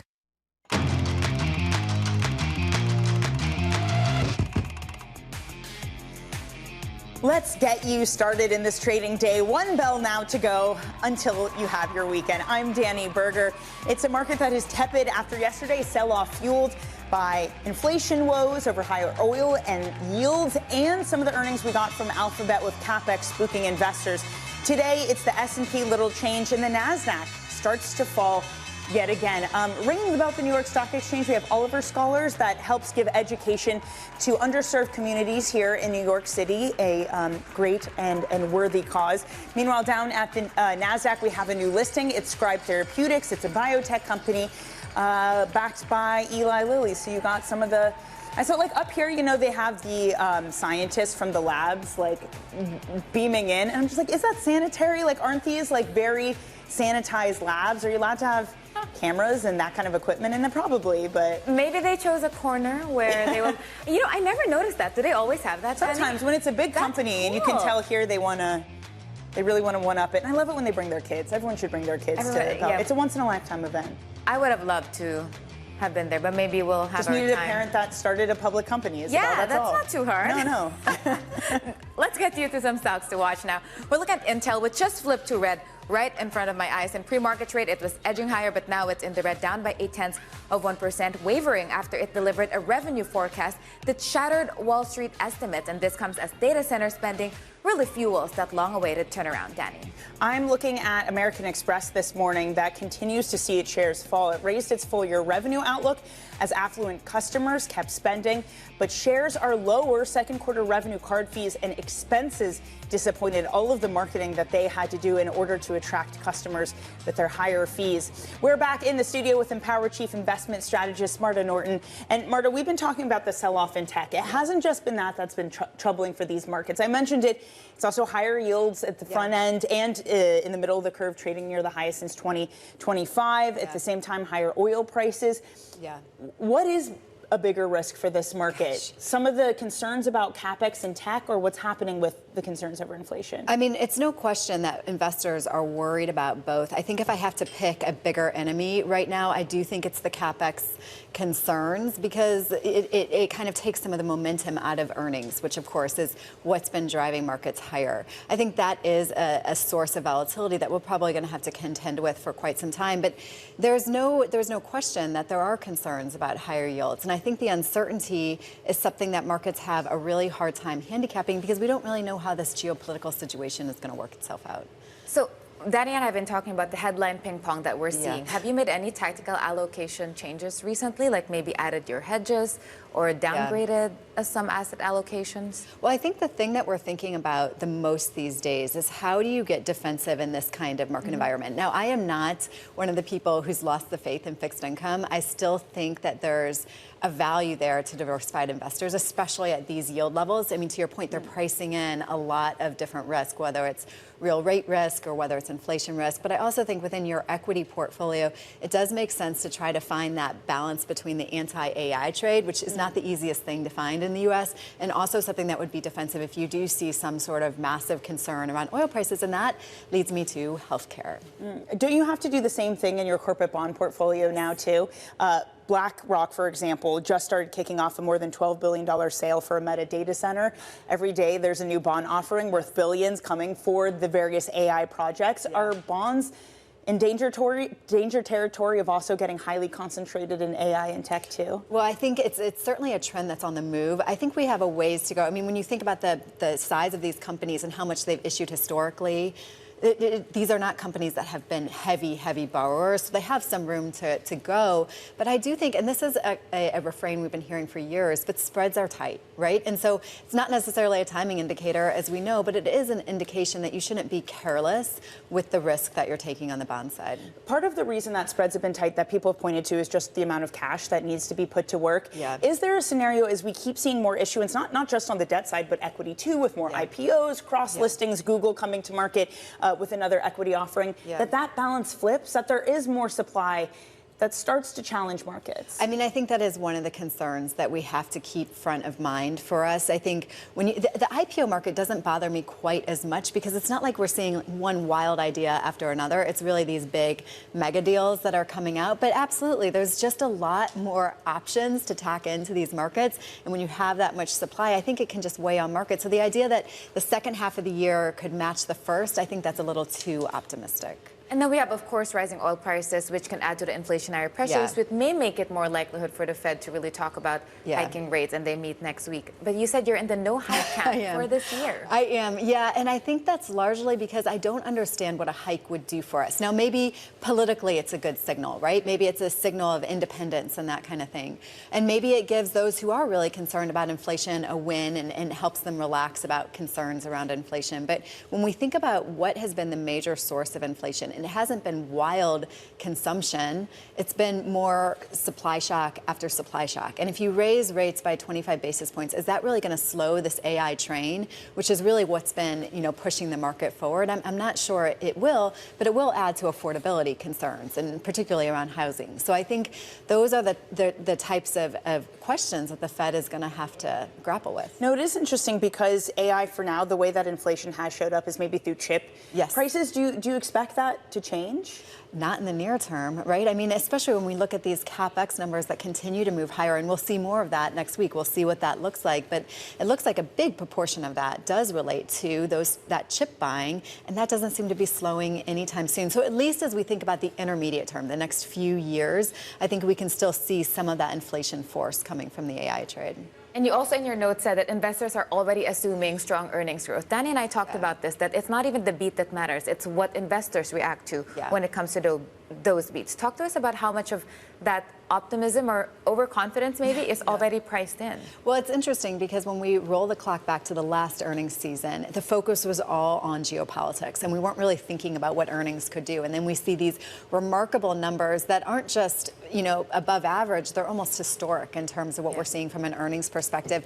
But now we know that to be the case, and we're already seeing that type of growth showing up early in earnings season. And I think it's one of the reasons why investors kind of yawn when they see some of these results and they say, I want to see the details, like with Alphabet, instead of getting overly excited about what the headline numbers look like. Again, the stats that our Bloomberg intelligence team pulled up was 85% of companies thus far have beat, but the majority of stocks are falling after they announce their earnings. So again, it gets to that point that it is a high bar and so much is already priced in. So if this earnings season isn't going to be the catalyst that continues to take this market higher, what is then? Well, I don't think it's necessarily going to be valuation. I mean, if we decompose returns and we look at what drove returns over the past year, the bulk of it was earnings, and we actually saw valuation compression. And so when we're at valuations of these levels, broadly speaking, they're not outside of certain areas of the market, they're not overly stretched, but they're not low either. It's not like they have a lot of room to expand. So you really do need earnings to come through. And I think they are coming through. But if investors keep re-rating that, then we might not see exciting returns in this back half of the year. It might be quieter. So I'm not betting on necessarily a major market sell-off, but I don't think we're going to get what we saw in the first half. All right, Marta, so great to have you here. Thank you for joining us, Empower Chief Investment Strategist Marta Norton. Let's get a check on your equity markets about 8 minutes into your trading day. And it is a market that's cautiously higher, up 0.1%. The breadth is pretty good, though. Nearly 400 stocks are trading to the upside with 130 trading down. A lot of it is just the Mag 7 recovering after that sell-off yesterday. Apple, Microsoft, Alphabet, Amazon, all of them are higher. Eli Lilly having a good day, too. Some of the software stocks also doing well. Verizon reporting earnings and announcing a new partnership and investment with Google, so that's helping them out. To the downside, because if you have a day where Mag 7 is up, it means that chip makers and other tech stocks are going to be down. That's just the nature of the game these days. Intel, interesting to look at. It was higher pre-market after they reported earnings that showed robust demand, but now they flipped negative, down nearly 2%. And again, all the others are chip makers. Luke Kawa of Entry Point puts it well. This is the Seinfeld market, as Jerry says. I'll paraphrase him: when Elaine is happy, George is sad, and vice versa. And that's apparently the case with chips and Mag 7 stocks these days. Looking at some of the individual sectors this morning in a market that's fighting its way higher, only 3 sectors are lower. Infotech is lower, even though the Mag 7 is higher, because chips aren't doing well. Real estate, energy, communication services. So some of the bond proxies doing better this morning. Again, Isabel leading us to a market that's up 0.1%. Danny, I'm going to watch Seinfeld and look at that Elaine and George analogy. Just to be clear, you have seen Seinfeld before? No. Oh, Isabel. All right, we're going to have a talk in the commercial break. I know I have a lot of homework from this show. But coming up, more on Intel's blockbuster quarter and the week ahead for big tech earnings. This is Bloomberg Open Interest.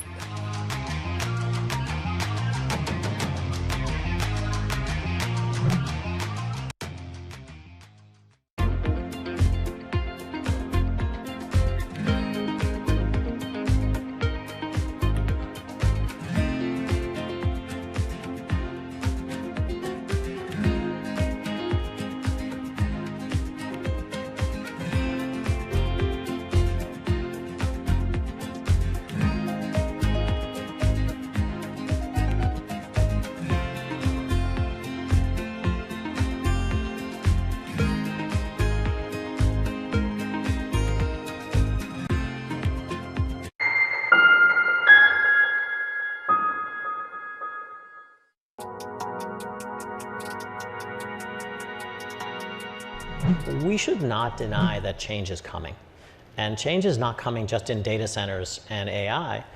As a world, we are building infrastructure, we're building energy, we're doing energy transmission, we're building next-gen manufacturing, we're ramping defense, and we're doing this thing called AI and data. Yes. We will see the largest need for capital ever.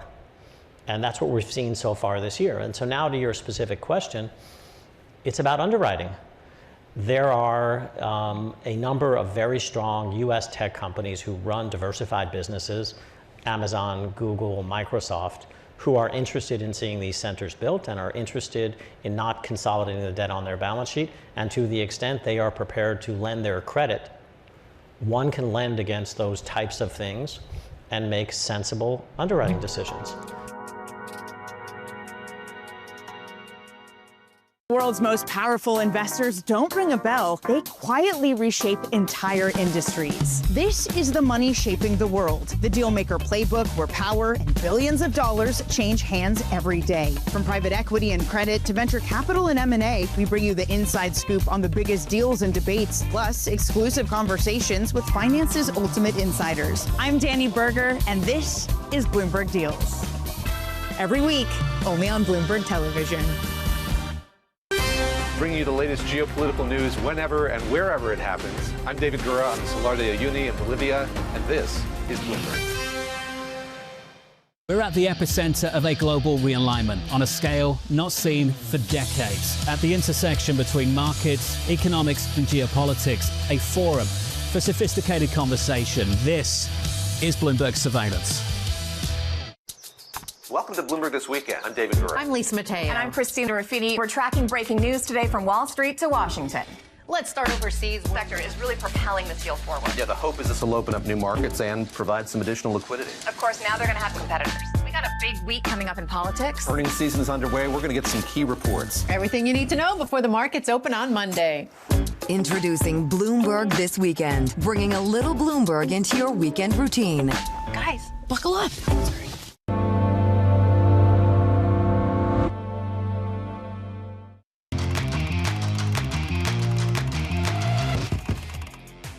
Time now for our top call. Some of the analyst action in focus this morning. First up, Telsey Advisory downgrading Albertson to market perform, pointing to the company's soft earnings report and clouded outlook. You see the stock there down by nearly 4.5%.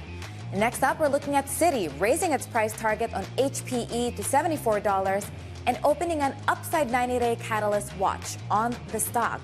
They expected continuing strength in IT infrastructure spending. You're looking at the shares there higher by 0.6%. And finally, JP Morgan boosting the price target on Intel to $85. This is, I guess, the stock of the day. Danny and I have talked a lot about it. The stock is now down by nearly 3%. Earlier in pre-market, it was actually in the green. Citi saying that the company's results and outlook cleared expectations by a wide margin. Danny. A big turnaround from Intel. For more on it, we're joined by Bloomberg Intelligence Head of Global Tech Coverage, Mandeep Singh. Mandeep, originally these earnings were interpreted as something that was positive for Intel, showed that their continued turnaround was taking pace. Now shares are lower. What did you make of the results from the company? I mean, the server demand is pretty strong, and that's where Intel did really well. The data center segment growing 59%. During the earnings call, they talked about raising their capex, and there are some fears that if they need more money, could they do some equity issuance? And anybody who is spending capex right now is being viewed in terms of, what kind of ROI you are going to show. And we saw that with Google, even 82% cloud growth wasn't enough. Even 82% cloud growth wasn't enough to convince the investors that the ROI is commensurate to the capex increases. So from that perspective, I think Intel is a beneficiary of that capex. But then they also have to do their own capex, and I think that's where any increase would be viewed as, somewhat of a negative in this market. And how does Intel plan to compete with NVIDIA and AMD when it comes to AI infrastructure and as that spending accelerates, Mandeep?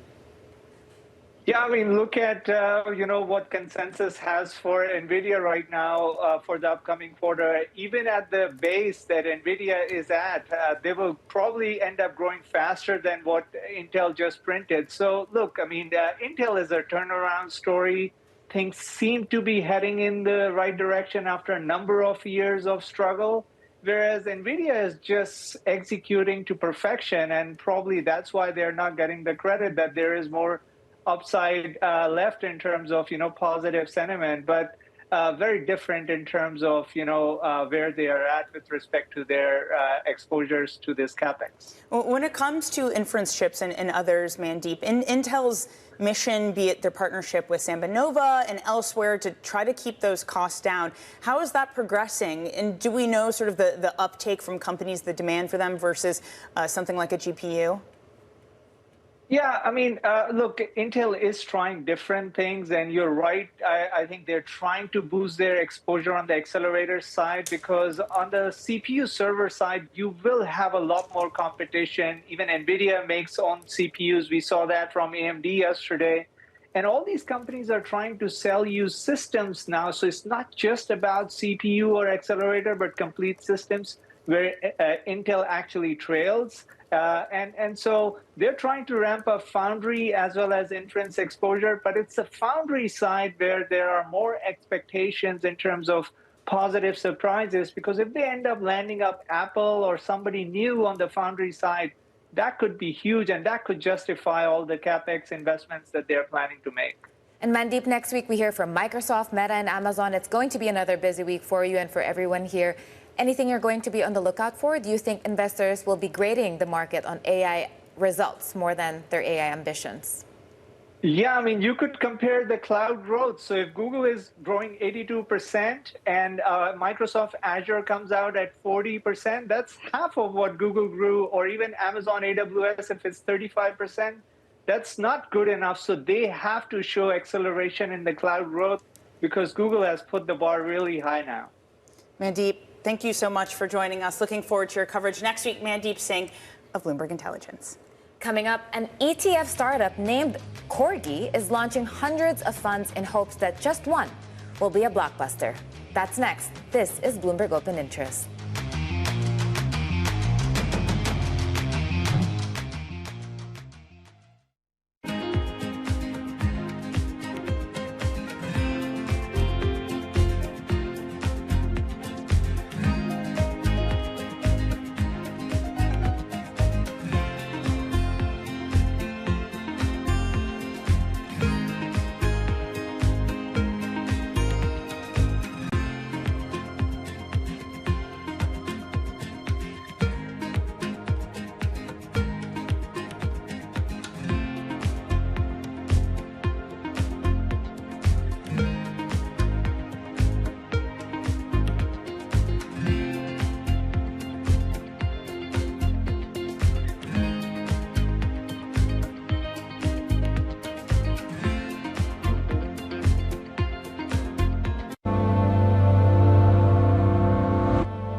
Bringing you up-to-the-minute geopolitical news whenever and wherever it happens. I'm Tyler Kendall in Geneva, Switzerland, and this is Bloomberg.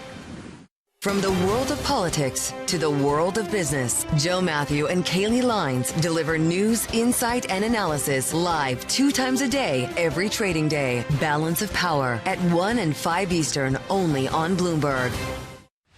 Tune in to Bloomberg Business Week Daily. We got to talk crypto. From the magazine that helps global leaders stay ahead. What's the conversation around your company? Bringing you insight on the people, companies, and trends shaping today's complex economy. Planning very big things. A new level of premium. Plus global business, finance, and tech news as it happens. The floodgates of innovation are going to open up. You can't fake passion. You either are or you aren't. Bloomberg Business Week Daily, only on Bloomberg.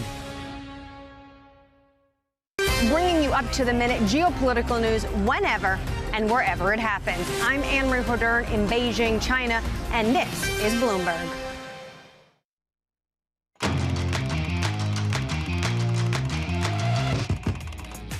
Welcome back to Bloomberg Open Interest. A check on your equity market this morning. The S&P is up, but the NASDAQ is down, led by a sell-off in chip stocks this morning, though Mag 7 rebounds. The Russell 2000 up 0.2%. Brent crude down 3%. Yields, if we had those on the board, it would be showing you that those are also moving lower today after charting higher by about 5 basis points across the entirety of the curve. NVIDIA, Intel. Before market, pre-market was up. Now it is down 2.5% as they increase their capital expenditure plans. I mentioned that a lot of the chip makers are selling off. Amex also beating on their earnings, but falling more than 5% with higher fees. Verizon, they reported earnings and announced a partnership with Google. So those shares up 2.5%, Isabel. Danny, thank you for that update. We're now looking at Corgi Strategies, which is an ETF issuer looking to disrupt the $15 trillion landscape after launching a record 34 funds in one day. Now it's planning to launch hundreds more as it takes aim at giants like BlackRock and Goldman Sachs. Bloomberg Intelligence analyst James Seyfert joins us to discuss.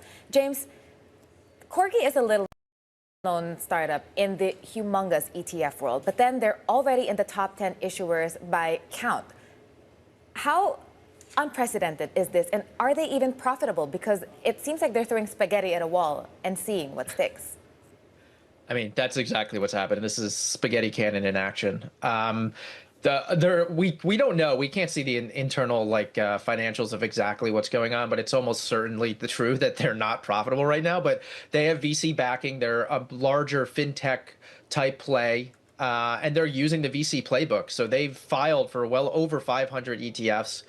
They launched their first ETFs in the late fall last year. So they're on track now. They're just shy of 200 ETFs they've launched this year. One of them is pretty significant in assets. It's nearing 500 million, but it's very unlikely that all of these ETFs, the cost of it takes to run these things on an annual basis, that they're profitable right now. But that's not what they're betting on. They're betting on that one of these will take off, or at least a few of them will take off and support everything else. How do you even come up with 500 a year? Are they just like, hey, Claude, give me 500 random ETFs? Like, is there any rhyme or reason or consistency among what they're actually offering? So it seems like it really is the VC playbook. They're trying a lot of different things. They're trying to undercut the market. They're trying to do new things. So there's like no one set way of doing things. There's filings for what we expect to be super cheap beta products. They have over 100 products that are single stock or theme leverage ETFs. They're thematic ETFs. Their biggest ETF is Ethereum, lithography related to AI. They filed for leverage versions of that. So they're launching and filing tons of things, and then also filing leverage versions and defined outcome versions. So they're basically trying anything and seeing where the market is going to, put their assets with them. Well, James, we know that launching an ETF is becoming easier and becoming cheaper. I mean, there's this famous number that maybe it takes around $300,000 to launch an ETF. But then keeping it up and running is now the hard part. And of course, distribution. Can you talk to us about how you think they can surmount those challenges? Well, obviously, one of the ways they're trying to surmount the challenges of distribution is being like, we're offering cheaper products than everybody else, and a lot of the products are extremely similar. It remains to be seen how that's going to work out. Like I said, they have one fund that's proven to be very successful, but they're basically trying to create this giant whole ecosystem. I mean, this is the same company that has 24/7 cafes all over San Francisco and different parts of California. So they're like trying to create this big ecosystem. But one thing we have seen in ETFs more broadly is like we're seeing a lot more launches in general. Obviously, Corgi is completely an enigma. It's a thing in all itself. Nothing else is even close. If they launch all the things they filed, they will have more ETFs in the market than anybody else, including BlackRock, which is the current leader at just shy of 500. So essentially, I don't know how they're going to play it out, but they're obviously trying lots of things. And like I said, they have VC backing. There's a lot of money here, and this is just a piece of what they're doing. So they might expect this to be a cost center for them, but it remains to be seen how it's going to play out long term. So clearly they are issuing so many ETFs, James, and the world is already awash in different exchange traded funds. Are we seeing, though, at the same time more closed because of this kind of thing? You do a spaghetti cannon, but not all of them are successful, so you have to shut them down. Yeah, so perfect question. That's 100% what we're seeing. So you go back like a decade plus ago, it was like kind of a bad sign to close an ETF. You launch an ETF and it like didn't look good if you had to liquidate or close that thing. That is not what issuers are doing now. We're seeing a lot more launches. We had by far record launches in 2025. We're on pace to beat that by 30. We're going to see over 1,400 launches this year, most likely. We're also seeing record closures. So people are launching a lot more and they're pulling the trigger on liquidating them a lot sooner. Like we talked about before and Isabel mentioned, it costs a lot of money to launch these things. It also costs hundreds of thousands of dollars just to keep them operating throughout the year. So if you don't get enough assets and your fees don't compensate for those costs, you're going to end up closing. And it's not a bad look anymore if you close. People just don't care. Are a lot of the new ETFs we're seeing, James, does it also coincide just with more IPOs and more hotly anticipated IPOs that maybe you want to build, a 3 times inverse levered SpaceX ETF or whatever? Yeah, I mean, part of it is that there's a lot of things going on, particularly with AI and space, other thematics, semiconductors, tech. That's a lot of what's happening. But also we have single stock ETFs that's buoying this, right? So you can launch if multiple issuers launch a single stock ETF in every single stock out there, we're going to see a lot of things. So part of it is that. Part of it is like a lot of people, for the most part, most of the assets are still in like those S&P 500, NASDAQ 100, broadly based diversified equity ETFs. So as more money goes in there, a lot of people want to, get wild with another portion of their portfolio. We call it core and explorer or core satellite. So in those satellite portions of the portfolio, as people get more disciplined with low cost beta type exposures, they're looking to go out and play with things that we refer to as hot sauce, get a little spicier, these types of leverage ETFs we're talking about. And so it's creating an opening. All of a sudden now I'm hungry between spaghetti and hot sauce. James, thank you so much for joining us, James Sefford. And of course, tune in to ETF IQ Mondays, 12 p.m. New York time. Coming up in the next hour, Maria Waitman from State Street Global joins us, and economist Douglas Irwin reacts to the latest tariff plan, plus the CEO of Singapore Exchange. All that in hour 2.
Everybody has a moment where they put into action all they've practiced, where they step up to a challenge and either succeed or fail. But what are those moments for some of the world's most influential leaders? It was a rough and tumble world, and I thought, okay, I can rise up, I can play this game, and I did play the game. It was great, and it was depressing, and it was disappointing. My chair at the time sat down with me and said, "Succession starts now." I'm Francine Lacroix, an award-winning journalist. For the last 25 years, I've interviewed world leaders, bank bosses, even fashion icons. I'm often asking about the news of the moment. But I've always been curious, who are these people as leaders? Join me for the podcast version of Leaders with Francine Lacroix. I'll start your week with conversations that explore what drives the world's most influential people, how today's leaders got to where they are, where they're going next, and how they've transformed their organization in the process. Make decisions. A poor decision is always better than no decision. You have to have truth tellers around you, and you have to be willing to listen. You don't want to be setting strategy in the middle of a transaction, that's for sure. Do it for the right reasons. Don't do it because of FOMO. We'll also learn lessons which we can apply to our work and daily lives. Tune into the podcast version of Leaders with Francine Lacroix. Listen and watch on Bloomberg Television or wherever you get your podcasts. Middle East and Africa. Vibrant resources and high-yield investment opportunities abound. Join me on Horizons Middle East and Africa for the stories, newsmakers, and insight from this exciting region. Now weekdays, only on Bloomberg. It's a multi-trillion-dollar industry. We'll show you what's happening in ETFs like no one else. ETF IQ, only on Bloomberg.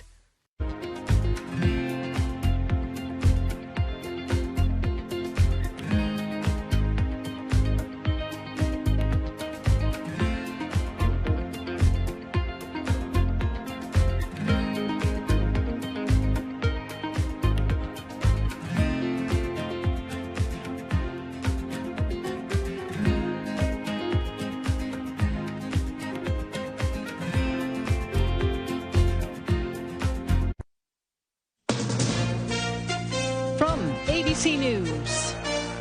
I'm Sherry Preston. A 16-year-old has just pleaded guilty to all 55 counts in a deadly school shooting nearly 2 years ago at Appalachia High in Georgia. Colt Gray entered the plea without any deal with prosecutors. 2 students and 2 teachers were killed in that shooting, numerous other people wounded.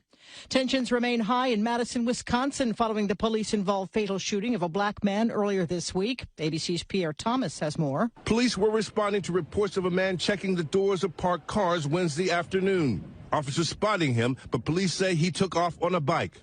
They catch up with him roughly a half hour later. Police say he pulled out a fixed-blade knife. Officers trying to tase him, but police say they were unsuccessful. Part of the controversy, the police in Madison typically do not wear body cameras. With the old ones now expired, the Trump administration has announced a new round of tariffs on 60 countries taking effect today. The White House, the Trump administration has done these investigations. This is a more traditional way of imposing tariffs into all of these partners. They're accusing them of using forced labor practices as a justification for putting these new tariffs in place. ABC's Elizabeth Schulze, the nations involved, deny any forced labor accusations. New questions about the deal announced this week that would allow Saudi Arabia to develop a nuclear power program. Here's ABC's Mary Bruce. The president is now dramatically changing the terms with a new condition that could put the entire deal out of reach. Trump saying it is totally subject to Saudi Arabia joining the very respected and successful Abraham Accords. But that remains highly unlikely. It would require Saudi Arabia to normalize diplomatic relations with Israel, something they have refused to do unless Israel commits to a Palestinian state. Following a 13th night of fighting in Iran, Iran is warning civilians to stay away from buildings where U.S. troops are being housed. You're listening to ABC News.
A new investigation into one of those on the security detail for the vice president. The Secret Service says an agent on Vice President J.D. Vance's detail is facing an internal investigation and even a potential criminal probe over accusations this unnamed agent leaked information about the vice president's travel, compromising his security. A Secret Service spokesperson telling ABC News that, quote, any conduct that potentially threatens the safety of a protectee will not be tolerated. ABC's Jay O'Brien on Capitol Hill.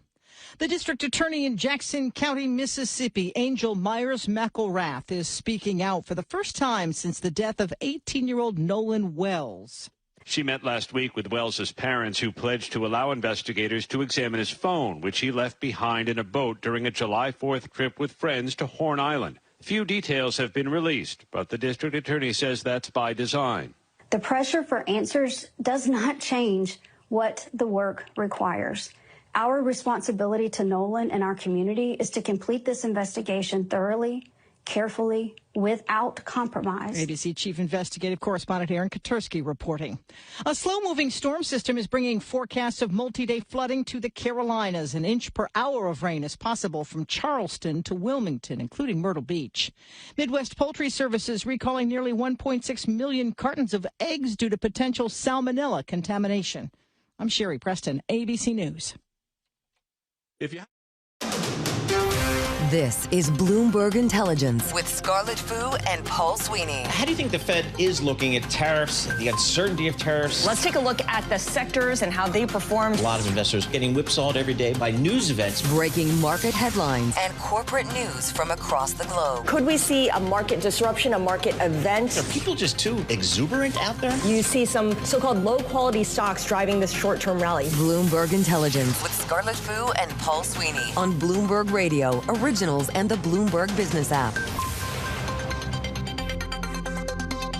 Good Friday morning. This is Bloomberg Intelligence, broadcasting live from the Bloomberg Interactive Broker Studio in Midtown Manhattan. We are streaming live on YouTube as well. Paul Sweeney is off for the day.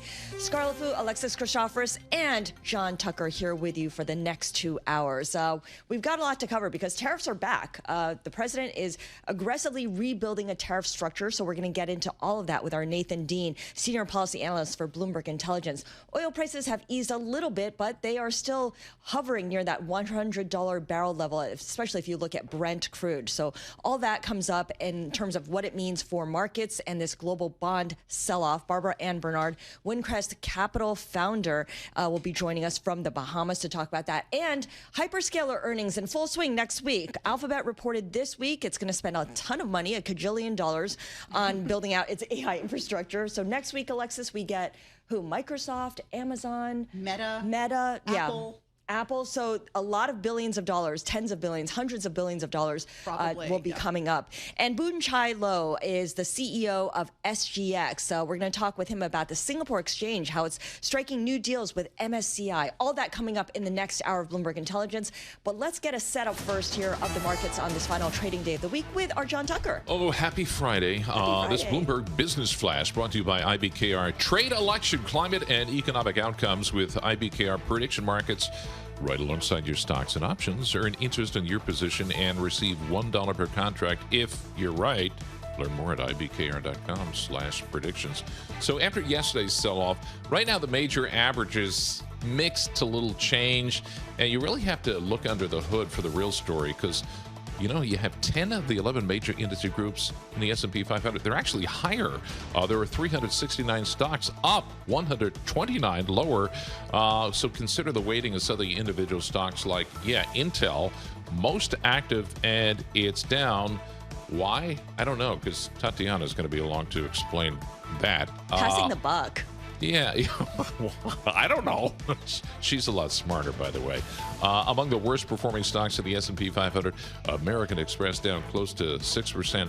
So their expenses surge. They're trying to spend more on marketing. And meantime, Karen Manna at Federated Investments says, you know what, these new Trump tariffs that took effect after midnight, they're adding to a list of worry for investors. We came into this week thinking it was quiet, it was summer, we'd be paying attention to earnings and seeking clues, but yet treasuries are pointing, north in terms of yield, and it's definitely a more inflation on environment. The concern is there. And S&P 500 down 1 point right now, 74.06. The Dow up 102 points. That's up 0.2%. The Nasdaq Composite Index 135 points lower. That's down just about 0.5%. Let me do oil for you. A little lower. Brent, the active contract, the international benchmark, down about 3%, 97.38 a barrel. And we check the markets for you all day long right here on Bloomberg Radio. I'm John Tucker. That's your Bloomberg Business Flash. Alexis and Scarlett, you made it to the end of the week. Yes, we made it. I mean, it's been a brutal week. It really has, and a busy one on the earnings front. And yeah, oil, Brent breaking through $100 a barrel. It is easing though today, but more tariffs being imposed on more countries. So yeah, it's hard to keep up with the news cycle for sure. And I get the sense that people are a little bit worried about what else could come this weekend too, because we know this president likes dropping a lot of news over the weekend as well. So let's get a check on some individual movers in this mixed stock market right now and bring in Tatiana Darie. She is our strategist for Markets Live, MLive Go on the terminal for those who have a terminal. Hi, Tatiana. Good morning. What a turnaround here in Intel shares are now down about 4%. Your ticker is INTC. Really, after blowout results, the company reported earnings that were double the forecast. It also said that sales in its data center segment soared 59% last quarter, more than double the pace of its overall revenue. So the results really show that the CEO's Lee Bhutan's turnaround efforts are really paying off. He said demand for CPUs in data centers is really taking off. So a lot of good news. Still, we're seeing yet again, good news is not enough to really improve sentiment around these stocks, and tech is selling off heavily here again, as it looks like investors are really taking a break and really pausing on the whole AI specter, not just the hyperscalers versus chip makers. Right. I want to stay with tech because you brought along a software maker, Oracle, got a nice big contract, right, from the Defense Department. Exactly, but here again, the stock is down after being up about 2% in the pre-market,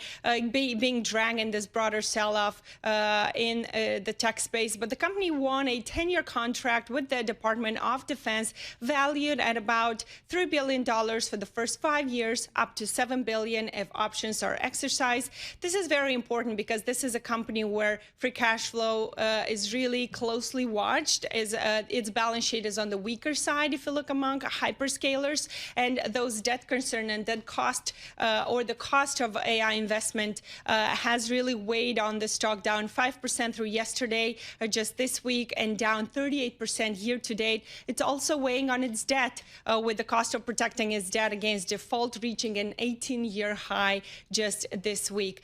This company reports earnings a little bit later, so we won't get to hear more details about the new contract, but still it can definitely use some good news. Yeah, and also something that folks in the credit market are watching very closely as well. Tatiana, I'm looking at Canada Goose's website, and it's kind of cold in this studio. A lightweight down jacket costs $1,000 $1,000, yeah. I mean, even the more low-end ones are like $600. Yeah, well, get ready for even more expensive jackets from this brand because the new tariffs, the 50% tariffs that Donald Trump has put on Canada will make prices more expensive if they stick around. Of course, shares of this stock are down 3%. Ticker is GOOS. After Williams Trading downgraded the company to sell, anticipating a greater risk that it will pull guidance due to this potential tariff headwind. They know that just over a quarter of its revenue came from the U.S. in fiscal year 2026, so that there is a risk that that portion of the revenue will be impacted when tariffs kick in August. I only say if, because we know that the president really likes to pivot on these things and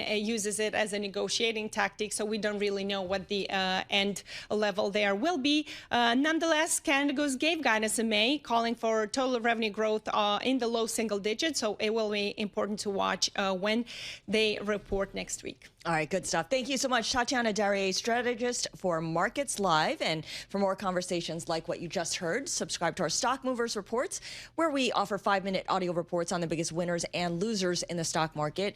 Stock Movers is available on Apple Podcasts, Spotify, or anywhere you listen.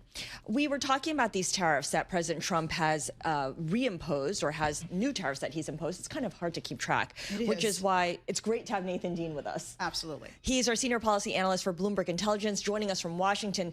Nathan, the president has been on a tear this week, announcing new tariffs left and right. There was something on Canada, there was something on generic drug makers, and now he's talking about new duties of between 10 and 12.5% on imports for most major trading partners. Just give us kind of the broad overview of this latest announcement. Yeah, so President Trump is showing that, even though tariffs are highly unpopular with the American populace, they are going to be here, and they're most likely going to be here through the rest of President Trump's administration. Now, what President Trump did here is he converted what is known as a Section 122 tariff, where he was somewhat limited in what they could do, and he converted it into what's known as a Section 301 tariff. Now, what the investors should note is under a Section 301 tariff, in this case for forced labor, President Trump now has a tool that's on firmer legal ground. So you're not going to see a repeat of the Supreme Court trying to curtail his powers here. And as we go forward, he's going to be able to use Section 301 tariffs as a way to say, we wake up on Monday morning and there's a Truth Social post saying this country has done X. As a result, based off this investigation, now you're going to face a 100% tariff. So the headline risk that's going to come from President Trump's social media is going to only increase. The only thing that's really stopping him at this point is the midterm elections, because tariffs is really unpopular. But after the midterm elections, I think 2027 is going to be a story of tariffs. Nathan, even some of Trump's backers and his allies are questioning this new round of tariffs, especially with midterm elections around the corner. Is this going to, again, amount to a tax on the U.S. consumer? I think it will be. I mean, let's look at the retail industry in particular. So, right now, Lululemon, Nike, and Adidas, they are somewhat constrained or somewhat exposed to Southeast Asia, mainly Vietnam. Now, right now, there's a Section 301 investigation in addition on excess capacity on those countries. So if you're exposed to Lululemon, Adidas, or Nike, not only you're going to deal with the 12.5% that you're getting from the Section 301 tariff that they just put in place, there's another tariff that they're investigating. Now, why would they do this if it's highly unpopular? Well, President Trump loves to use it as a negotiation tool. And like Tatiana was just saying in the prior segment, when you look at this 50% tariff or the 100% tariff on generic drugs that starts in 2 years, those are negotiation tools to force countries to come back. But in the interim, those countries and those investors that are exposed to those retailers, you're going to see higher prices as a result. What about the countries that had signed bilateral trade deals with the U.S., at the start of the second Trump administration? Do all those just kind of go by the wayside? Do the tariffs kind of get layered on top of that? So right now, it depends on the country, but most of the countries, they're still at the 10% level. So a lot of those trade deals in the United Kingdom in particular, was just a little bit higher than 10%, but they're at 10% right now. Most of those trade deals are going to be remaining the same, because that's ultimately where the United States and where President Trump and U.S. Trade Representative Jamieson Greer wants to go, is they want to have these individual trade deals, because then you're going to be able to have exemptions. You're going to be able to focus on specific industries. In the UK perspective, cars. And so ultimately, those deals are going to be there as a base layer, but President Trump always has the authority to add more if he wishes. Nathan, before we let you go, we got to talk about the possibility of another government shutdown that could happen September 30th, of course, with those midterm elections right around the corner. First off, how likely is it that we're going to get a shutdown? And if we remember correctly, during the last or the most recent one, the S&P 500 returned more than its historical average. So the market seemed to shrug it off.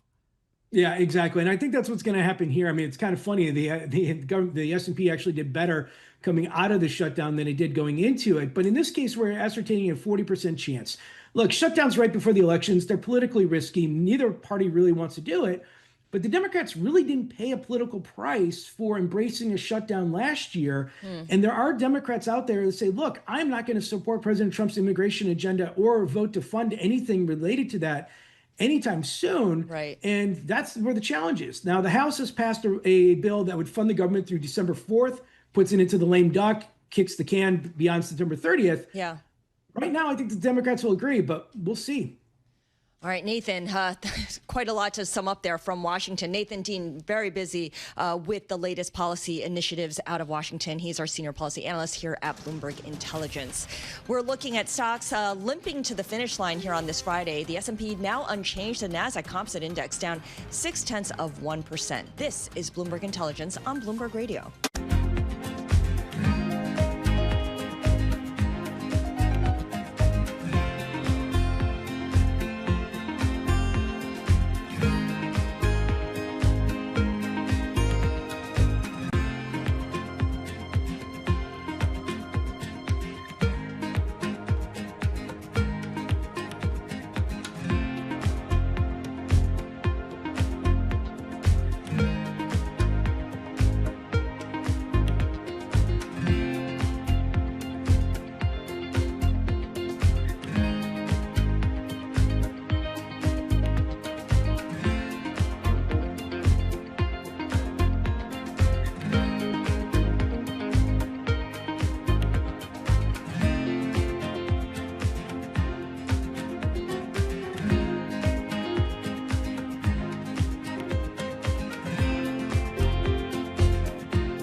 Markets, headlines, and breaking news 24 hours a day at Bloomberg.com, Bloomberg Television, and the Bloomberg Business app. This is a Bloomberg Business Flash. And I'm John Tucker in the Bloomberg Newsroom with this Bloomberg Business Flash. And the major averages mixed. 10 of the 11 major industry groups in the S&P 500, they are higher right now, and it's being led by real estate. That's where some of the data center REITs live, like Digital Realty Trust, the ticker symbol there, DLR. That is actually the best performing stock in the S&P 500 right now. It's up over 13%. Currently, it's been up 5 of the past 6 days. TD Cowen raised the recommendation on the real estate technology company, citing record demand strength for, yeah, you guessed it, data centers. S&P 500 right now 10 points higher. That's up 0.1%, 74.18 on the index. And the NASDAQ Composite Index, that's down 120 points, even though Intel had some pretty bang-up results. Shares of Intel right now 3% lower. And the Dow Jones Industrial Average up 138 points, also reflecting some of that rotation from tech. That's up 0.3%, up 144 points, 51,853. 10-year yield, 2 basis points lower, 466. Twos down 2 basis points. That's at 4.32%. I just wanted to bring you this headline of Israeli Prime Minister Benjamin Netanyahu will meet with Donald Trump, President Trump, in Washington. That is scheduled for Tuesday. That's according to Israel. And we check the markets for you all day long right here on Bloomberg Radio. I'm John Tucker. That's your Bloomberg Business Flash. Scarlett and Alexis, you think they have anything to talk about? I think they have a lot to talk about. Do you think Mamdani will show up in D.C.? I don't think so. Yeah, I don't think so. Well, he sort of nixed that was just a threat. He wasn't going to actually arrest the prime minister. So. Lots of swaggering talk from lots of politicos. All right, John Tucker with our Bloomberg Business Flash. Thank you so much. We got some data at the top of the hour on housing, and it's so fascinating because everyone's waiting for interest rates to come down, Alexis. Right. And with the 10-year yield spiking this week, doesn't feel like that's going to come anytime soon. No, and actually rates are still below where they were a year ago, but they're continuing to inch higher. Yeah, so if you're waiting for that 30-year fixed rate mortgage to go below 6%, keep waiting for a while. Let's bring in our next guest, Barbara Ann Bernard. She is CEO and CIO of Windcrest Capital. She joins us right now from the Bahamas. And Barbara Ann, I want to start with the new home sales numbers, which show the first increase in about 3 months. So that sounds like it's good news when it comes to new home sales, yet the actual increase was smaller than expected, 1.6% versus the expected 4.8%. But I guess to some extent, consumers, home buyers, they're making peace with the idea that borrowing costs for homes will stay kind of elevated.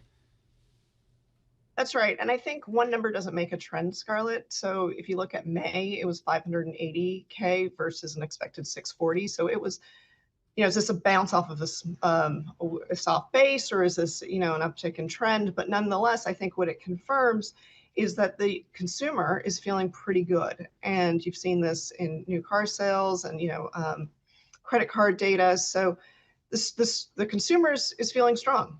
There's no question about that in the face of higher inflation and higher rates. And I think, if you look at the employment numbers, the jobless claims yesterday, they came in better than expected too. So as long as people have jobs, they're willing to spend and they can cover their mortgages. I want to do a hard turn for a moment, Barbara, and just talk about gold. I quote gold nearly every day when we do our business flashes, and it is down from its high about 25%. Where do gold investors go at a moment like this? Or is this a nice opportunity to step into the precious metal? So in the face of, or in the threat of higher rates going forward, gold is going to underperform, right? But I think today the case for gold is more about de-dollarization, more about deficits, more about distrust in the U.S. dollar, given the amount of debt and the deficit that the U.S. is taking on and its ability to service that. So gold is still a fear trade, and there's certainly a lot of uncertainty and fear in the world. We have a huge war going on that needs to be paid for. We have, tariffs that people are going to demand refunds for. And so, how we fund some of our deficits and our growth, I think, is a real theme for both governments and companies today. I want to stay on the idea of commodities, but move to energy. And within energy, you've highlighted fusion energy as an area that becomes, very attractive for retail investors to consider. You call it an investable sector for retail in 2026. Why is that? Yeah. Well, it's an exciting space because I feel like this year we're democratizing the dream because it's the first time fusion companies have gone public. So General Fusion just went public via SPAC on the 17th of this month, and it is a pure play fusion company. Later on this year in Q4, you have Shine, which is a medical isotopes fusion company with a near monopoly in the US. I think that's a really interesting one. It also wants to go public. And then, of course, in Q4 of last year, you had the Donald J. Trump Media Company merged with TAE, And they hope to complete that merger in Q4 of this year too. So within those companies, you have a range of sort of valuations, if you will. General Fusion went public at a small cap valuation, I'd say, just under $1 billion, and the DJTTA merger is more of a $6 billion market cap. And Shine wants to be in that neighborhood too. So these are very capital intensive businesses. And what's getting hurt right now is growth that is capital intensive. And you're seeing that in the AI sector, right? And the question is it worth it, and will that growth be forthcometh? The difference between Fusion today and this time last year is when Donald Trump announced that merger, he sort of put his money where his mouth is, right?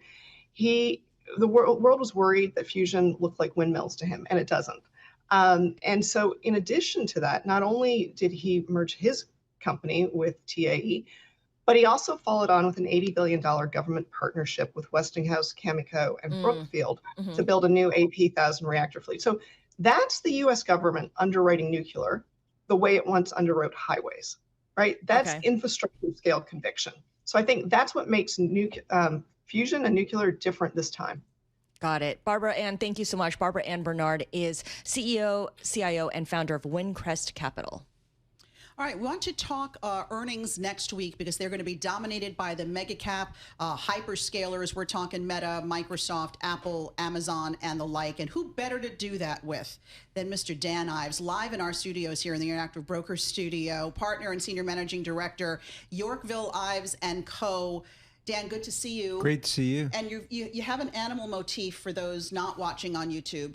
Animal motif today. Is this a tiger? Tiger. Got a koala hat. So yeah, little animal motif. No, I should have brought a bull maybe. I like that. Little animal spirits to the conversation. Animal spirits. We'll talk about next week in a moment because I want to talk about Intel right now. After the bell yesterday, I on every metric I thought blew it out of the water. Yet Intel is down 3%. Why do you think? Look, I think the reality is some of these knee-jerk reactions I think could be misleading relative to the fundamentals, because what investors are looking at here is what does demand look like for the AI revolution? And look, Intel has become a huge barometer, and you combine what we saw from Intel with the hyperscalers, that just gives you more confidence to what we're going to see over the next week relative to CapEx, enterprise demand. I think that's why it's very easy for investors to get caught up sometimes in what the stocks do, day after. But for Intel, I mean, they've almost become the comeback kid. They have. They definitely have. With a big helping hand from the U.S. government, of course. And NVIDIA, yeah. And NVIDIA. Okay, so let's talk about the hyperscaler earnings that are coming up next week. Alphabet, the knee-jerk reaction there was to sell it off yesterday, down almost 7%. Today, it's making a little bit of a comeback, stabilizing up 2/3 of 1%. We've got Meta, Microsoft, Amazon, all reporting next week. Are we going to see a similar kind of outcome where they're going to increase their CapEx and the return on investment, through cloud sales, for instance, is going to show that they're getting some payoff, but investors' bar is so high right now that they're not going to be rewarded for it.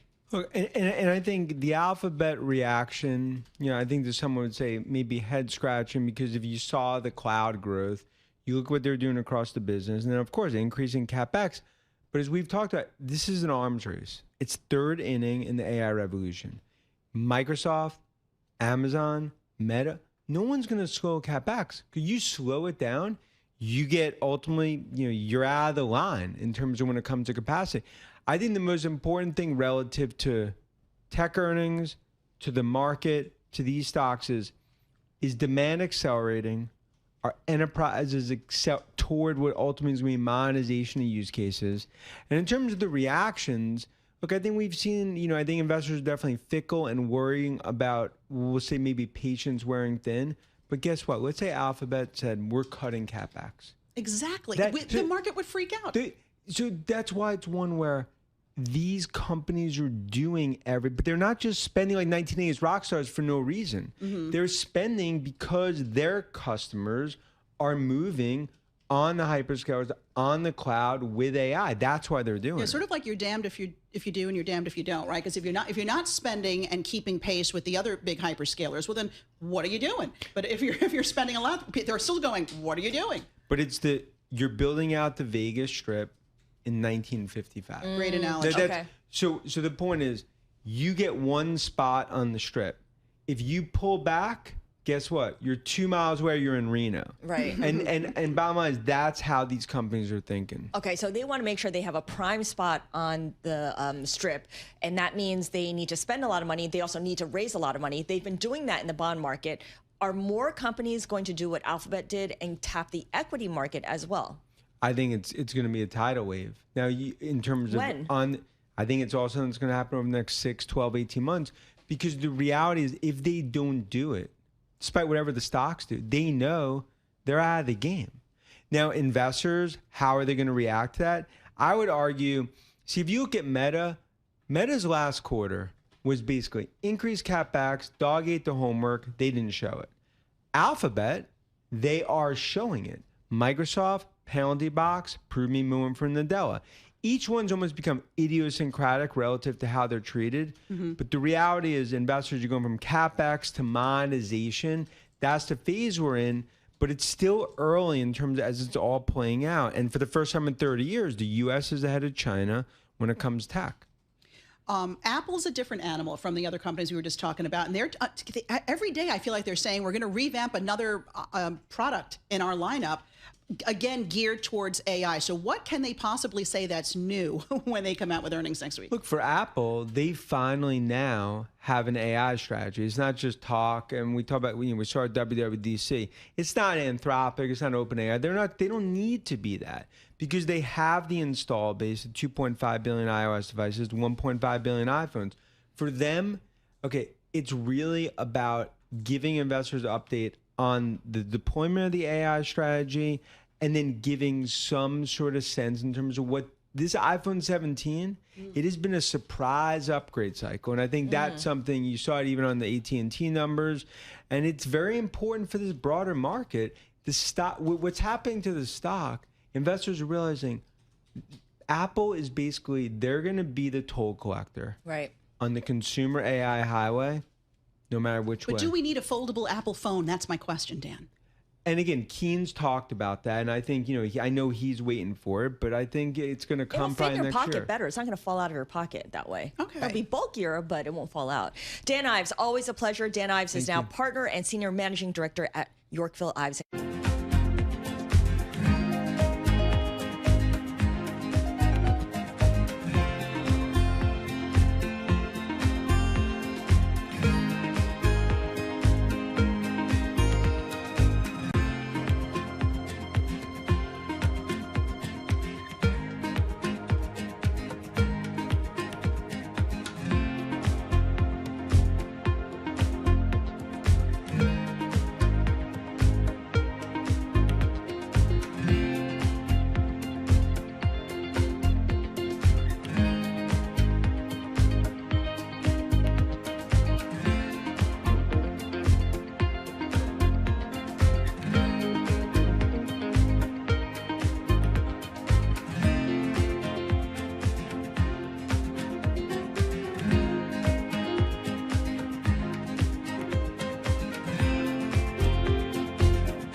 Markets, headlines, and breaking news 24 hours a day at Bloomberg.com, Bloomberg Television, and the Bloomberg Business app. This is a Bloomberg Business Flash. The Bloomberg Newsroom with this Bloomberg Business Flash. Well, the S&P 500 on track for a second straight week of declines.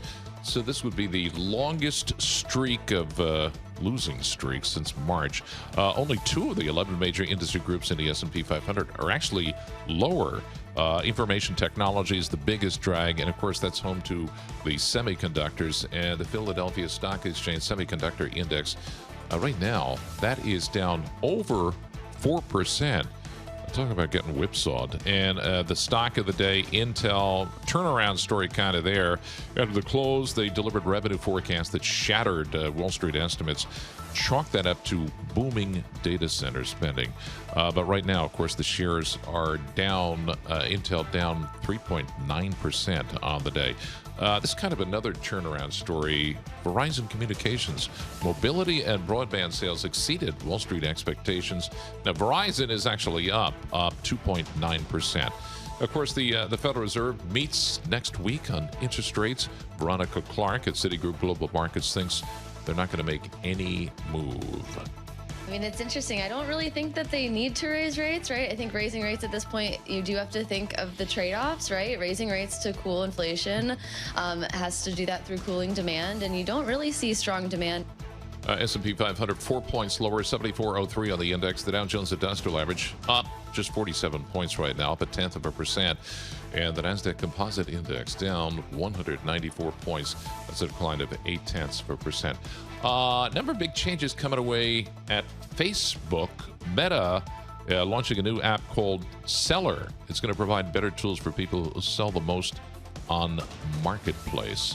Sort of like the nation's garage sale.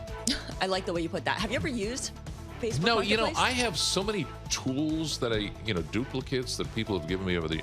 I got to go on and start selling this stuff. Yeah, you can make you could do that. Yeah, but You the could thing do is, eBay. I don't want these people showing up in my yard. So, whatever. Then you got to make a lot of trips to the post office. I guess, but Meta can do all this AI stuff. Mark Zuckerberg, and the fact of the matter is, blah blah blah. It's stuff like this that really powers the company. True. So anyway, we check the markets for you all day long right here on Bloomberg Radio. I'm John Tucker. That's your Bloomberg Business Flash. Alexis and Scarlett. All right, I'm going to buy some power tools from you. I'll just give them to you. Bring them in. Even better. I like that. Or John, can you come to my house and do the work is really my question. No, that's definitely out of the question. I pay well. Sorry. I do like you, but I'm not doing that. Okay. It was worth asking. Fair. All right, John Tucker, thank you so much for that Bloomberg Business Flash. We have a special guest in studio with us right now to talk about what's happening in Singapore. The Singapore Exchange has struck a new agreement with MSCI, the index compiler, to build on an existing partnership and also add some new products and services. We want to welcome Boon Chai Loh. He is the CEO of SGX, and he joins us now in studio. Hi, Boon Chai. Hi. Thank you for having me here. Thank you for joining us today. So tell us a little bit about the existing partnership you have with MSCI and what this new expanded partnership allows Singapore Exchange to offer. It's a long-standing partnership, close to 30 years.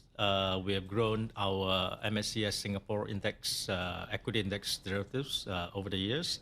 We've added new products on climate action via ETFs.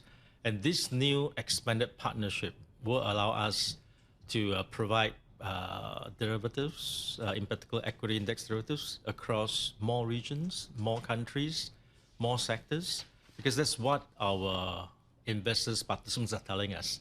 Risk management is more complex these days. You don't look across just a single region. It's now cross-border, across region, across markets. So we hope through this partnership, we can have an expanded suite of risk management tools for our participants. What will these contracts involve? What will they look like? Because I understand it's going to be broad-based. Well, today we offer contracts across Asian markets for the equity index derivatives. This will now include broader emerging markets, some developed markets. It will also include some other single countries outside of Asia, and also sectors that we've never done before, such as industrials and also global financials. Energy part of that? Energy will be part of that. Okay. Yeah. I'm curious about what you see in volatility in the region. We've seen the Korean stock market really go up and down quite a bit, aided in large part by those single stock leveraged ETFs. This elevated volatility that's happening in Asia, what does that mean for the Singapore exchange? And at what point does it become worrisome, perhaps? Well, as you mentioned, volatility has increased, but I don't think it's just in Asia. It's been across the globe. At the exchange, we're focused on the long term, in particular, a resilient, transparent, and efficient platform. And as you mentioned, volatility then requires clearly a more focused risk management by participants. And that's why even an MSCI expanded suite of products will just give more risk management tools to our participants. What about your offerings when it comes to cryptocurrencies and the crypto perpetual futures? Yes, that has been growing, albeit from a low base. We are now onboarding more customers and also onboarding new customers that have not traded our core SGX products before. So we're excited about that. Perpetual futures is one other form of instruments that we hope we can offer to other asset classes. How about prediction markets? Prediction markets have really taken off around the world, in the U.S., especially following the World Cup this summer in North America. And it's really become a fast-growing area of financial markets, even though most of the wagers are on sports. They haven't really migrated to anything else. But more and more they're becoming wagers on politics and other things. I'd have to imagine in your position, it's very challenging.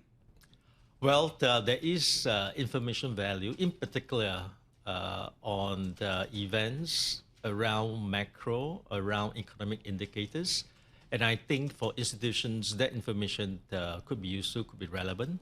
That said, the volumes are not at a level where institutions find it meaningful to execute or risk manage. And I think it's just an evolving, developing market. So as a result, is prediction markets something that you're not interested in entering into until it becomes economically viable? Not for economic viability, but I think what's important is what do our participants look for? And if there are economic indicators that could be expressed as an event, we would want to think about that to enhance risk management for our participants. At the Singapore Exchange, what is the fastest growing segment of the business at the moment? All segments has grown broadly. I'm in a blackout period, but just looking at the historical last 2-3 years, FX has grown rapidly. Today, our FX volumes are evenly split between the Asian and after Asian hours. Commodities has been a big growth driver. Our equity index derivatives has grown on the back of GDP growth in Asia, and also not forgetting our stock market, which obviously has seen great volumes in the last 12-18 months. In terms of strategic partnerships, you have one with MSCI, you're expanding on that. Could we see more of these strategic partnerships with other indexes, with other index providers, with other exchanges? We have a very collaborative mindset. MSCI is one important strategic partner. We also have an existing deepening and growing partnership with FTSE Russell. We also have a global listing board partnership with NASDAQ, also a technology partnership with them for over 20 years. And increasingly, we have now been able to do partnerships with other exchanges. I'm curious to get your thoughts on the London Stock Exchange recently announcing it plans to launch an overnight trading platform called LSE24. What does that mean for the Singapore Exchange? Well, for asset classes that has 24-hour feature, has got participants' demand, just like FX, we trade, as I said earlier, almost evenly split between Asian and non-Asian hours. For our broader derivatives, it's close to 24 hours. But I think for the stock market in general, in Asia, that's not heading towards longer hour at this point in time, because there's an FX component for you to set the trade if you are a dollar-based investor. Right. All right, Boon Chye, thank you so much for joining us today. Boon Chye Loh, he is the CEO of SGX, joining us in our New York studios on the Singapore Exchange, striking some new deals with MSCI, the index provider for derivatives, among other products and services. Such a treat to have you here. Yeah, we really appreciate it. I'm looking at the markets, Alexis, and there's not a whole lot going on here. It feels like people are kind of sitting on hold, waiting for developments over the weekend. Maybe the S&P unched. Waiting for the Fed next week, waiting for big tech earnings next week. There's a lot of reasons maybe to stay on the sidelines. From New York, this is Bloomberg Intelligence on Bloomberg Radio.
This is Bloomberg Intelligence with Scarlett Fu and Paul Sweeney on Bloomberg Radio. This is Bloomberg Intelligence with Alexis Christophorus and Scarlett Fu and John Tucker. Paul Sweeney is off for the day. He's at the beach enjoying a long weekend. And Alexis and I were just talking about how we're both Amex card holders. Yes. And we're trying to figure out the most economical way of transferring rewards points to your airline account and not have to pay fees. If you find a way to do that without paying fees, please do let me know. Because it varies on how much you're going to pay to do the transfer. But I feel like, there's a fee for almost everything you do. You know what? You need to go on Reddit because the folks on Reddit have broken this down to a science. I'm they doing have it all the after the details. Let's bring in Ben Elliott. He's our consumer finance analyst, and he's going to talk to us about American Express earnings. And Ben, a big part of what we're seeing from American Express is how much it spends on marketing these cards to Alexis, these cards to me. And, the Platinum card in particular is their big moneymaker because the fees are almost $800.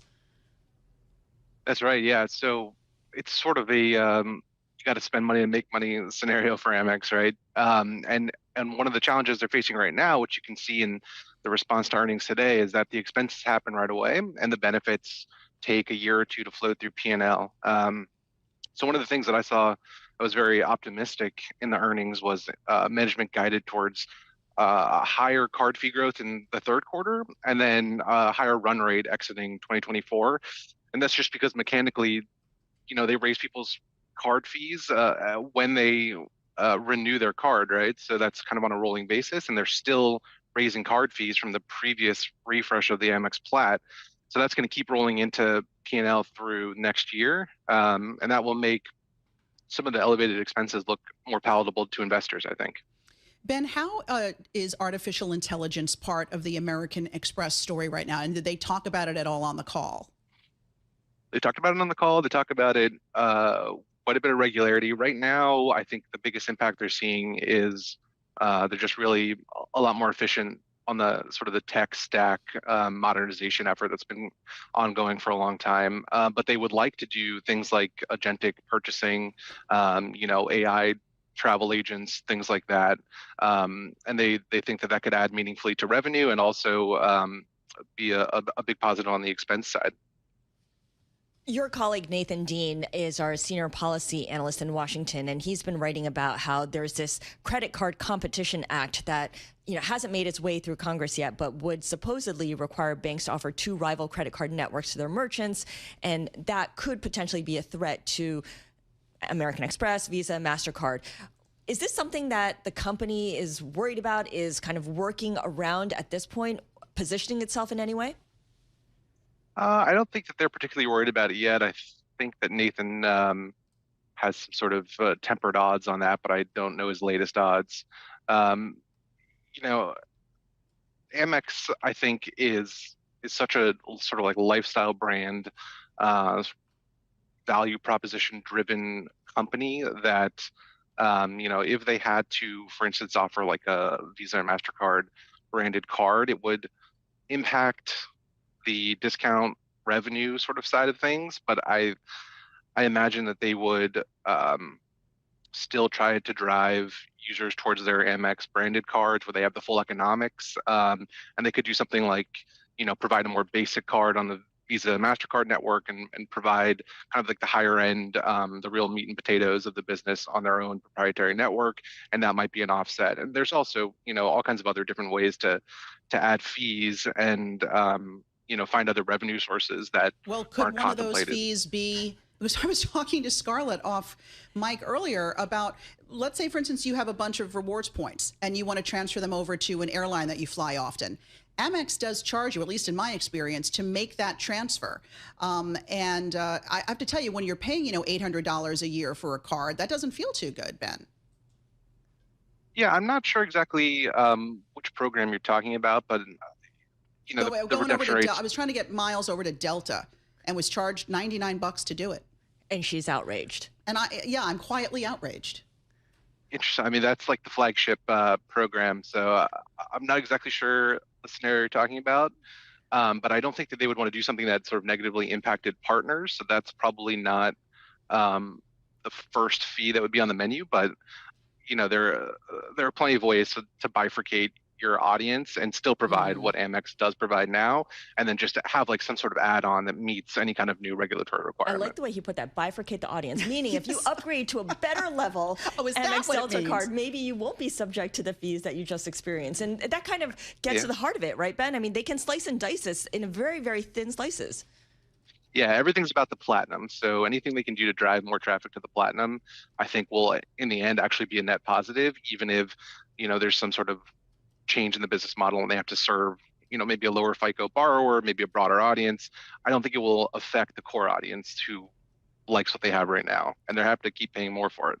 And just very quickly, for the American Express card holders, like maybe those who come in on the introductory card, like the blue card, do they tend to stick with Amex? So they kind of go along with the brand and make it all the way to platinum?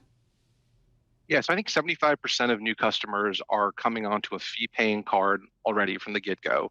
65% of those are Gen Z and millennial, and the company sees a gigantic lifetime value in those consumers. Gotcha. And an explicit goal is to get those people to spend more over their lifetime, and retention rates are crazy high. Yeah.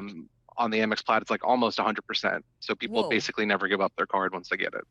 Ben Elliott, Bloomberg Intelligence consumer finance analyst. We could do 2 hours on this. We could. Just there's on airline miles alone. There's excitement. Yeah. Get him on a Reddit forum. Thank you so much, Ben Elliott. All right. For our listeners in the U.S., a reminder, listen to us via satellite radio on Sirius XM channel 121. It is presented by Golden Crest Metals. Stay tuned for the latest market news and industry research because the next hour of Bloomberg Intelligence with Alexis Christoforous, Scarlett Fu, and John Tucker begins right now.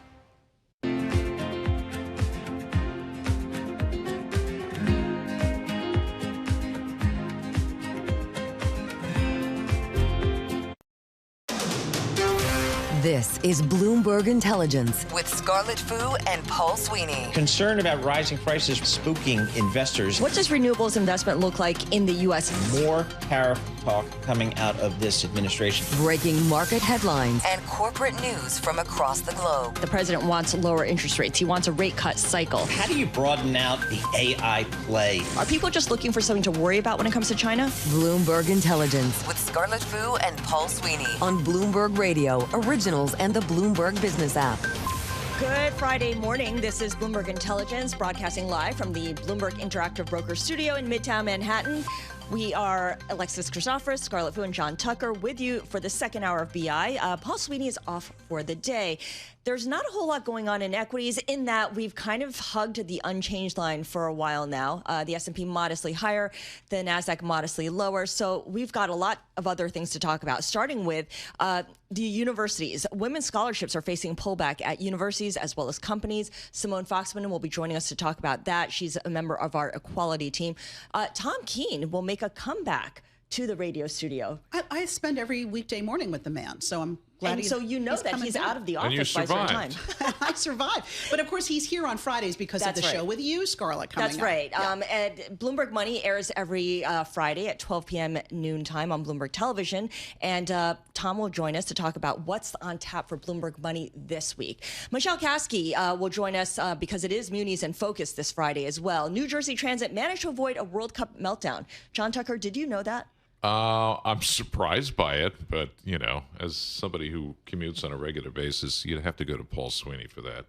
You survived the World Cup No, I got to drive because I get here so early. There's no mass transit. But once in a while, you feel the impact of the New Jersey Transit meltdown. Absolutely. I mean, there's no one I go to more than John Tucker for all things New Jersey. He knows everything. And gas prices. This we know. $4.26 at the Wawa. And $4.26 a gallon. Well. Oh, John Tucker is just a font of information. Kunjan Sobhani will join us as well to recap Intel's earnings. But first, let's go back to John for a check of these markets. I wrote them off as not much going on, but there is a lot of news under the surface. I should point out, like, the volumes are kind of, you know, anemic for this time of day. Let's start with the earnings report card so far this earnings season. 85% of the S&P 500 constituents that are reported so far exceeding profit estimates. This is actually the highest proportion in 5 years. But so what? They may be getting overshadowed by worries about all the AI spending and some of the economic growth. The next big test, of course, you talked about it earlier when some of the biggest tech firms report next week. Digital Reality Trust. Let's start there. The best performing stock of the S&P 500. This is a data center REIT. Those shares, they are up right now over 12%. And then you got to do Intel, most active, down 3.8%, despite really good results. The company's data center segment, those sales soared 59% last quarter, driven by the build-out of data centers. Meantime, Keith Lerner at Truist Advisors says the tech-led sell-off we've seen marks a pretty healthy rotation. Listen, even yesterday, you know, we had that, you know, some big cap tech names down a lot. And then you looked at the board yesterday, you had energy up, you had industrials up, you had financials up, you had healthcare up. So I think we're still seeing this big move up. Right now, the S&P 500, 20 points higher. That's up 0.3%, 74.28 on the index. The Dow up 147 points, and the Nasdaq Composite Index down to 80 points. That's a decline of 0.3%. Consider this one, this story that's on the Bloomberg right now. The Centers for Disease Control and Prevention reporting a total of 2,318 confirmed measles infections today. This passes last year's total 2,200 cases. Not good. The highest level since 1991. 43 states and Washington, D.C. have reported at least one infection this year. Of course, the vaccine policy has been upended since Robert F. Kennedy Jr. became a Secretary of Health and Human Services. So, I mean, just consider that. It doesn't need any commentary. Just, there are the facts and figures as reported by the CDC. We check the markets and other stuff for you right here on Bloomberg Radio. I'm John Tucker. That's your Bloomberg Business Flash. Scarlett and Alexis. Just to follow on that, I'm reading this in the Bloomberg News story, which again, it cites the CDC. Measles is highly contagious. 9 out of 10 unvaccinated people who come into contact with the disease will be infected. 90%. Yeah, and not to mention the deaths that we saw also, Right. especially vulnerable are kids. Yeah, vulnerable population. Thanks for that, John. On that note, let's take a look at what's moving in the equity market. The S&P up by 0.25%, the Nasdaq down by 1/3%. Avalon Purnell is our Bloomberg News equities reporter, and she joins us in studio. What's on your radar? Well, we have to start off with Booz Allen. That's ticker BAH. It's currently climbing about 14% for most intraday since 2012. And that's after the defense contractor reported first quarter profit that was much better than estimates. Jefferies analysts saying that Booz Allen's beat on the bottom line was really driven by better labor performance. She also highlighted that the firm really got to push back on the market perception that AI is a potential headwind for the company by noting instead how their recent investments in AI are actually driving award wins with the government. All right, we had a really nice spirited conversation with Ben Elliott just a little while ago, our consumer finance analyst, about American Express, because, I mean, for all intents and purposes, this was a nice, solid earnings report, but the stock is under pressure. And Alexis is outraged. And I'm, well, they have to stop charging me to transfer my points over to an airline. I feel like I'm paying fees left and right. That is very good point. That's a ticker AXP, and it's currently dropping about 5.6% most since February. And that's partially because the credit card issuer did report that their net card fees and also revenue fell a little bit short of those expectations. Amex also reported that the total expenses this quarter were a little bit higher than forecast as well. I'm curious if that has anything to do with some of the offerings on their cards. You got to pay more to get more, right? You got to pay to market to those customers and then get them to sign up. That's how you know it's exclusive, Alexis. Oh, is that what I'm paying for? The exclusivity. Thank you, Scarlett.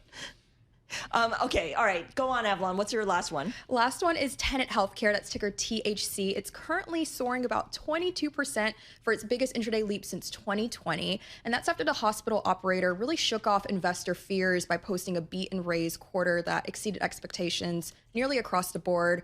Going into the print, a lot of investors were concerned about potential headwinds, especially from the drops in enrollment from the Affordable Care Act, subsidies expiring at the start of the year. Instead, a lot of them pointing out about how good the cost management was, Leerink saying that the cost controls were very impressive this quarter, and also noted that the stock continues to remain too inexpensive relative to the growth and risk for this company. Worth noting its peer is only up a little bit since they did point out that the ACA is one headwind for them. Sure. All right, good stuff. Avalon, thank you so much. Avalon Purnell is our Bloomberg News equities reporter. And for more conversations like what you just heard, be sure to subscribe to our Stock Movers reports, 5-minute audio reports on the biggest winners and losers in the stock market. Stock Movers is available on Apple Podcasts, Spotify, or anywhere you listen. All right, Alexis, this story got my attention. Me too. Women's scholarships are facing pullbacks at universities and companies as well. And the reason why is because no one wants to get on the Trump administration's radar. They don't want to get on his bad side, in essence. Exactly. And we're seeing universities sort of going through it. A lot of research has been pulled.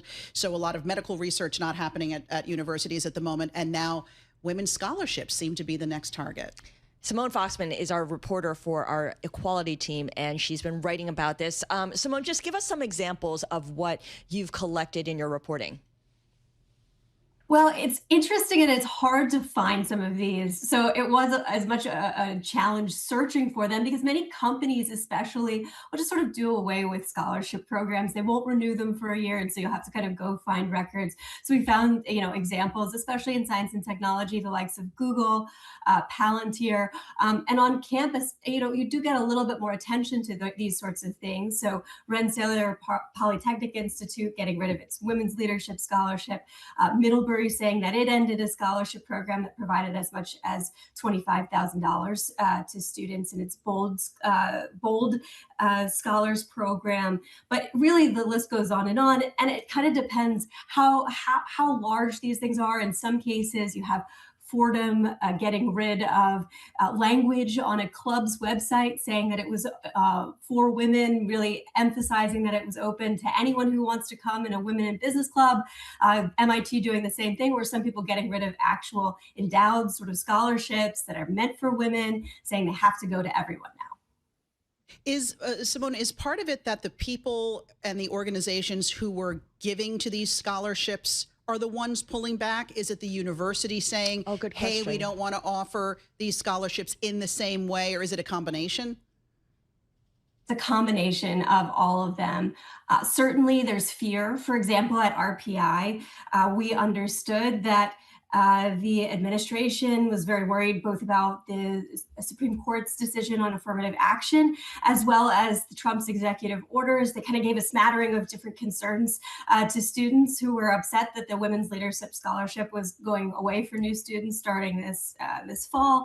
But it seemed like a bunch of different things, right? And in other cases, perhaps you do have companies who say, well, we see a lot of legal riskiness around scholarships for any specific identity group, or maybe this is not the best way to foster women. But certainly, I think at least part of this is legal risk. I think you look at Google as a great example. They phased out their women's scholarships in the United States and in Canada a couple years ago, but left them for other countries. So they're still available for women in Ireland, for example, but not necessarily in the US and North America. So you really have to wonder, okay, well, if you're a company doing away with the scholarship, and again, most of these aren't like widely announced, are you doing it because you're worried about the legal risk, or because you truly think that you need to do a different program or means of recruiting different kinds of candidates?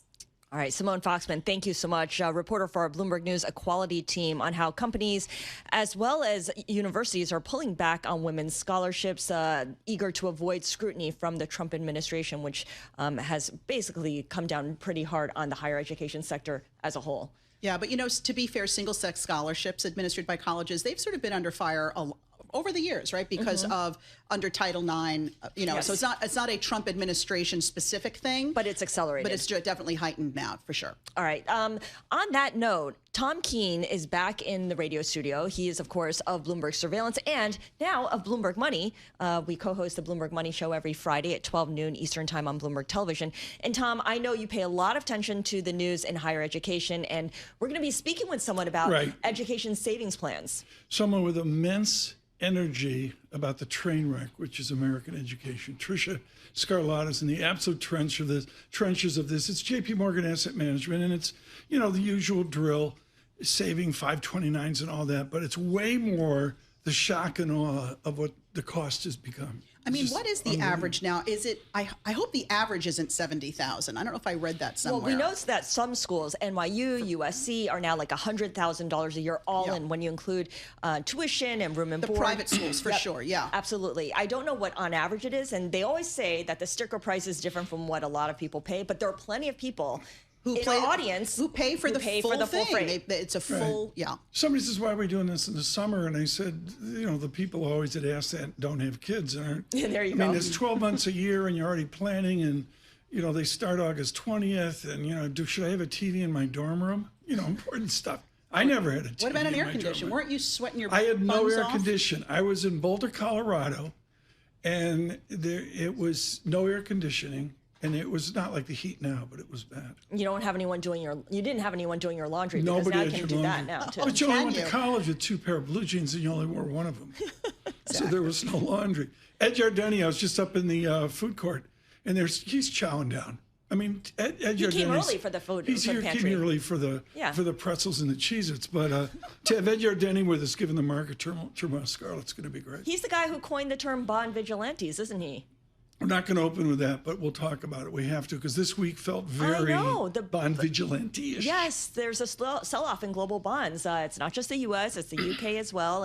And this comes ahead of a big, big week for central banks. So, a lot could change quickly. Yeah, oil coming down probably helped the situation as well. Just for today, though. Yeah, we have a special treat, too, which I must mention. If you're lucky and you go to college, you're in a classroom with the most famous person in the field.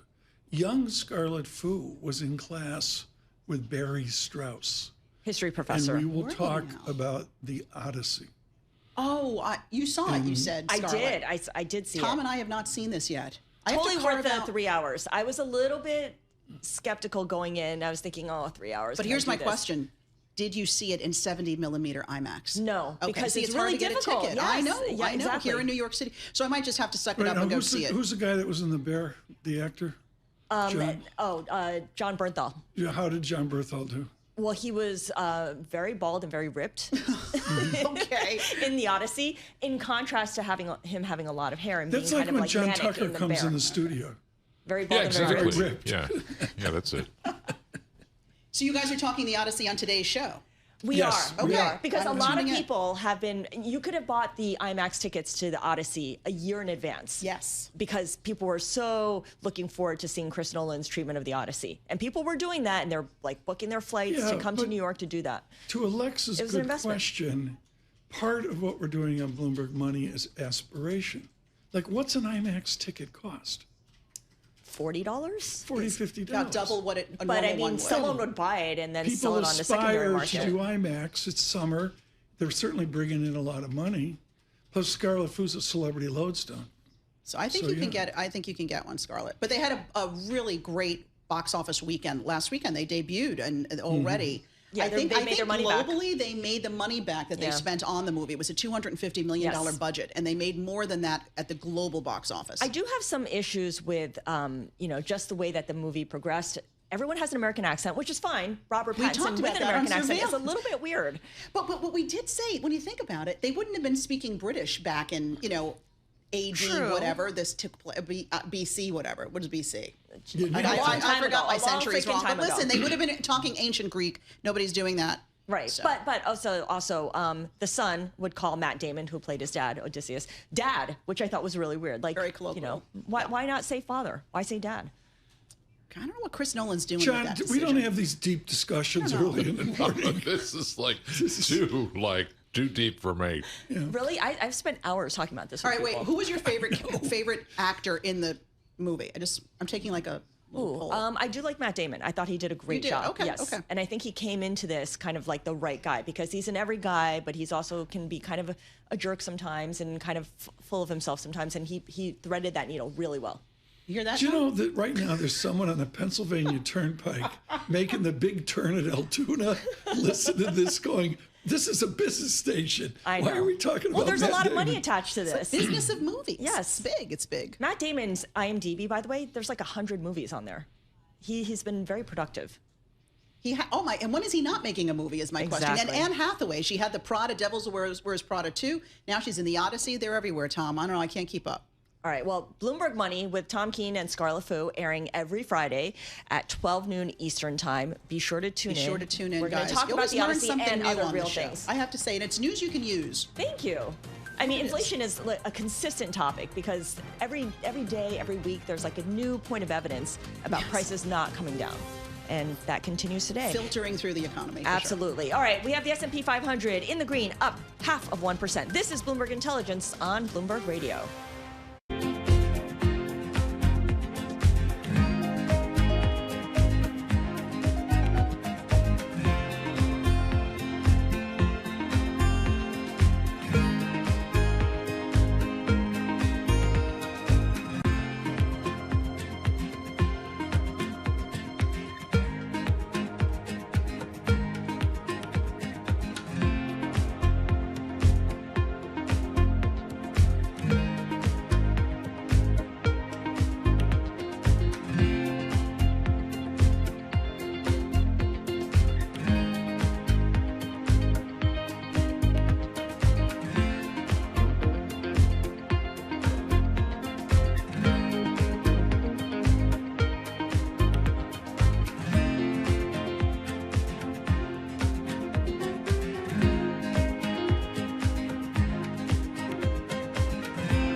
markets, headlines, and breaking news 24 hours a day at Bloomberg.com, Bloomberg Television, and the Bloomberg Business app. This is a Bloomberg Business Flash. And I'm John Tucker in the Bloomberg Newsroom with this Bloomberg Business Flash. We're brought to you by Golden Crest Metals. Inflation, tariffs, and volatility have some investors turning to gold for stability. To get a free gold and silver information guide and learn how to add metals to your IRA or 401k tax and penalty free, go to goldencrestmetals.com/guide. That's goldencrestmetals.com/guide. S&P 500 on track for its first back-to-back weekly loss since the early stages of the Iran war. Now, Intel delivering a revenue forecast. It shattered Wall Street estimates. So booming data center spending fueling its long-awaited turnaround. The data center segment, those sales soared 59% last quarter and was driven by the worldwide build-out of data centers that power AI. But the shares, part of a broader chip sell-off, Intel is down right now 3.2%. All 11 major industry groups in the S&P 500 right now, 10 of the 11 are higher, led by real estate. That is home to data center REIT Digital Realty Trust. In fact, it's the best performing stock in the S&P 500 right now, up close to 15%. And then you have information technology, the only group that's down right now. The semiconductor stocks live there. And the Philadelphia Stock Exchange Semiconductor Index down today 2.8%. Overall, the S&P 500 up 39 points, 74.47 on the index. The Dow up 328 points. That's a rise of about 0.6%.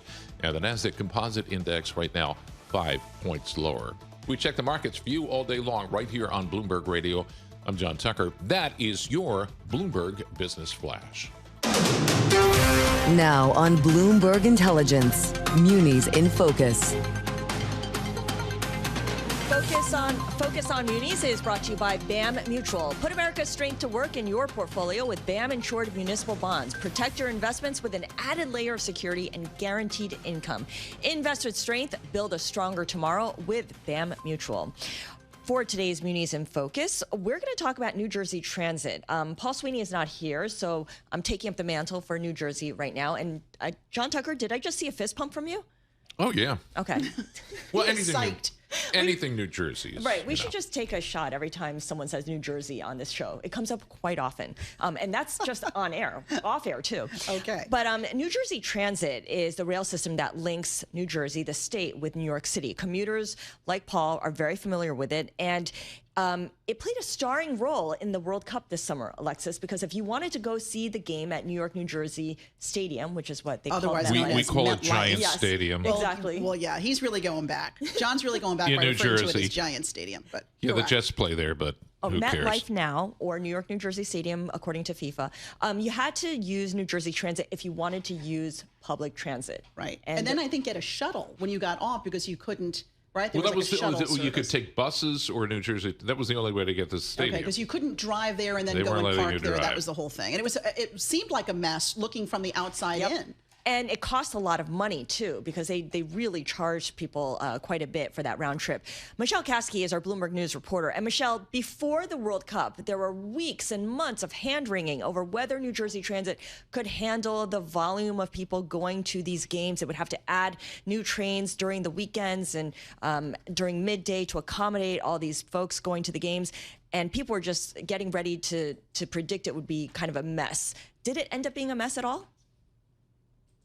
Yeah, that's right. It was before the World Cup kicked off. A lot of people were very skeptical that this could really get pulled off, that they could do this and get so many spectators to MetLife for 8 separate matches. And they did it. There weren't any major delays or any major system-wide meltdowns. They were able to do it. So kudos to New Jersey Transit for that. But regular commuters did have to deal with some serious alterations. Michelle, let's talk about the bottom line, though, right? Because both states actually spent a lot of money prior to the World Cup to get the infrastructure right. And I'm wondering if the ticket sales for these, because they did definitely get bumped up. I think FIFA did that. Did that outpace how much was actually spent on trying to get things up to speed. Yeah, these are the numbers that New Jersey Transit is still crunching and trying to get the final tally on. But before the World Cup and during the World Cup, they were estimating that the cost of providing this extra World Cup service would be roughly about 32 million. It was actually higher, it was 48, but then they were able to get that down to 32 million with some corporate sponsorships and some federal funds. But it looks like, given the ridership numbers during the World Cup, that they only collected about 18 million from World Cup transit riders. So you've got a shortfall there. Now, those are very rough numbers. Like I said, they're still trying to figure out, the official tally. We'll find that out in the next couple of weeks or so, but probably they're going to come up a little short. But again, New Jersey Transit they just approved a $3 billion budget. So I think they'll be able to figure out this shortfall. Does that preclude having the regular commuters make up the difference? Good question. They during the World Cup, it was World Cup riders that paid $98 round trip to get to MetLife. So they did increase the cost dramatically for World Cup fans. But we'll see. We'll see how they work this out. We'll see exactly how much of that of a deficit there is there, and if it's going to. I mean, every year now, New Jersey Transit riders will experience a fare increase. It's going to be. It's a regular annual increase now after a number of years of no increases. So the fare did increase on July 1st, roughly about 3%. And every year they're going to continue to do that, increase the fares by no more than 3%. But the good thing is that the World Cup people were happy. The daily commuters, Oh, is that where the priority lies? Okay. Yeah. Oh, am I being, do I sound cynical? Just a wee bit. Okay, John Tucker on his soapbox. Yeah. Michelle, yeah, definitely the regular commuters had to deal with the fact that one of the biggest challenges was that there was no service from New York Penn Station to New Jersey for roughly about 4 hours before each match. So on 8 separate days, you had this 4-hour window where you could not catch a train from Penn Station to get you to New Jersey. And I think Paul Sweeney had to take a ferry. Yeah, he had to come up with alternate routes. Right. And I had to drive, and they closed down a bunch of roads, so you're stuck in traffic. But there, the bus to the in New Jersey Transit. They're running fine. That's your view from on the ground with John Tucker. People who visit the city. John Tucker's not bitter. He's fine with everything. Every 10 years. Michelle Kasky, thank you so much. Am I Michelle bitter? Kasky, our Bloomberg News reporter on Munis. No, you're not bitter at all. I'm just saying. Yeah, of course. You're just pointing out facts. Thank you. Thank you for pointing out these facts.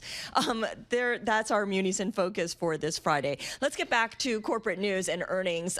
We got Intel's results yesterday. I need to save us from John's wrath towards New Jersey. Well, first you had to listen to Alexis about our credit card. So No. It's okay. We can air our grievances. It's Grievance Friday. This is It's the airing of the grievances right now. Let's talk a little bit about Intel, because Intel shares are down about 4%. And Alexis, you were pointing out earlier that the outlook was good and the results looked decent, and yet the stock, however, is not responding. It was higher in the pre-market when I was doing the flashes on surveillance, talking about how Intel was rallying, and then once regular trading started, stock is down. All right, so let's check in with Kunjan Shobani. He is our senior semiconductor analyst joining us from San Francisco.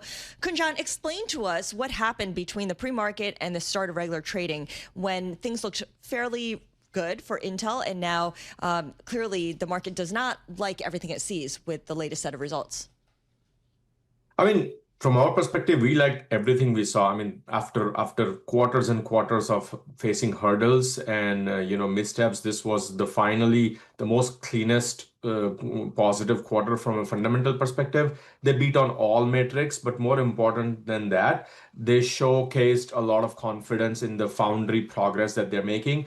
If I had to guess what just a reaction of few hours since the market has opened could be just because some folks are not liking the higher spending, which is going to be a headwind to the free cash flow, right? So if you add on everything positive that's happening, they were finally now getting to a free cash flow, which people were liking, but this additional spending is again going to put a pause, and a lot of investors have been waiting to get this positive free cash flow. But other than that, fundamentally, everything looks really good.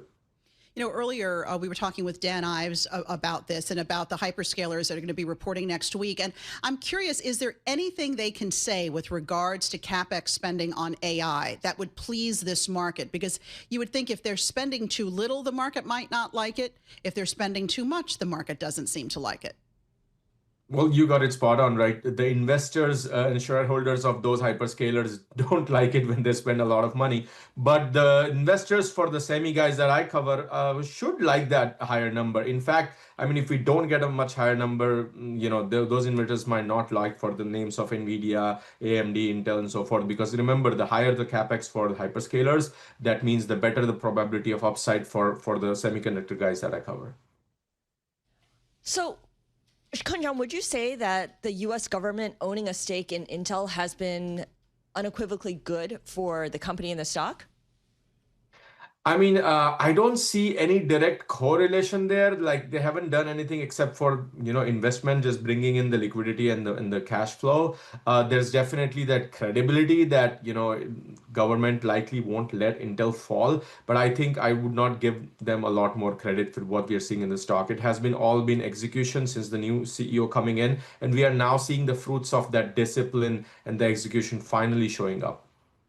I was looking a little more into the report and also just taking a look at what some analysts had to say. So Intel, this is their strongest revenue growth in more than 15 years. This is according to a Citi analyst. And is it all AI that's driving that right now? Is it diversified in any way?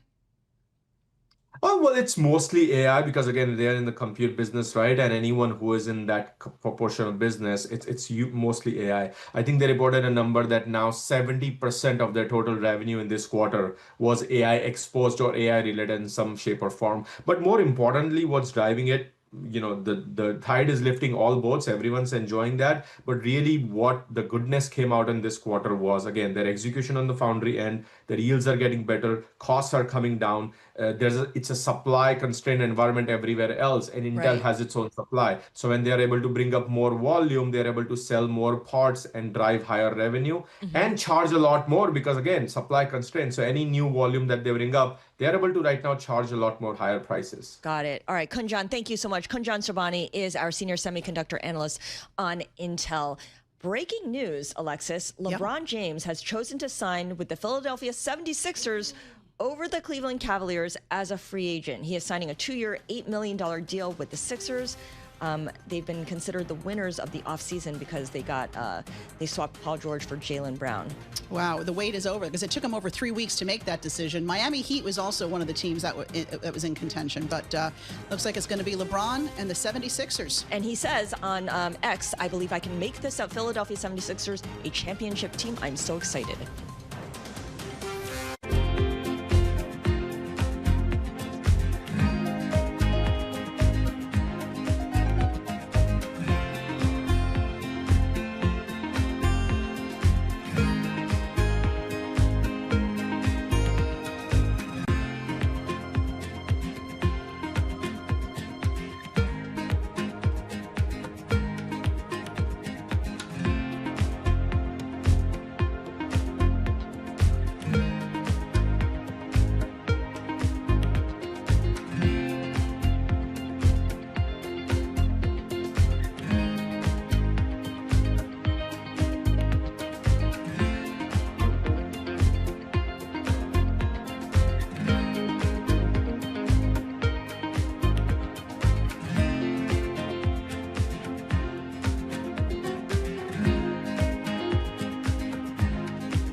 Markets, headlines, and breaking news 24 hours a day at Bloomberg.com, Bloomberg Television, and the Bloomberg Business app. This is a Bloomberg Business Flash. And I'm John Tucker in the Bloomberg Newsroom with this Bloomberg Business Flash. Right now, the major averages, they are mixed. Let me start with the most active.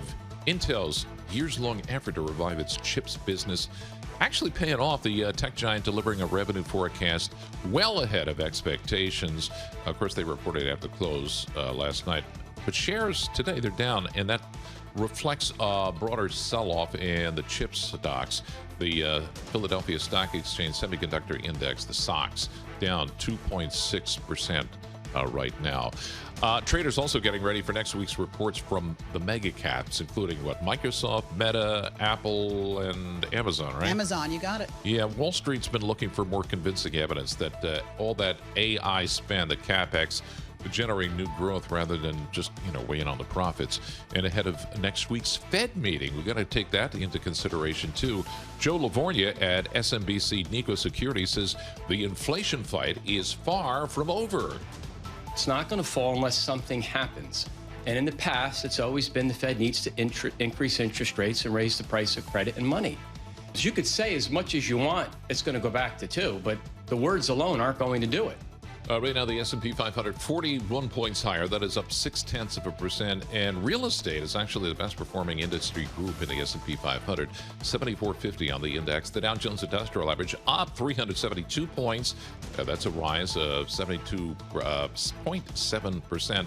And you also have the NASDAQ Composite Index. That has turned higher. Right now, 21 points higher, up just about 0.1%. What, you read that statement from LeBron before. What did he say? Yes, he says, another championship. I believe I can help make the Philadelphia 76ers a championship team, and I'm so excited to. Okay, and how many I's are in the word team, Scarlett? There are no I's. You got my team. blood boiling now. Yeah. It's just like, what kind of statement is that? It's the team, not I, me, I. There are 4 or 5 I's in that tweet or X post that he. I'll argue one of the things about the Knicks, the championship team, is just like a great bunch of guys. And they worked well together. They gelled as a team. And look, I know the 76ers are going to be playing the New York Knicks now with LeBron James on there, but all I have to say is no one can guard Brunson. Thank you. There you go. Oh, wow. Okay. All right. I said it here, right now. I said it already for the next season. Said it with conviction. Thank you, Alexis. We check the markets and occasionally sports. Don't you love it when I do sports? Right here on Bloomberg Radio. I'm John Tucker. That's your Bloomberg Business Flash. Scarlett to Alexis. Happy Friday, by the way. Happy Friday. We made it. Yeah, all of us, to everybody. John Tucker does not hold back, and that's what we love about him. I'm in so much trouble. Very endearing. I'm going to get beat up by LeBron. He's coming after you. Yeah. 41 years old and all. He's coming after you. He's going to be close to you because you're in Jersey. He's in Philadelphia. Not that close. All right. What's happened today is we've got a turnaround in the markets because yesterday was all about surging bond yields, was all about equities in the red. And today we're seeing a reversal. And the 30-year yield, it's worth noting, though, is still above 5%, well above 5% at 5.13%. The 10-year yield at 4.65%. RJ Gallo is CIO of Global Fixed Income Group, Federated Hermes, joining us from Pittsburgh, Pennsylvania. RJ, thanks for joining us. And let's just get your take, first of all, on what we've seen. What, John thought I was going to ask about? You were going to get his take on LeBron. I thought about it. Pittsburgh, though. I thought about it. So, RJ, any thoughts on LeBron joining the 76ers? Well, Pittsburgh does not have an NBA team, so I guess the closest proximate team might actually be the 76ers. So I say it's a good news. We'll take it for the state of Pennsylvania. They'll take it for the state of Pennsylvania, John. There you go. RJ is part of a team, by the way. There he certainly is. And the Pittsburgh Steelers, they're a little closer to the hearts of Pittsburghers like myself. But that's a season that has not yet begun. Right. We'll talk football with them next time. All right. That's right. Let's get back to the bond market because I want to get your sense about what we have seen, these rising bond yields around the world, which happens every so often. It happened back in May. It happened this week as well.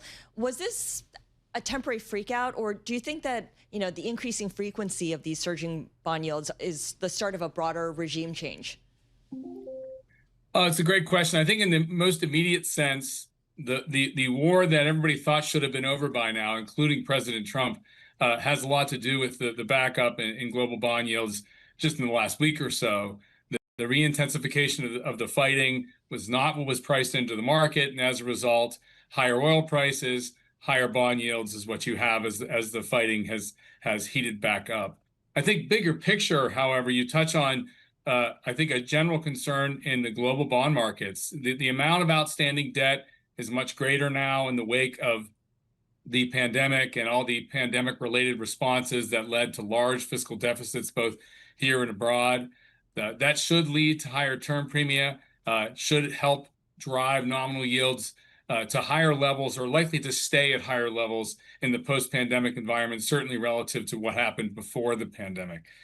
Going forward, we think that from a bond investor standpoint, that's actually a healthy thing. I mean, if you can get the 10-year Treasury yield close to 470, is currently at 465, the 30-year is well north of 5%. This should be attracting capital into fixed income that should be rewarded in the sense of greater income accruals from these higher yields, not necessarily just looking for bond price changes to drive your total return. So it's probably a good thing for bond investors to have higher nominal and real yields going forward. It'll help boost returns after what has been a relatively weak return environment over the last few years. RJ, I'd love to get your thoughts on these bond sales that are being fueled by companies needing to raise money for their AI ambitions. Today, we found out BlackRock kicked off U.S. high-grade bond sale that's tied to Meta. We've seen Google's Alphabet do this, many others. I guess the question is the demand there to meet these bond sales, because they're happening more often now? Well, so far, the answer to your question is yes. The demand has been strong. Generally speaking, credit spreads in investment grade and high yield are tighter year to date, despite the fact that issuance has been heavy in many forms, including debt and equity capital from the hyperscalers. And we've also seen issuance in asset-backed securities and in high yield markets that are related to the CapEx build-out. And the marketplace has taken these deals down without much of a hiccup at all. I do think the more recent series of events are worth highlighting. You know, up till now, the story has been about strong issuance, debt, and equity to finance the AI CapEx build-out.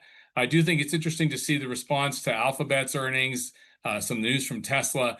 You know, as you now see the hyperscalers shift from free cash flow positive, very strong credits, to free cash flow negative, in the sense that they actually need to come to the capital markets to finance these capital expenditures. Their free cash is not sufficient to finance the build out.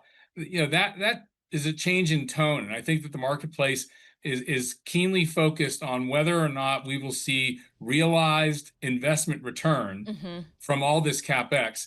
And when will we get signals as to that? So any signs in the earnings releases that we're going to be focusing more on the CapEx and not enough on the returns, that could be the incentive for spreads to widen a little bit. And we've seen that over the last week or so in relation to the AI story. So very quickly, RJ, before we let you go, what will you be listening for from the hyperscalers that report next week, the Microsofts, the Metas, the Amazons, when it comes to CapEx and even more importantly, the returns that their ROI on the investments they have made? Yeah, the ROI story, in a timing sense, probably will not become clear enough in calendar 2026. It's really more of a calendar 2027 event. So I think the focus in the near term will be CapEx plans that will be shared in the earnings releases. And if there's any comment on their front about adoption and take up, if you will, from underlying paying customers, where revenue, in fact, is being generated from some of the early CapEx that has already been put in place. So I think for now, the market is very focused on the borrowing, yet is going to be searching for any signal whatsoever about the payout, about the ROI from all this CapEx. Sadly, I don't think we're going to get much of it. That leaves us vulnerable. Right. It leaves us vulnerable to another DeepSeek kind of moment. Recently we had some news coming out from another Chinese AI provider. Are other models going to come out that will actually be cheaper and more competitive? And that could really pressure spreads wider if that's the case. RJ Gallo, CIO of Global Fixed Income Group at Federated Hermes, joining us from Pittsburgh, Pennsylvania. The Bloomberg Intelligence program. We'll come back right after this. We have the S&P 500 up 0.5%.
You're listening to Bloomberg Intelligence with Scarlett Fu and Paul Sweeney on Bloomberg Radio.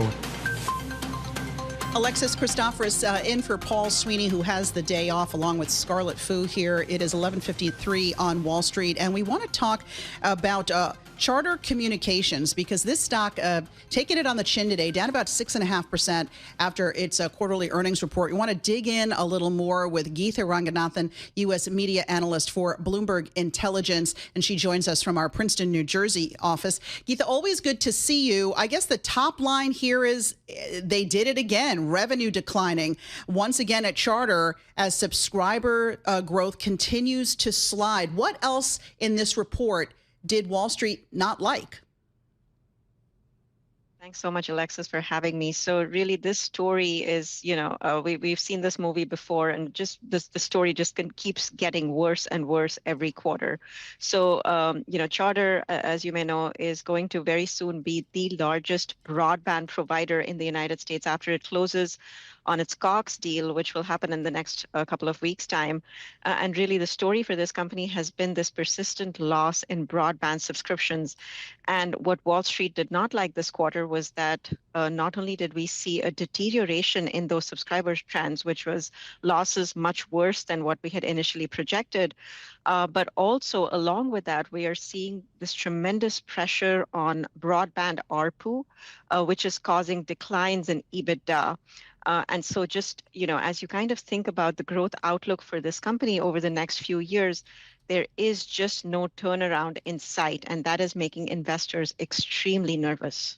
Now, there were bright spots here. No, I mean, they did add, I guess, subscribers on the mobility end of things. How's that going?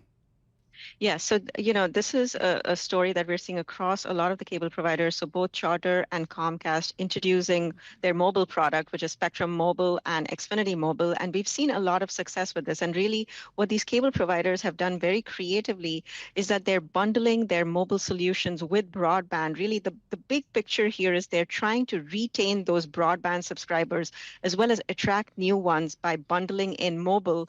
And people kind of like that, so that you do have quite a few new subscribers kind of signing on, because if you actually look at the market out there, the wireless market, Spectrum Mobile is priced very, very competitively, much more competitively than the big three, and that is what is helping them kind of gain subscribers. But remember, they have about 10 to 12 million subscribers versus, we're comparing it with Verizon and AT&T and T-Mo, which have hundreds of millions of subscribers. So, again, it's small potatoes, but yes, there are some bright spots. What about some of its competitors? I mean, I guess we heard from Comcast this week, quite a different story, but then I guess you could also argue Comcast is a lot more diversified than a Charter Communications. Yeah, so actually for Comcast, they're, it's kind of ironic, Alexis, because they've always been punished because they were not a pure play cable company. They had this media operation with NBC, which they never really got credit for. And actually, in order to kind of simplify the story, and get more value for their media business, they announced that they will be separating out those media operations, which will happen sometime in 2027. But you have the cable business that has really come under tremendous pressure, and we're seeing that both, with Comcast as well as Charter.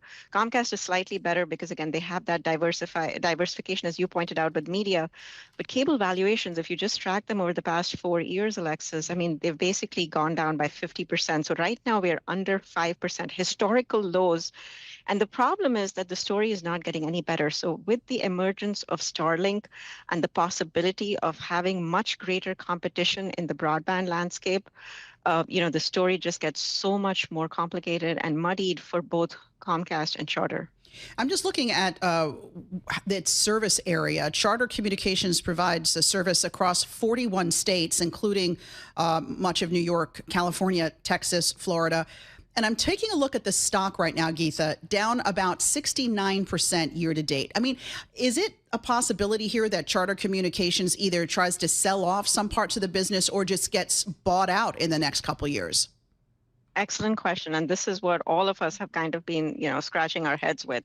So one of the things that came out of the Comcast's decision to separate out its NBC media business is the fact that now the remaining business will be a pure play cable company, a clean cable company. And that kind of sets the stage for a potential, M&A deal with Charter. So remember, there is really no regional overlap. With this, both Comcast and Charter will have that national footprint. And really what investors are banking on is that a combined company with roughly about $80 billion in costs can really extricate some synergies, maybe up to about $5 to $6 billion. And they would be then able to compete better against fiber and fixed wireless, which has really caused this extreme deterioration in their subscriber trends. So that's what everybody's hoping for. We'll see how everything plays out. All right. Thanks for taking a deep dive into Charter Communications with us. Geetha Ranganathan, U.S. media analyst for us over at Bloomberg Intelligence in beautiful Princeton, New Jersey. Taking a look at the markets here, things have turned on the plus side now. Lots of green arrows here. Dow Jones Industrial Average up 363 points. We're seeing some more modest gains in the broader market. S&P up 45. Got the NASDAQ up 37. Helping out today is this drop in oil prices. Brent at 96.11 a barrel now. West Texas Intermediate at 88.46 a barrel, each down more than 4.5%. And for our listeners in the U.S., a reminder, you can listen to us via satellite radio on Sirius XM channel 121. Access the world's world's only global audio business network, coast to coast, 24 hours a day. Bloomberg Radio on Sirius XM Channel 121 is presented by Golden Crest Metals. Stay tuned for the very latest news and industry research. We've got your top stories, your global business headlines, all coming up in just a few minutes here on Bloomberg. We're going to have a balance of power on Bloomberg coming up next with Joe Matthew.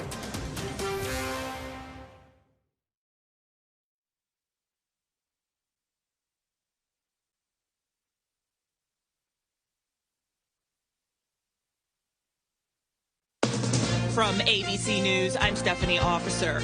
Colt Gray, the teen accused of killing 2 teachers and 2 students in the 2024 Appalachia High School shooting in Georgia, has pleaded guilty to all 55 charges in court this morning. Mr. Gray, you understand all 55 charges? Yes, sir. And you understand that you would be pleading guilty to the entire indictment? Is that right? Yes, Your Honor.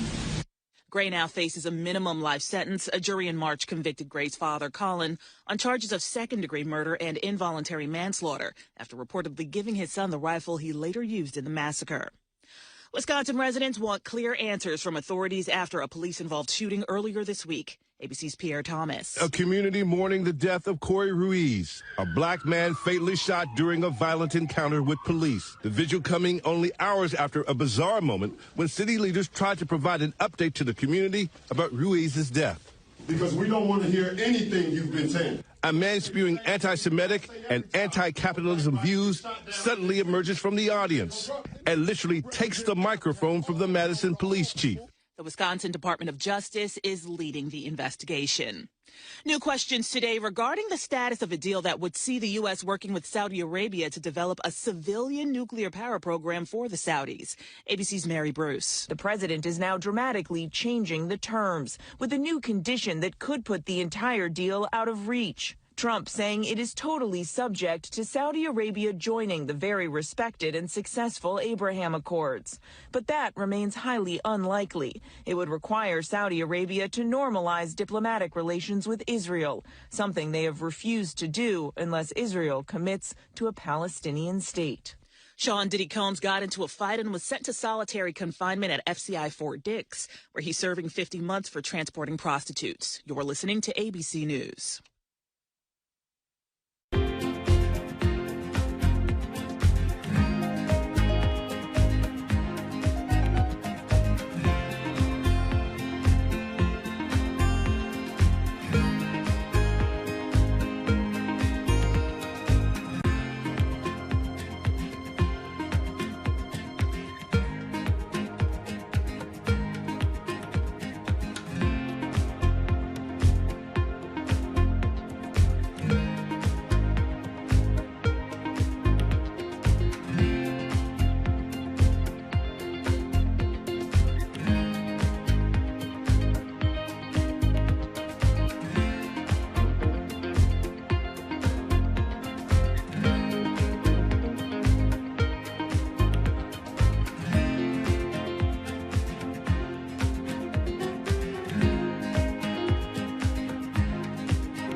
New Jersey is the latest state to ban so-called surveillance pricing, where different prices are set for shoppers based on their personal information and purchase history. ABC's Elizabeth Schulze. Maryland and Connecticut have approved similar bans on surveillance pricing for groceries. New York also passed legislation on this. New Jersey's law also implements a one-year ban on the use of new digital price tags on shelves at stores. So you might have seen, for example, electronic prices at Walmart, which the company says stay the same no matter who's shopping.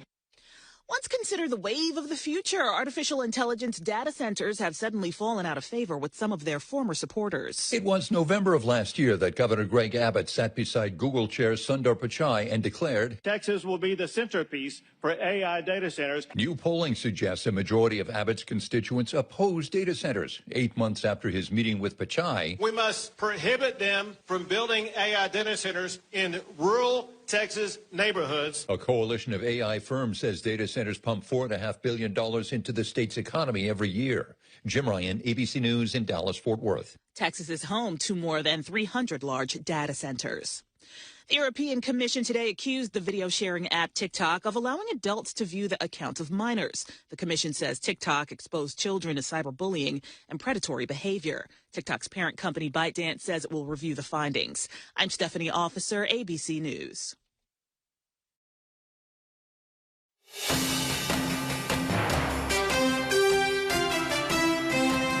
Live from Washington, D.C., this is Balance of Power with Joe Matthew.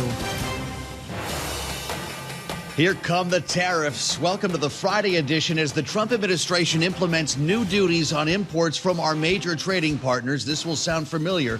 To once again replace those struck down by the Supreme Court, with more to follow, they say.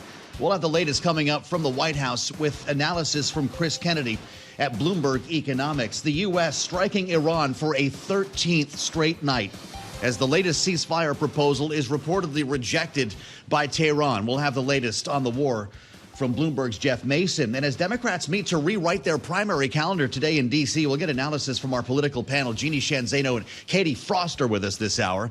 And we start, as always, on Wall Street. It's the Friday trade, and it's looking a lot better than it was when the opening bell rang. Charlie Pellet has the details in New York. Hey, Charlie. Indeed, Joe Matthew. Happy Friday, by the way. Quite the bounce back now with the Dow, the S&P, NASDAQ, not just higher, but on the S&P 500 index. Best level of the day right now. We're up 48, 74.56.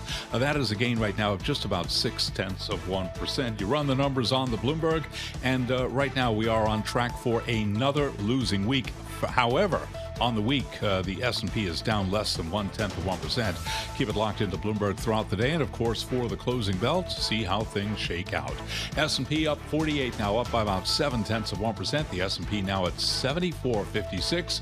Dow Industrials back above 52,000, 52,058 now, up 345, up 0.7%. NASDAQ up 61, up by about 0.2%. With the SOX, the Philadelphia Semiconductor Stock Index, declining now by 2.1%. A 10-year at 4.65%, a 2-year 4.31%, and the 30-year 5.13%. Gold is up $26 the ounce to $4,075. That is a gain of 0.6%. We are looking at a retreat for crude. That is certainly helping sentiment. Right now, we've got WTI down 4.1%, back below 89 now at 88.39 a barrel. Brent well below 100, 96.01 for a barrel of Brent, down now by 4.6%. However, average gasoline now at $4.10 a gallon across the country, raising the question, and is it a fair question, could we see $5 gasoline by the end of the summer? Rebecca Babin is senior equity trader at CIBC. She was interviewed this morning on surveillance. I don't think we're hitting 5. I think we're probably going closer to the 425, 430 level, and that really depends on what happens from here. If we continue to see Hormuz fully restricted with only a trickle going through and also Red Sea flows impacted, yes, I think we're going back to kind of that 450. If we also continue to see Ukraine target Russian refineries, I think, again, 450 is very realistic. CIBC's Rebecca Babin. Chip makers declining today despite Intel's solid outlook. Intel trading lower now by 2.8%. The SOX, the Philadelphia Stock Exchange Semiconductor Index, down by 2%. NVIDIA up 1.2%. Micron down 4%. And Broadcom down by 1.5%. That, Joe Matthew, is a Bloomberg Business Flash. All right, Charlie, thanks for walking us through the roses once again. Charlie will have more on the markets in about 15 minutes' time. We do it like this every day. This being the Friday edition. You made it to the threshold of the weekend. And we thank you for meeting us here on Bloomberg Radio. Streaming live on YouTube. If you want to join us in the studio, it's pretty simple. Search Bloomberg Business News Live. We got the stream going all day. Whether our shows are coming from here in the capital or in New York City, you can pause it. You can back it up. It's like having a free terminal on YouTube, and we present it to you every day here, live on Bloomberg, thanks to the mighty Bloomberg Radio Network. I'm Joe Matthew. It's great to see you. Kaylee is off today. We've got a lot to talk about, as always. As we mentioned, the tariffs took effect 12:01 a.m. on this Friday, a whole new round to replace those that are expiring, which replaced those shot down by the Supreme Court. Just a heads up, by the way, we're going to talk Jeff Mason in a minute at the White House about this and the latest in Iran. Next hour, we're going to have a really interesting conversation with someone who's got some skin in the game here, and that would be Ireland's ambassador to the United States. Geraldine Byrne-Nason will join us right here in our Washington bureau. Waking up to a new round of tariffs today. We're waking up as well to news from Iran with a 13th straight night of bombing and no apparent off-ramp. There was a proposal for a ceasefire that you probably heard about. That has been rejected. It was delivered by the Iraqi prime minister.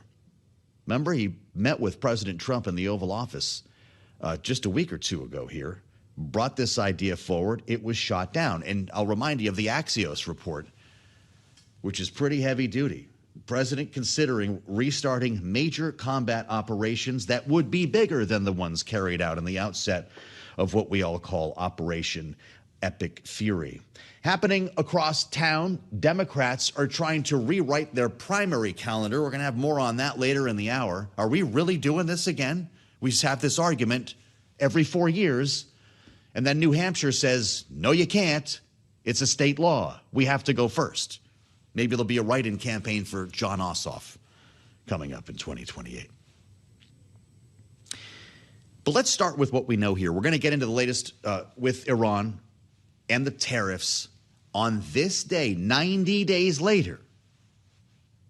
The president finally gets to deliver his speech to a room full of journalists at the White House Correspondents' Dinner. Remember, we all gathered up there at the Hinckley Hilton, and we all had to leave because somebody tried to shoot the thing. And that got a whole nother conversation going about presidential security, whether the ballroom will make him safer and all that stuff. And remember that night, he said, we're going to do it again. At that point, he said 30 days. Didn't work out that way. 90 days later, he's going to finally get to read the speech. And they've got the mentalist guy in there too, right, James? The problem is they can't fit even half the number of people who were in the massive ballroom at the Hilton. So this is a very intimate affair ahead this evening for the President of the United States. And you better believe Jeff Mason's going to be there. I don't even know that, but I'm assuming it because he's the preeminent White House correspondent. He joins us right now from a gorgeous North Lawn. It's actually really nice this week. We got really nice out in Washington. Wow, I feel like I'm outdoors right now. Jeff, how are you? Looking forward to tonight. We'll get into that, Joe. I was just going to say thanks for arranging this nice weather. It's made it much more pleasant to join you from the lawn. Well, you look fantastic, and I wish I was out there with you. The president is actually talking about things today. He just mentioned President Xi on Truth Social, told me he would not under any circumstances give or sell weapons to Iran. That statement, he said, included Chinese companies. I take him at his word. Doing very big favors. He says President Putin, despite the horrible war going on in Ukraine, told me he would not sell weapons to Iran. What is he talking about here, Jeff, that he felt a need to come to Truth Social to send this message? So, Joe, I always believe in saying I don't know when I don't know, and in this case, I don't know. Yeah. Because both of those things are things that he has said before. Not really clear why he decided to post that today. I don't think it's new. We don't think it's any kind of new development. It's possible that there's something going on behind the scenes that caused him to send that out today. We may have a chance to ask him about that in the Oval Office this afternoon. Is he going to open things up, or are we waiting to find out? Because I just wondered if maybe he heard that China was sending weapons. Yeah, I wonder too, and certainly there was a question mark over that. That was one of the bigger issues that overshadowed, or at least underpinned, to use a couple different analogies there, the China summit that President Trump held with President Xi in Beijing a few months ago. And one of the outcomes was what he just announced again today, which is that he said that President Xi had pledged that China would not be supporting Iran. So I'm not sure why he needed to, or felt the need to mention that today. I guess if we're drawing a couple different stories together, you could also potentially conclude that he wanted to remind President Xi of that promise on the same day that these tariffs are coming out. That may be a way of saying, hey, we may be doing something today, we being the U.S. in this case, that's upsetting to Beijing, but don't forget your pledge. Mm-hmm. All right, I'm with you. As you mentioned, we don't know if we're going to hear from the president today. That's frequently the case, unless he's already holding forth in the Oval Office at noontime.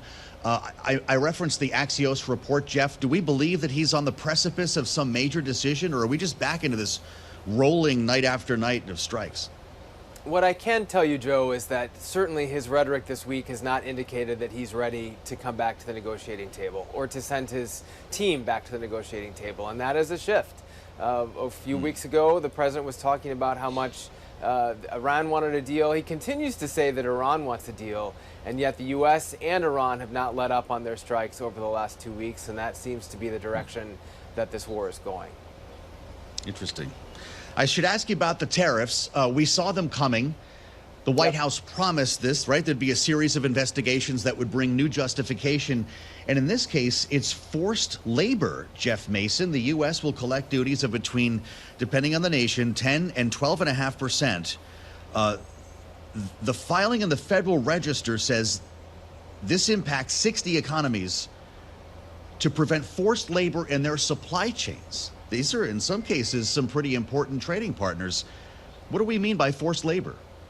Yeah, good question. And I would add to that list that includes the 27-nation European Union, a bloc that I used to cover when I was based in Brussels. And I think it's fair to say that they also take forced labor very seriously. So I'd be curious to read a little bit more about the details here in terms of where where the U.S. is accusing forced labor of being used in these supply chains. But broadly, as just a stand back comment, Joe, this was this administration's attempt to neutralize what was a damaging Supreme Court decision for them. The president loves to use tariffs. It's one of his, if not the signature foreign policy and sort of economic move that he has used since coming into office the second time. He used it a lot during the first term as well. And the Supreme Court really hampered that with its decision, and he was upset about it, and they found a workaround, and this is it. Yeah, they sure did. 301 replaces 122.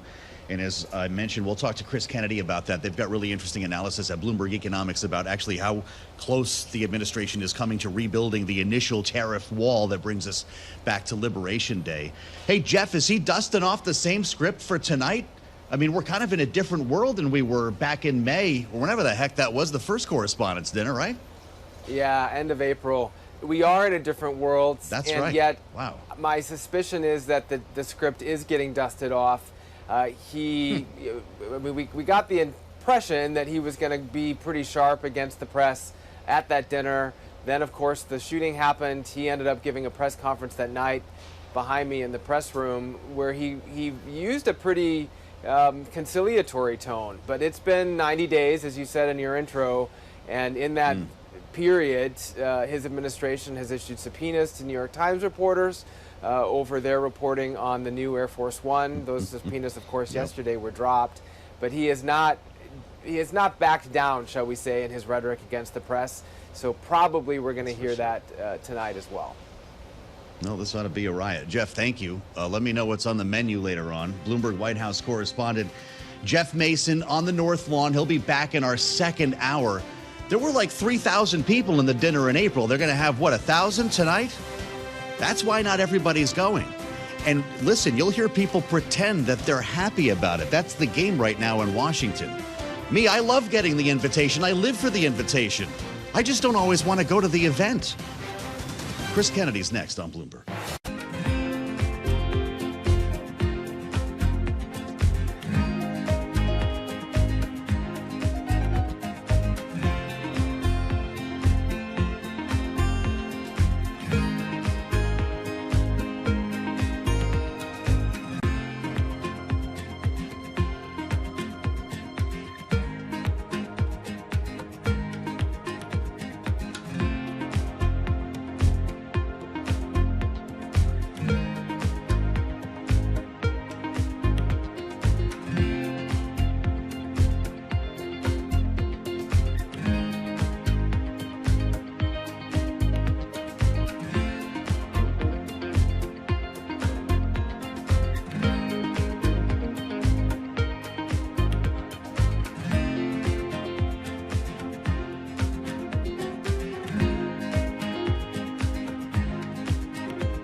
It's 12:21 on Wall Street. We do check markets all day long here at Bloomberg. Oil lower, stocks higher. S&P 500 index just about the best level of the day right now at 74.55. That is a gain of 47 points, and that's an advance of just about 0.6%.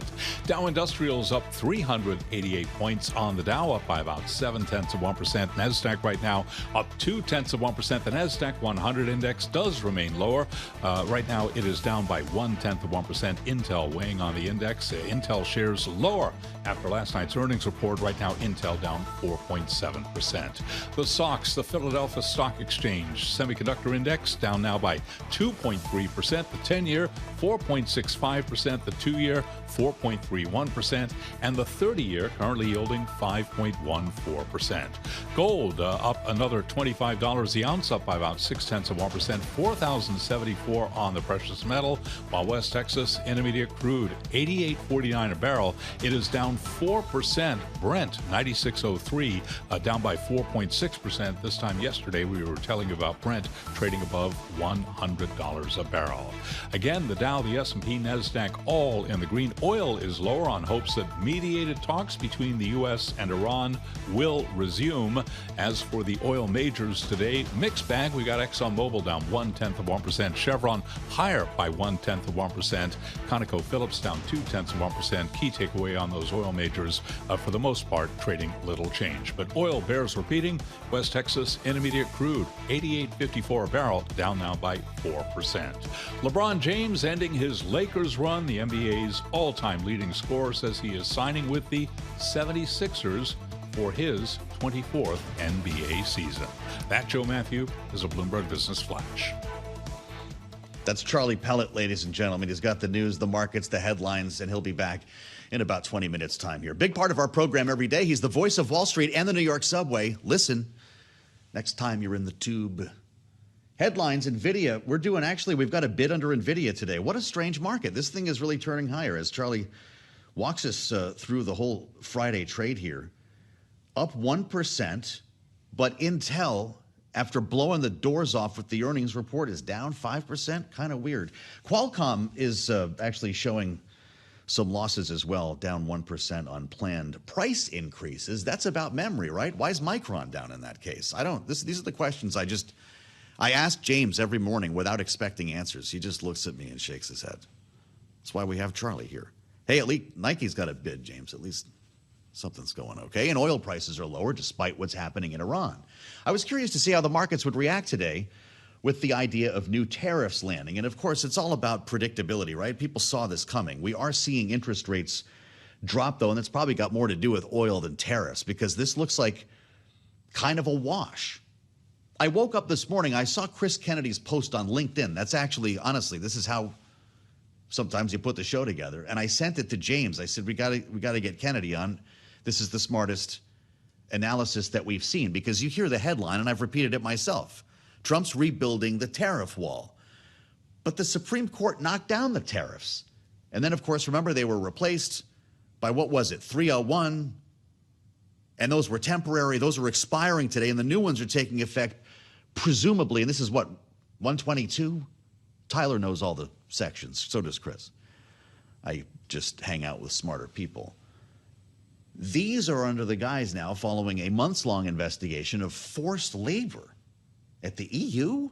These are like close trading partners and allies of some sort of, I don't know if it's their labor or if they're importing products from China that made forced labor, but that's going to be the rationale here. And I'll, by the way, let you know this right now. On the late edition of Balance of Power, we're going to spend some time with Peter Navarro. Yeah, the grandfather of the tariff regime. Take the phone off the hook at 5. Navarro's coming in. Or I should be like, Navarro's coming in. The president, though, says it's his favorite word. This might be Navarro's bailiwick, but Donald Trump loves the tariffs, and we're going back to the future. Listen. I am a tariff man. To me, the most beautiful word in the dictionary is tariff. I really think we're helped a lot by the tariff situation that's going on. I used these tariffs, took in hundreds of billions of dollars to make great deals for our country. I hate to pay people back tariffs. We have other ways of tariffing. As you know, we're already doing it. Aha, yes, we do have other ways. Enter Section 301 of the Trade Act of 1974. So where are we in sports here? Is the tariff wall rebuilt? I've mentioned his name repeatedly. He's Bloomberg Economics economic statecraft analyst, Chris Kennedy. Great to see you.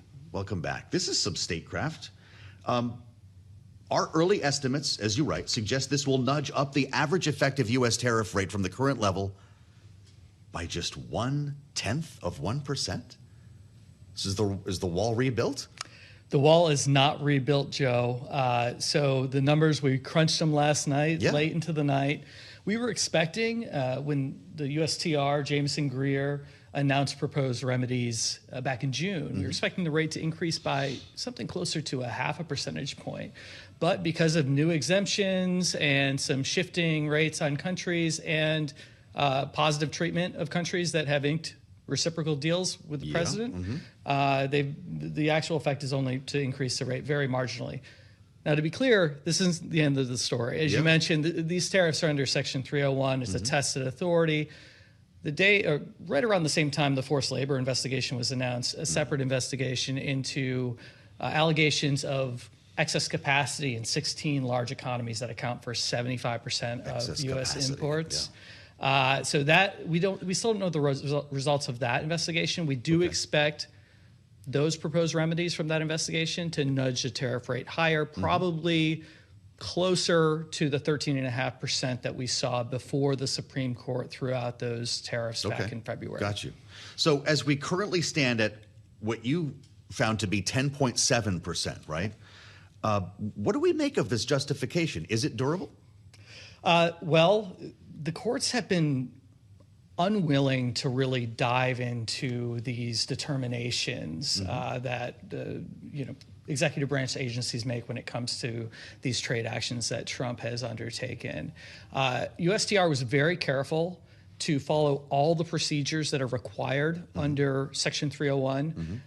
And we expect, and I think Bloomberg's legal team also expects, that while there'll be litigation, we don't think that these tariffs will be thrown out. Okay, sure. Yeah. I mean, you are hearing countries push back, not retaliate, to be clear, with more tariffs, and we've seen how well that works. But when we talk about forced labor, is this happening in the European Union?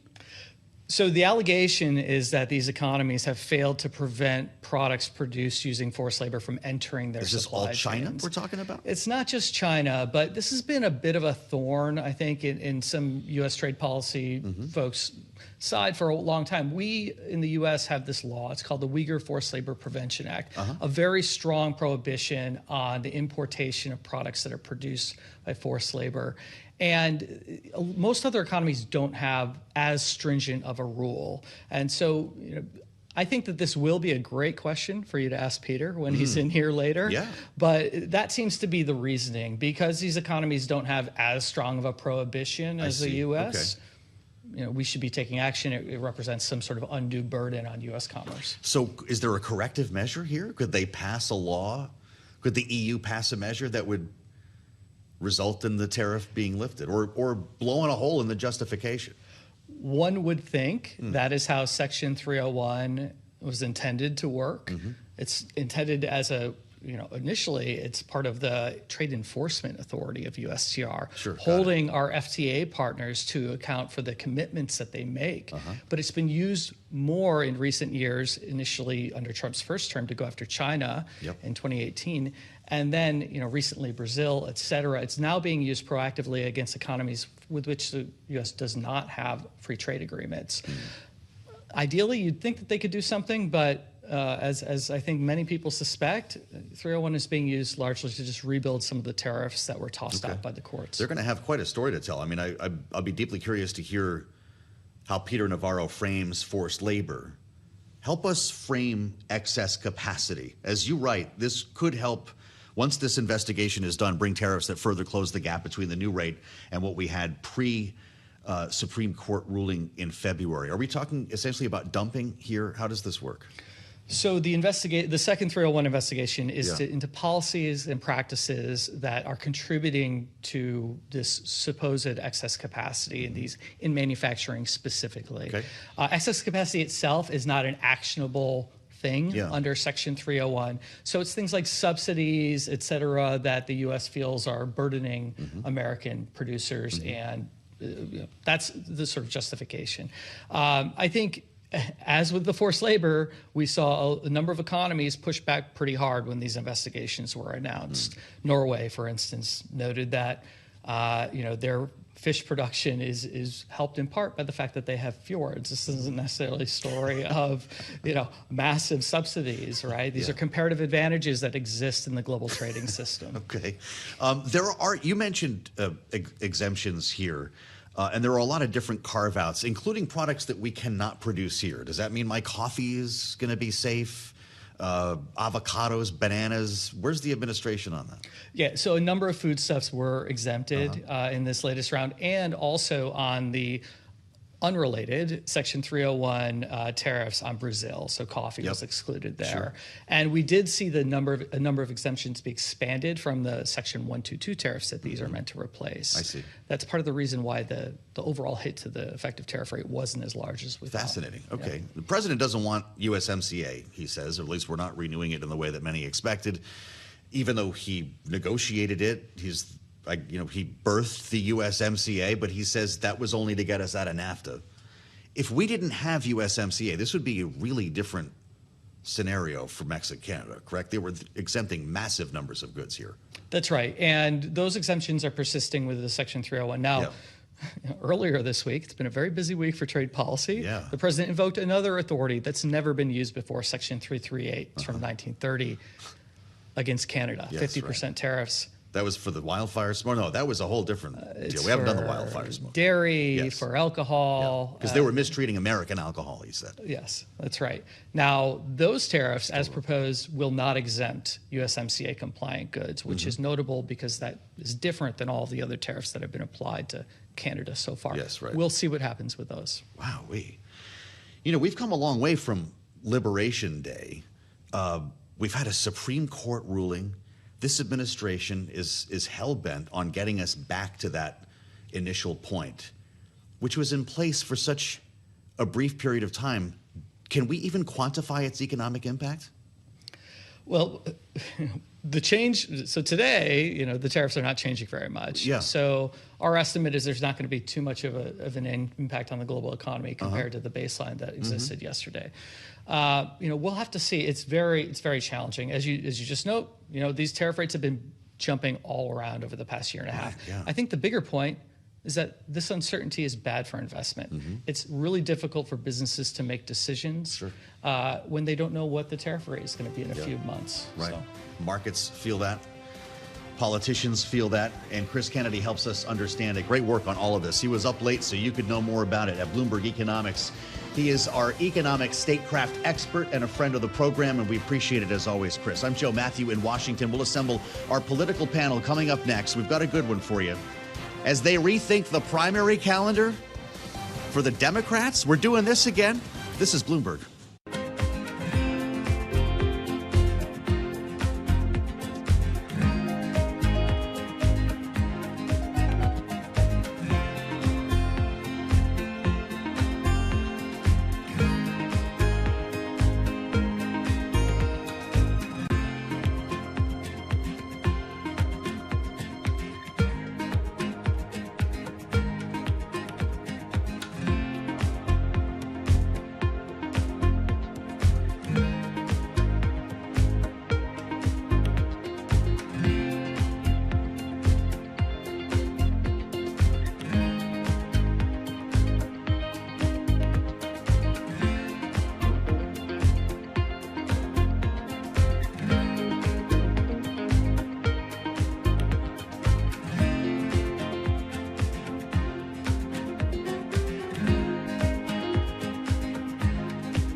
It's 12:40 on Wall Street. We do check markets all day long here at Bloomberg. The Dow, the S&P, NASDAQ, they're all advancing. Stocks are climbing as oil sells off big time. We're looking at a loss right now for crude. West Texas Intermediate down 4%, 88.46 a barrel. Brent crude well below $100 now, 95.94 on Brent. Barrel of Brent this time yesterday was above 100. Right now, Brent is down by 4.7%. Bottom line here, traders driving stocks and bonds higher. The S&P 500 index is at 74.44, up 36 points, gain there of 0.5%. Dow Industrials back above 52,000. The Dow up 320 points, up 0.6%. NASDAQ higher, flat on the day, though little changed, up 9 points on NASDAQ. The NASDAQ 100 index, however, is lower, down 0.4%. Intel weighing on the index after earnings. Intel right now is down 4.4%. The Bloomberg Mag 7 index ahead of a lot of key earnings next week. The index up by 0.5%. The VIX below 18, and the 10-year 4.66%. The 2-year 4.31%. The 30-year 5.14%. Gold is up $17 the ounce to $4,067, up by about 0.4%. And again, WTI crude down 4.1%. We are roughly 6 hours away from the scheduled attempted launch of SpaceX's Starship rocket. It was supposed to go up last night, but it did hit a weather delay, so they're trying again tonight. Sanapa Shankar is covering it for Bloomberg News. They have had a rocky development cycle. They've had some explosions. They've had some setbacks. Just this week, they had postponed the launch because some of the engines didn't ignite. And then yesterday, they again postponed the launch to today because of bad weather, which that is pretty common in rocketry. But, today all eyes are on Starship. It is the first test flight since their IPO. So investors will be watching, I'm sure. Sanapa Shankar, who will be covering it for Bloomberg News. She mentioned the IPO. SpaceX shares, they are down now by 4.8%, out the gate at 135. SpaceX now trading at 112.50. Recapping, West Texas Intermediate crude selling off, down 4.1%. Stocks higher, S&P up 0.5%. That's Joe Matthew. This is a Bloomberg Business Flash. All right, Charlie, I appreciate you. He'll be back coming up top of the hour, 1 p.m. Eastern, with more on Wall Street as we follow the Friday trade and try to get out of here alive for the weekend. That is, of course, the job of the investor every Friday, sometimes a little worried about going long into the weekend, specifically with the war in Iran that is giving us a little bit of relief today with oil prices pulling back, but nothing has changed. We had a 13th night of strikes. We'll get the latest from Jeff Mason coming up from the White House at the top of the hour. The president is posting about the bridge, the Gordie Howe Bridge. You know, the one Detroit connects America to the United States. This is sticky. They were supposed to have a big ribbon cutting thing there, and you heard Canada disinvited the U.S. We haven't been getting along. The tariffs. President takes to Truth Social. Canada disinvited the United States of America to the opening of the Gordie Howe Bridge, which is fine, considering they're paying substantial tariffs to the United States. But the original deal, he says, on the bridge, which was terribly negotiated by a previous administration, no longer stands. We changed terms of the deal, so the U.S. now gets 50% of the profit. Thank you for your attention to this matter. I guess they're going to have separate ceremonies on each side of the bridge. We are hereby calling it the Jack Hughes Bridge on our side. I stole that from producer James. Hey, message to the president. A lot of people are getting disinvited around here today. Hundreds are being disinvited to the White House Correspondents' Dinner. That happens tonight. No one's really talking about it because like 2,000 people got lopped off the invite list. I happen to be one of them. They put 3,000 people, or something close to that in that massive ballroom in the Hinckley Hilton. The one that broke down when the shooter ran through the... So now 90 days later, they're going to do the dinner again tonight. We talked to Jeff about it. It's be down the street at the old, what used to be the Trump Hotel. It's a Waldorf Astoria now. They can only fit like 1,000 people in that ballroom. So this was one heck of an exercise to whittle down the list of people important enough to get in that room. And the president will have the speech that he intended to deliver originally. The press secretary Caroline Leavitt, promising the speech will be, quote, unifying yet vicious, and serious yet hilarious. I don't know how that's possible. Said the speech changed little from the version that the president planned to give in April. It's going to be fun getting in there. I'll tell you what. I mentioned earlier, look, we all have an ego. Everybody wants to get an invite. This one might not have been really fun to go to, though, right? Weijia Jiang says she's trying to ensure the event does not feel like a candlelight vigil. The scholarships will be awarded. They're going to do all of that. The mentalist will be there, too. And everyone has to have a QR code, and they're going to be in line for like airport-style security after what happened last time. Entry requires the code and a photo ID. It's like the Save America Act at the Waldorf. Now, in a separate hotel at the Salamander over by the tidal basin, this is where everyone goes to use the spa and try to get out of the way, have a quiet weekend, a staycation. The 49-person strong DNC Rules and Bylaws Committee, they're not getting massages. Well, they might be, but that's not why they went. They're there to bang their heads against the wall to figure out what states ought to come first in the next nominating primary series. And you know, we've gone through this a lot of times. Ask anyone in New Hampshire. Nevada and South Carolina think they're going to be first in line here. They're duking this out to see who comes first. Nevada says, come on to Vegas on February 1, because we're going to start picking presidents around here. New Hampshire, aforementioned, and Michigan, according to reports in Politico, appear next in line, and Virginia wants to be fifth. I'll remind everybody that New Hampshire has a state law that says they have to come first. So no matter when anyone, they'll do it tomorrow if they have to, as long as it's first. That is non-negotiable for the state of New Hampshire. And Democrats punished the state last time for doing it. And they sidelined all the delegates. So there was a write-in campaign for Joe Biden. I mean, it was really weird. We showed up in Manchester. James and Kaylee were there. We went to the snowshoe. We were looking for people. We couldn't find anyone other than Vermin Supreme. There was nobody walking the streets. Nobody cared because the delegates were swept away. Republicans had a real convention. And, well, that didn't hold much mystery at the time. But I'm curious our panel's thought on this because, you know, the party's looking for a more representative population, more diversity. This is what we always hear, right? Then these weird places in the north like New Hampshire and Iowa that have done a pretty good job, by the way, over the years picking presidents. There's no easy answer on this. Everyone's going to get angry, and I have no idea how it's going to finish, so we'll let our panel figure it out. Bloomberg Politics contributor Jeannie Shanzano is here, by God. Happy Friday, Jeannie. Democracy visiting fellow at Harvard Kennedy School's Ash Center, and it's always great to see Katie Frost. Welcome back, Katie, Republican strategist and political director at the American Principles Project. I don't mean to get too worked up here, Jeannie, but are we going to be walking down Elm Street again talking about a write-in campaign for John Ossoff in New Hampshire? What's the point of this? Yeah, we might. And Joe, you just gave me so many things to chew on between the correspondence dinner and the bridge and now this. I just have to ask you one thing. Am I led to believe that Americans are going to be taxed higher because Donald Trump is upset he wasn't invited to a bridge opening? Is that what's happening? I can't wrap my head around any of this. I think it's just a case of timing here, but I don't know.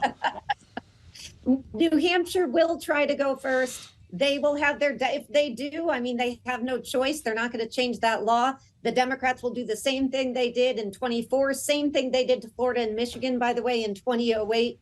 And they will, in the meantime, try to work out who is actually going to go first in this lineup and the sort of top 4 or 5 before the March big primary day. And you said it was going to be tough. Somebody who's been in those meetings was quoted as saying it's going to be a bloodbath and people will fight to the death for this. So if anybody thinks this isn't serious, these are big odds, Katie and Joe. Man, this is going to be a hell of a panel, Katie. I don't want anybody to get in trouble or get hurt. You know the old saying in New Hampshire, Iowa picks corn, New Hampshire picks presidents. I don't know why we do this every 4 years, and I guess I do. I appreciate the spirit of the argument, but it leads to great chaos when every state wants to jump in front of the other, Katie. How come the Republicans don't have this whole deliberation? You know, we're traditionalists. We like order. We like structure. And I got to say, the Democratic Party process doesn't seem very democratic at the moment. A lot of people wonder, why is Iowa the first to go? And that's always been a question. I actually worked for a candidate in 2016, Ted Cruz, and when he was running, he committed to doing the full Grassley, which is where you have to go to all 99 counties in Iowa. So I've seen every corner of Iowa. I actually have a T-shirt that says, Iowa, for some reason, you have to come here to be president. But the reason Iowa went first is that after the chaotic 1968 convention that the Democrats had with all the protesting, they said, all right, we're going to pivot and spread this out amongst the states. And Iowa had a very complex process at the time, so they wanted to get a head start on that. So they ended up being the first state to go in 1972, and then the Republicans followed in 1976, and Iowa just was the first in the nation. That's how it goes. But we're seeing a lot of pushback now at the DNC. But so who's it going to be? If South Carolina isn't a state, though, they're saying they want more diversity. But why would you go to a state that has Republican control? The population may be diverse. But there's not a lot of ideological diversity there. Well, Congressman James Clyburn, of course, is a huge figure in the Democratic Party, but will South Carolina be able to hold on to that position once he's no longer on the scene? It would maybe make sense to go somewhere like Georgia, because, I mean, I'm not saying this because I am from Georgia, but Georgia is a state that has elected some Democrats recently and also is a very diverse state.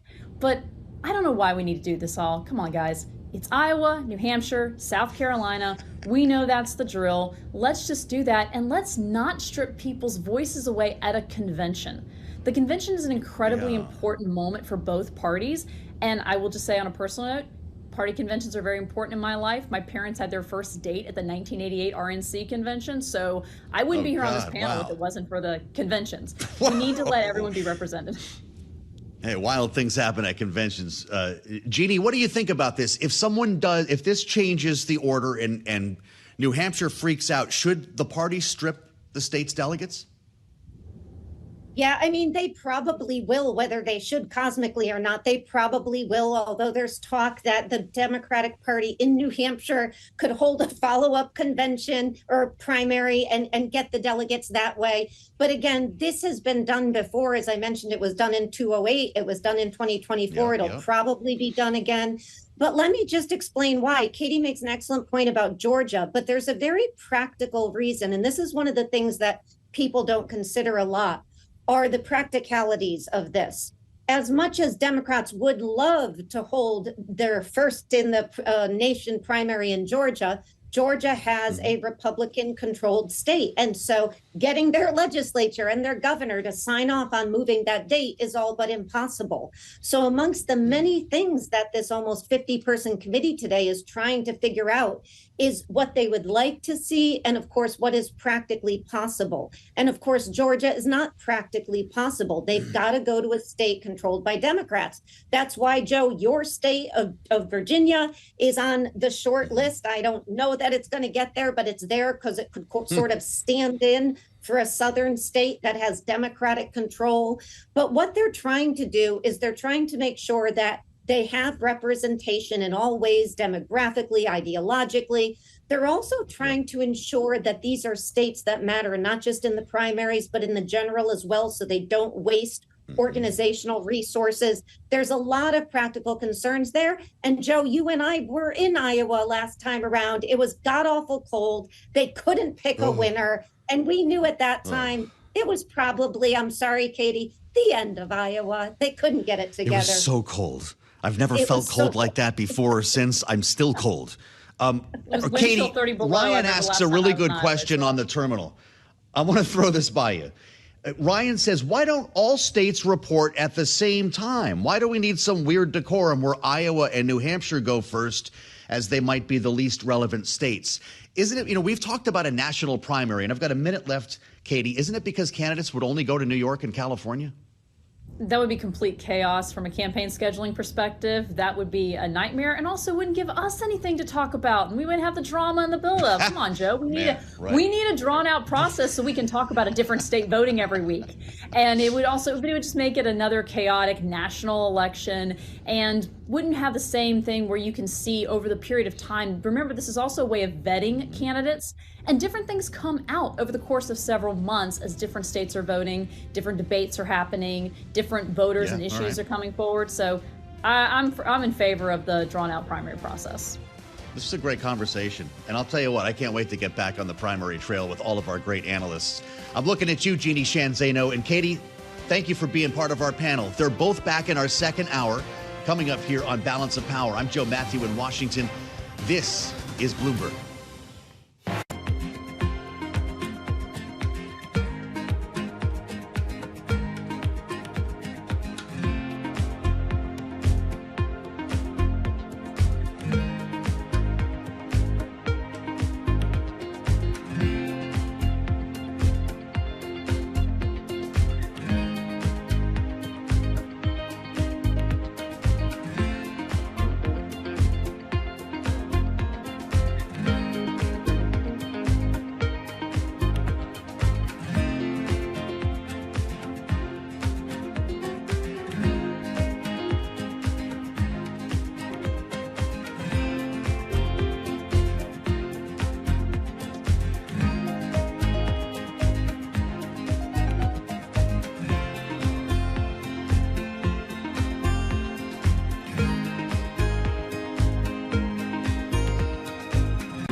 Live from Washington, D.C., this is Balance of Power with Joe Matthew.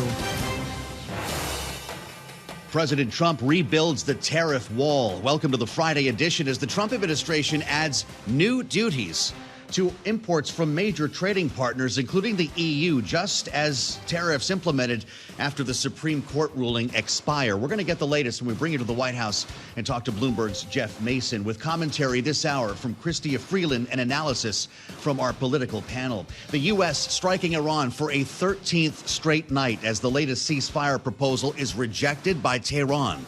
We'll talk strategy with Tom Corral.